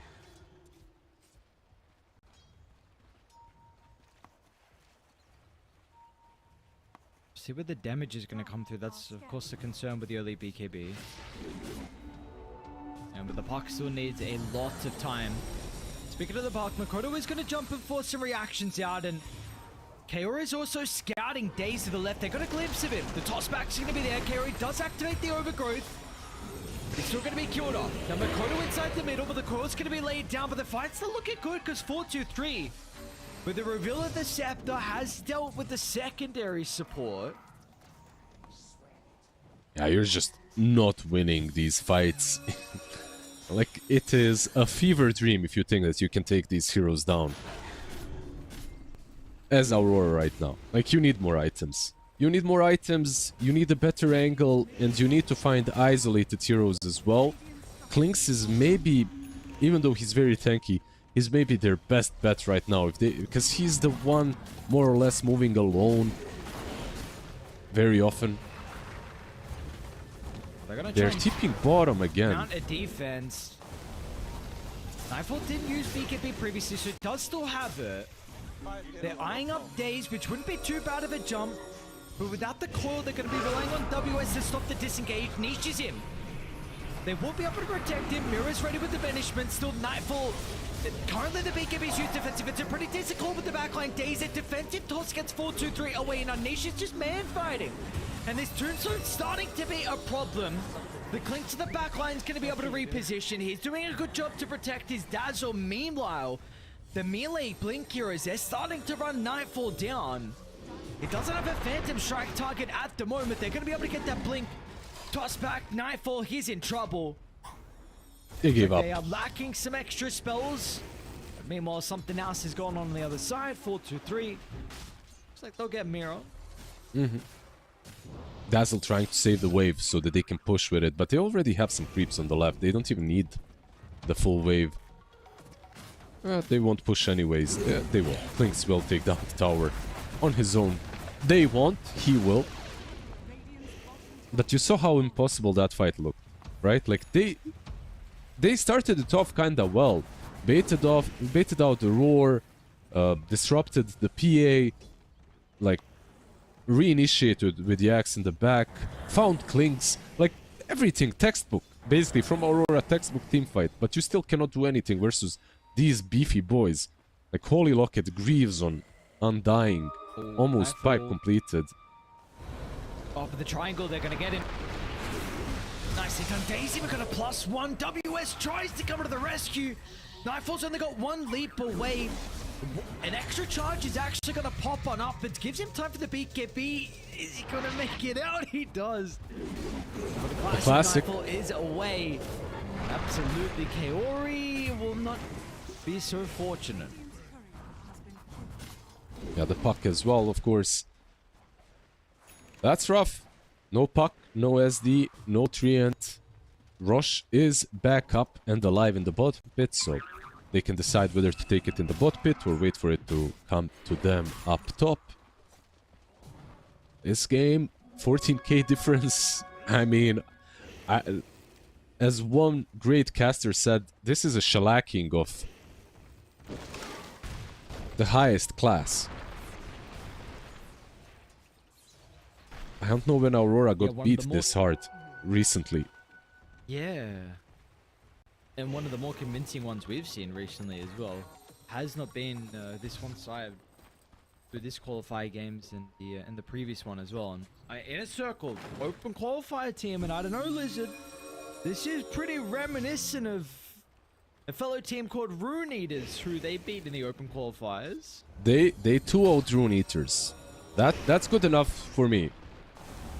Puck? They got the damage inside the toss? No way. Yo, Poison touch Hex. With the dazzle, the Hex is there. Couple of right clicks. Kodo doesn't jaunt away. Now with the burning army, they should be able to get him, and they did. Nicely done.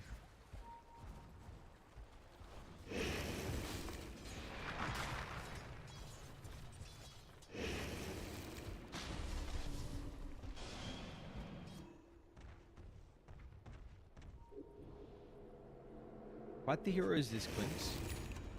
Apparently the Beastmaster too. Or maybe it's just in Nisha's hands.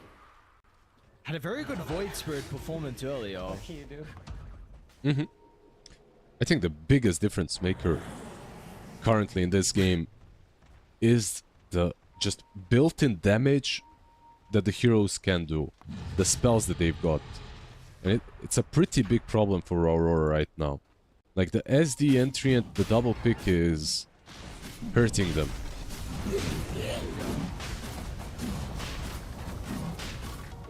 Too much utility. WS. Oh. Lucky time calculated whatever with the Tumblr's toy. It's out of the avalanche. But doesn't die, but nonetheless.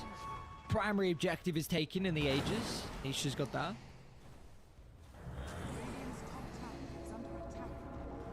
There's Nightfall closing in on. It's going to be the Sunj and Yasha about to be completed. Just needs a recipe the Sunj. And Satanic queued up next. Almost level 18, which is at least going to increase some of the damage output. Dire's bottom tower is under attack. Radiant structures are fortified. They need some godlike calls, by the way. Godly calls are necessary from WS. I feel like that's the only way that they get back into this one.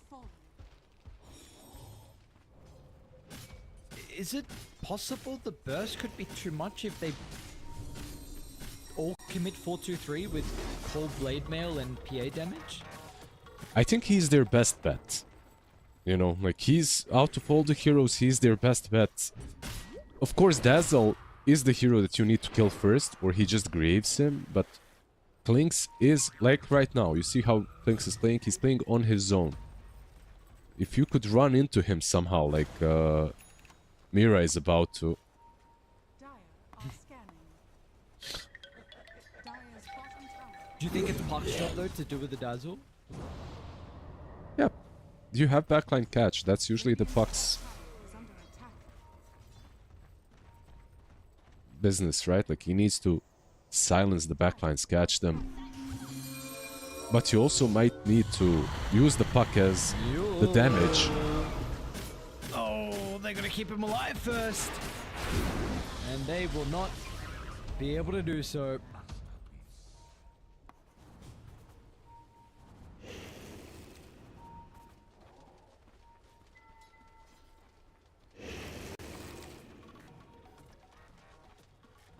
$17,000 net worth lead. Oh, this is quite the beatdown from Inner Circle. They're going to be able to run into Mira top lane. Even They're trying. actually wanted to try and jump on in, but Sar's going to be playing behind him. So with a grave turnaround, and Nightfall has to fear about the MKB getting out of range. I run into Daze. Doesn't actually have the vision though at night. Kaori? Curry's an easier one. Okay, overgrowth as well. The idea was good, right? Like, that's literally what we talked about a minute earlier. Trying to jump the Clinks when he's trying to get these solo pickoffs. Unfortunately, the execution wasn't fast enough. Just, you need more damage to take him down before Dazzle is in position. There's a DD rune as well for the Clinks, perhaps.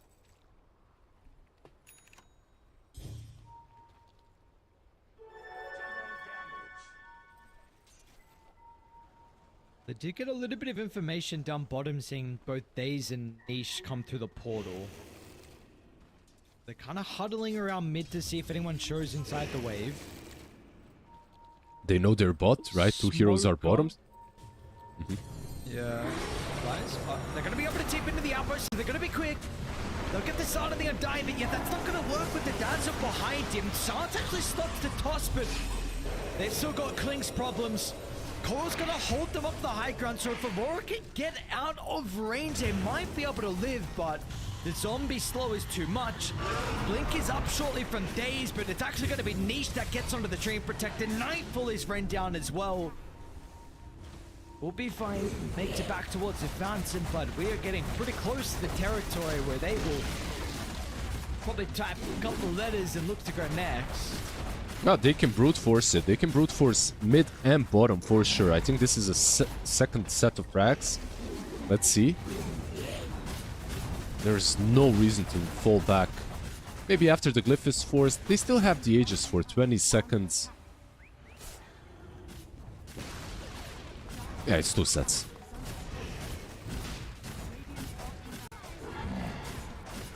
This is so damn clean. 3 kills. Yeah, wow. 3 to 30. Dire's top tower is under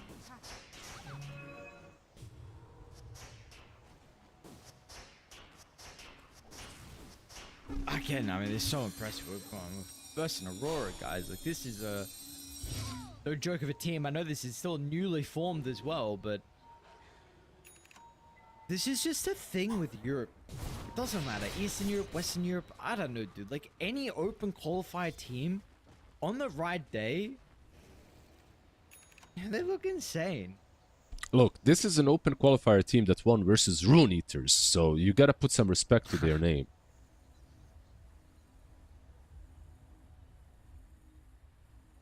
The people that didn't join us last qualifiers don't understand. So they didn't get to see the treat of Rune Eater's Dota.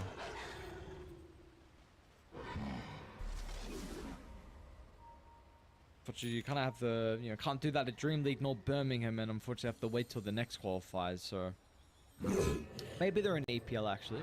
Check that out.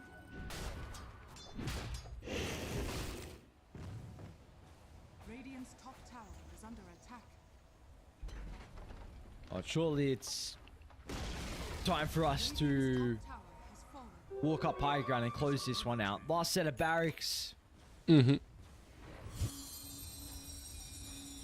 Last set, Refresher Beast. There isn't really a lot more that you need.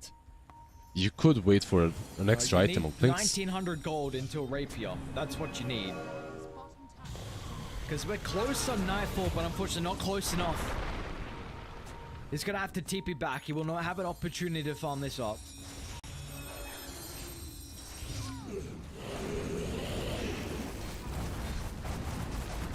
Oh my god. Well, they're going to have to go all or nothing over towards the Clinks, but the Grave of course will come out. The Zant was too late. Still Nightfall staying on top of 423, but 423's health apparently is back to full. Death backed, and Dazzle heals. Very cool, very balanced.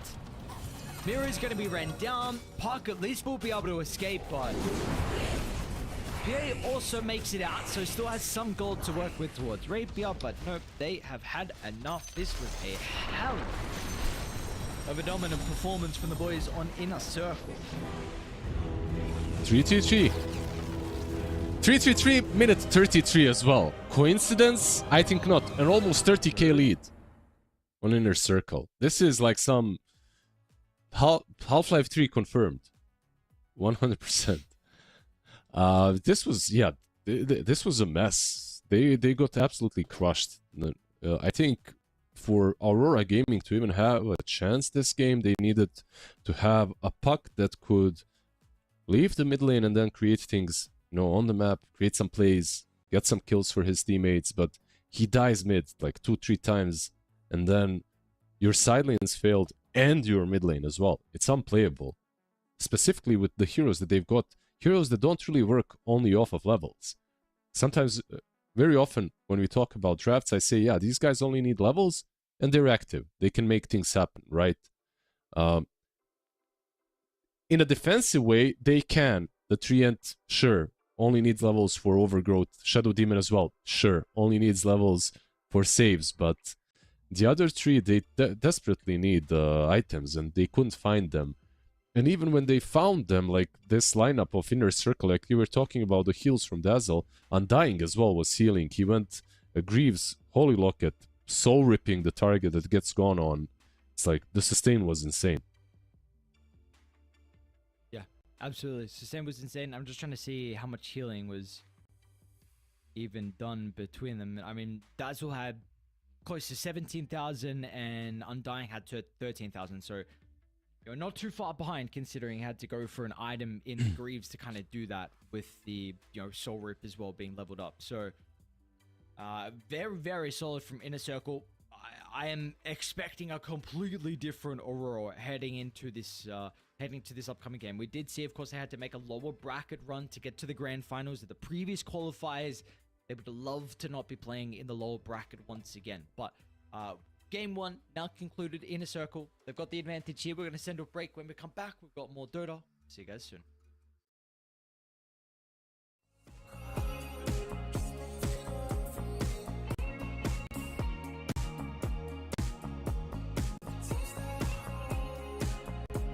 Far from me.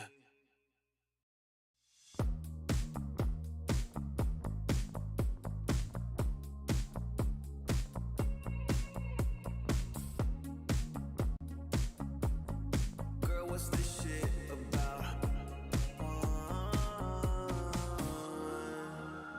You told me I was different than them. Now you got yourself another man. I hate to see you out with him. I guess I'm a little sad about it. I'm sad about it. I can't let you go. Losing control of me. A little sad about it. I'm sad about it. Taste the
You'll be free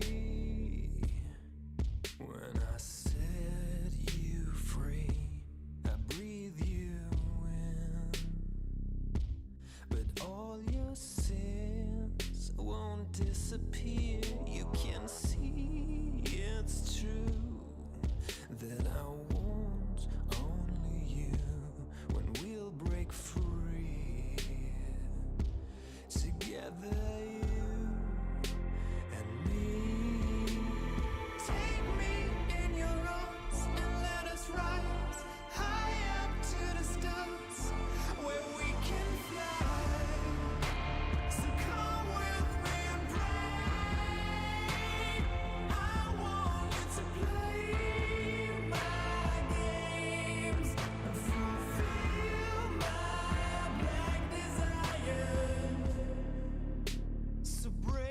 heart and leave me.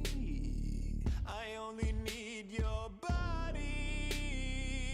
So I'm saying I'm in love with you, but I don't care much about you. Where you've gone, I would find someone new.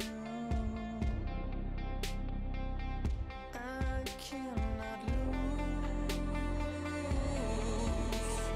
Fall into my arms and let us rise high up to the stars where we can fly. So come with me and pray. I want you to play my games and fulfill my black desires. I'm playing in a hidden world. Forbidden love will be observed by you to reveal my black desires.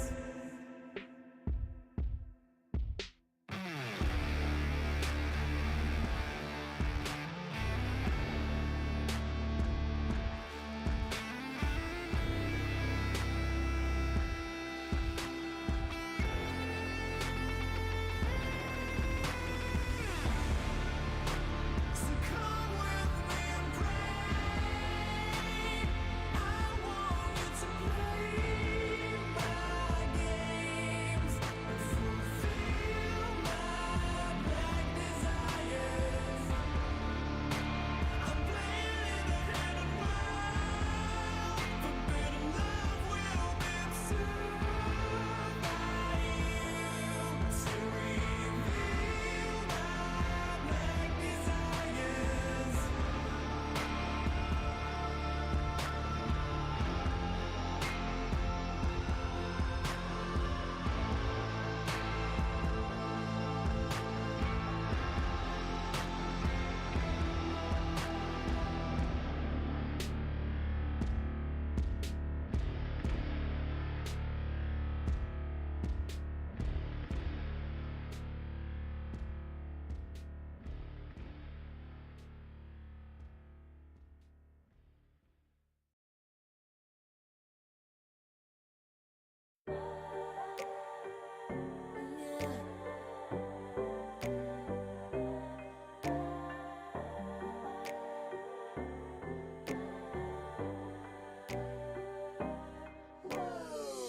Talking my, I've been working all year getting by.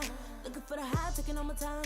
Breathing in new life, feeling fine. Like I don't gotta be something society wants me to strive to be. Got my own energy. So magnetic in the spotlight. Shaping my own world with my own mind. Don't talk about me unless you alright. You gon' see I'm feeling real free, protecting my energy. Gotta protect my mind.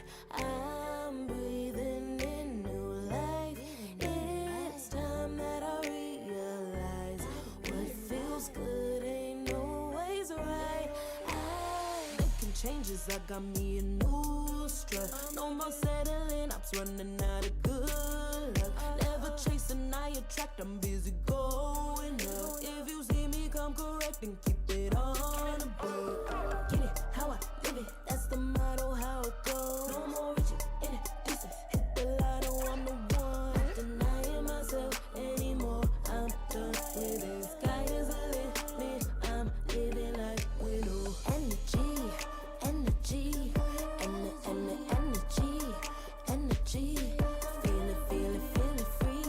Feeling free, energy.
can feel it in my blood, through my veins like a melody. I can feel it, I can feel it. So alive, floating high, I can finally breathe.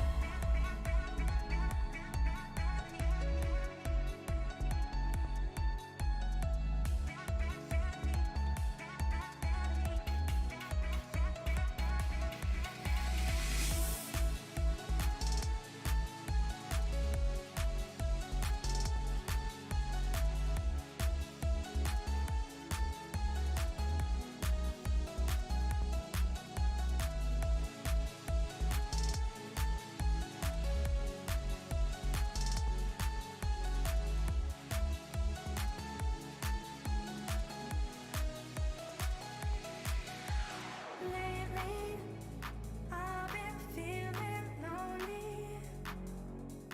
Want you to call me, promise me you'll always be there. I've been getting so high, I can feel it.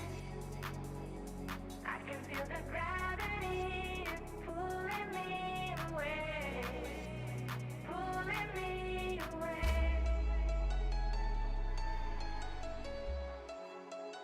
Pulling me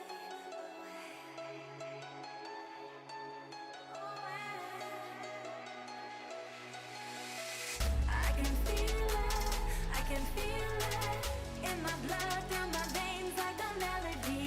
I can feel it, I can feel it. So alive, floating high, I can finally breathe.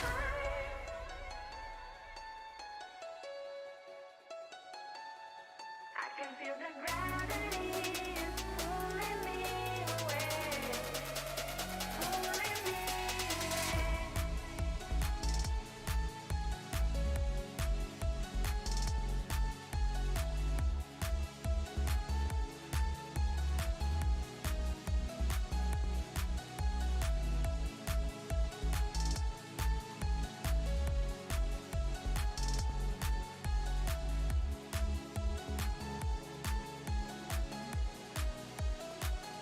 I've been getting so high, I can feel it. I can feel the gravity is pulling me away, pulling me away.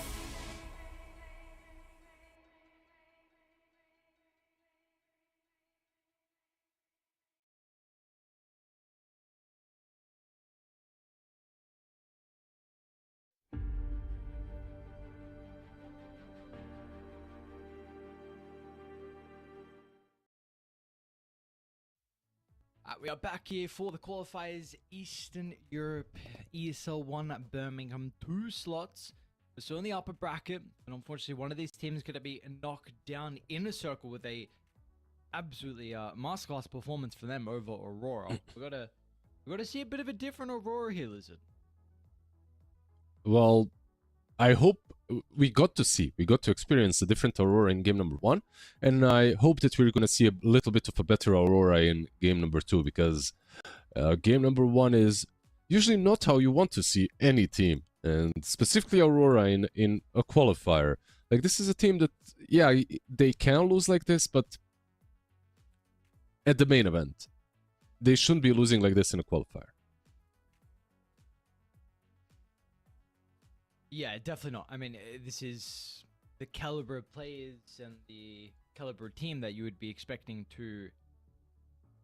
Honestly, yeah, you'd be expecting to beat them. You know, you have to. If you're going to be competing at the top and winning tournaments, you got to beat the people that honestly you should be expected to. So, of course, it's a new roster, and also this is nothing against Inner Circle. I mean, these are some incredible players, and we're seeing maybe this is the right team for them. Maybe they needed this 5-man to gel together, and we'll see. It's early days. A great game 1. Let's see if they can set themselves up with a strong draft to start in game 2. Yep, maybe a completely different approach as well works, you know? Like, they tried this PA shenanigan that they had in game number 1. Didn't work. Go back to the good old Ursa for Nightfall. Open up with it if you have to and play around it. You're always going to have damage no matter what. But, okay, they are quick to adapt. very quick. They've done this with the Wind Ranger before. They've done this with other heroes. Instantly snatching up the Clinks. I like it. Yeah, I believe they actually even did this earlier today. Yeah, they in game 1 versus 4 Pirates, they picked the Clinks in the second phase, and then in game 2 they actually picked it in the first phase, so they upped the priority. I don't know if it was banned in the first phase in game 1 in this series in particular, but go back to what worked for them previously. Inner Circle will again pick up the Dazzle, so some interesting strategies we've seen so far with this support. Yeah, they have a lot of faith in our little healer boy, and he's definitely proving that faith to be correct. So far, he's been involved in a lot of their Ws, like with or without good combos that heal together with him. So yeah, we'll see. They played the Dazzle Brood, I believe, as well. That looked quite alright. Dazzle Clinks in the last game. But yeah, already there's a hero that can scout you. Like when you're playing Dazzle into something like Clinks, already there's this Skelly boy that is running around, perhaps running behind you as well. Gotta say, every single Clinks player right now is playing the same way. They're kind of obsessed with the Dezo Shard Axe build, which is fine. It's a lot of damage. It's kind of insane amounts. But I wouldn't mind seeing a good old Orchid on Clinks. Like Dezo, maybe an Orchid. You strafe behind them, you Orchid the Dazzle. By the time he can react, he's already gone. It's a nice gameplay to have on your side when you can execute it. Do you think it's pretty necessary to go this route whenever there's like this backline saving support like the Dazzle? I don't think...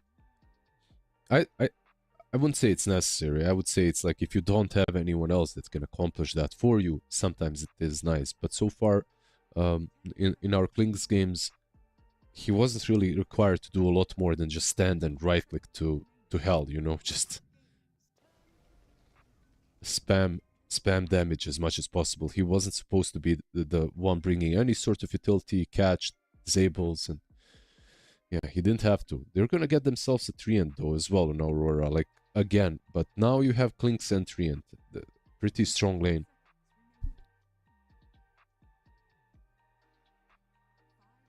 Super strong lane. So we'll see what they're able to come up with to try and lane against it. Let's see what Mira's hero is going to be as well. Like, moving away from the SD, hopefully. We're wanting damage support. So with the Dark Willows, one that we've been seeing a little bit more from him as of late. Yeah, I would like to see exactly that. I would like to see like some Dark Willow from him. I know we're seeing a lot of Sky recently. It's an option too. When it comes to some other position force, he's been playing some Lion. Of course, now that you see Dragon Knight, perhaps it's not as highly valued, but it's still alright. Like you get to finger burst the target before they even get graved. So a lot of option depending on who they even want to play on the offlane, so they can combo it up.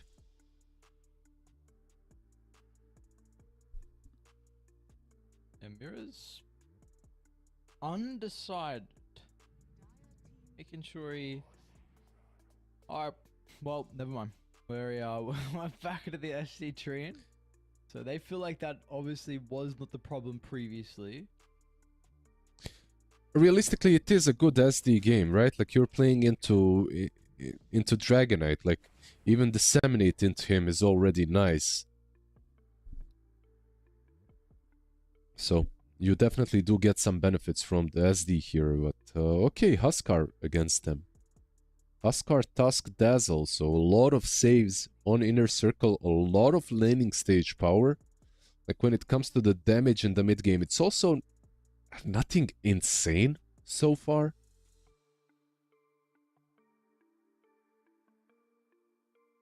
Just two very bulky teams on both sides at the moment, the way I'm seeing it, with the living armor as well, helping out everyone on Aurora, of course.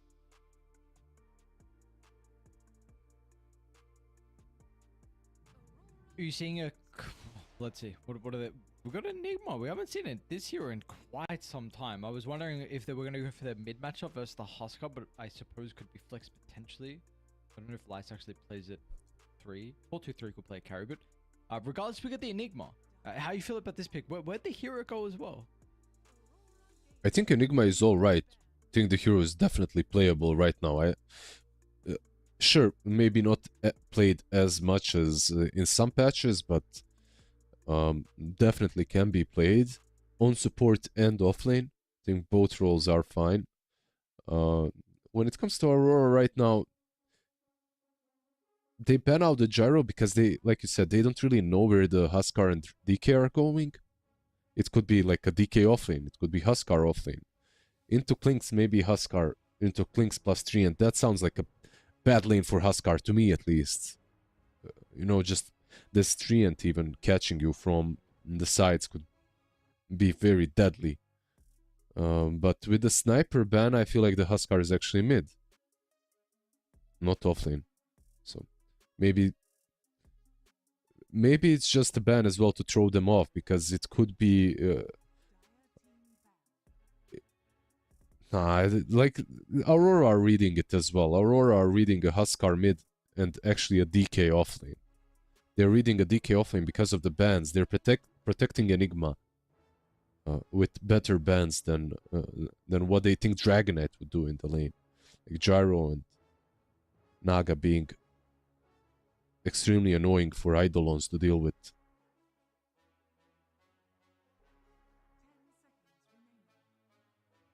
But we'll see if WS is going to be able to repay the favor that they've given him inside the draft, and if they get that matchup into the Enigma. What a one from Makoto, though. Oh, an old classic from Makoto. Mm-hmm.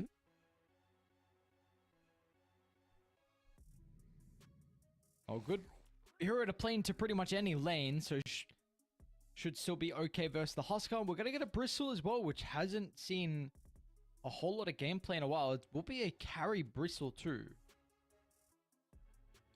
They have such a wonky draft on Inner Circle. Like, a lot of tanky, bulky boys, you know, Bristle, Dragonite, Huskar, with the Dazzle. This looks like a pub. This looks like something that, you know, a pub stack would draft. And I gotta say, this time around, I think Aurora's draft is miles better when it comes to just innately having built-in damage and just scaling with levels. But they're not also scaling with levels. They're scaling well with items, and they're also scaling really well naturally against what Inner Circle have got. I think the Lina pick was really good.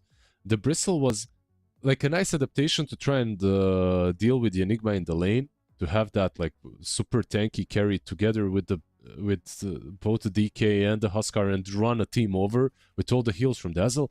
But I don't think this works the same way like it worked in game number 1 because of the Enigma. Like, you have percentage-based damage, you have AoE percentage-based damage on top of all of that. And plus you've got Lina that I hope will go for that Axe build with just insane amount of nuke versus even a Huskar, like you can take him down. So yeah, but most importantly, you'll be able to fly across the trees, catch out the Dazzle together with Klinks. It looks like a pretty good draft from Aurora, but Lina has to have a good time for that to happen. Okay. And importantly, you feel like they've fixed their damage issues that we kind of saw previously and weaknesses with the SP tree, right? Yeah, I think they massively fixed their damage issues. Yeah. Like you said, let's see if the Lina is going to be able to have a good lane. That's the big thing for Makoto. See if he is off to a good start or not. Let's see how the Bristleback is going to be able to perform too, honestly. Very intrigued on what the item build is going to be for 4-2-3. We've seen a whole lot of Bristle carries as of late. But again, like I was saying, it likes unconventional carries. Prepare for battle.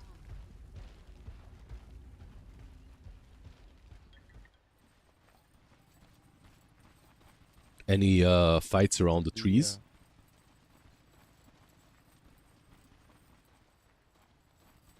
Oh, we're gearing up for one. The other team apparently thinks that it's, yeah, who cares?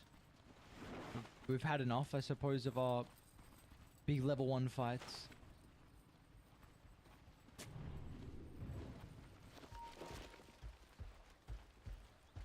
So first successful mission. Five heroes bottom. Funny voice line. Yeah, he's using it pretty well. As Yeah.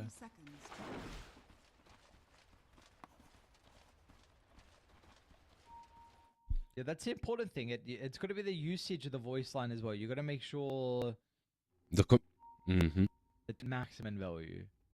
exactly, the comedic timing needs to be just right. He used it a couple of times when there's like a 5-man rotation and it's only him against them. So, like, as a support, when you die like that, it's kind of nice to have at least something to laugh about, you know.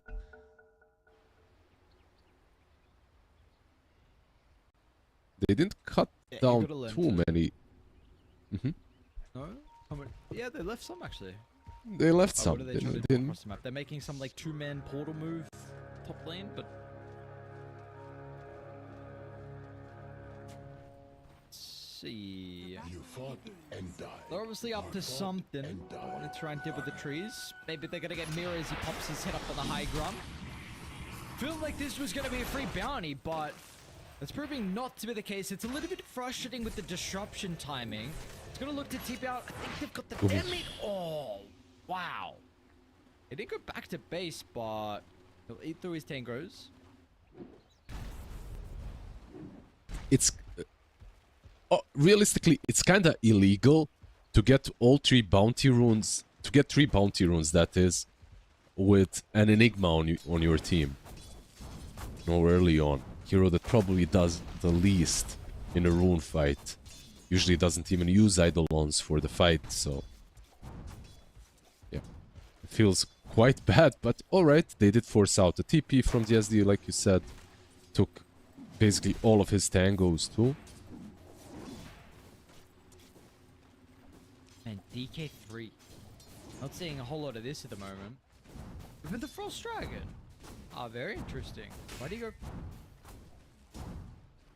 did he go Frost Dragon?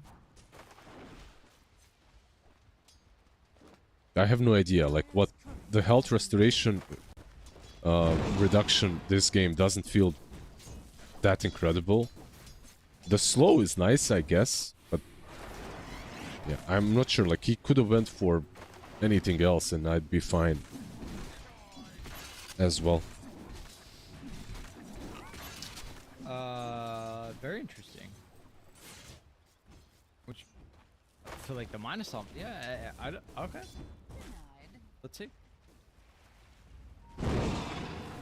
Yeah, haven't got that for a while. But how's this matchup looking at the moment? I mean, Kodo pretty goddamn happy. 11-5, 3-0. Tosca's getting a taste of his own medicine by the looks of it. Days. Is he getting rent down Keros or to use his blood grenade though? So Days able to get away. Yeah, they tried to be cute with the Huskar pick and they then got leaned. So 15 last hits against 5 last hits basically after this range creep. Not a good start mid.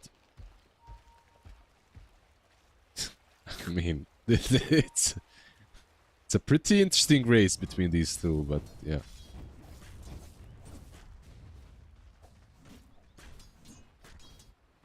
I mean, DK isn't really last hitting, unfortunately, with the current position of the Kree wave, so Who is? will push back out in his favor. Who's last hitting for their side? It's only this guy on the screen. It's the Bristle. Yeah. I don't think the switch up that they've made is working out that well. You know what? Like, you have such a good draft, game number 1. You kind of bring it to Aurora, you punish them, you win. You let them have 3 kills. And then the next game you can't even last it in 2 out of your 3 lanes. It's rough.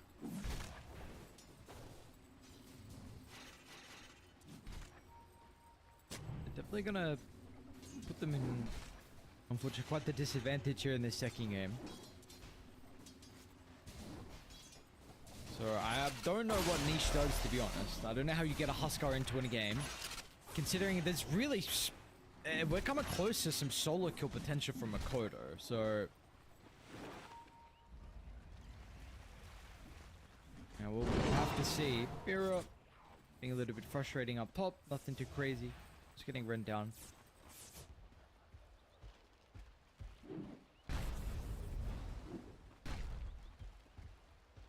Yeah, I'm literally just eye glued on the mid lane.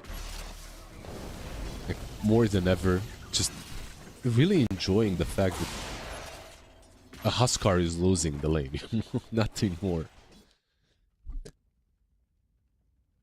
He's recovering though, I gotta say. Like, Huskar hate. yeah, definitely. A ton of Huskar hate. It wakes me up in the morning, you know? Yeah, I feel like a lot of people would probably put him in top 3 most hated. There's not many big Huskar fans out there. Oh, the kill attempt from Lina was there, but unsuccessful. Unfortunately, we're not gonna get it. I debated you top lane though. Well, we do have the kill attempt here that won't be debated, but it's a nice deny from WS. Now he's getting ran down, no go from 4-2-3, but just the boots movement speeds lane. enough, and it's gonna be Lina. our first bubble. Pop that over to mid, Niche. Oh, they're gonna be able to get the kill, but the snowball was a little bit too late from Daze, and still with the burning spears stacked up, Makoto's fine. He's got a fairy fire and actually beating back into this Husk. That's a disaster. What a shame. I am so sad. Huskar time. But no, like the... Oh no, but look, Daze rotates in, they go onto the Lina, and then Huskar commits and just moves back, steps back for 1 second. He had Fairy Fire. Doesn't use the Fairy Fire, doesn't hit the Lina. So she survives and she gets the kill. It was a bit of a niche mistake as well.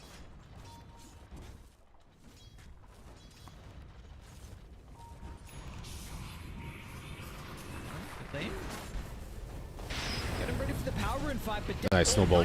Snowball timing, Daze. Not just the Laguna, now with the shot. Hang on, we got Huskar problems, Niche. Graves gonna be there, but they're gonna try and run him down. They will not be able to do so. They want to go past the T1 tower.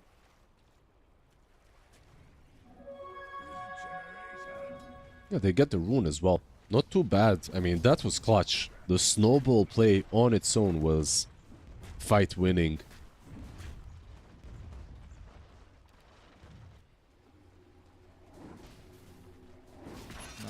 Lina has Maelstrom queued up at the moment, so it doesn't look like we're going to get the Scepter Magic build. Yeah, it's going to be the right click build. Yeah, I'm not really sure I like that too much, because that also means no earlier travels most likely, and that means that you will basically have 2 position 1s. Like Nightfall and Lina will be basically sharing the map and playing the same playstyle. Meanwhile, your Enigma is buying a vessel. Like, WS, he wants to be active, he wants to make things happen. Top lane. Early Laguna from Makoto. Cuts away a lot of the health pool from Dazzle and will just...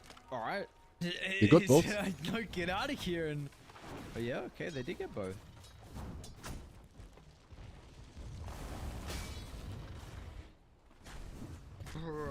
DK's net worth. Don't Google it. So running around with a couple of heroes top. Daze will keep Mira inside. 4-2-3 and Sez gonna move on over. So with a deep engagement, Radiant actually aren't gonna bring the numbers. Maybe a location, but now actually Mira, are they gonna be able to get him? No way, Mira live? They blocked one another, right? Like Tusk blocked the Bristle, Bristle blocked the Tusk. I'm not really sure. In the end, it is the same. They don't get a kill.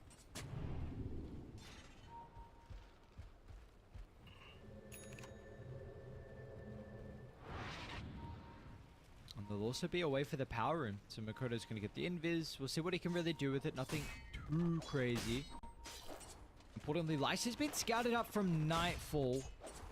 He's really who's pinging him. farming pretty defensively with where he's brought the creeps, but doesn't look like it's going to be defensive enough. But look at the damage. They should be able to. With the disruption there, they'll be able to get in range before he gets inside the tower. Dude, He actually- no way. No way. Yeah, I didn't expect him to live as well. He did breathe fire on all 3 of the heroes. Yo, Makoto. A black hole.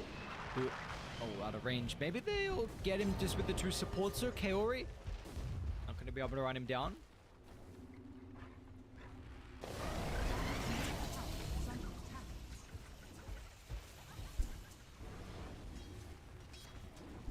Such a good Vessel game, by the way, for WS.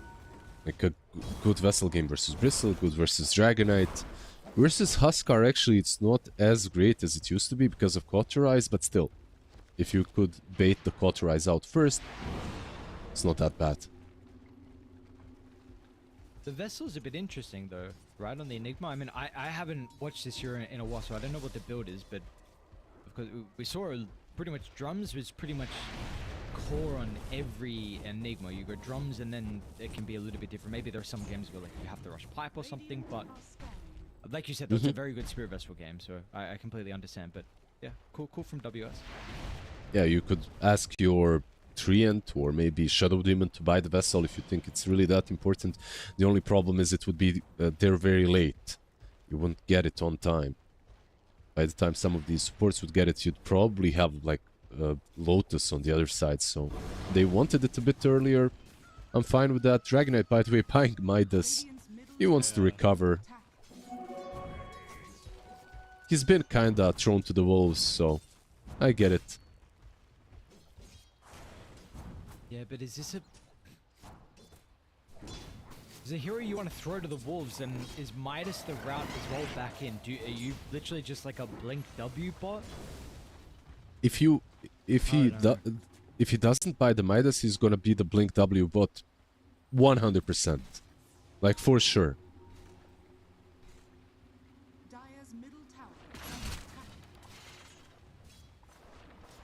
He's gonna need quite a lot of time, which means Nightfall has a completely free lane. So this Clinks is gonna have a super fast Deso, and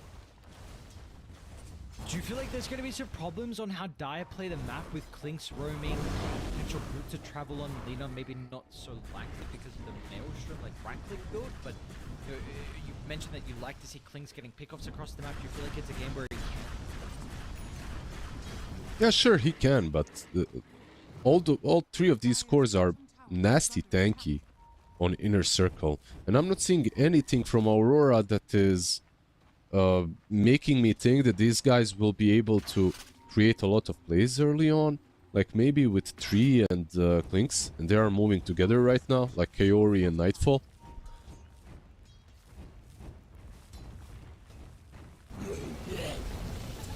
Most of these moves are pretty much telegraphed, like this one right here on the mid lane.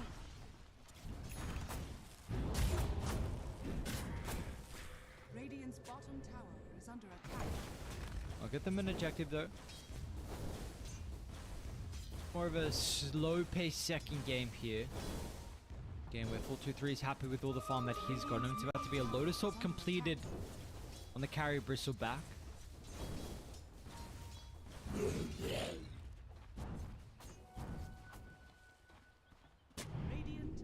How the support's looking at the moment as well. Trim Protector's about to hit his level 6, so last one of the game. Fury will soak that mid. Just looks like all supports are getting a little bit of love. No one really too farm though. Daze maybe a little bit more. Speaking of Daze. I'm just playing with him, just baiting out your reaction, that's it. Has no way of soloing him. I don't know, like this game looks, to me at least, it looks very slow. Dragonite down bottom. Maybe this is a kill. They're gonna have the black hole. Sam might be in range here for the grave. They will look to TP out, but they've got the disruption. Oh, a wrong read. Maybe thought that Mirror stepped out of range, but... Yeah, he should have just continued running, realistically, yeah. He'd have higher chances of running off.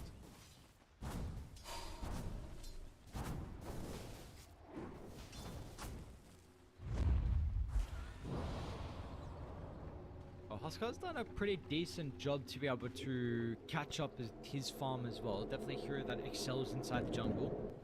Blink now delivered on the quarry. He's going to be the target of this smoke, but they are aware on Dire. They've got the ward that's going to scout this out. Look at the sound cue. Radiant are scanning. 423 is kind of still in the area. Might pop the smoke on the low ground. Niche is also nearby. Maybe they actually didn't see the portal. So WS, even step in range for the double black hole with a bristle back. And are you taking enough on 423? But the Lotus Orb is going to assist, and Daisy's going to run on over. The shards blocks WS into place. But Makoto's here as well. LSA clips a 2-for-1. 423 is able to get out. And the black hole got used, right? So at the moment that Huskar is back up, the days on Tusk is also back up. Maybe they could even force something, make a play. Overall, I feel like this is one of those games where Enigma eventually auto wins. He just needs to, you know, just build your Blink, build your BKB, chill. Aghanims eventually, nothing too crazy. There are no spells that truly go through a BKB black hole. So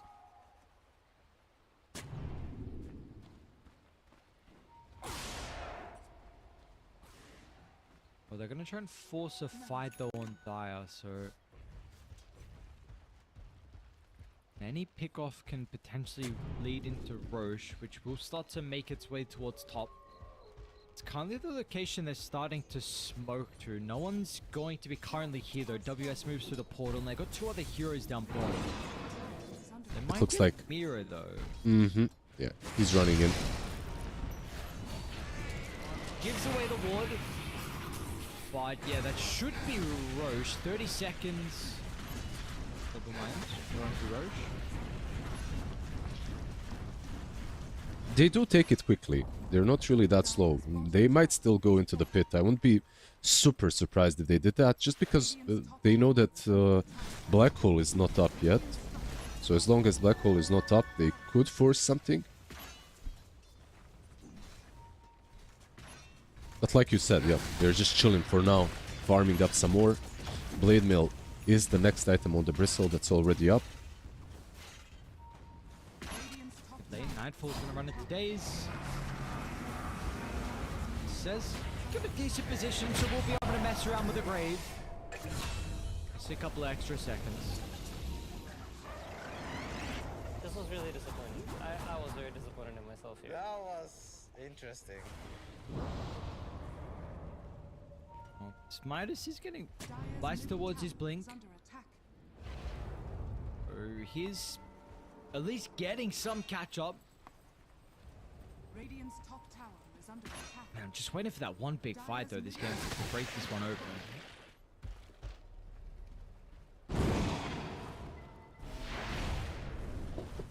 Haven't gotten it just yet.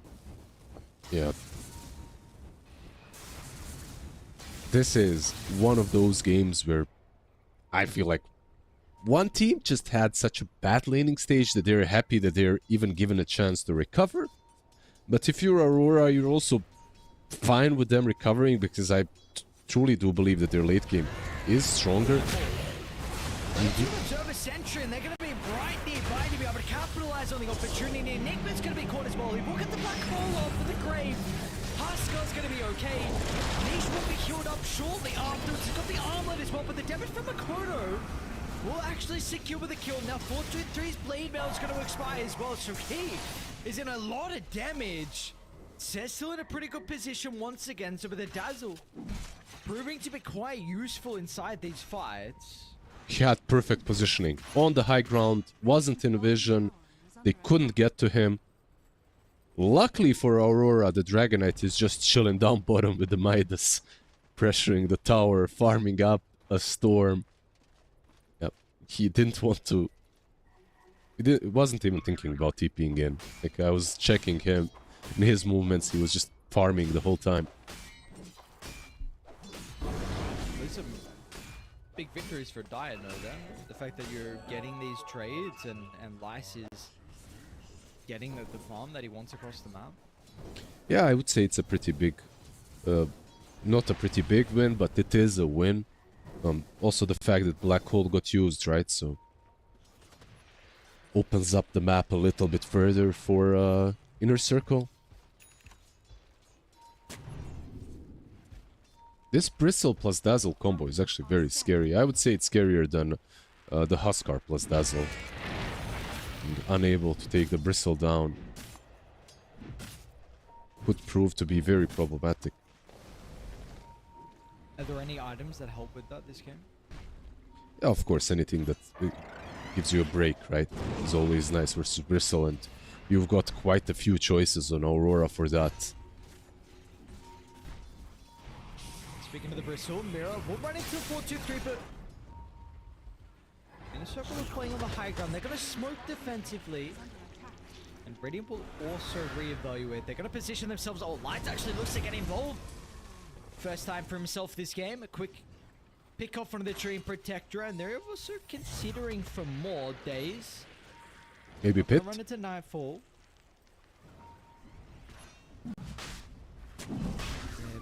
Radiant? No. We're actually going to be able to get the initiation. Light should be nearby for the follow-up. It'll be a secondary kill, which will... This one will secure the Aegis for all of them. Absolutely. Like, they have vision as well. They have this tree that isn't scouted, but yeah, it doesn't help. Considering how the game started... Yeah, I felt that Aurora at this point could have been in a much better spot. But they're actually 2k behind in net worth. The Midas paying off for the DK. Yeah, the Midas and just the space he was got. He didn't have to show up to a single fight before 18 minutes. So the fact that those previous trades actually went the way they did. And now you got a DK problem. He's not just yet, but someone who really can start to stack up. I am still super intrigued on why he went this facet and not the other one, especially the Corrosive Dragon 2 with some of the armor reduction with the Bristle and the Dazzle. But he's cooking. He sees something.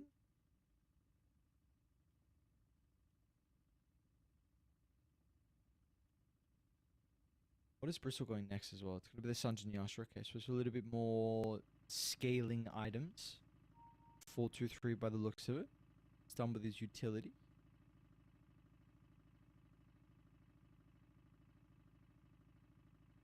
Roche is looking like it's... Sorry, not Roche. Tormentor's looking like it's going to be pretty difficult for Aurora to contest as well. Too many heroes on the opposite side of the map.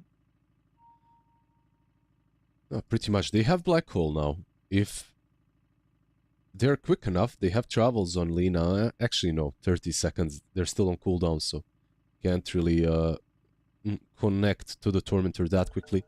Unless she just ran straight up for the Twin Gate, which most likely will not happen. So, like you said, free Tormy for Inner Circle. Lane 4-2-3. They're going to eye up the Bristle back. And with the damage from the Clinks and the Spirit Vessel, they'll get him. So it's not a free Tormentor. Can they get Kaori? Actually jumps in a little bit aggressively, but apparently everyone else is here as well. That pause. Yeah, a pretty unfortunate pause and a very unfortunate disconnect, of course. What's kind of fortunate for Inner Circle, this fight started off very badly. They're also very low on Tusk, but at least Lina still does not have a TP. She's 7 seconds away from travels. Once she gets the travels, though, this fight is over. They need to find a way to disengage.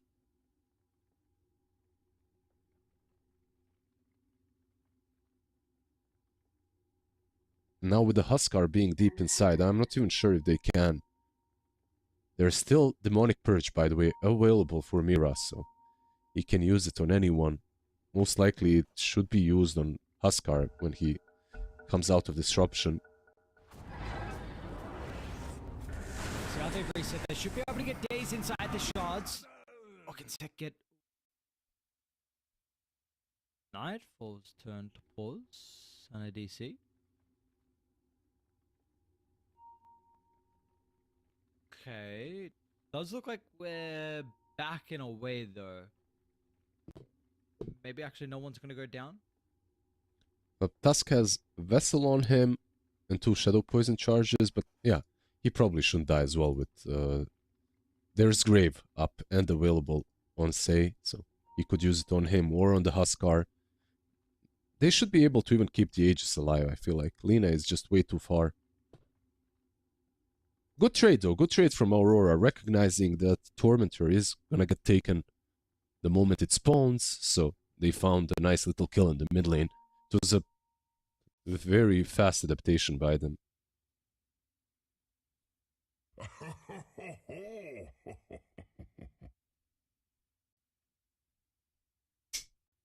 Alright, let's...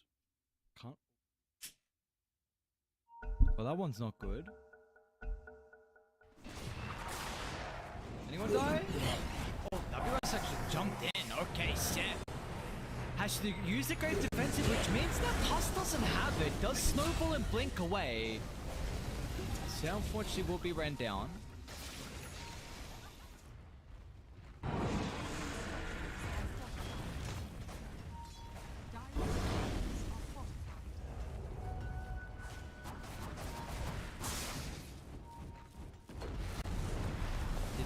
Tower pretty easy to siege when you have these 2 heroes. Dragonite? They're really trying to... Yeah, hang on. What's going on here, guys? He's debating. He's waiting for Huskar and Bristle. Yeah, absolutely is. Look at that. 5-man silence from Niche. Mirror's going to be going to start the team fight. They're going to turn to carry next as well. Niche has got some problems, but he's got the Aegis, so it's actually going to be Radiant and now in trouble. LSA will connect. Makoto's in a really good position to get some damage out. But now once they dealt with the Clinks, they can turn their sights over towards Selena and Enigma. WS will see the safe. He's not going to die inside the well, but a great fight for Inner Circle. That was beautiful. Like a beautiful early initiation from the Dragonite when Bristle and Huskar are joining from the sides. Like, very nicely done by Laze. Debating, basically.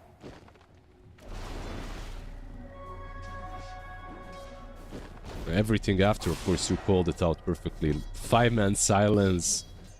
The cool sprays were connecting onto everyone as well. Just an easy wipe, with the exception of Enigma.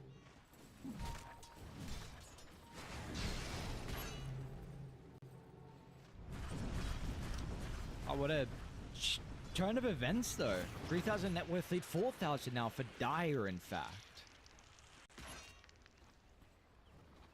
Would not have expected that with how the second game started. T1 tower down bottom is going to be under assault. T2 tower potentially if they want to continue to go on for more.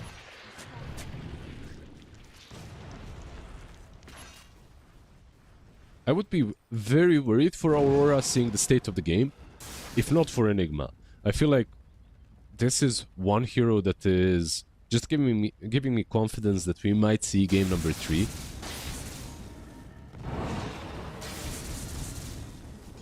But of course, it still needs to be executed very well, and you have to play around that long cooldown on top of everything.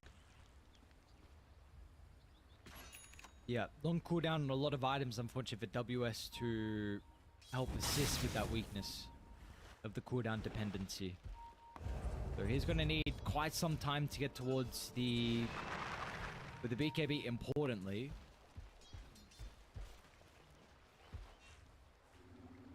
Which, honestly, does... Do you like the BKB this game? Bottom, who they find now? Actually, I'm going to use the Overgrowth as well to try and TP up, but Days will stop that. Yeah, well, I like it. Why do you ask? Were you worried about the DK? I guess this sounds from the Huskar as well, right? Okay. Yeah, I mean, just anything clipping you, even some random hex from Poison Touch, you know, from Dazzle. Sure. A lot of things can clip you. Like there was a world you could get away with it. Yeah, like, you always feel that way, then you blink in black hole and you miscount one of the spells, you know. This is just much safer always when playing Enigma. But yeah, that's what kind of a good game it is, that you're even considering not buying a BKB. That's how good of an Enigma game this is.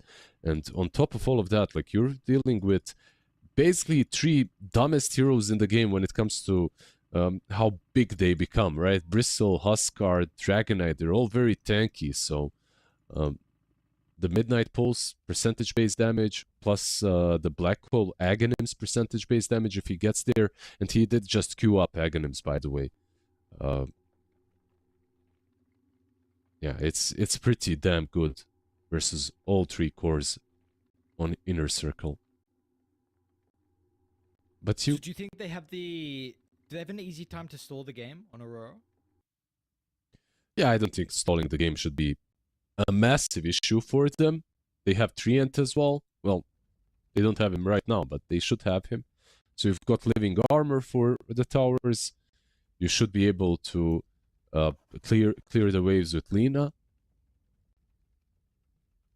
The only problem happens if, like, this is one of those games where things can get really, like, full davai, like hectic. And if Inner Circle are able to draw you into worthless fights, then you waste a black hole, and then they have like 2 extra minutes to play around that, and it just snowballs. You gotta play this game very methodically if you're Aurora. And what about 423's item build? He's gonna go Heart next. Do you agree with this? Because it seems like your Clinks and Lina are some ridiculous heroes to output some damage. And again, like we're saying, if the enemy gets to that stage with the Scepter, then you got problems as well. So do you like the Heart from 423? It's a pretty big investment. I'm seeing actually a lot more Heart being picked up in my games as well. Like, an item that was dead, right? Like, for a year, more or less. Like, we haven't seen it in the last couple of patches. I'm seeing it on Huskars, I'm seeing it on Bristlebacks as well. He had some other options for sure as well.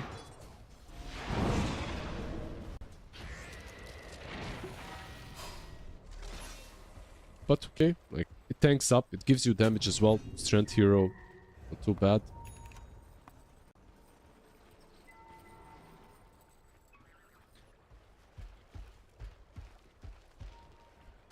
Importantly, we've got that BKB now from WS, so he's going to feel more confident inside the fights. I don't know if they've scouted out the Enigma exactly. They have seen a couple of Eidolons starting to walk towards his bottom side. And the lead is just slowly growing as well, so Aurora need to change the status of this game. Yeah, and they're about to smoke up as well. I feel like they still... Did they see the Enigma? This ward was in a weird spot. The Enigma was right behind the tree. They should know that this is a BKB though. They should 100% know that the BKB black hole is up.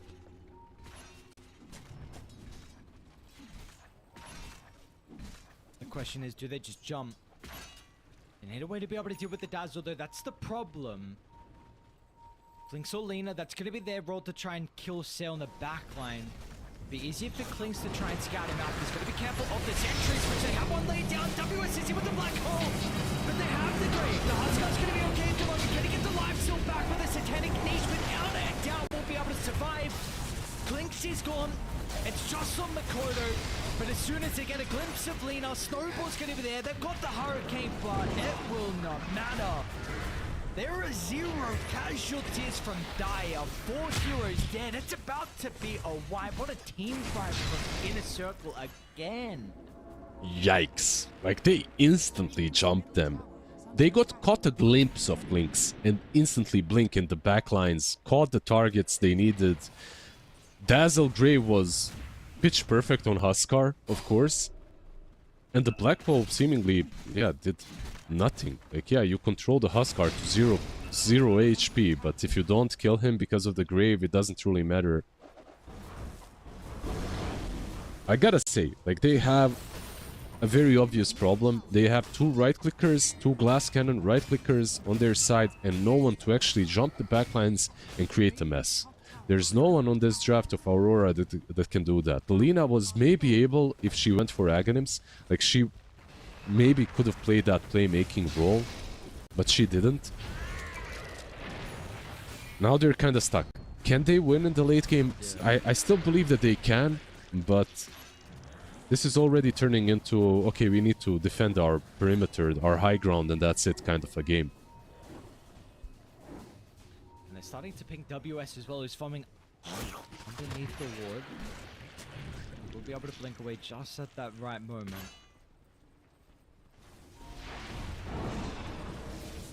Maybe there will come some stage where just the raw DPS from the Crimson Lean is going to be enough. We are a little bit too far away from that. KO is getting run down from Niche, but it's okay. Radiant's top tower is under attack. We're definitely not there yet. 15 seconds. Mm-hmm. Dire's bottom tower is Clinks has what? Dezo, Aghanim, Spike. Not even a crit. Is hitting level 18 now, which is significant, but they need to find a way to take care of the Dazzle every time this fight starts. Like, if you aren't killing the Dazzle at the beginning of the fights, you aren't winning the fights. Radiant's top I feel like tower is under it's attack. pretty straightforward.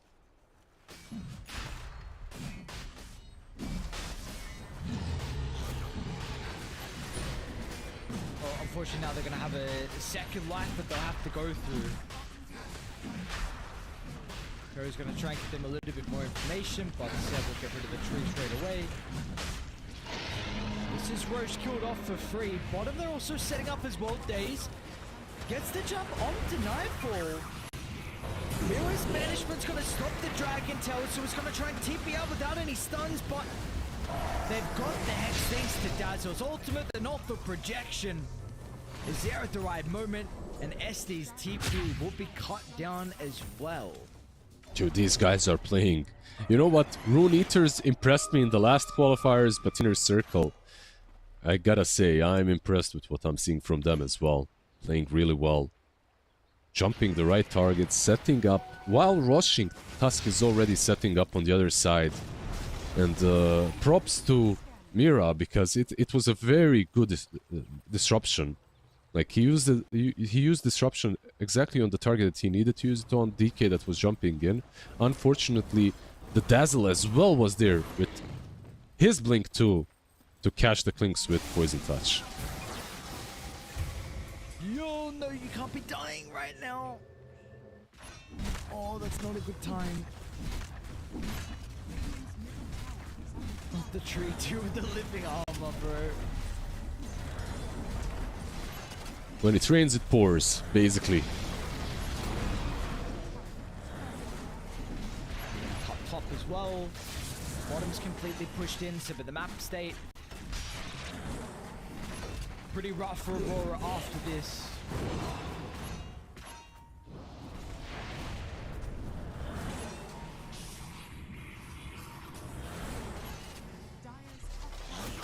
We're actually back away, so Dusk top. they got a Earth.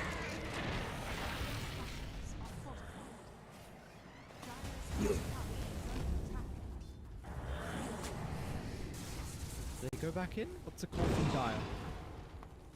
They still for a while. Yeah. They still have ages, like you said.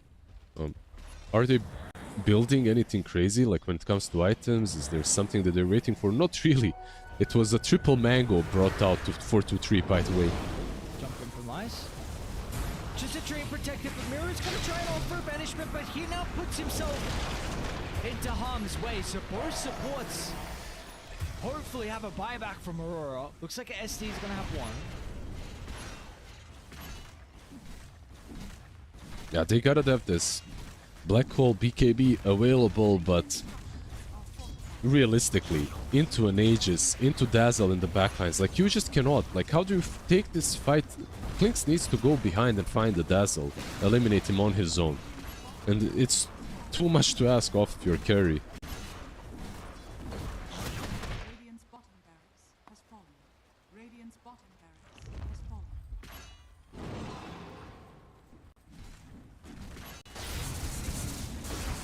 too much ask, but unfortunately he's gonna have to try and do something.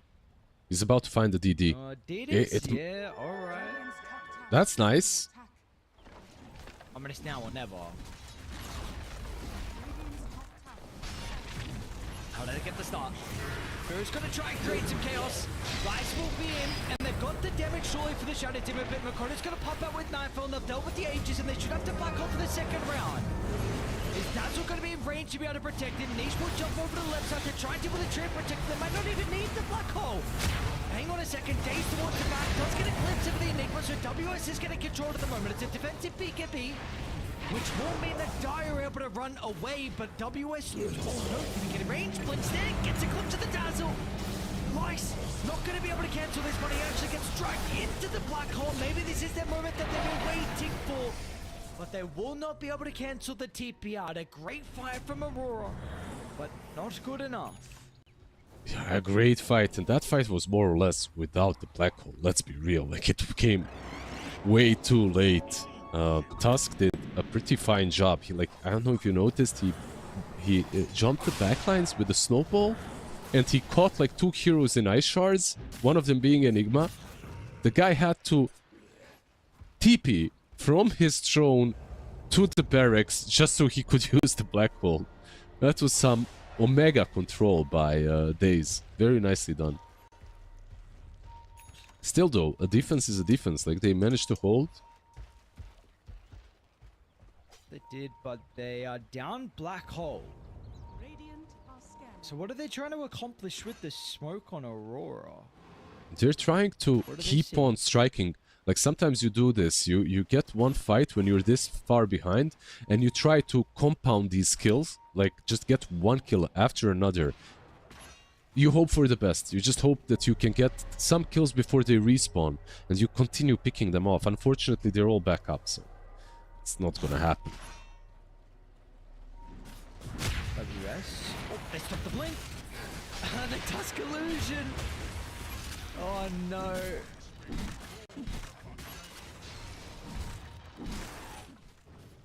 Oh, he bought out too. So 50 seconds and they're already pinging top.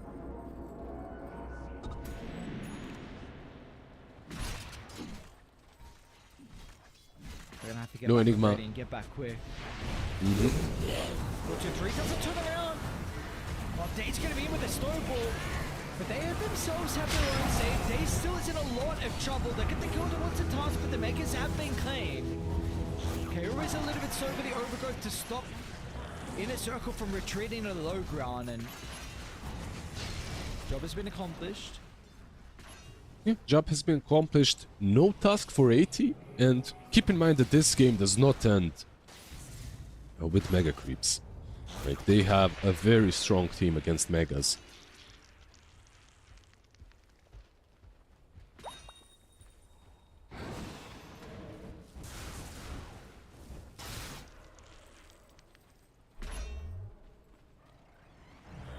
What's your estimate? Like, how much longer will this game last?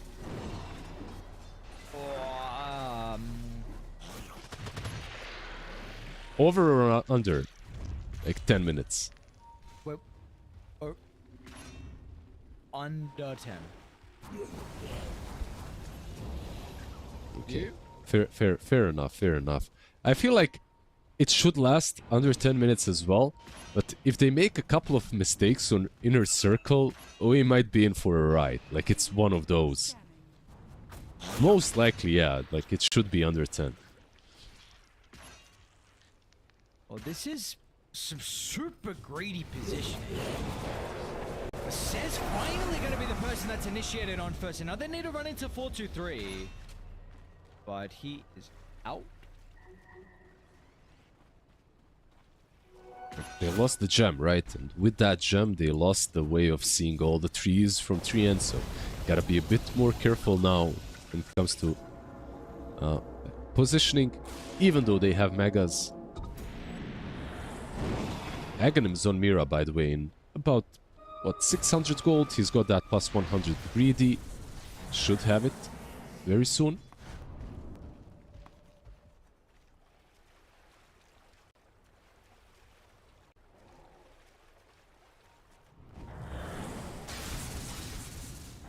who is even...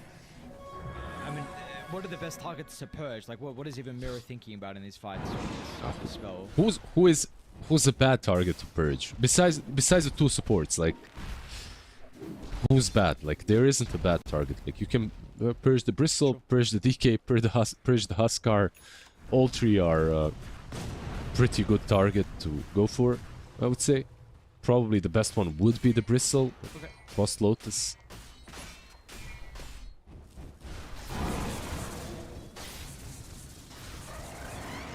Well, it's going to be a pretty nice position for Mirror.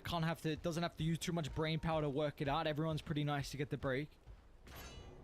See it come into play in this team fight in particular because Dire running at them. Oh, 4-2-3 wants the outpost so they can tip it back in with the buybacks, which is going to be pretty important. Nice. Gets the first stump. Dakota playing really far up in the face. With the Satanic, it's going to feel like he's going to be strong enough. He tries to cancel the backline. The Grave will be there. Can he activate the Satanic once again? And oh, absolutely he can. Just the Black Holes, they don't have the damage inside, nor the control to deal with the Dazzle. And this game, well, it resulted in under 10 minutes. That was your prediction. You are correct. And you are victorious, along with the boys on Inner Circle. That's a 2-0 victory over Aurora.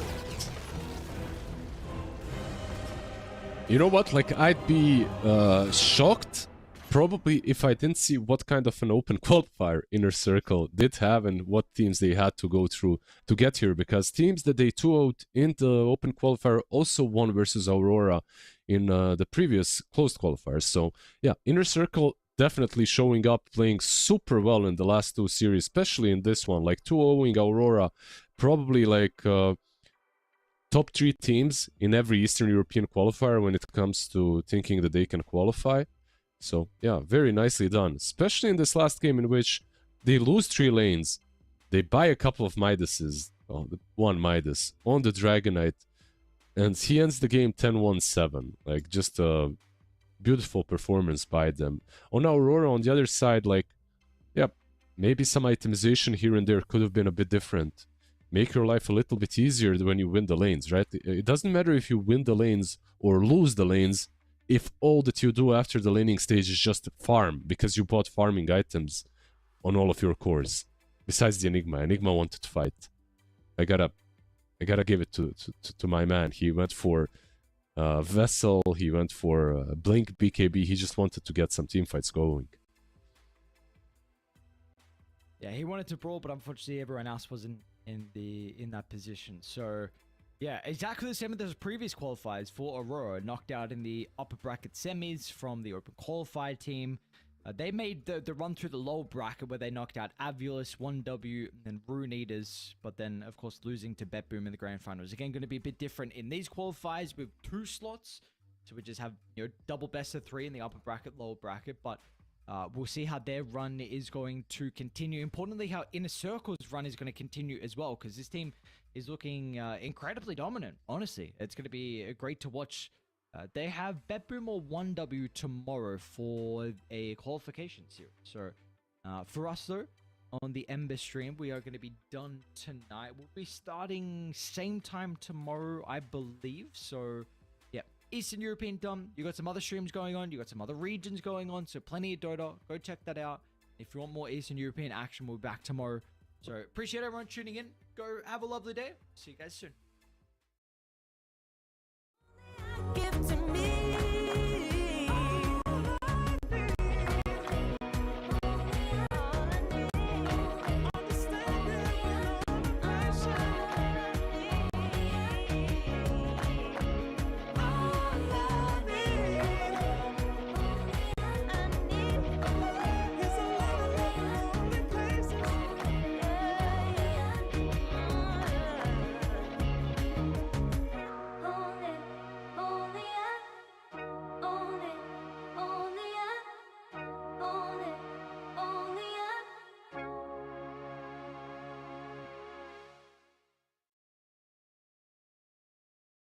Serotonin's everything. Sequin in the light, enveloping your energy, riding through the night. Serotonin.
take it higher.